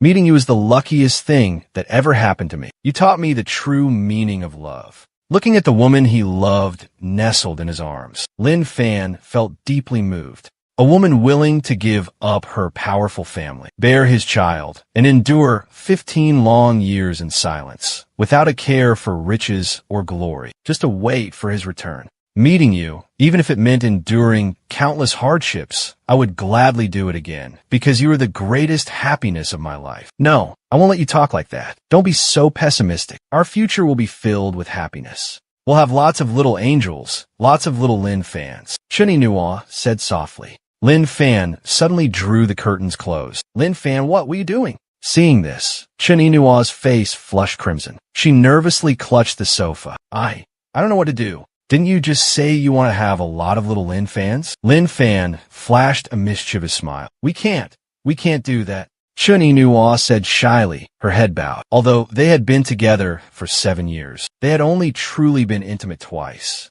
Lin Fan gently lifted Chen Yinhua into his arms. 9,999 words omitted. Chen Yinhua nestled comfortably in Lin Fan's warm embrace. How about we take Nian Yin to the zoo later? She really wants to see the tigers, but her illness keeps relapsing, so I haven't dared to take her. Lin Fan nodded slightly, an overwhelming guilt washing over him. He owed his daughter so much. An hour later, Lin Fan took Chen Yinhua and Nian Yin to the Hongshan Zoo. The trip was supposed to be for 5 people, but Chen Ganhao had something urgent come up and couldn't make it, and his younger sister, Xiao Dao, had to go back to school. After all, she was still a freshman and couldn't skip classes too often. After buying their tickets, the 3 of them entered the tiger enclosure. Nian Yin pressed her small face against the clear glass, intently watching 2 northeast tigers slowly pacing back and forth. Her big, round eyes sparkled with wonder and delight. For some reason, Nian Yin had always had a special fondness for tigers. Before, every time I took her to the hospital, Chen Yinhua said she would scream in fear whenever she got a shot. So, I bought her some tiger plushies and tiger wall stickers, and she stopped crying immediately. Chen Yinhua glanced at Lin Fan as she spoke. She asked curiously, Isn't it strange? Such a small girl loves such a fierce predator like a tiger. This is rather peculiar. Lin Fan pondered deeply. Could the little girl's constitution be somehow connected to beasts? Ancient texts record that, since ancient times, a special physique has existed, known as the beast tamer constitution. Those possessing this unique constitution are born with the ability to understand the language of all beasts, forming a natural bond and harmony with them. Even the most ferocious beasts show them a special kind of affection. Just as Lin Fan was lost in thought, a young man approached. He observed the two Siberian tigers through the thick glass, listening to the praises of the surrounding crowd, then let out a scoff. Siberian tigers? They don't look like anything special. Just one punch from me would be enough to take them down. Those who admired the tigers expressed their displeasure and annoyance. But seeing the young man's tall, muscular build, they fell silent, not daring to object. "Uncle, you're so fat." Just one fall would probably be enough to feed those two Siberian tigers for days. Nian Nian tilted her small face upward, looking at the young man with curiosity as she asked. The young man looked down, realizing he was talking to a little girl, a flicker of annoyance rising within him. "Little kid, I don't have time to argue with you. Go get your grown-up. I want an adult to take responsibility for your rudeness." "Daddy, someone's looking for you." Nian Nian turned her head, looking at Lin Fan with hopeful eyes. Lin Fan's eyes welled up, recognizing the young man before him as a peak Earth Realm martial artist. A peak Earth Realm expert could easily take down the Northeast Tiger with a single move. But his daughter was looking at him with such expectation. He was a father. How could he let her down? The young man sized Lin Fan up, feeling a sense of familiarity with his face. "Hey, your daughter just offended me. You saw it too. Shouldn't children apologize for their mistakes? This is how I teach my children.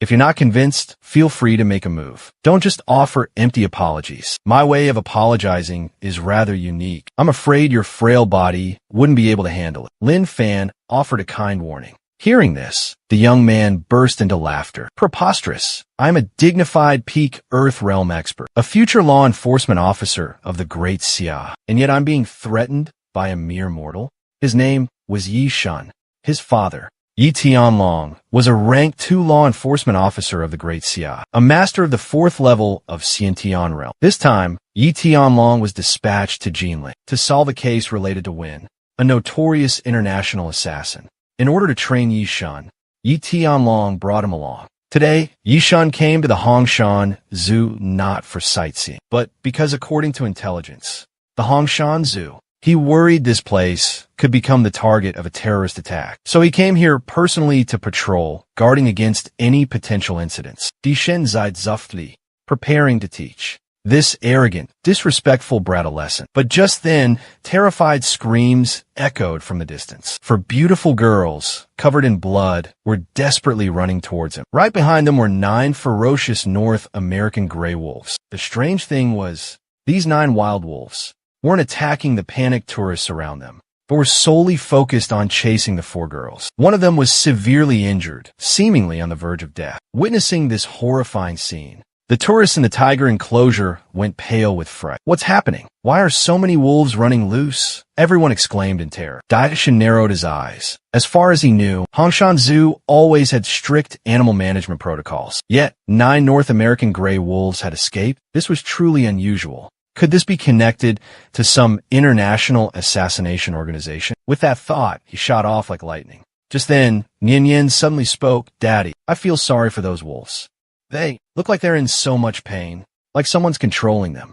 Hearing this, a sharp glint flashed in Lin Fan's eyes. Could his daughter actually possess the beast-taming physique? Her special physique hadn't fully awakened yet, but could she already sense the pain of wild beasts? "Help, help me!" Wang Yuxing choked out a weak cry for help through the pain. "Demon, you're courting death." Dai Shun roared furiously, his powerful aura like a reborn god of war. He threw a punch, sending a gray wolf flying. In the blink of an eye, all 9 gray wolves howled miserably, sent flying more than 10 meters away. They crashed to the ground, motionless. But just then, terrified screams erupted from the surrounding crowd. The wolf pack is not dead yet. Hearing this, Yi Chun immediately turned his head, witnessing the sight of 9 gray wolves standing upright, their eyes bloodshot and ferocious, their breaths heavy and ragged. Something was definitely amiss. Just moments ago, He had clearly crushed the internal organs of all 9 wolves. No living creature could survive such an attack. In other words, these 9 beasts should be dead. But they had been resurrected by some mysterious force using a secret technique. The 9 wolves let out a terrifying roar in unison and charged straight towards Yichun. Yichun's expression changed. He could no longer maintain his composure. "If you don't want to die, run for your lives," he yelled, simultaneously rushing forward to engage the ferocious wolves. 8 Extremities Fist. Yichun roared, his body leaping into the air. He unleashed a powerful punch towards one of the wolves. His fist landed squarely on the beast's flank. The wolf yelped miserably, its body sent flying more than 10 meters. It crashed heavily into the granite cliff face, creating a deep crater. Fu Daishan gasped for breath, his soul trembling. This time, that wolf was going to die. If he could just eliminate one, he could figure out how to deal with the remaining 8. But just then, the wolf that had been slammed into the cliff suddenly sprang back up, the killing intent in its eyes intensifying. Yichun froze, as if struck by lightning. He had never felt such despair. Even his strongest technique couldn't take down a single wild wolf. Just then, another wolf suddenly attacked from behind, landing a critical blow to Yichun's side. Yichun couldn't react in time and was sent flying, landing in a pathetic heap. The 9 wolves slowly closed in, surrounding the 2. Suddenly, a tall figure came rushing from afar, boldly standing in front of Yichun and Fu Daishan. It was Lin Fan. Yichun was both shocked and terrified to recognize the newcomer. Shocked by Lin Fan's incredible speed. Terrified because he couldn't understand why Lin Fan was here at this moment. "Am I really going to die here? No way. Consider yourself lucky today. My daughter wants to see your frog-catching performance, so I'll spare your life." As soon as he finished speaking, Lin Fan reached out and grabbed a wolf's head. With just a slight exertion of force, crack. The head, said to be the hardest part of a wolf's body, was shattered. Yichun, looking at the headless wolf corpse, was dumbfounded, completely losing his composure. A ferocious wolf that almost took his life was crushed to death by this man, as easily as a chick. You, sir, are..." Yichun gaped, about to say something, when the remaining 8 wolves, witnessing their comrade's death, let out furious roars and charged towards Lin Fan. Boom, boom, boom. The 8 wolves simultaneously exploded, turning into a bloody mess, not a single bone remaining. Witnessing this horrifying scene, Yichun was stunned, utterly horrified. Too strong. Absurdly strong. Lin Fan didn't reply, his sharp gaze fixed on a dark corner. "Come out. What are you still hiding for?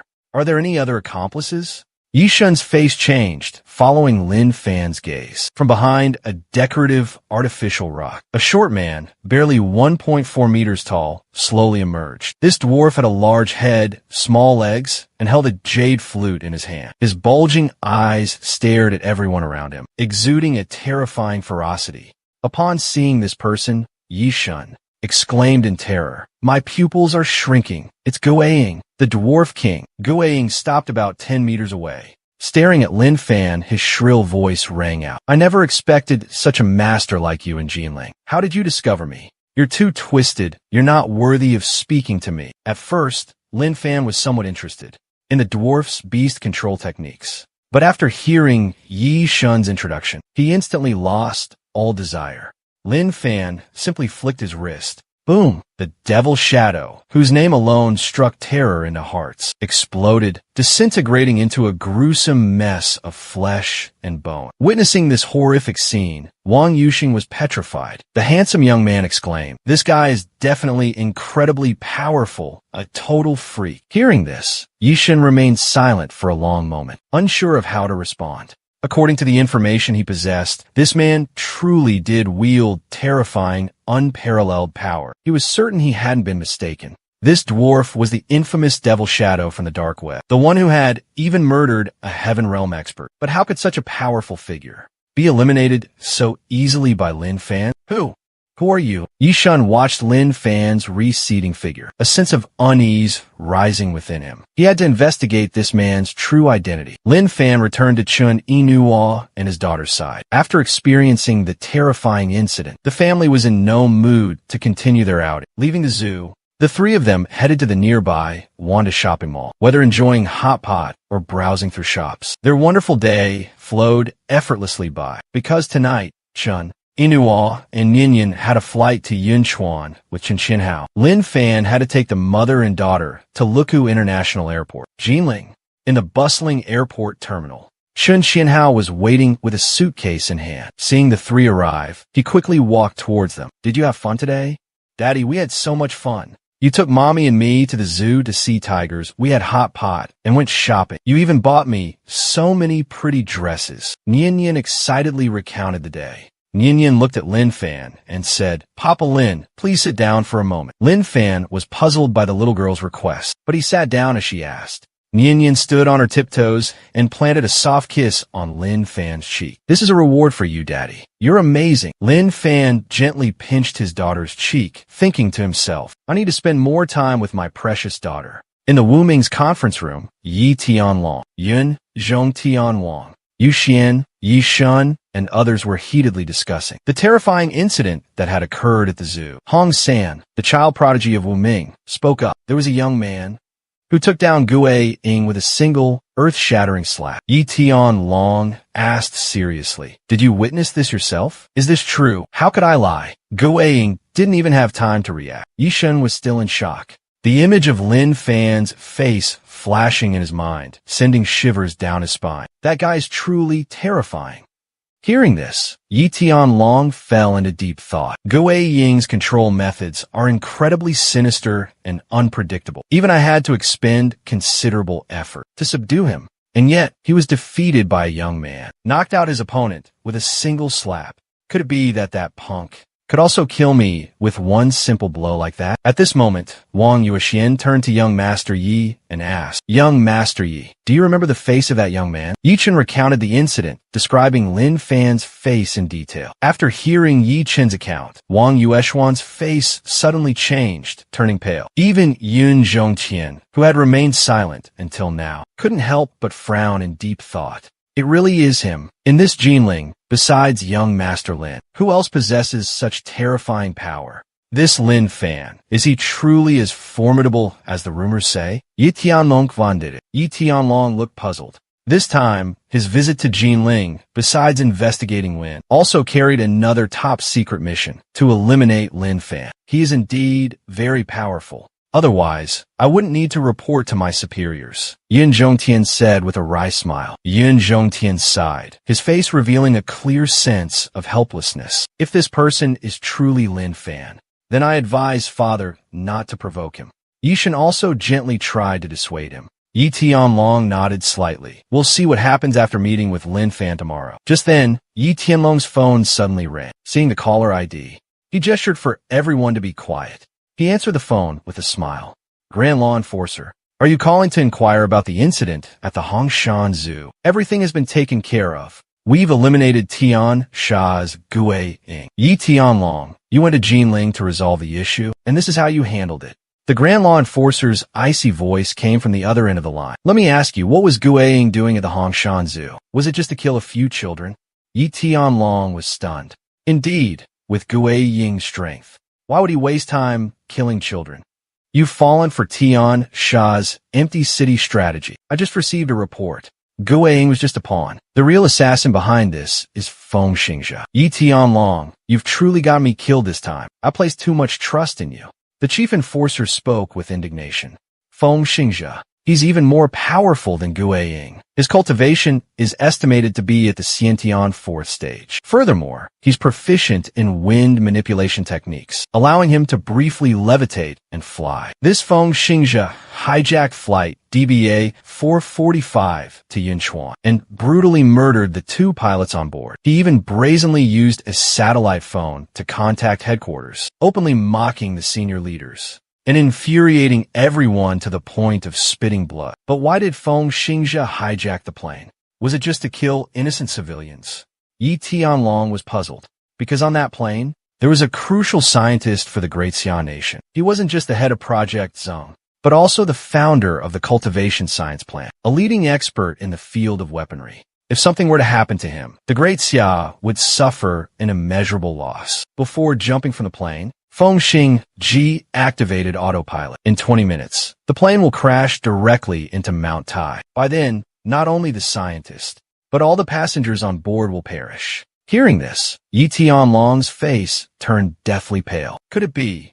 There's no other way? The only solution is to find 10 Marshal Dao Grandmasters, have them fly there within 20 minutes, and stop the plane. But that's impossible. Absolutely impossible. The chief enforcer finished speaking and let out a heavy sigh. Things have come to this. I don't know what else to say. The higher-ups are furious. Not only you, but even I will be dismissed. You're on your own. With that, the other end hung up. Yi Tianlong clenched the phone in his hand, then collapsed to the ground. He never could have imagined.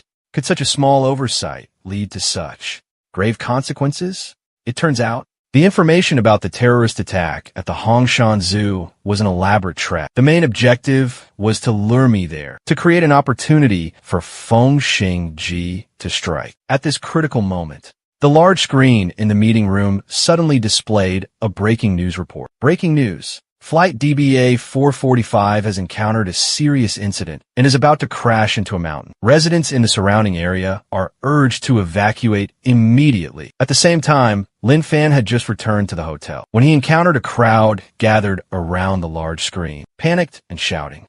Damn it. Flight DBA 445 was just put into service 2 years ago, and it's already had such a catastrophic accident. Wah, my wife, she just took that flight to Yinchuan. If only I had stopped her. At first, Lin Fan didn't pay much attention, but when he heard the last sentence, Lin Fan's face instantly changed. He quickly scanned the phone screen with his divine sense. Flight DBA 445 was experiencing a serious malfunction and was about to crash. This was the flight that took off from Lukou International Airport, Jinling, at 7:30 p.m. Its destination was Yunchuan. This wasn't good. 7:30 p.m. from Lukou to Yunchuan. Wasn't this the exact flight Nuo and Yin boarded? At that thought, Lin Fan trembled all over. No, I absolutely can't let anything happen to you and Yin. With that, he transformed into a lightning bolt, soaring into the night sky. The night sky twinkled with stars. At an altitude of about 2,000 meters, a plane was hurtling towards a distant mountain range. Inside the cabin, nearly 200 passengers were in a state of sheer panic, because just moments ago,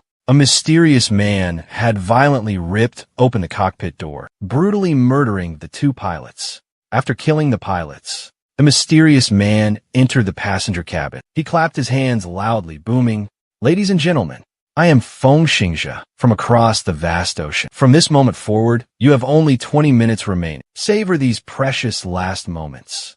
Unleash the darkest desires within your souls. Do the things you've always yearned for. Don't let life pass by with regrets." With that, Feng Xingji let out a boisterous laugh, threw open the cargo door, and jumped. The horrifying scene left all the passengers paralyzed in shock as they snapped out of their stupor. The cabin pressure plummeted drastically. Howling winds rushed into the cabin. Fortunately, Chen Sanhao, a martial arts master who had reached the peak of the Earth realm, lunged forward and swiftly slammed the cargo door shut, averting a catastrophic disaster. But then, sheer terror gripped everyone. Both pilots were dead. The plane's course had been altered, switching to autopilot, and was now hurtling towards a towering mountain 200 kilometers away. This was clearly a meticulously planned terrorist attack. Panic seized the passengers on board. Some women buried their faces in their hands, sobbing hysterically. In first class, Yin looked up at Chen Nuo with a worried expression. "Mommy, are we going to die?" "Don't be silly." Chen Nuo shook her head and turned to her brother, but she noticed his face was incredibly pale, a look of unease etched upon it. Just then, a quiet yet commanding voice rang out. "Everyone, please calm down.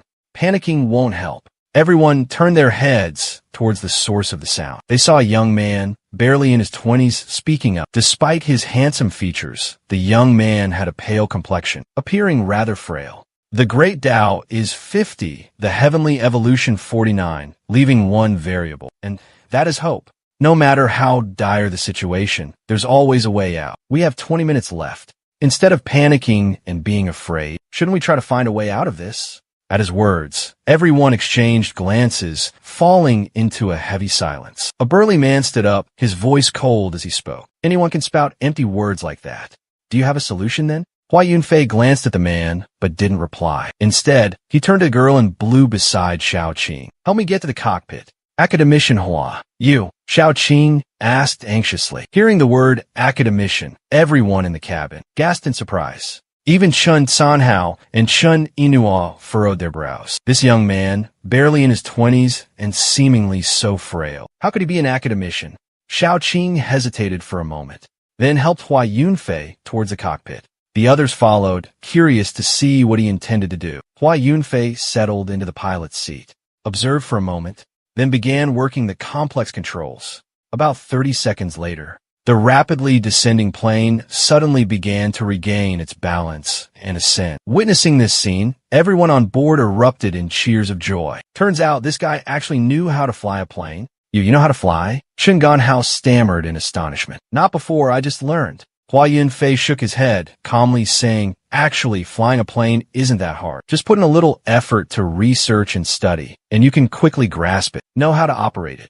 Hua Yunfei's words left everyone bewildered. No one believed what he had just said. Everyone assumed he already knew how to fly and was just pretending he didn't. Even Chun Ganhao felt that this explanation was a bit far-fetched. Learn to fly a plane in just a few dozen seconds? That was truly hard to believe. Hua Yunfei didn't bother explaining further. He continued to focus on operating the control panel. Now he needed to disable the autopilot and manually fly the plane back. But the programming code for this autopilot system, clearly, that guy has tampered with and modified the system. He had to find a way to fix it quickly. Time ticked by relentlessly. Beads of sweat increasingly formed on Hua Yunfei's forehead. Academician Hua, Xiao Qing said, standing beside him with worry etched on his face. Hua Yunfei remained silent, not responding. He pulled out his laptop and quickly connected to the control server. His fingers flew across the keyboard with lightning speed. But just then, Hua Yunfei suddenly collapsed to the ground. The three academicians, including Xiao Qing, paled. They rushed to help Hua Yunfei up.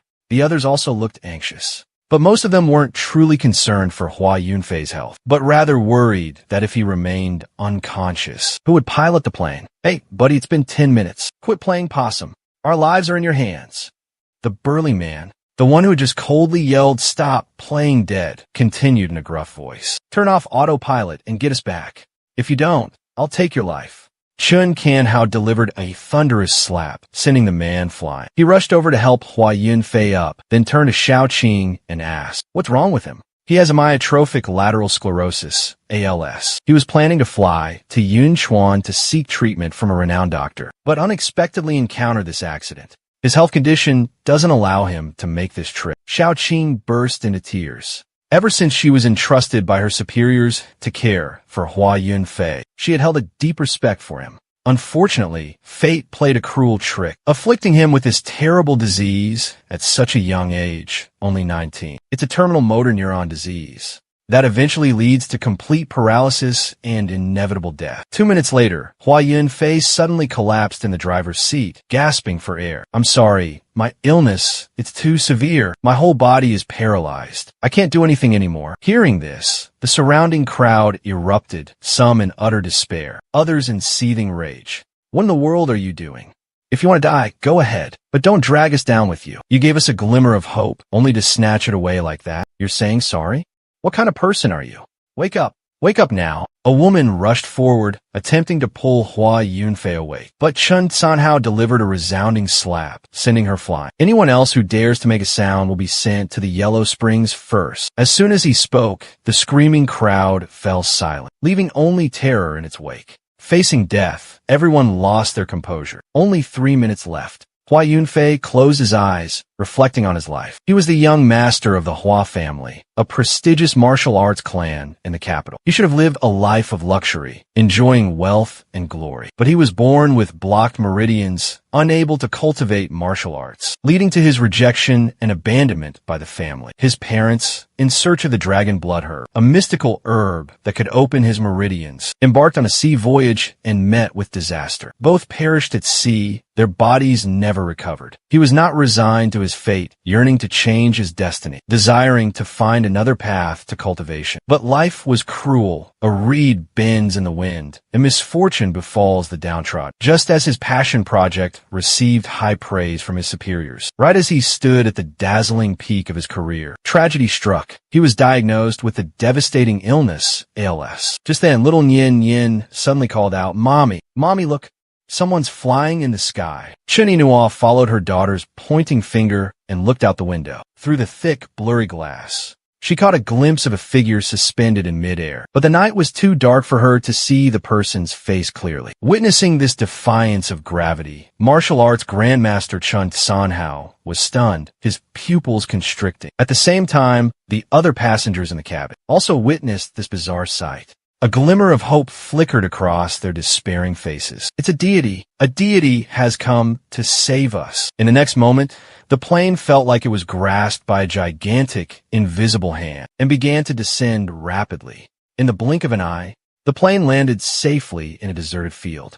The passenger door was kicked open. Lin Fan stepped inside, his gaze fixed on Chen Yinhua and her daughter. Seeing his wife and daughter safe and sound, he breathed a sigh of relief. A huge weight lifted from his shoulders. Daddy, you came to save us. Nian cheered, waving her hands excitedly. Lin Fan strode forward, embracing Chen Yinhua and his daughter tightly. It's all right now. It's all over.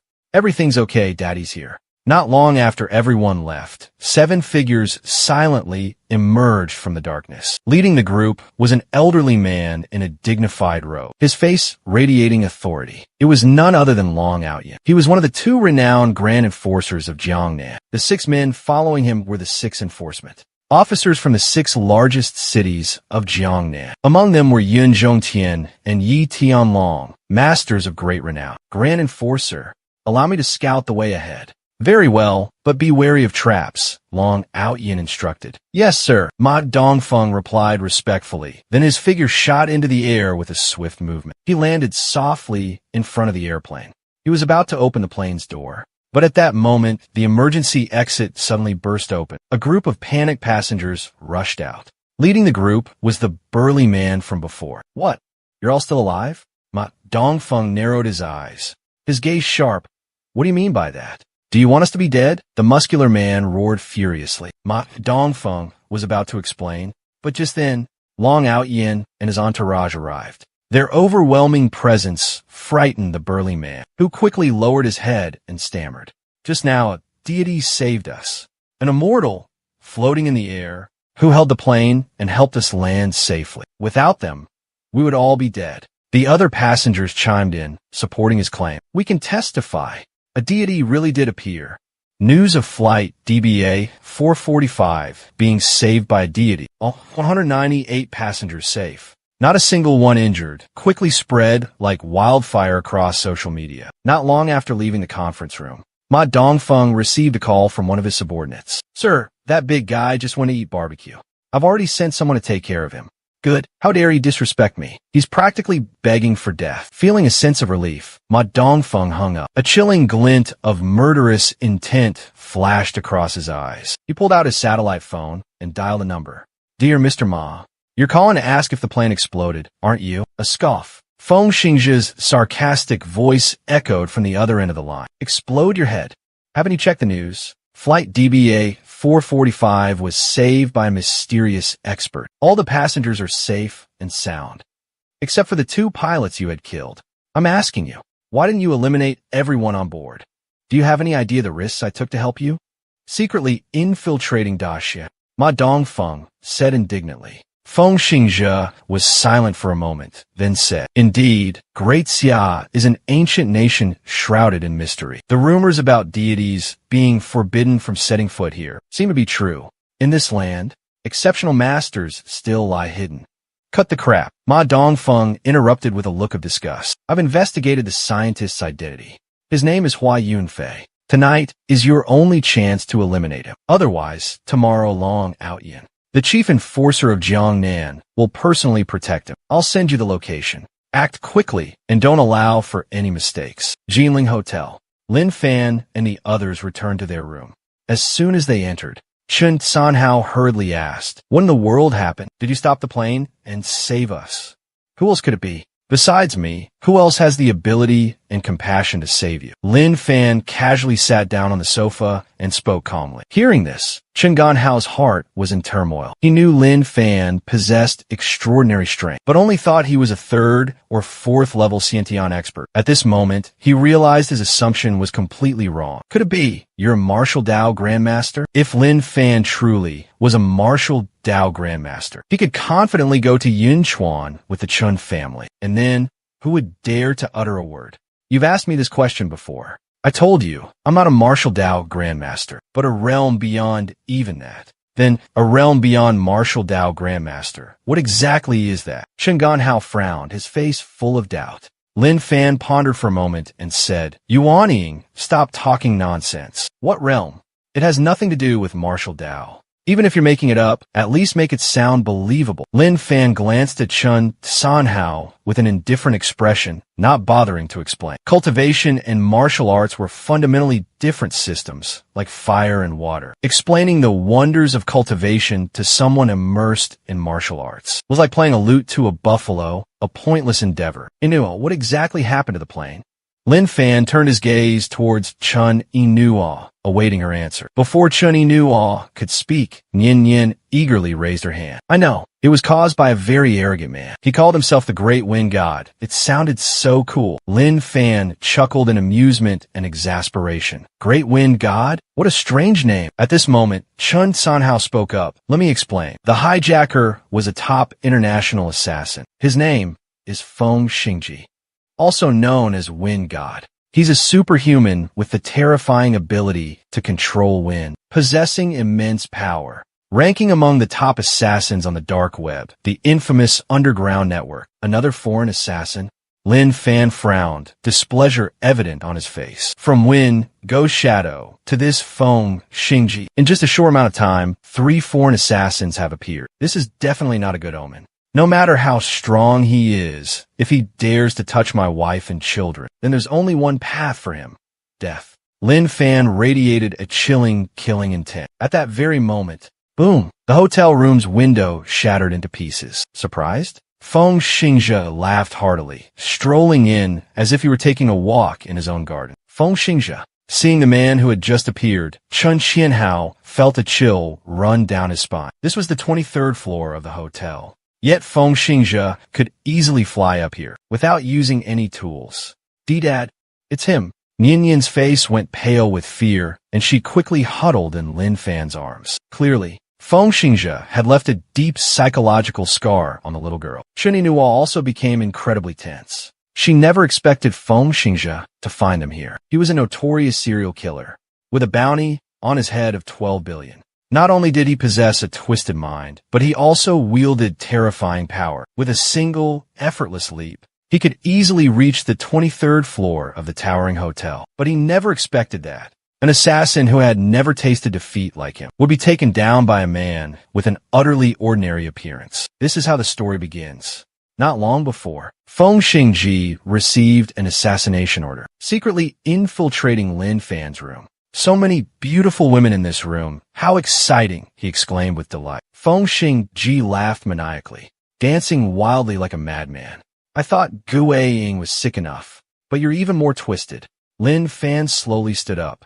Hearing this, Chun Canhao was stunned. Was Lin Fan intentionally trying to provoke him to death? If Lin Fan isn't strong enough to deal with this Feng Xingji, the Chen family will surely face a catastrophe. Pervert. Why do I like that title so much? Feng Xingji looked at Lin Fan, his tongue snaking out to lick his lips in a disturbing manner. Disgusted, Lin Fan flicked his wrist. He. Feng Xingji laughed loudly. An invisible shield suddenly appeared in front of him, condensed from a powerful surge of true qi. Crack! The shield shattered, but Feng Xingji remained unharmed. Lin Fan was surprised. Even though he had only used a fraction of his power, it should have been enough to kill any ordinary martial arts expert at the Xiantian realm. This guy actually withstood it. Since he left seclusion, this was the first time someone had blocked even a casual attack from him. A flicker of excitement ignited within Lin Fan. Finally, someone who could take a hit. But Chen Qianhao didn't see it that way. In his memories, Lin Fan always took down his opponents with a single slap. However, Lin Fan was intercepted by Feng Xingji. This proved that Feng Xingjia's power was comparable to Lin Fan's. Could Lin Fan be defeated? Anxiety gnawed at him. Not bad. You live up to your reputation as the one who killed Gu Ying. Feng Xingjia looked Lin Fan up and down, contempt in his eyes. Gu Ying was my sworn brother. You dare to kill him. So from now on, you will take his place. If you are willing to submit, I will spare everyone here. Chen Qianhao was overjoyed at these words and hastily urged Lin Fan to agree. Lin Fan kicked Chen Qianhao. What do you mean by sworn brother? Are we lovers now? Feng Xingjia burst out laughing. A shiver ran down Lin Fan's spine at Feng Xingjia's words. Screw you. Without hesitation, Lin Fan threw a punch. Before Feng Xingjia could react, he was sent flying, crashing hard against the wall. Damn it! Chen Qianhao was utterly terrified. Just at that moment, Feng Xingjia bolted upright, leaping out the window without hesitation. He might be crazy, but he wasn't stupid. Witnessing Lin Fan easily overpower him, he knew he was outmatched and instantly decided to flee. You underestimate me. I can fly. My speed can reach supersonic in short bursts. Even if I can't defeat you, I can still escape unscathed. Lin Fan scoffed, extending his right hand, casually snatching Feng Xingjia from midair. Suddenly yanked back by an overwhelming force, Lin Fan tightened his grip around Feng Xingjia's neck. The smile on Feng Xingjia's face vanished, replaced by an expression of pure terror. Lin Fan used his soul-searching technique. Feng Xingjia's entire memory flooded into his mind. First, Feng Xingjia was planted in Daxia by someone known as Mr. Ma, infiltrating the country. His mission was to assassinate a scientist named Hua Yunfei. Secondly, Feng Xingjia's ability to control the wind wasn't an innate talent, but originated from a wind spirit stone. Lin Fan carefully searched Feng Xingjia's body and found 5 pale green spirit stones. Besides pure, unattributed spirit stones, there are many types of spirit stones with different attributes. Wind spirit stones could be used to set up formations for cultivating movement techniques, especially useful for those with a wind spirit body. Witnessing this, Nian Nian curiously asked her father, "Dad, what does gong mean?" Lin Fan looked at his innocent little daughter, pondered for a moment, then gently explained. Gong means attack. In a way, it's similar to a fence. In a lavish and extravagant villa, Ma Dongfeng was relaxing on the sofa, eyes closed. Suddenly, he opened his eyes and glanced at the clock. It was past 11 p.m. What's that Feng Xingjia doing? Why haven't I received a report yet? Ma Dongfeng's face darkened as he abruptly stood up and grabbed his phone. Activating the satellite signal, he dialed. A woman's voice answered. The subscriber you have dialed is currently unreachable. Hearing the automated message, Ma Dongfeng froze. A sense of foreboding washed over him. Something bad must have happened to Feng Xingjia. Otherwise, his phone wouldn't be off. Even a typical martial arts grandmaster might not be able to defeat Feng Xingjia. His anxiety intensified. After a moment of contemplation, he dialed another number. This time, the call connected quickly. Something's happened. Gu Ying is dead. I just tried calling Feng Xingjia, but I couldn't reach him. Silence hung heavy on the other end of the line. Then a deep, somber voice responded. Feng Xingjia is dead. The biochip in his body has lost all signal. If Hua Yunfei is not eliminated, the consequences will be dire. The voice was ice cold. Now, you may leave. I will send Dao Ma to intercept Long Outyan. At any cost, Hua Yunfei must be eliminated this time. As for the matter with Gu Ying and Feng Xingjia, we will investigate later. Ma Dongfeng respectfully replied, yes. He donned his ninja garb and silently vanished into the darkness of the night. In a luxurious room at the Martial Arts Alliance headquarters, Hua Yunfei had just finished bathing, relaxing on a plush sofa, engrossed in a novel titled The Supreme Emperor. But after reading for a while, he furrowed his brow. At that moment, Xiao Qing was gently massaging Hua Yunfei's feet, and seeing this, she asked with concern, young Master Hua, what's wrong? It's nothing, I just got to the exciting part, and it ended. Hua Yunfei replied, I wonder when the author will release the next chapter. Will I even live to finish this series? Hua Yunfei sighed and shook his head in exasperation. Xiao Qing suddenly remembered Hua Yunfei's critical condition, feeling both heartbroken and frustrated. That darn author, she exclaimed. Why couldn't they write a few more chapters? Just then, the massive gates of the Jinling Martial Alliance burst into splinters. A man clad in black, a gleaming golden sword gripped in his hand, stormed inside. His face was concealed by a black cloth. revealing only eyes as cold as ice. Yet, the aura emanating from him was terrifying, sending shivers down people's spines. The golden sword in his hand radiated a sharp, cold light, chilling to the bone under the pale moonlight. Who are you, daring to cause trouble at the Jinling Martial Alliance? Yang Dingtian, the vice leader of the alliance, demanded coldly. The man didn't answer. He swung his sword, delivering a fatal blow. The sharp sword energy tore through the air, and a scream pierced the silence. Yang Dingtian collapsed, dead on the spot. Witnessing this horrific scene, everyone present was petrified, trembling in fear. Yang Dingtian, a renowned mid-stage Earth Realm expert, was felled by this mysterious man with a single sword strike. Charge! Together, Yi Shun roared furiously. Hearing the command, everyone charged without hesitation, swarming the man like a disturbed beehive. You insignificant ants dare to cause trouble, the man uttered coldly. In the blink of an eye, less than a minute, dozens of elite martial artists were slaughtered by him, more than half falling. Even Yi Shun nearly lost his life under the man's sharp blade. Stop! Wang Yuexian shouted, emerging from the restroom just in time. He was a third-stage postnatal expert, having reached the terrifying realm of projecting internal energy. With a single wave of his hand, a surge of violent energy slammed towards the man. You overestimate yourself. The man scoffed disdainfully. He sheathed his sword, then suddenly unleashed an earth-shattering strike towards Wang Yuexian. A tragic cry rang out as Wang Yuexian was struck, sent flying, his body crashing heavily to the ground. Hearing the loud impact, Yi Tianlong and Yun Zhongtian immediately rushed over.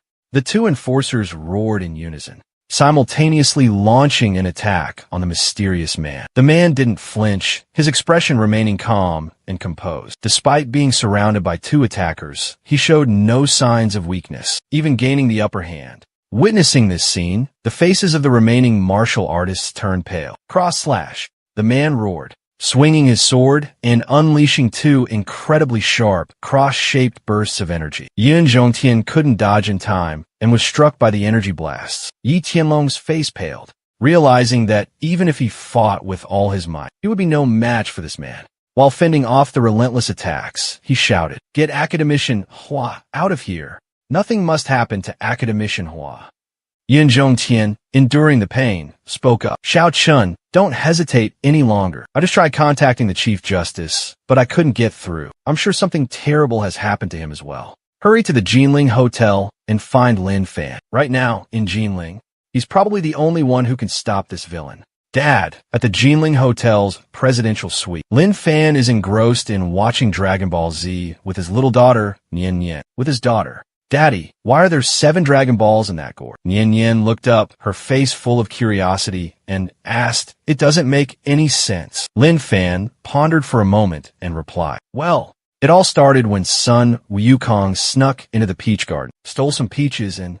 Lin Fan was about to continue the story when suddenly there was a frantic knocking at the door. Knock, knock, knock. The knocking was incredibly urgent, mixed with faint cries for help. "Assassins again?" Chun Yinhuo exclaimed worriedly. Lin Fan immediately used his divine sense to scan outside. Upon seeing Wang Yuexian, Yi Chun, and 2 others standing right in front of his house, Lin Fan frowned and went to open the door. Seeing Lin Fan, Wang Yuexian's face lit up with relief, tears welling in his eyes. "Young Master Lin, thank goodness, I finally found you." "Young Master Lin, do you remember me? We met at the zoo earlier today." Yi Chun gave a wry smile, embarrassment evident on his face. Hua Wenfei and Xiao Qing silently observed Lin Fan without saying a word. "Are you being chased? Did you come here to hide? You look pathetic." Lin Fan looked at the 4 people before him, his gaze sharp. "Coming here so late at night. Did you ever consider that I might not be their match, and that you could be putting my life in danger? What if I had to go out tonight, leaving only my wife and children at home? Wouldn't you be sending my family to their deaths?" Hearing these words, all 4 fell silent, their faces paling. They really didn't see this coming. Thump! Thump! Heavy, rhythmic footsteps echoed from the end of the hallway. A man clad in black, his hand gripping a golden sword, slowly advanced. The blood on the blade was still fresh, not yet dried. Hua Wenfei, supported by Xiao Qing, was as pale as a sheet. "Is this it? Are we going to die for sure?" The man coldly swept his gaze over the group, his eyes finally landing on Lin Fan. Seeing no trace of martial aura around Lin Fan, he turned away with disdain, dismissing them as mere ants. Tonight, no one can save you. Where's my father and old Yin? Yi Shun's eyes were bloodshot as he growled the question. The man laughed heartily. What do you think? With that, he lunged forward, swinging his sword. But at that critical moment, Lin Fan calmly extended 2 fingers, clamping down on the sharp blade. Lin Fan lightly snapped his fingers, and the man was instantly sent flying. He stumbled back more than 10 steps before managing to steady himself. Witnessing this scene, Yi Chun was utterly speechless. An assassin possessing such terrifying power that even his father and old Yun together couldn't stand against him, was easily sent flying by Lin Fan with just 2 fingers. Wang Yuexian, overjoyed, quickly hid behind Lin Fan. Young Master Lin, you are truly incredibly powerful. Enough with the flattery. Remember, you owe me 100 spirit explosive rounds. Rest assured, young master, our martial union never goes back on its word. Wang Yuexian hastily nodded repeatedly. He alone certainly wouldn't be able to gather 100 spirit explosive rounds. But the entire martial union was a different story. The man regained his senses, glaring fiercely at Lin Fan. Fierce Dragon Void Strike. He poured all his internal energy into the longsword in his hand, unleashing a powerful slash towards Lin Fan. Sword chi condensed into the form of a ferocious golden dragon, roaring furiously, its jaws wide open, charging straight at Lin Fan. Boom! With a simple flick of his finger, Lin Fan made the gigantic golden dragon vanish in an instant. He snatched the golden sword as if it were a child's toy. A sword isn't wielded like that. Lin Fan deftly spun the precious blade, and 1,000 razor-sharp sword images materialized, hovering and swirling around him, exuding an earth-shattering, murderous aura. Witnessing this spectacle, everyone fell silent, frozen in place. Wang Yuexian and Yi Shun gaped in astonishment. Isn't this the myriad swords returned to one technique? The black-clad assassin stared, unable to believe his eyes. Who is this guy? One sword transformed into 10,000, each one brimming with terrifying power, enough to destroy heaven and earth. Even Dao Ma, the renowned martial arts grandmaster, couldn't execute such a devastating technique. Suddenly, the assassin's eyes widened in realization as he exclaimed in terror, Gue Ying and Feng Xingzhe, could it be you killed them? You're incredibly strong.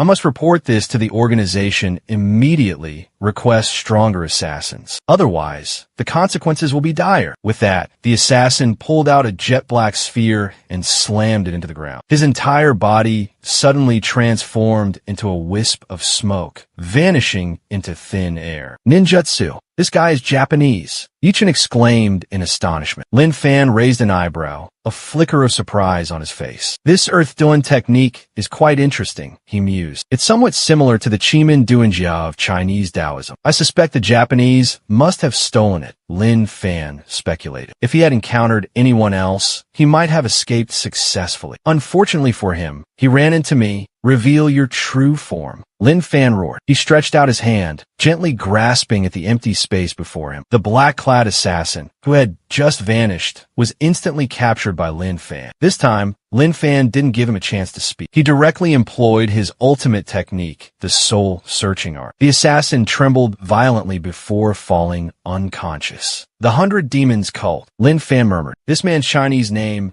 is Ma Dongfeng, and his Japanese name is Igawa Kojiro. He's a swordsman, a member of the 100 Demons Cult. The 100 Demons Cult and the Heavenly Slaughter are both notorious assassin organizations in the Jianghu. Furthermore, Lin Fan discovered something else. Another Japanese expert was hiding in Jinling. This master is a highly skilled practitioner of the supreme blade technique, known by the moniker Blade Demon. His power has reached the revered realm of martial arts grandmaster. Tonight, Blade Demon has been tasked with a critical mission to intercept Long Out Yin. Meanwhile, Ma Dongfeng has been entrusted with the assassination of Hua Yunfei. Suddenly, Yi Shun stepped forward and ripped off the assassin's mask. Upon seeing the man's true face, he gasped in horror. Ma Dongfeng, Enforcement Officer Ma. Everyone was stunned into silence. Wang Yuexian, in a fit of rage, charged forward like a storm, unleashing a flurry of blows upon Ma Dongfeng. Amidst the chaos,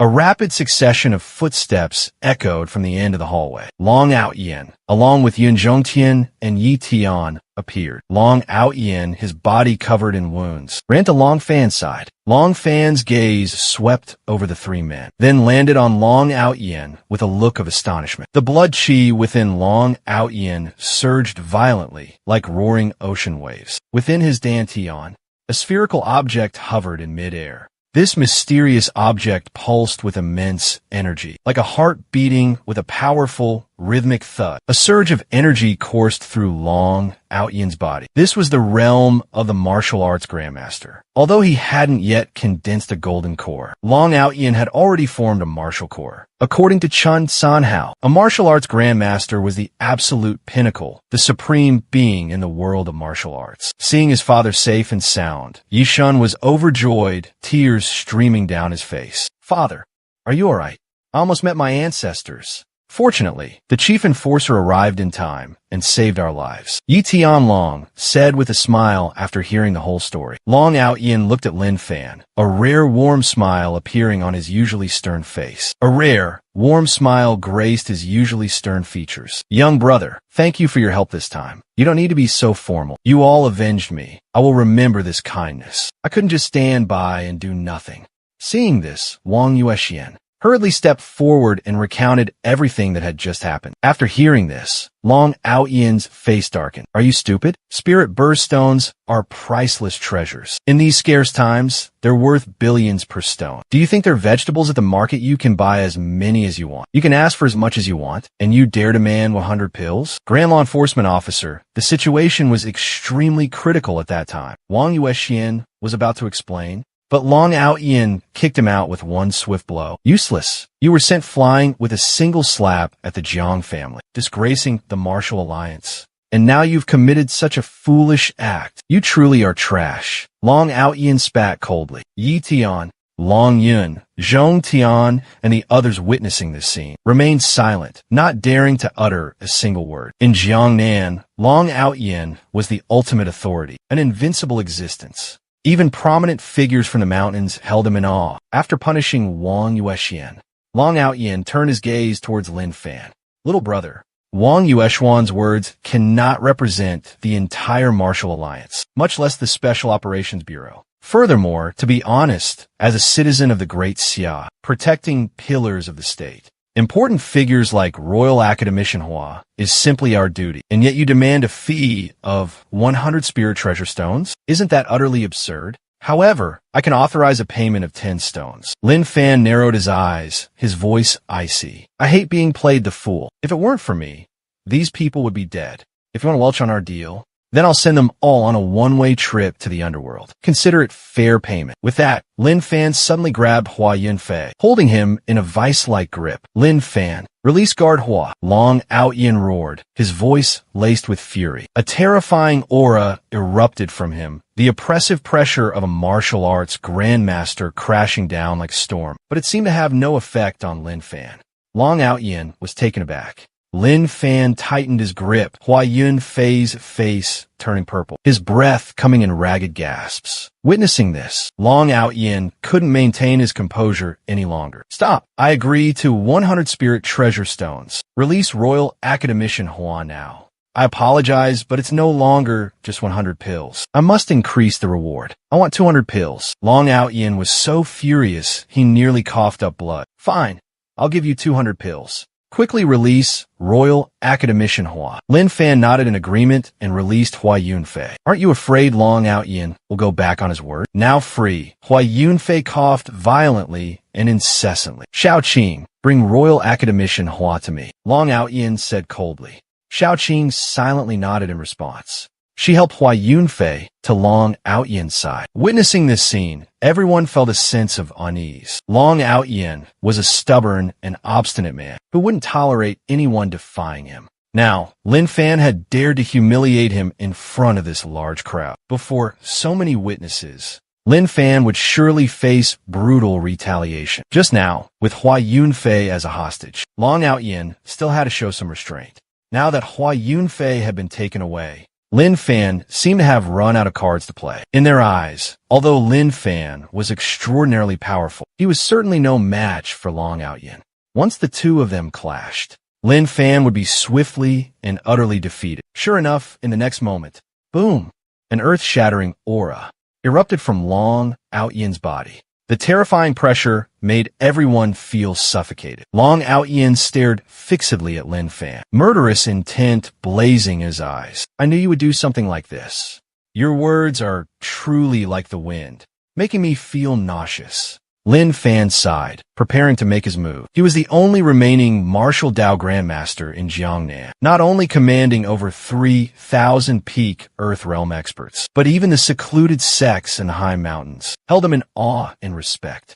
And yet now, he was being threatened by a young man, demanding a colossal ransom of 200 billion. Faced with this blatant threat, Long Outyin glared at Lin Fan, his eyes as sharp as knives. An overwhelming aura emanated from him, a powerful pressure that thickened the air, making everyone around him feel suffocated and breathless. They firmly believed that even with Lin Fan's extraordinary power, he would be no match for Long Outyin, the renowned martial arts prodigy. Lin Fan sighed softly, preparing to discipline the arrogant fool. But at that crucial moment, an elegant voice rang out. It was Huayun, Chief Enforcer Long. A promise made should be a promise kept, lest it affect your reputation and credibility. Long Outyin looked at Huayun, astonishment evident in his eyes. He hadn't expected her to speak up for Lin Fan. After a moment of contemplation, Long Outyin coldly addressed Lin Fan. 200 spirit treasure stones. I will give them to you. But remember this. I hope one day you won't fall into my hands. Lin Fan ignored Long Outyin's threat, his gaze shifting towards Yun Zhongtian. Senior Yun, have you found the mastermind behind my assassination attempt? Yun Zhongtian, startled, hesitantly replied, the archer Wen was sent by Cheng Feng, the leader of the Stormwind Gang. You eliminated Cheng Yun and Cheng Kuan at the Baiyin Trading Company's auction. Therefore, Cheng Feng was consumed with the desire for revenge. Hearing the name Fengyun Gang, Lin Fan furrowed his brows slightly. The Fengyun Gang was one of the 4 most powerful gangs in Jinling, on par with the Zhuotian Gang, Longmentang, and Sankatang, although they possessed some strength. This gang was incredibly obscure and held little renown. He had never paid any attention to their existence. Watching Long Outyin and his group leave, Lin Fan didn't bother thinking further. He returned to his room, planning to continue enjoying the unfinished cartoon with his beloved daughter. In his eyes, the Fengyun Gang was nothing more than an insignificant ant, easily dealt with tomorrow. As for Long Outyin, despite being a martial Dao Grandmaster, in Lin Fan's eyes, he was also just an ant, just a slightly larger one. The reason he didn't attack Long Outyin was partly because, although Long Outyin was arrogant and conceited, he possessed a deep patriotism. The clearest proof was his extreme worry when he saw him grab Huayun Fei. On the other hand, there's also the matter of those 200 spirit treasure stones. Lin Fan, Long Outyin, is the renowned chief enforcer of Jiangnan. Is it really all right for you to so brazenly extort him like that? Having witnessed the entire scene, Chun Yinhua asked worriedly. Don't worry, everything's under control. Lin Fan gently pinched Chun Yinhua's nose, reassuring her. Then, he turned to look at Ninian. Seeing his little daughter sound asleep on the sofa, he walked over and gently tucked a blanket around her, pulling Chun Yinhua into the bathroom. What does he have in mind now? Chun Yinhua lowered her head, asking softly with a blush. Lin Fan lifted Chun Yinhua's chin, a mischievous smile playing on his lips. A single man and a single woman. What do you think I want to do? Can you please stop teasing me? At the Wu Ming sect, Long Outyin returned with a gloomy and sullen expression. How could a mere nobody like Lin Fan possibly be his opponent? This was the absolute confidence of a true powerhouse. Except for those old monsters secluded in the mountains, Long Outyin believed himself to be the ruler of all under heaven, invincible among. Yin Zhongtian replayed Lin Fan's question in his mind. He slowly recounted the entire incident, explaining the story from beginning to end. With Lin Fan's ruthless and cold-blooded nature, tomorrow, the Fengyun Gang would surely be completely annihilated, sharing the same fate as the Jiang family before them. Hearing this, Long Outyin narrowed his eyes, a cunning glint flashing within them. Lin Fan wants to destroy the Fengyun Gang?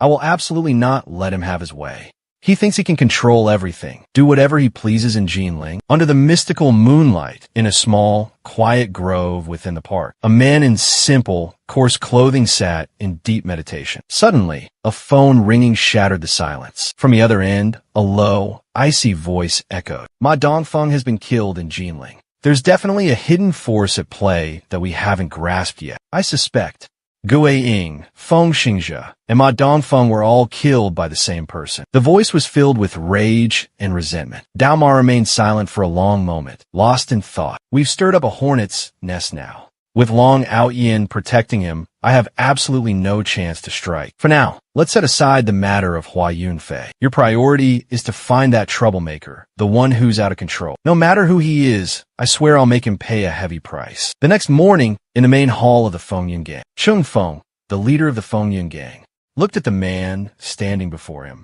forcing a flattering smile. Elder Yin, what brings you to this humble place today? Zheng Tian chuckled coldly. Cut the act, Cheng Feng. I've thoroughly investigated the matter of you spending tens of billions to hire Tian Sha to assassinate Lin Fan. I know everything. Foreign assassins are strictly prohibited from operating in Xia. You're a prominent figure in Jinling. How could you be ignorant of the law and deliberately violate it? I have every right to arrest you right now. Hearing this, Cheng Feng trembled in fear and fell to his knees. Elder Yi and I just wanted personal revenge. I had no intention of betraying the country. This matter, it can't be that serious, can it? Treason? If you truly had such intentions, you would have been a lifeless corpse 2 days ago. I'm here to warn you. You've angered someone incredibly powerful. Today, Lin Fan will personally come to destroy the Fengyun Gang. However, don't worry too much. Someone has stepped in to protect you. Yin Zhongtian glanced towards the door. Shortly after, Long Outyin and Yi Tianlong entered. Cheng Feng cautiously asked, "Who are these two gentlemen?" "This is Master Long, the chief enforcer of Jiangnan, and this is Enforcer Yi from Yangzhou."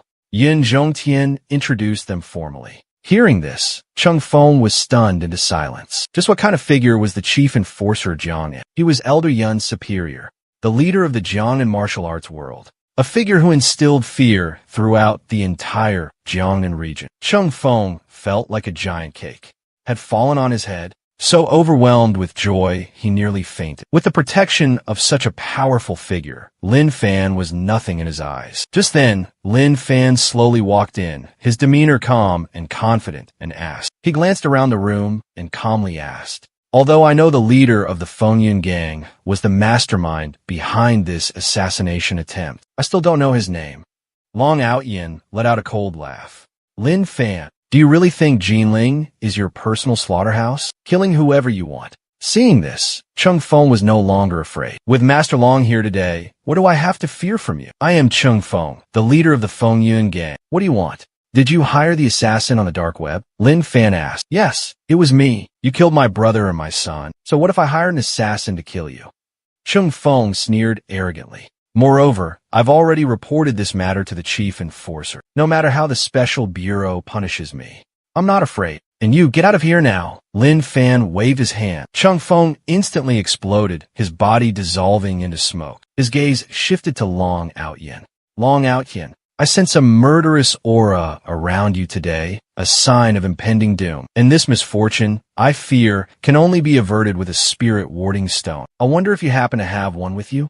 Witnessing the previous scene, a terrifying silence fell over the entire hall. Long Outyin could no longer contain himself. "Last night, out of respect for Physician Hua, I spared your life. Yet you dare to act so brazenly before me. Today, I will show you the vastness of heaven and earth. Those who live in this world must know that there's always someone above them." The terrifying aura of a martial arts grandmaster erupted from Long Outyin's body.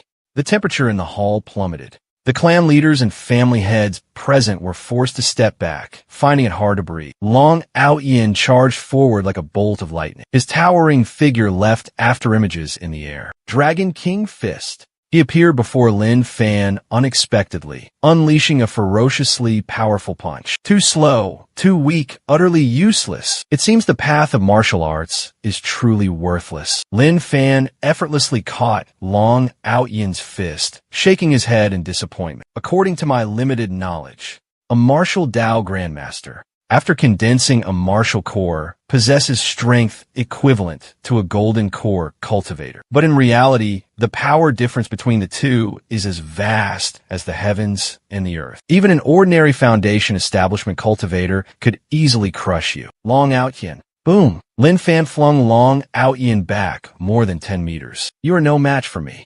Don't bring shame upon yourself. I don't want to be criticized by the readers for being unpatriotic again. Witnessing this scene, everyone was stunned into silence. Long Outyin's face darkened with rage. He still had a trump card he hadn't used yet. Who among those who have reached the realm of martial Dao Grandmaster isn't an exceptional martial arts genius? Heavenly Gong, overbearing, Qi. Long Outyin channeled his energy, his hands rotating rapidly. A massive energy sphere, radiating a brilliant light, gradually materialized between his palms. Witnessing this, everyone was terrified and instinctively recoiled. Tian Gang Ba was the ultimate technique of a powerful sect atop a towering mountain peak. This technique could condense the spiritual energy of heaven and earth, transforming it into a destructive energy sphere. Its power was earth-shattering, capable of flattening an entire small mountain. A sphere technique? Finally, something interesting. Lin Fan smirked slightly. It seems that a martial arts grandmaster isn't entirely useless. At least he knows how to use some low-level spells. Lin Fan casually extended his hand, effortlessly controlling the incoming energy sphere. He juggled the sphere playfully. Then with a bored flick of his wrist, the energy sphere instantly vanished into thin air. Who created this childish martial skill? Lin Fan frowned. Even a small sphere technique I casually use is 100 times stronger than this. Long Outyin was stunned, his face pale. The Tian Gangba technique he was most proud of was so easily neutralized by Lin Fan. Unwilling to be labeled a traitor to his country, I'll give you one last chance. 500 spirit treasure stones, the price to buy back your life. In 3 days, I'll return to collect them.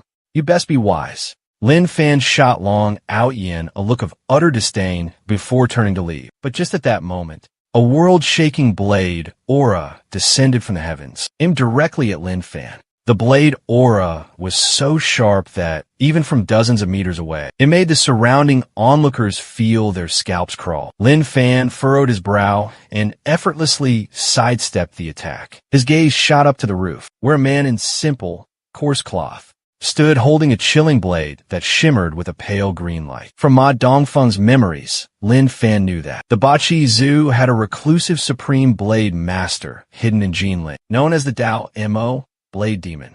It had to be him. Dao Mo stared intently at Lin Fan, an inexplicable unease rising within him. This young man, his strength was unfathomably deep. Azura held 3 blades.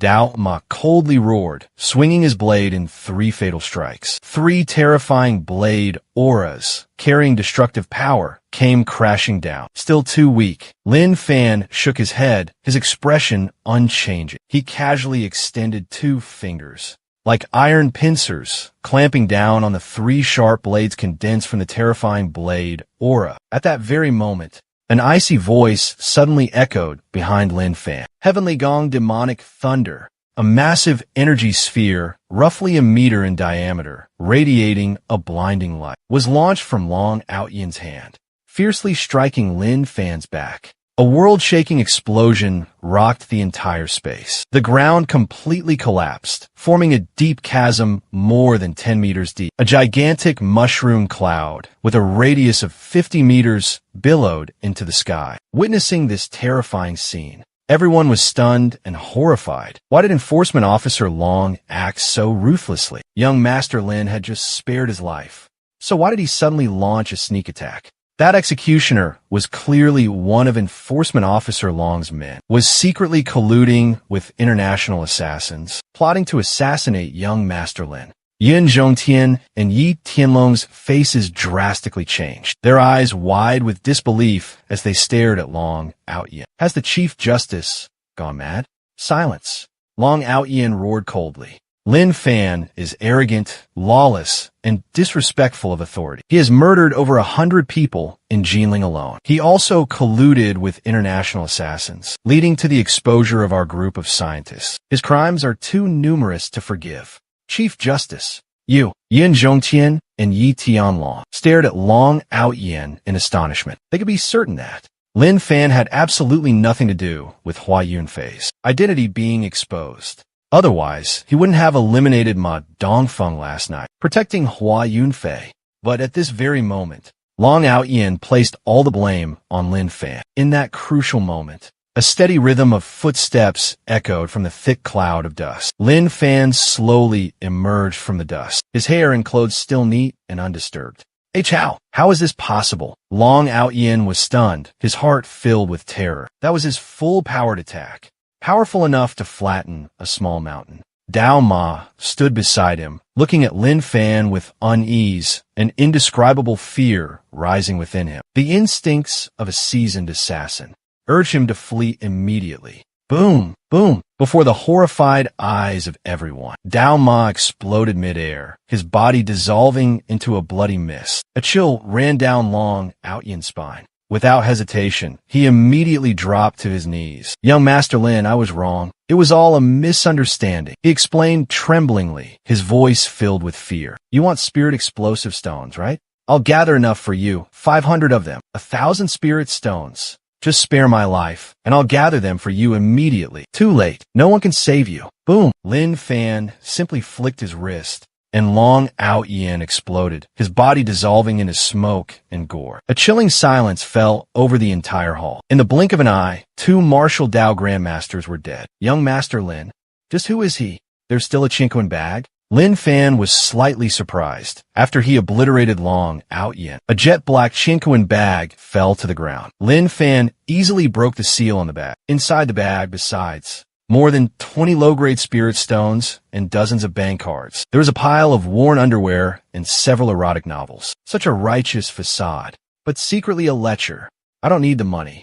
This more than 300 billion, it's yours. Lin Fan tossed all the bank cards to Qin Tianhong. Qin Tianhong accepted the card, astonishment etched across his face. He wasn't like Lin Fan, who carried the weight of providing for the tens of thousands of members of the Sankatang, constantly struggling financially. With this sum of over 300 billion, the burden on his shoulders would be significantly lightened. Witnessing this scene, those around them couldn't help but feel envious. Qin Tianhong is a lucky dog, they thought to themselves, suddenly latching onto young Master Lin's golden thigh. News of the Fengyun gang's collapse, Long Outyin's death, spread like wildfire throughout the Jiangnan martial arts world. In a secret base deep underground on a deserted island, a man with an alluring appearance, dressed in golden robes, tightly clutched a now dull gray biochip in his hand, his expression grim and heavy. Even Dao Ma has perished, he murmured. Who could have done this?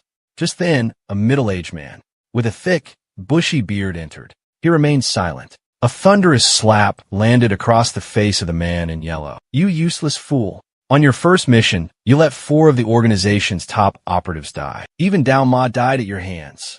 Father, please let me explain. No explanations needed. If you were my son, I would have slapped you to death. Because of this incident, the organization is furious with us. We must find a way to resolve this smoothly. What do you mean? Shan Chi Chuan asked anxiously, his face pale. Shan Qida Lang sighed. I've spoken with your uncle Quang Ren. He will personally come to Jinling to help us take care of this. Otherwise, the consequences will be severe. Hearing this, Shan Chi Chuan's face lit up with relief. Quang Ren, the shadow dancer, master of the shadow movement technique, moves like a phantom, is one of the organization's top 10 experts. With such a powerful individual taking action, success is certain. Back at the Jinling Hotel, Lin Fan returned to his room. He glanced over and saw Feng Hai chatting animatedly with Chun Qianhao and Chun Inua. Little Yin Yin was engrossed in watching the classic cartoon journey to the west. Upon seeing Lin Fan, Feng Hai immediately stood up, greeting him with a beaming smile. He then respectfully presented him with a mysterious black suitcase. Young Master Lin, here are the 100 spirit explosive rounds as promised, Feng Hai said respectfully. Would you please verify the quantity? There's no need.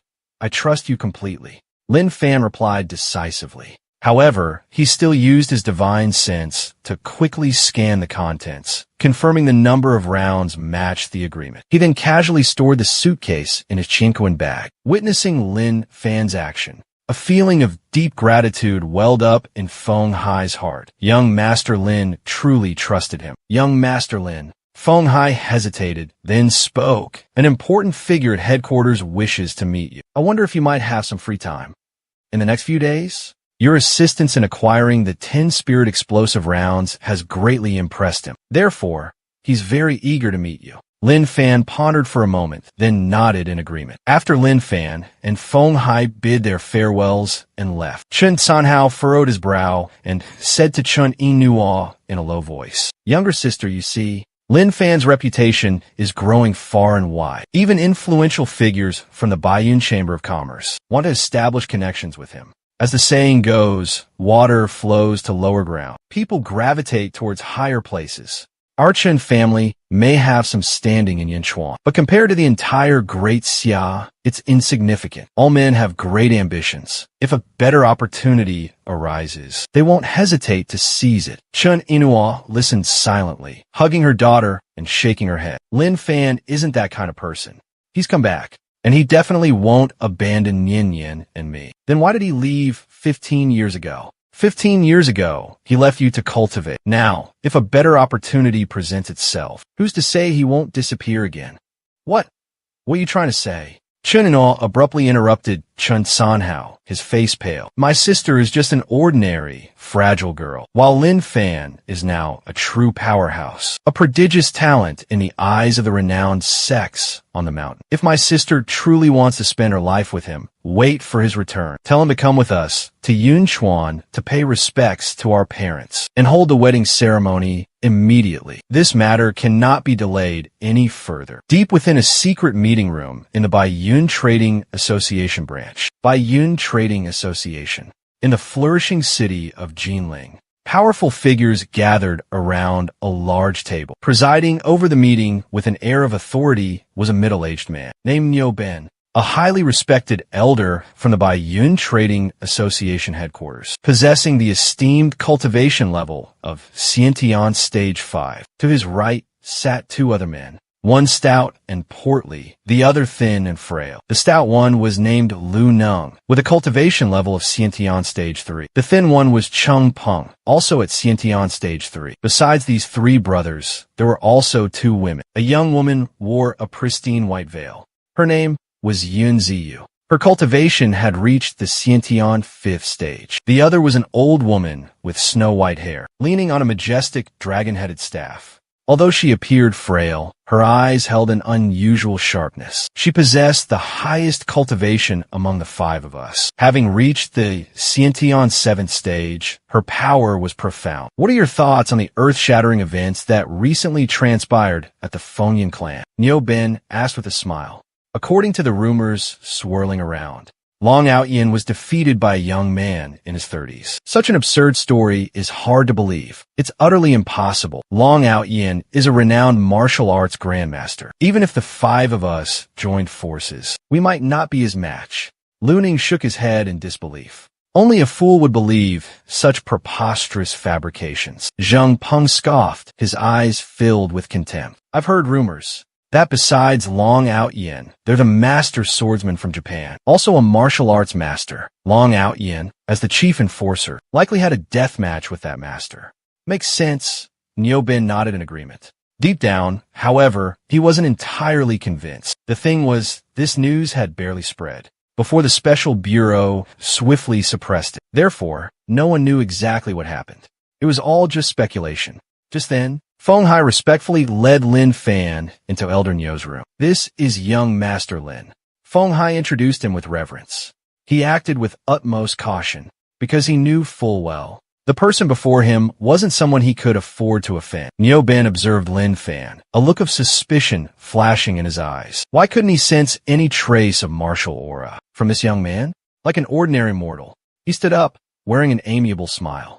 "Young Master Lin, I am Niu Ben from the Baiyun Trading Company. It's a pleasure to meet you. Elder Niu, you're too kind." Lin Fan nodded slightly and found a seat. If you have something to say, just get to the point. I don't have much time." Before Niu Ben could speak, Cheng Bing let out a scornful laugh. "You don't have time? Do you know we've been waiting for you for over an hour? You're quite funny. Did I ask you to wait for me?" Lin Fan replied calmly. Chung Bing was speechless, not knowing what to say. He turned to look at Niu Ben. Elder Niu, don't blame me for being disrespectful. You told us to wait for an extraordinary individual, yet he's just an ordinary kid like this. Which sect is he a disciple of? Do you want us to mentor him? I have no interest in guiding some junior in training. I absolutely refuse to waste my precious time. Niu Ben didn't bother paying Chung Peng any attention. His gaze shifted to Lin Fan, a faint smile playing on his lips as he asked, "Young Master Lin, I hear rumors you've been collecting a large number of spirit explosive rounds. From what I understand, spirit explosive rounds are only effective against low-level martial artists. Once one reaches the Sky Realm, their usefulness is negligible. So what's your purpose?" "That's none of your concern," Lin Fan replied coldly. "Indeed, what would an ant like you know?" Chung Peng said with disdain. "Spirit explosive rounds do still have some minor use. At least they can be used to eliminate Earth realm martial artists." Chung Peng smirked. "Is something wrong with your brain? You've been babbling nonstop since you walked in here." Lin Fan suddenly lashed out, slapping Chung Peng hard across the face. Chung Peng was caught off guard, tumbling out of his chair and landing on the floor with a thud. "You despicable villain. How dare you sneak attack me? Tired of living, aren't you?" Chung Peng sprung up like a coiled spring, his face a mask of ferocious rage as he swung his fist at Lin Fan. Lin Fan's expression remained cold and indifferent. He simply grabbed Chung Peng by the neck, lifting him up like a chicken. "A lowly ant like you dares to act arrogant before me." Chung Peng was filled with both terror and fury. He struggled with all his might, but it was utterly useless. Witnessing this scene, the expressions of those around them changed dramatically. This young man, his strength is truly terrifying. He easily subdued a Xiantian third-level expert. Niu Ben's eyes flashed. He hurriedly stepped forward to mediate. "Young Master Lin, this is just a misunderstanding, just a small misunderstanding. Release Chung Peng immediately." But as soon as the words left his mouth, Chung Peng went limp, falling lifelessly to the ground. All the Xiantian experts present were stunned into silence. Chung Peng was no ordinary person. He was a genuine Xiantian third-level expert, once a peak expert at the Tian realm. Now he was being held up by the neck like a small chicken. Crack! Chung Peng collapsed to the ground, motionless. The Xiantian realm experts were all stunned into silence. After all, Chung Peng was no ordinary person. He was a formidable expert of the third level of Xiantian. Lu Neng narrowed his eyes at young Master Lin and cautiously said, "Young Master Lin, wasn't your action just now a bit excessive? Chung Peng only said a few words, and you killed him." Lin Fan glanced at Lu Neng without saying a word. Under Lin Fan's sharp gaze, Lu Neng's heart pounded and his legs trembled. He understood that if he dared to say anything more, Lin Fan would definitely not spare him. "Ah, yes. What I meant was, young Master Lin did the right thing. Chung Peng's foul mouth couldn't save his life. His death was well-deserved. I hate people like that the most." Lin Fan was slightly surprised. "Oh, you're good. I like talking to smart people like you. It saves me the trouble." At this moment, Niu Ben coughed a few times and spoke up. "We should get down to business. Young Master Lin, I came to you because I heard from Feng Hai that you're collecting 10 spirit protecting stones. Everyone knows that spirit protecting stones are crafted from rare spirit stones, and spirit stones are incredibly scarce in the current market, each one worth a king's ransom. I have some crucial information. There's an abundant spirit stone mine in Mount Putuo, Hangzhou. I wonder if young Master Lin is interested in this news. Are you certain it's a spirit stone mine?" Lin Fan remained calm. In these end times, spiritual energy is depleted. Spirit stones have become exceptionally rare, let alone an entire spirit vein. Furthermore, my daughter's unique constitution requires a large quantity of spirit stones for her awakening. You're an elder of the Baiyun Trading Company. If you need assistance, why not seek help within your own company?" Niu Ben let out a hearty laugh. "Young Master Lin, if I told the company, then the spirit stone mine will no longer belong to me. By then, the Merchant Guild will probably only reward me with a few measly spirit stones. Wouldn't I become a complete fool?" Lin Fan nodded. "When do we depart?" Niu Ben replied excitedly. "This matter shouldn't be delayed. If young Master Lin is ready, we should depart immediately." At this moment, Yun Ziyu approached Lin Fan. Her face was concealed by a thin, pristine white veil. However, her figure was graceful and elegant, exuding an ethereal beauty, like a celestial fairy descending to earth. "Young Master Lin, May I ask you a question? No, Lin Fan replied coldly, then turned and walked away. Yan Ziyu stared blankly at Lin Fan's retreating figure. He rejected me before even seeing my face. If he were to witness my true beauty, he would surely kneel and beg me. In reality, Lin Fan had already seen Yan Ziyu's face through the thin, misty veil. How could she possibly block his powerful divine sense? He completely ignored Yan Ziyu, sensing the deception radiating from her. 30 minutes later, the helicopter landed in a luxurious, secluded villa complex. As soon as he stepped off the aircraft, an elderly man in a black robe led a group of people forward, greeting him with a warm smile. Elder Niu, it's been a while. This elderly man was Lin Fei Hai, Niu Ben's sworn brother. They had once fought side by side, roaming the Jianghu together, and their bond was incredibly deep. However, the information about the Spirit Stone Mine was leaked to Niu Ben by Lin Fei Hai. This further demonstrated the close relationship between the two. While the two were catching up, Lin Fan quietly observed his surroundings. There was no doubt about it. The Lin family was one of the leading martial arts families in Hangzhou. The villa complex alone spanned nearly 1,000 acres. The guard stationed here were all martial artists who had reached the profound realm. Lin Fei Hai was now a formidable Xiantian 5th stage expert, possessing exceptional strength. Brother Lin, allow me to introduce you to these esteemed individuals. Niu Ben turned around, a friendly smile gracing his face. Lin Fei Hai nodded slightly in acknowledgement, his gaze sweeping over Lu Neng and Yan Ziyu, finally resting on Jin Hua Popo. His expression turned serious as he thought. This person possesses profound inner strength, truly formidable. Lin Fan, however, was completely ignored by him, as Lin Fei Hai couldn't sense any martial aura emanating from the young man. He assumed Lin Fan was just an ordinary junior, brought along by Niu Ben to broaden his horizons, brought along by Niu Ben to experience the world of martial arts. Brother Niu, Lin Fei Hai asked cautiously, his eyes fixed on Jin Hua Popo. This is Jin Hua Popo, a Xiantian 7th stage expert.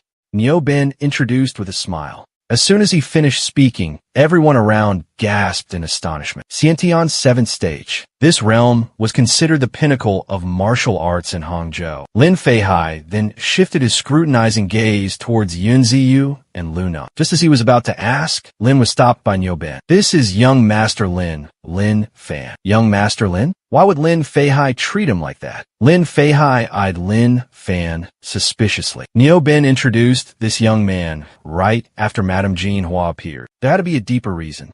Don't judge a book by its cover. Brother, you shouldn't underestimate young Master Lin. His strength is unfathomable. Even Madame Jin Hua might not be his match. Niu Ben growled into Lin Fei Hai's ear. Lin Fei Hai was stunned. He knew his sworn brother would never deceive him. He quickly forced a smile and said, "To think that little brother also has the surname Lin. We're practically family. Everyone, feel free to chat. Call me when it's time to depart. I'm going to take a stroll outside," Lin Fan said, then walked out. He sensed a familiar spiritual energy, seemingly the aura of a rare spiritual herb, and wanted to investigate if it really was that. This trip to Hangzhou has been truly worthwhile. Watching Lin Fan leave, Lin Fei Hai frowned in displeasure. The rest of the Lin family also showed their discontent. They thought Lin Fan was too arrogant. The old patriarch had taken the initiative to greet a junior like him. Yet not only did he not return the gesture, but he also put on an indifferent expression. It was utterly disrespectful. The entire Lin family had a bad impression of Lin Fan. Lin Fei Hai shook his head in disappointment, then said to a girl in a pink dress standing amongst the crowd, "Ami, why don't you accompany young Master Lin and show him around Hangzhou? How about I go? I like to stroll around the city as well." Yan Ziyu suddenly spoke up. "This is Fairy Yin from the Hua Shangong," introduced by Niu Ben. Lin Fei Hai was startled. The Hua Shangong was a large sect located on a mountain peak, possessed a power that far surpassed the Lin family. Moreover, Yan Ziyu was still very young. Yet she was already a Xiantian 5th stage expert, a remarkable achievement. Her future potential was undoubtedly limitless. Unlimited potential, destined to become a renowned martial Dao grandmaster. Yan Ziyu graceful as a celestial fairy, leaped lightly, her slender figure soaring over 10 meters, chasing after Lin Fan. The younger generation of the Lin family, witnessing this scene, were all filled with admiration and endless praise. Truly a celestial fairy, with breathtaking beauty and unparalleled martial arts. Amidst the buzzing crowd, a man in black robes stood out, his eyes harboring a cunning glint, sharp as a knife. Not a bad woman at all, he thought to himself. A beauty of exceptional quality, no less than any woman I've ever been with. Moreover, her essence is extraordinarily potent. If I could absorb this woman's essence, my cultivation would surely break through. This man was Lin Shuhan, the esteemed eldest son of the Lin family. But in reality, he was a body snatcher, possessing another's body. In his past life, he was a nascent soul-stage old monster with unfathomable cultivation. In an earth-shattering battle thousands of years ago, he was severely injured and forced to abandon his shattered body. Only his nascent soul luckily escaped, fleeing from the death zone. Afterward, he fell into a deep slumber, awaiting the opportunity for rebirth. 1 year ago, he suddenly awoke, having taken over Lin Shuhan's body. He leveraged all the resources of the Lin family to restore his cultivation. Now, he had reached the 9th level of Qi refining, although it was only the 9th level of Qi refining. With the battle experience accumulated from his past life, he was confident that he could dominate the world, undefeated beneath a martial arts grandmaster. This was an era where martial arts flourished. As long as I, Gue Ming Laozu, restore my cultivation to the golden core stage, I will command the land, shake the heavens and earth, and do as I please. Moreover, the degree spirit flower in the back mountain was about to bloom. With the degree spirit flower, I can break through to the foundation establishment stage. By then, even martial arts grandmasters will hold no fear for me. Lin Shuhan thought to himself, a sinister smile creeping across his lips. Lin Fan followed the fluctuations of spiritual energy, arriving at a small hill. It was about 2 kilometers away from the Lin family villa. He arrived beside a small stream. By the bank of a small stream, weeds grew wildly, yet a single flower stood out brilliantly. The flower was a mystical dark blue, and though not fully bloomed, it exuded a captivating beauty. In the midst of this wild forest, it was a sight to behold. Even more remarkable, a mystical aura enveloped the flower. "Isn't this a soul-cleansing flower?" Lin Fan exclaimed, his eyes gleaming. The soul-cleansing flower was an incredibly rare and precious spiritual herb, hard to come by. It was like a miniature spirit-gathering formation, capable of absorbing and refining spiritual energy from the heavens and earth, transforming it into pure energy. A dark blue soul cleansing flower like this was truly a rare find. Just then, Yunziyu arrived beside Lin Fan, a look of surprise flashing across her eyes. Lin Fan glanced at Yunziyu, frowning in annoyance. "She's been following me like a shadow." "Young Master Lin, do you also admire the soul cleansing flower?" Yunziyu asked softly. "What's it to you?" Lin Fan retorted coldly and quickly walked towards the soul-cleansing flower. This kind of heaven-sent treasure must be plucked immediately. Seeing Lin Fan's attitude, Yunziyu was so angry she almost coughed up blood. "Just you wait until you see my true face. You will beg me on your knees. And even then, I won't spare you a glance." In the grand hall of the Lin family, Lin Feihai, Niu Ben, Jinhua Popo, Lu Ning, and several other prominent figures were sipping tea and chatting. They had learned that Lin Shuhan was already a 7th-level Hotian expert. To reach such a realm in his early 20s, he was truly a prodigious talent. "Brother Lin, your nephew is truly a dragon among men," Niu Ben praised. "Haha, you all are too kind." Lin Feihai stroked his beard and let out a hearty laugh. Despite his humble words, the smug look on his face was undeniable. "Shuhan, come greet your seniors." Lin Shuhan had no desire to greet them, even with his current weakened state. In his past life, he was a nascent soul stage expert. In his eyes, Niu Ben and Jinhua Popo were nothing more than insignificant ants. The 7th level of the Hotian realm was merely a facade he intentionally displayed. He's a nascent soul stage old monster. He possesses countless methods to conceal his aura. "Welcome, seniors."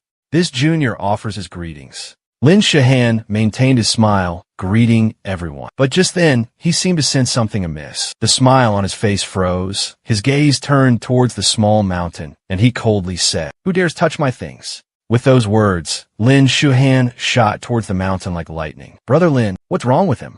Niu Bin asked in surprise. "I don't know. Something must have happened," Lin Feihai said, frowning. "Let's go see." By the stream, Lin Fan had dug up the degree spirit flower, using a sealing technique to prevent the spiritual energy from dissipating. Just wait until Jinling.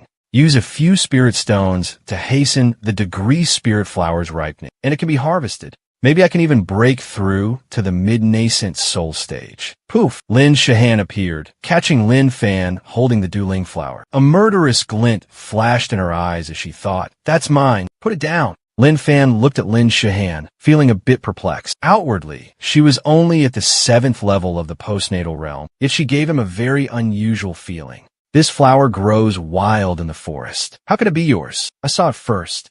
I just hadn't picked it yet." Lin Shahan tried to suppress her anger. "Just because you saw it first means it's yours." Lin Fan chuckled. "Is she stupid? What childish thinking?" At this moment, Lin Feihai arrived. Looking at the two, he frowned and asked Shahan, "What's going on?" "He stole my flower," Lin Shahan replied coldly. Lin Feihai's expression changed. He looked at the flower in Lin Fan's hand. "Wasn't that the Duling flower? If young Master Lin likes flowers, I can gift you as many as you like.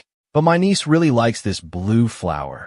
Could you perhaps yield the opportunity to connect with the Lin family to us? Our worth far surpasses that of a commoner like him." Lin Fan let out a scoff. "Your Lin family? Who the hell are you? So powerful, huh?" Seeing the tension rise, Niu Bin hastily stepped in to mediate. "Lin Fan is just a useless nobody. What's the big deal about letting Lin Shuhan have him? I invited you here for assistance, not to cause trouble. Can we still cooperate with each other if you act like this? Then there's no need for cooperation." Lin Fan replied indifferently, turning to leave. Niu Bin was furious, but helpless. He could only offer a wry smile to Lin Feihai. "Brother Lin, I sincerely apologize. I didn't expect this to happen." Lin Feihai narrowed his eyes. Was this Lin Fan truly this formidable? Even Niu Bin didn't dare to provoke him. At this moment, Lin Shuhan rushed forward, throwing a punch into Lin Fan's back. "Get lost." "Lin Fan," she shouted coldly, not even bothering to look back, just flicking her hand. Boom! A thunderous explosion echoed as Lin Shuhan was sent flying more than 10 meters, landing unconscious. Witnessing the scene, everyone gasped, utterly horrified. This young master was a formidable postnatal stage 7 expert, possessing extraordinary strength. Yet he was sent flying with a single palm strike from Lin Fan. Even Lin Feihai, the head of the clan, paled. "Lin Fan, what have you done? How dare you be so ruthless? Why did you injure my grandson like this? You should kneel and kowtow in gratitude that I didn't kill him." Lin Fan sneered, his eyes filled with contempt. Lin Feihai trembled with rage, about to attack Lin Fan when Niu Bin swiftly intervened. Only after Lin Fan left the forest did Niu Bin release Lin Feihai. "Brother Lin, this was my fault. Please forgive me. This man is completely beyond my control. I shouldn't have brought him here." Although Lin Fan's background is unknown, he could easily annihilate a prenatal stage 3 expert. Hearing this, Lin Feihai's pupils constricted, his face etched with terror. He took down a Xiantian 3rd stage expert in the blink of an eye. Even I would struggle to achieve such a feat. What kind of power could cultivate such a dazzling genius? It's truly unwise to provoke him. I am the head of a prominent family. I, Lin Feihai, cannot act impulsively. Leaving the Lin family villa, Lin Fan found a nearby hotel to rest. According to their prior discussion, tomorrow, powerful forces would gather at Mount Putao to search for the spirit vein. Therefore, he only needed to go there alone. Whether or not he cooperated with New Bone didn't matter anymore. As for the Du Linghua, that innate spirit treasure, it would naturally belong to whoever was capable enough to seize it. Saying it belonged to whoever saw it first was laughable. With that in mind, Lin Fan placed the Du Linghua on the table and took out spirit stones to hasten its ripening. A surge of pure energy suddenly radiated out. Lin Fan rejoiced inwardly. Circulating the 9 heavens celestial scripture, Lin Fan began absorbing the refined energy. About 8 hours later, Lin Fan slowly opened his eyes. A sharp glint flashed within them.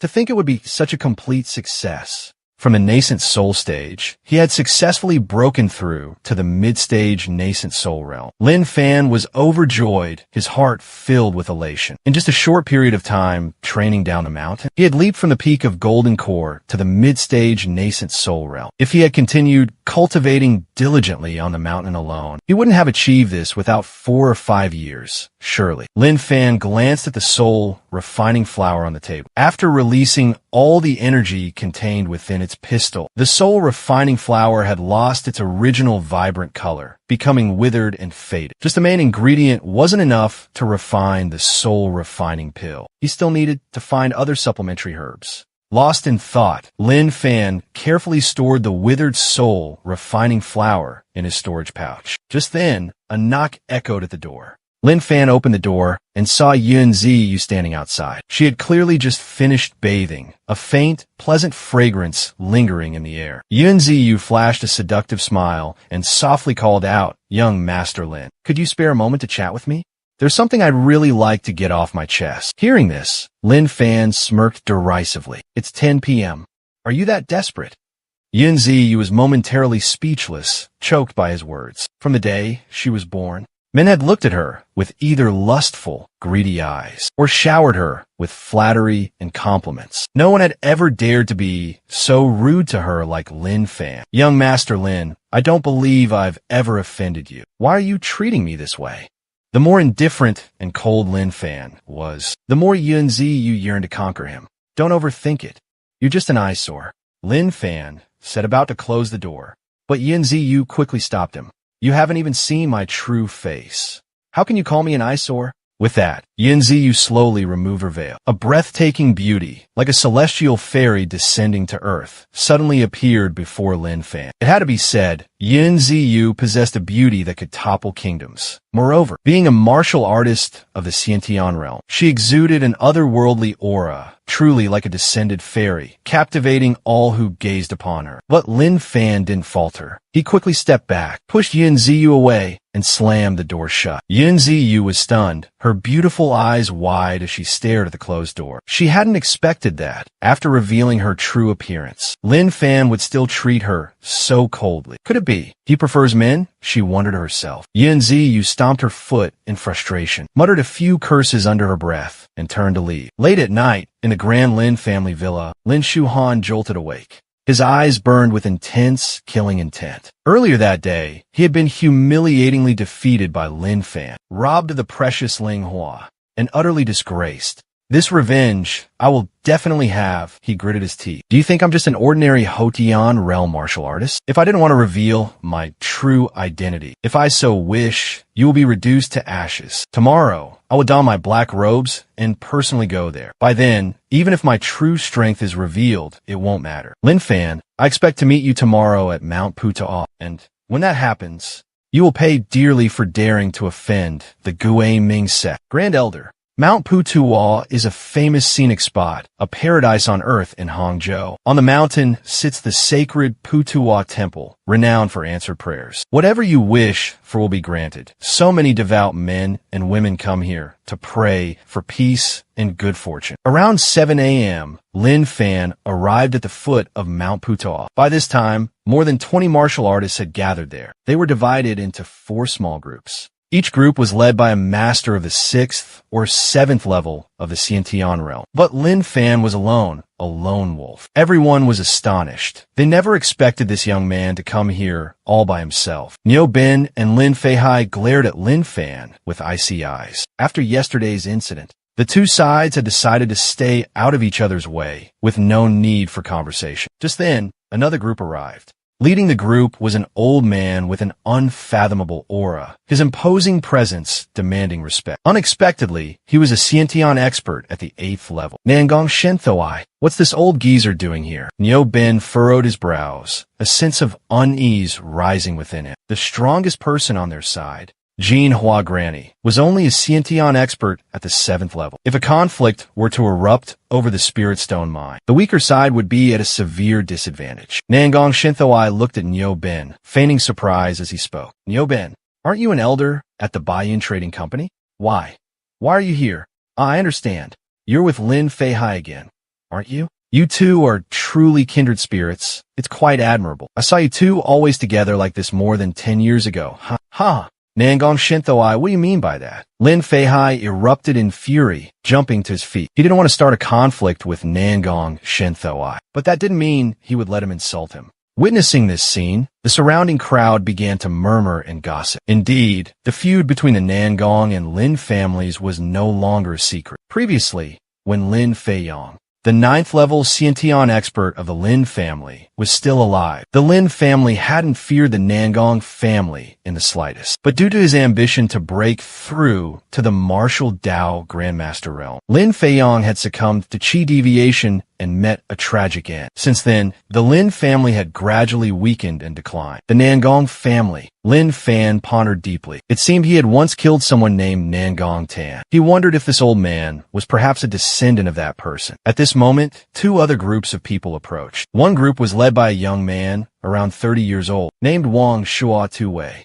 He was only at the 5th level of the Hotian realm, but several Tianjing experts escorted him. These experts followed discreetly, indicating that Wang Shua Tuwei's background was not ordinary. Grandfather Shenhua, I didn't expect you to arrive so early. Wang Shua glanced around. Upon seeing Nangong Shinshu, Wang Shua excitedly rushed over to greet him. Sure, why didn't your father come? Why did he send you instead? Nangong Shinshu smiled and asked. His attitude towards Wang Shua was clearly different compared to others. Sir, my uncle was murdered in Yunchuan. My father went there to investigate Wang Ming's murder in Yunchuan. What? Nangong Shinshu frowned. Yes. Recently, there have been rumors about an immortal's tomb in Yunchuan. My uncle and some friends went there and disappeared without a trace. When they were found, only a cold corpse remained. Wang Shua's face darkened as he spoke. This is a great humiliation for the Wang family. We must find the murderer and execute them by dismemberment. The others murmured amongst themselves upon hearing this. So that's what happened. I haven't seen Wang Ming at the clubs lately. Turns out he's dead. Rumor has it Wang Ming was a pervert. He often committed murders and raped women. Looks like this is instant karma. His last words, though uttered softly, were overheard by a Xiantian 4th stage martial artist standing behind him. Wang Ke. Seize him. How dare he insult the Wang family? Wang Donglai roared. The 5 elders of the Wang family simultaneously fixed their sharp gazes on Lu Nong. Lu Nong's face instantly paled. His earlier mumbling had unexpectedly been overheard. Brother, I think you misunderstood. I didn't say anything.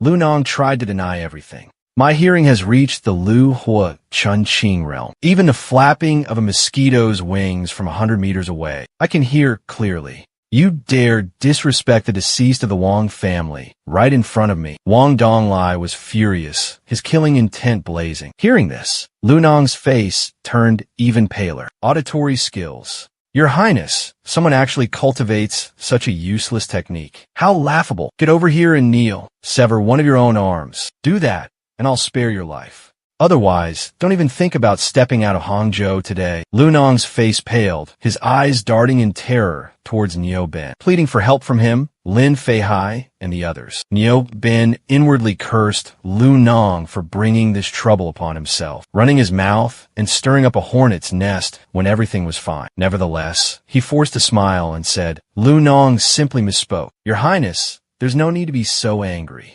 I'll have him apologize to you. Maintaining his smile, he continued. Lu Nong just spoke carelessly. There's no need for your Highness to make a big fuss over this. I'll have him apologize. Wang Donglai spoke coldly, unmoved by the plea. At this moment, Wang Shi also spoke calmly. Quickly kneel and sever one of your arms. My patience has its limits. Even the Lin family can't protect you.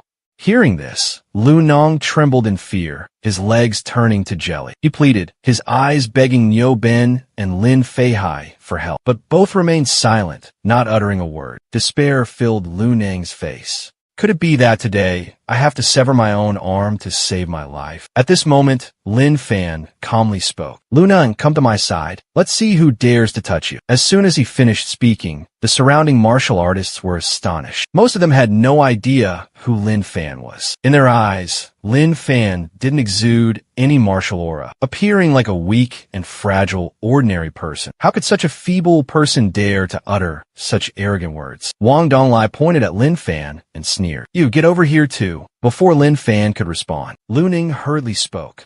Elder Wang, please. This has nothing to do with young Master Lin. You want one of my arms, right? I'll cut it off myself. I will. Too late. Wang Donglai roared, cutting Lu Nung off. I said get over here and kneel. Are you deaf? The onlookers erupted in mocking laughter. Good. Hit him harder. That's what he deserves. But in the next moment, boom! With a simple flick of Lin Fan's wrist, Wang Donglai didn't even have time to react before he exploded into pieces, reduced to a bloody mess. Lin Fan coldly glanced at the remaining Wang clan martial artists, his eyes sharp as knives. Your Wang clan is quite bold, but your strength is pathetic. You dare defy the Wang clan. Do you know the consequences? A 5th-level Xiantian expert from the Wang clan bellowed. Boom, boom. Lin Fan waved his hand again, and the expert instantly exploded, his body shattered into countless fragments. Consequences? I'd love to see them. A terrifying silence fell over the entire hall. In just a dozen seconds, the Wang clan had lost 3 Xiantian realm experts. Just who was this man? Killing Xiantian experts as easily as crushing ants. Wang Shi regained his composure and spoke with a look of indignation. Brother, your actions are a bit excessive. Calling me brother now? Just a moment ago, weren't you arrogantly demanding that I kneel and beg for forgiveness? Before Wang Shi could finish his sentence, Lin Fan raised his hand. Boom! Wang Shi exploded, his body disintegrating into a cloud of smoke and gore. Witnessing the horrific scene, everyone was stunned into silence. Wang Shi was the only son of Wang Youji, the patriarch of the Wang family, born when the old man was 87 years old. Everyone in Hangzhou knew this. Wang Youji doted on Wang Shi, treating him like a precious treasure. Wang Shi was spoiled and arrogant, getting everything he wanted. Anyone who dared to offend him would be exterminated, leaving no survivors. Everyone could imagine how enraged Wang Youji would be upon hearing of his son's death. As a super expert on the verge of breaking through to martial arts grandmaster, who could withstand his earth-shattering fury? Nan Gongshun narrowed his eyes, thinking to himself, Lin Fan is becoming more and more reckless. He grew even more wary, clearly sensing Lin Fan held a powerful trump card. He gave a sly smile. Young friend, we have no quarrel, no grievance. There's no need for such tension. Then what's your relationship with Nangong Tan? I eliminated him. Nangong Shinthoai's expression flickered through a range of emotions before he calmly replied. It's nothing. He brought it upon himself. His death was deserved. I should thank you for ridding the Nangong family of a menace. Lin Fan inwardly applauded. This old man truly knows how to endure. Since descending the mountain, I haven't met anyone with such patience. Time slowly passed, and a young man leisurely approached. Upon seeing this young man, everyone stood up and respectfully bowed. Senior Zhuge, even Nangong Shinthoai stepped forward with a welcoming smile. Brother Zhuge, long time no see. Lin Fan was slightly surprised. Just who was this young man? Why was he treated with such reverence? Young Master Lin, this is Zhuge Machin. Despite his youthful appearance, he's actually over 100 years old. His martial arts cultivation is incredibly profound, reaching an extraordinary realm. Rumor has it he's on the verge of breaking through to become a martial arts grandmaster. Moreover, Zhuge Machin is a righteous and upright man, always championing justice and never abusing his power, earning him great respect. Lu Nong explained in a low voice. Hearing this, Lin Fan fell into deep thought. There are many methods to maintain a youthful appearance, such as using the beauty-preserving pill, or reaching a certain level of cultivation. However, no matter the method, the age of one's bones cannot be changed. So why is it that Zhuge Machin has lived for over 100 years, yet his bone age is only around 20? Could he be hiding some kind of secret? I heard Lin Feihai say that the information about the Spirit Stone mine in Putuo Mountain was leaked by Zhuge Machin. Lu Nong suddenly spoke up.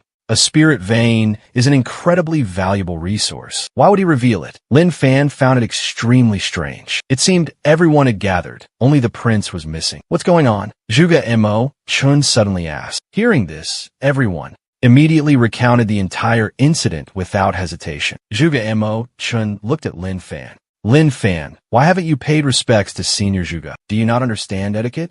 How will you ever achieve great things? Perhaps due to Zhuge Mo Chen's presence, the martial artist no longer felt as apprehensive towards Lin Fan. Lin Feihai also took the opportunity to speak up. Lin Fan, you see the senior, yet you don't greet him with respect. How disrespectful. How will you ever amount to anything? Silence. Lin Fan waved his hand, a slap landing squarely on Lin Feihai's face. Lin Feihai flew back more than 10 meters. Senior Zhuge, please uphold justice for me. Lin Feihai struggled to his feet, pleading. Zhuge Mo Chun understood Lin Feihai's intentions. Patriarch Lin, it's not that I don't want to defend you, but your words were simply too offensive. Then, Zhuge Machin solemnly announced to everyone, within this spirit stone mine, a ferocious beast guards it. If we want to mine the spirit stones, we must eliminate it. This is the reason why I've summoned all of you here. A beast. Hearing this, everyone's faces changed, and they began to murmur amongst themselves. A spark of excitement flashed in Long Fan's eyes. A beast, you say? Doesn't that mean there will be another inner core? Everyone don't panic. This beast isn't overly powerful. I've fought it before. Its strength is only at the half-step martial grandmaster realm. As long as we work together, we can definitely defeat it. Half-step martial grandmaster. Hearing this, everyone felt invigorated. There were more than 20 Xiantian realm experts present. Eliminating a beast at the half-step martial grandmaster realm was completely within their grasp. Senior Zhuge has spoken. Let's head out now. I can't wait to start mining spirit stones. Just one spirit stone is worth 8 to 90 million dong. If crafted into a spirit explosive round, it can even be sold for over 1 billion dong. Just a few hundred of them, and I could rake in hundreds of billions. All the martial artists present were incredibly excited. Zhuge Machin wore a confident smile, leading the group into the mountains. The others hurriedly followed behind. Witnessing this scene, Lu Neng was equally anxious. He whistled to Lin Fan, young Master Lin. Let's get going too. However, Lin Fan remained motionless, calmly replying, no need to rush. Let them almost all die first, then we'll go. Lu Neng was bewildered. What do you mean? Zhuge Machin is deceiving them. He has already reached the martial Dao Grandmaster realm. How could he possibly lose to a demonic beast that's only reached the half-step martial Dao Grandmaster realm? Lin Fan sneered. Lin Fan's gaze shifted toward the hidden corner. Come out. Why hide anymore? Since you're here, just show yourself. Suddenly, a chill ran down Cultivator Lu's spine. He instinctively turned to look at Lin Fan. A mysterious figure in black slowly emerged from behind the ancient tree. Lin Shuhan, I once spared your life. Why do you seek your own death? Lin Fan sighed, his face filled with helplessness. Lin Shuhan? Is it him? Lu Neng exclaimed in surprise. Your eyes are quite sharp. Lin Shuhan hadn't expected his identity to be exposed so quickly, so he removed the Linghua mask he was wearing. I can give you a chance to survive. A terrifying, earth-shattering killing intent suddenly erupted from Lin Shuhan. Lu Neng felt his entire body freeze. Although this aura hadn't reached the realm of a martial Dao Grandmaster, it wasn't far off. A mere Qi refinement stage cultivator, and you talk so much. Lin Fan appeared impatient. He simply waved his hand. You're courting death. Lin Shuhan roared, raising his hand to retaliate. In his palm, a mystical rune suddenly appeared, pulsating with the furious power of lightning. But in a flash, Lin Fan seized Lin Shuhan by the throat. Lin Shuhan panicked, struggling violently, even pouring all his nascent soul power into breaking free. But it was futile. Nascent soul power? You're a body snatcher? Lin Fan exclaimed in horror. According to his master, even if a nascent soul cultivator's body was destroyed, as long as their nascent soul remained intact, they could possess another body to be reborn. But he never expected to encounter a body snatcher here. Surprised? I'm a nascent soul cultivator too. Lin Shuhan sneered. Lin Fan smiled in response. Oh really? Hearing this, Lin Shuhan's face darkened, his expression filled with doubt. Lin Fan was too young, only around 30 years old, to be a nascent soul expert at this age. Even during the peak of the cultivation era, thousands of years ago, was incredibly rare. Perhaps only the direct disciples of certain great sects could reach such a realm. By chance, I've never had the pleasure of meeting fellow Taoists. Truly, heroes recognize heroes, kindred spirits meet. Let me go. Don't be hasty. Let's have a little chat. Unfortunately, you've run out of time. With those words, Lin Fan instantly unleashed his ultimate technique, Soul Snatching. Lin Shuhan felt as if his sea of consciousness was pierced by 1,000 arrows, an unbearable agony. The excruciating pain reached his very soul, causing him to lose consciousness. Lin Fan knew that. This nascent soul-stage old monster was Gui Ming Laozu, a notoriously cruel fiend from over 3,000 years ago. Initially, he was just an ordinary servant in a cultivation set. But then, he stumbled upon a heaven-sent opportunity, learning a devastating evil technique called the Star-Absorbing Grand Law. Thanks to this wicked art, in just a short 85 years, he broke through to become a late-stage nascent soul expert, his power shaking the 8 directions. However, for reasons unknown, a terrifying great war erupted in the cultivation world. After that earth-shattering battle, Gui Ming Laozu's body was completely destroyed, his nascent soul severely injured, falling into a deep slumber. It wasn't until recently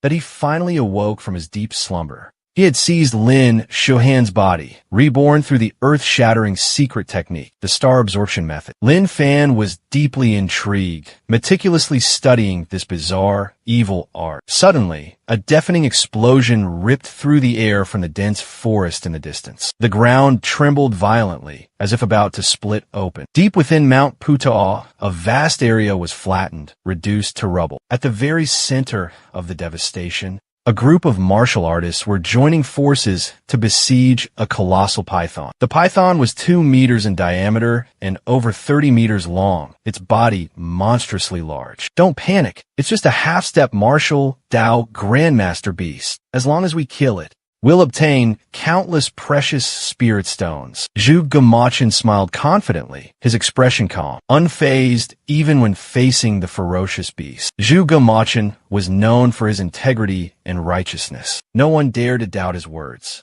Hearing this, everyone immediately surrounded the python, focusing their inner energy into their hands, ready to unleash a fatal blow. 10 earth-shattering surges of energy, each carrying destructive power, simultaneously slammed into the serpent's colossal body. Rocks and debris flew everywhere, a thick cloud of dust obscuring everything. But when the dust settled, everyone was horrified to see the serpent still standing, completely unharmed. Those powerful attacks seemed to be nothing more than mosquito bites against stainless steel, unable to penetrate its rock-solid defenses. This is bad. Retreat. Nangong Shun Thoai sensed impending doom.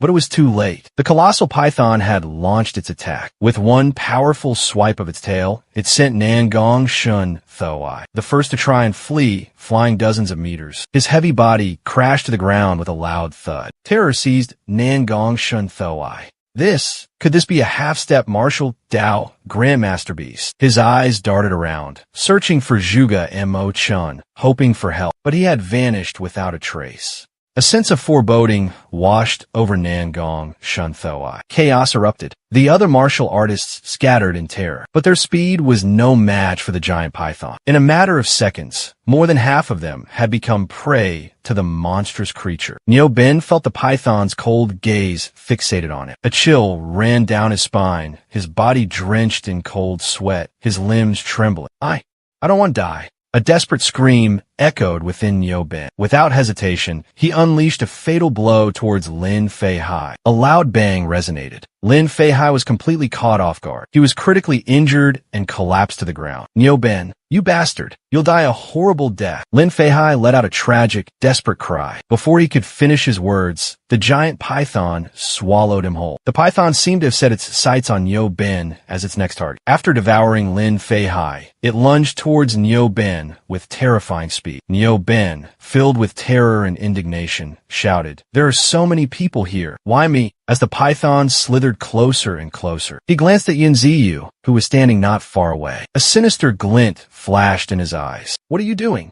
Yin Ziyu asked. I belong to the Hua Shan Palace, Niu Ben declared. Seeing the murderous look in Niu Ben's eyes, Yun Ziyu's face paled. With a roar, Niu Ben unleashed a deadly blow towards Yun Ziyu. Seeing Niu Ben making a run for it, the python lunged in front of Yun Ziyu, its bloody maw wide open. Yun Ziyu was filled with despair. If only I hadn't come here. But just at that critical moment, hanging between life and death, the python suddenly stopped. It slowly raised its head and stared intently at a young man casually strolling towards them. Yun Ziyu also looked over, recognizing the newcomer as Lin Fan. Tears of joy welled up in her eyes.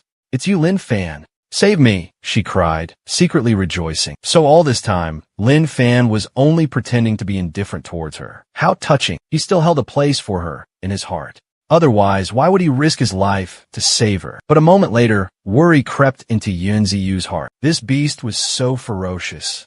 Lin Fan was surely no match for it. "Lin Fan, save me. If you save me, I'll give you anything you want." Yun Ziyu deliberately spoke with suggestive sweetness. She cried for help while stealthily observing Lin Fan. If Lin Fan could just attract the giant python's attention, she would seize the opportunity to escape. As for Lin Fan's life or death, she couldn't care less. Lin Fan paid no attention to Yun Ziyu. He looked at the python with a slightly surprised expression. This python looked very much like the black cloud leopard he had encountered in the Shur Wandashan. This is also a golden core realm demonic beast. If it could live for a few hundred more years, this giant python could completely transform into a Jiaolong. By then, I'm afraid even a nascent soul stage expert might not be able to do anything to it. The python was slowly swallowing Yun Ziyu. She screamed miserably in despair. "Young Master Lin, Fairy Yun, she's been eaten by that monster." Lu Neng witnessed the scene of Yun Ziyu being swallowed alive. He was both terrified and filled with regret. Such a stunning beauty, eaten by a demonic beast. What a waste. If only she were my wife. Isn't it normal for her to be eaten? With a demonic beast right beside her, she still dared to cry and wail, making such a racket. This kind of idiot usually dies in the first episode in movies. Suddenly, the python raised its head. Its blood-red eyes stared fiercely at Long Fan, and it let out a threatening hiss. Lin Fan let out a cold snort and extended his right hand. His hand suddenly swelled, becoming as massive as a towering mountain. The enormous python, over 30 meters long, now looked like a small fish flapping in his grasp. Tightly constricted, the python thrashed violently, struggling desperately. In its bloodshot eyes, sheer terror flickered. Initially, Lin Fan intended to end the python's life immediately to retrieve its inner core. But suddenly, he remembered the absorbing star great technique. The principle of this miraculous cultivation technique was incredibly simple and easy to understand. With just a glance, he had completely grasped it. However, Lin Fan was unsure if it would be effective against demonic beasts. With that thought, he decided to take a risk and try using the absorbing star great technique on the struggling python. The python struggled fiercely for a moment, then gradually weakened. In just a dozen short seconds, it withered into a dried husk. As expected, the absorbing star great technique was effective against demonic beasts. A sharp glint flashed in Lin Fan's eyes. After absorbing the spiritual energy from the python, his cultivation level increased another step. Truly worthy of being called a supreme cultivation technique, had aided Gue Ming Laozu, transforming him from a lowly servant into a powerful cultivator of a Yuaning realm.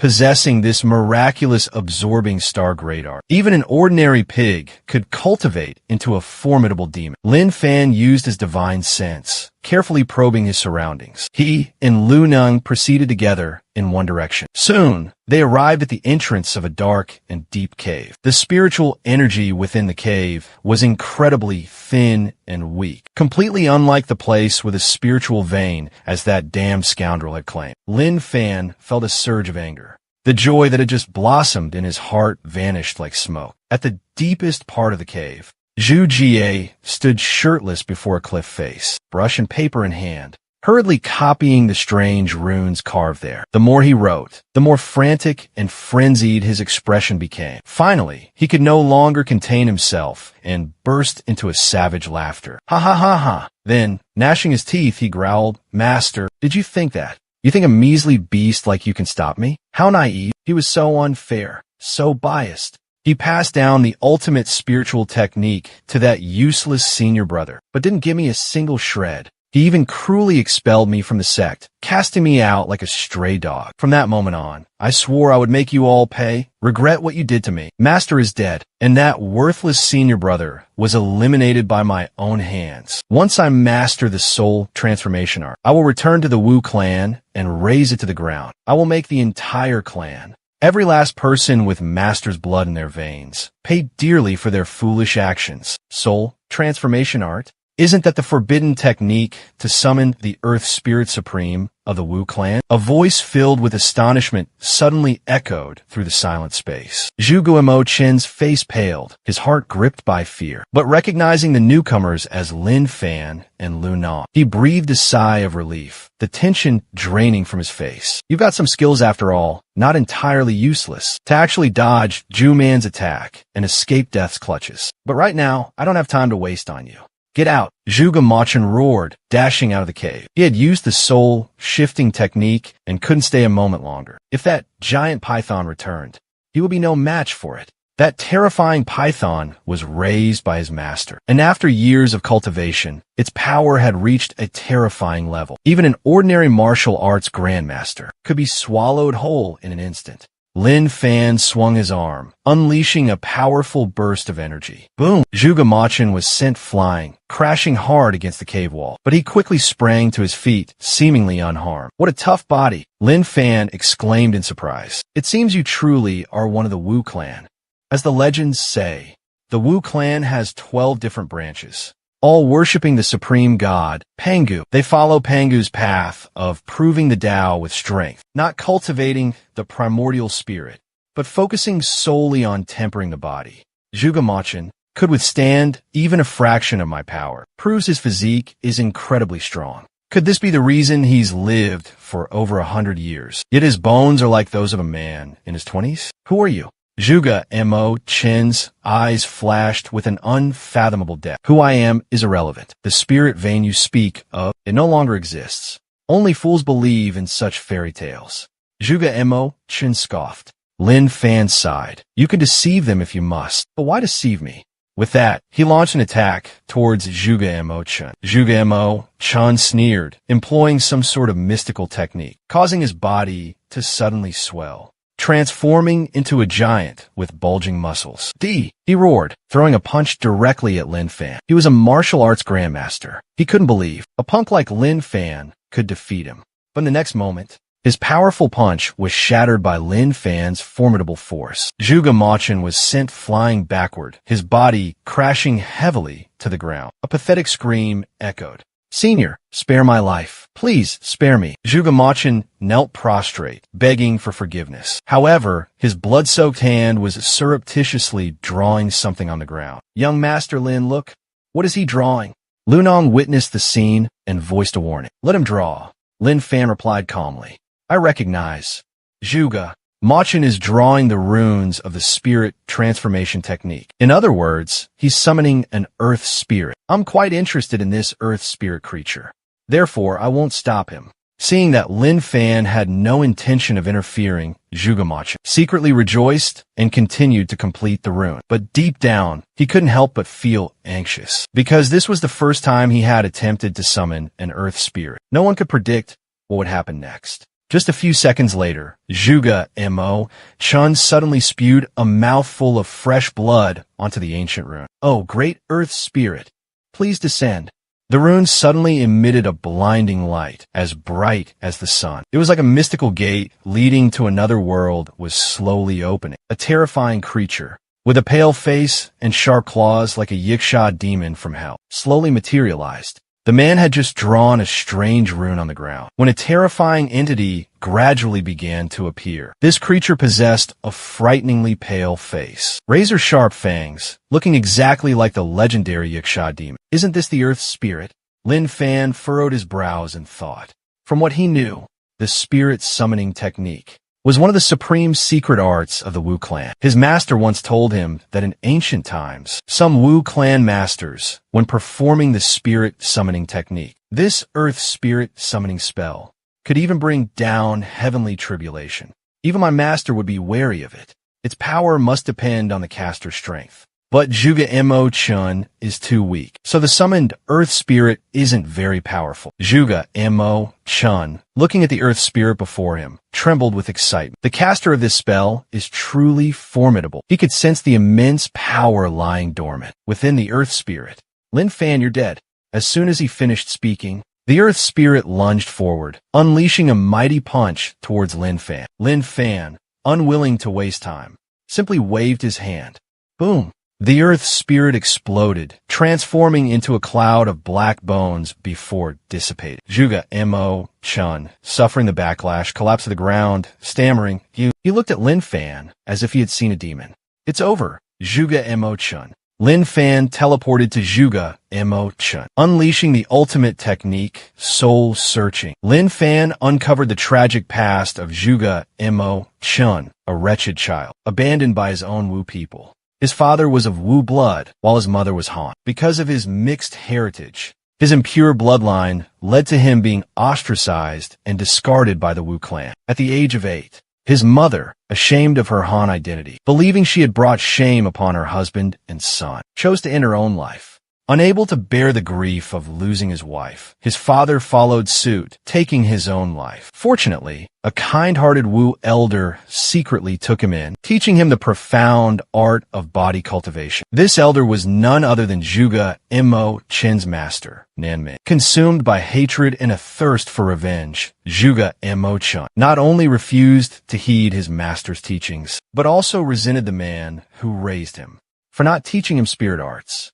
Finally, after his master's death, he murdered his own senior brother, having just discovered the secrets of the soul transformation technique etched on this cave wall. Those who suffer often have their own faults. Lin Fan felt no pity for Zhuge Mo Chun. One can harbor hatred, but cannot let resentment cloud their judgment. Lin Fan and Lu Nong returned to the foot of Mount Putao. At the gathering point, a crowd surrounded an old man, the atmosphere thick with tension. Worry etched itself on everyone's faces. Niu Bin and Granny Jean Huan knelt on the ground, their faces pale with terror. The marks of slaps were still visible on their cheeks. Patriarch Wang, the death of your family member truly has nothing to do with us. It was all Lin Fan's doing. Niu Bin pleaded his innocence while inwardly cursing Lin Fan. He hadn't expected to run into Wang Youji the moment he came down from the mountain. Master Wang, Patriarch. Great. Now I have to take the blame for that Lin Fan kid again. Where's Lin Fan now?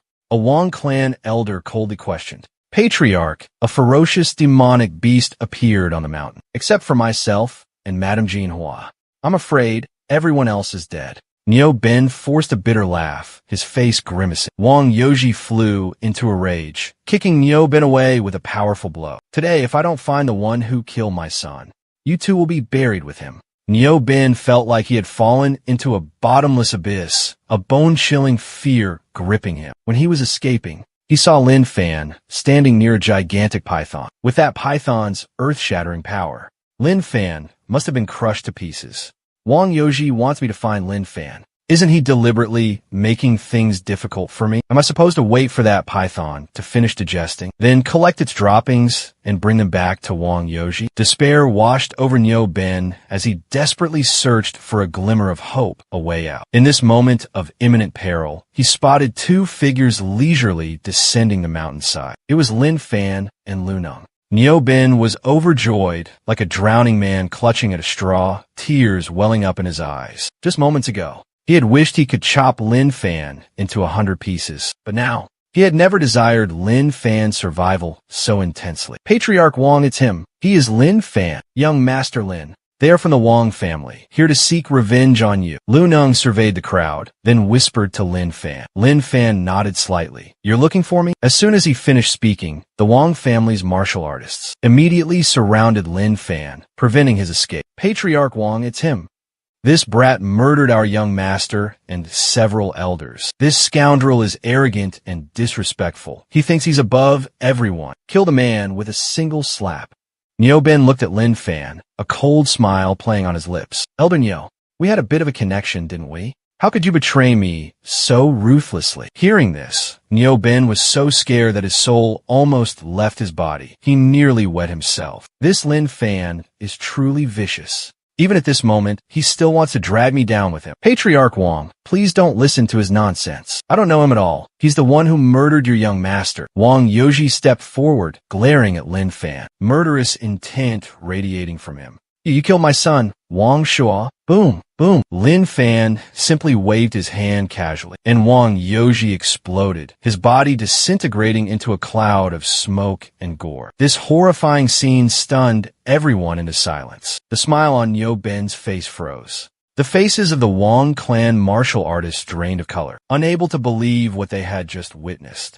Even Yo Ben was utterly shocked. Although he knew Lin Fan was powerful, the scene before him was still unbelievable. That Wang Youji was about to break through to the martial Dao Grandmaster realm, and yet he was taken down with a single slap. Pain and despair washed over the Wang family cultivators. The old patriarch was the soul, the pillar of strength, the unwavering belief of the Wang family. The old patriarch was dead. The Wang family would likely never return to its former glory. Roars of anguish filled the air. They charged at Lin Fan like moths to a flame. Witnessing this, Lin Fan couldn't help but be surprised, knowing full well they were no match for him. Yet they still charged fearlessly to their deaths. It seemed the Wang family had some backbone after all. Lin Fan understood. This was the power of faith. With faith, people became resilient, unyielding, and exponentially more courageous. They no longer feared death. They could break through any of their own limitations. Hold, I will grant you a swift and painless death. Their spirit of self-sacrifice moved Lin Fan. Therefore, he decided to grant them a peaceful end. Crack, crack, crack. In the blink of an eye, more than 10 Xiantian realm experts from the Wang family had fallen, dead on the spot. Thud, thud, thud, thud. Niu Ben repeatedly slammed his head against the ground as if he felt no pain. Young Master Lin, I know I was wrong. Please spare my life. You think I'll spare you? Lin Fan chuckled softly. This guy is really stubborn. His head's about to crack open, and he's still banging it. Young Master Lin, I have spirit stones. Niu Ben was almost frantic, pulling a pouch of spirit stones from his chest. How laughable. These are clearly my spirit stones. How did they become yours? Lin Fan reached out to take the pouch of spirit stones. Just then, a group of people rushed over. They were martial artists from the Jinling Martial Alliance. They'd heard that many martial artists were gathered at Mount Putuo, unclear what they were doing, so they came to investigate. Witnessing the carnage, bodies strewn across the ground, everyone was utterly horrified. What happened here? What caused this horrific scene? Stop. Let him go. A man dressed in azure robes roared at Lin Fan. This man's name was Zhang Yuhai, successor to Ma Dongfeng, the Jinling law enforcement officer who was exposed for treason and executed. He had been officially appointed to this crucial position, freshly appointed and still in his enthusiastic three flames phase. He wouldn't tolerate any chaos or incidents in Jinling during this sensitive time. Whoever you are, to commit such a heinous crime, slaughtering so many in Jinling, you will pay dearly.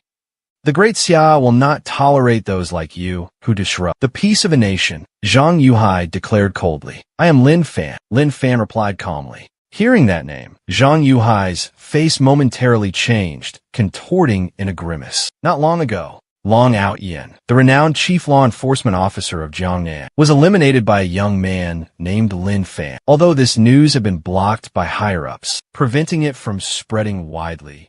But as a law enforcement officer, he was one of the first to learn about it. Thinking of this, Zhang Yuhai didn't hesitate and immediately knelt down. Young Master Lin, I didn't know you had graced Jinling with your presence. I beg your forgiveness.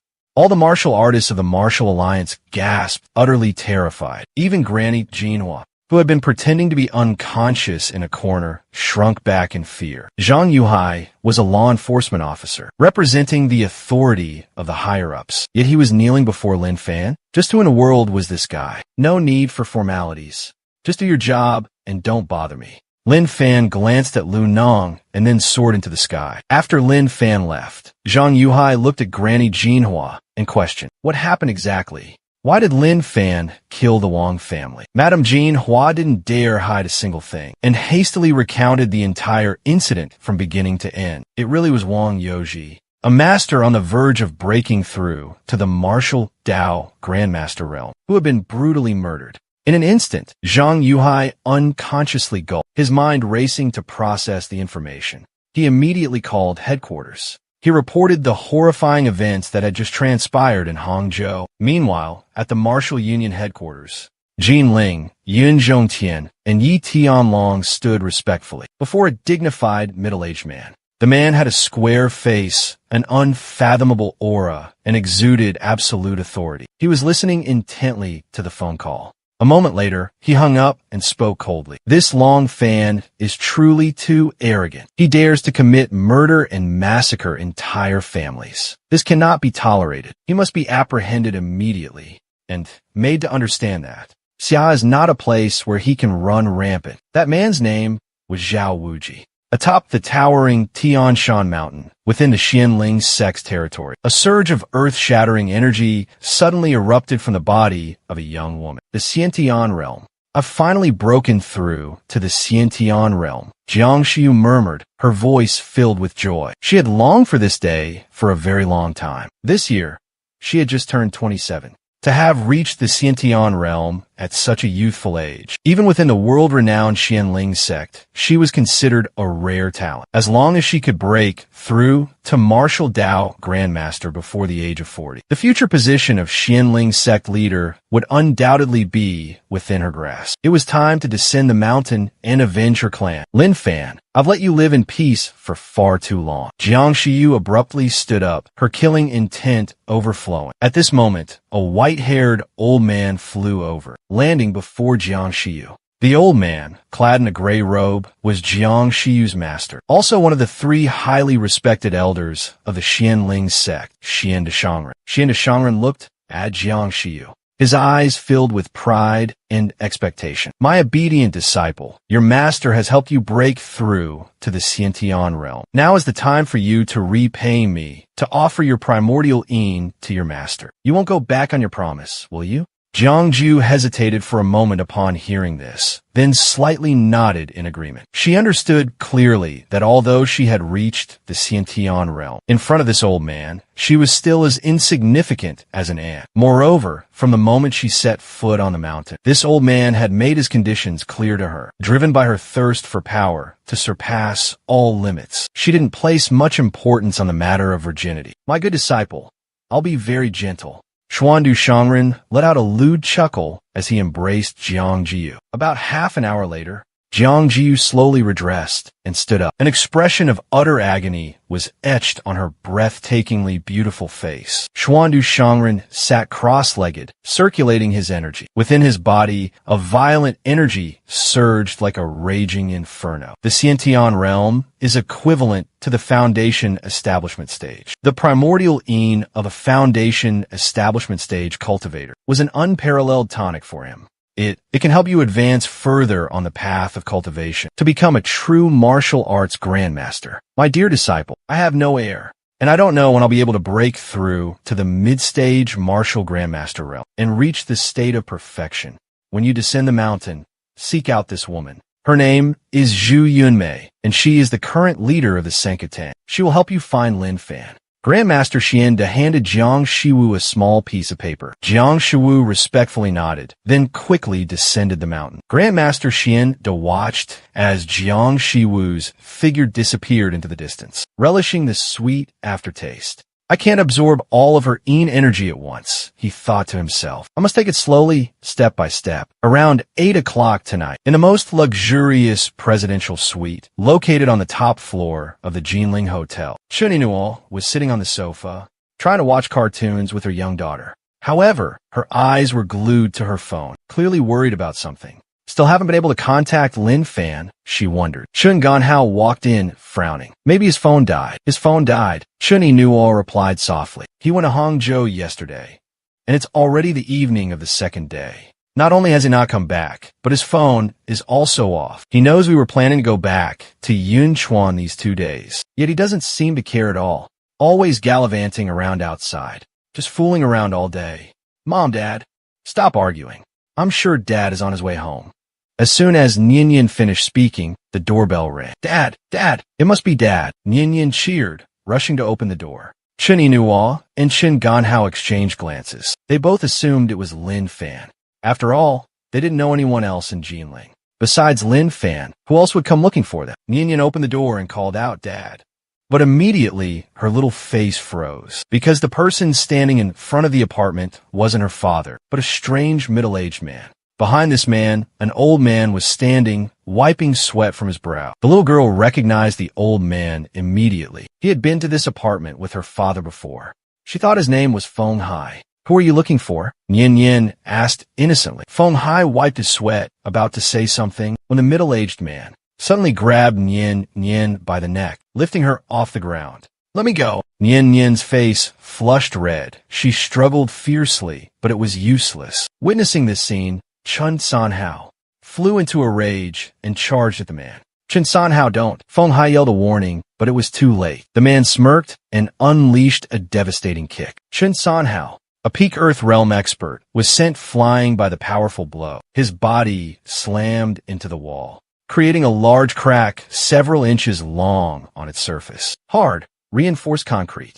He struggled to his feet, roaring in fury. "Let Nian Yan go." "Here you go," the man said coldly, hurling Nian Yan towards Chen Qianhao. Chen Qianhao's face paled, his expression turning ashen. He gritted his teeth against the searing pain in his abdomen, preparing to catch Nian Yan. But in that moment, Nian Yan was like a cannonball, slamming into his arms. Chen Qianhao's arm snapped, bones piercing through his skin. An agonizing scream ripped through him. Nian Yan was also injured, a trickle of blood staining the corner of her small mouth. Tears welled up in her eyes, blurring her vision. But she clung tightly to Chen Qianhao's shirt, asking anxiously, Are you okay, brother?" "Nian Yan." Chen Yinhua rushed over in a panic, her face etched with worry, her movements frantic. At that moment, the middle-aged man slowly entered the room, looking at Nian Yan with a puzzled and suspicious gaze. He had only used a fraction of his strength, a gentle toss. Yet, that would have been enough to kill an ordinary Earth Realm martial artist. And yet, this little girl is completely unharmed. Could it be that she possesses some extraordinary physique? "Great sir,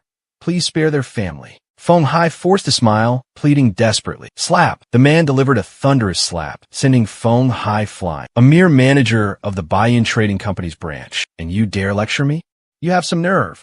I spared you before because you still had some use. Now kneel before me, or you will surely die." After a fierce internal struggle, Feng Hai dropped to his knees. He knew the man before him wasn't joking. If he didn't kneel, death would surely come swiftly. Witnessing this, Chen Yinhua and Chen Ganhao were utterly horrified. Feng Hai was no ordinary person. Yet this man had scared him into begging on his knees. Who are you?" Chen Ganhao gritted his teeth and asked. "Guiyin Zong. Have you ever heard of it?" The man sat down on the sofa and spoke calmly. "Guiyin Zong." Chen Ganhao's face changed instantly. He frantically searched his memories for information about this mysterious sect. This was a martial arts sect renowned throughout the land. Over a millennium ago, the Guiyin Zong was once one of the leading forces in the martial world, its reputation shaking the Jianghu. However, after that, sect master Gai Li suddenly vanished without a trace, leading the Guiyin Zong down a path of decline. Furthermore, the disciples of the Guiyin Zong were known for their brutality and cruel actions, leading to them being besieged and hunted down by the righteous sects and heroes of the Jianghu. Eventually, they gradually faded from the martial world. His knowledge of the Guiyin Zong came from stories told by his grandfather, Chen Beixian. Thinking of this, Chen Qianhao felt like he had fallen into a bottomless abyss, his body turning ice cold. If the person before him was truly a remnant of the Guiyin Zong, he feared that the lives of his sister and niece would be in grave danger tonight. "So, it's a senior from the Guiyin Zong. May I ask, where have we unintentionally offended you, senior?" Chen Qianhao asked, his voice trembling. "I came here looking for Lin Fan. At the Baiyan Trading Company's auction, Lin Fan murdered Elder Ku Xian, an elder of our Guiyin Zong. You have some nerve, robbing me of my treasure." The man let out a scornful chuckle. Inwardly, Chen Sanhao cursed Lin Fan. That Lin Fan is a walking disaster, a jinx. Wherever he goes, trouble follows. Lin Fan's phone was currently unreachable. We've completely lost contact with him. He forced a bitter smile. Then, there's only one thing left to do, apologize. The man declared coldly, "I'll kill you one by one. Every 10 minutes, one life." I don't have time to wait for him. He glanced at the 3 remaining survivors. He raised his hand. using some sort of mystical technique to control Nian Nian. Chun Ying wiped away her tears, nearly frantic with despair. She quickly pulled out her phone and called Lin Fan. But no matter how many times she called, all she heard was the same monotonous, cold voice. The subscriber you have dialed is currently unavailable. Please try again later. Chun Yinhua felt like she was falling into a bottomless abyss, desperately screaming, Lin Fan, where are you? Answer the phone. Where are you? If you don't come back, our daughter, Nian Nian, will die. It seems you can't reach Lin Fan. The man sighed dejectedly. Then there's no need to waste any more time. I'll send all three of you to hell. Lin Fan will come to me himself eventually. He looked at Nian Nian with a calculating and sinister gaze. Dad! Nian Nian screamed in terror. Just at that critical moment, BEM, the hotel room door, was kicked open. Lin Fan appeared, radiating a chilling aura.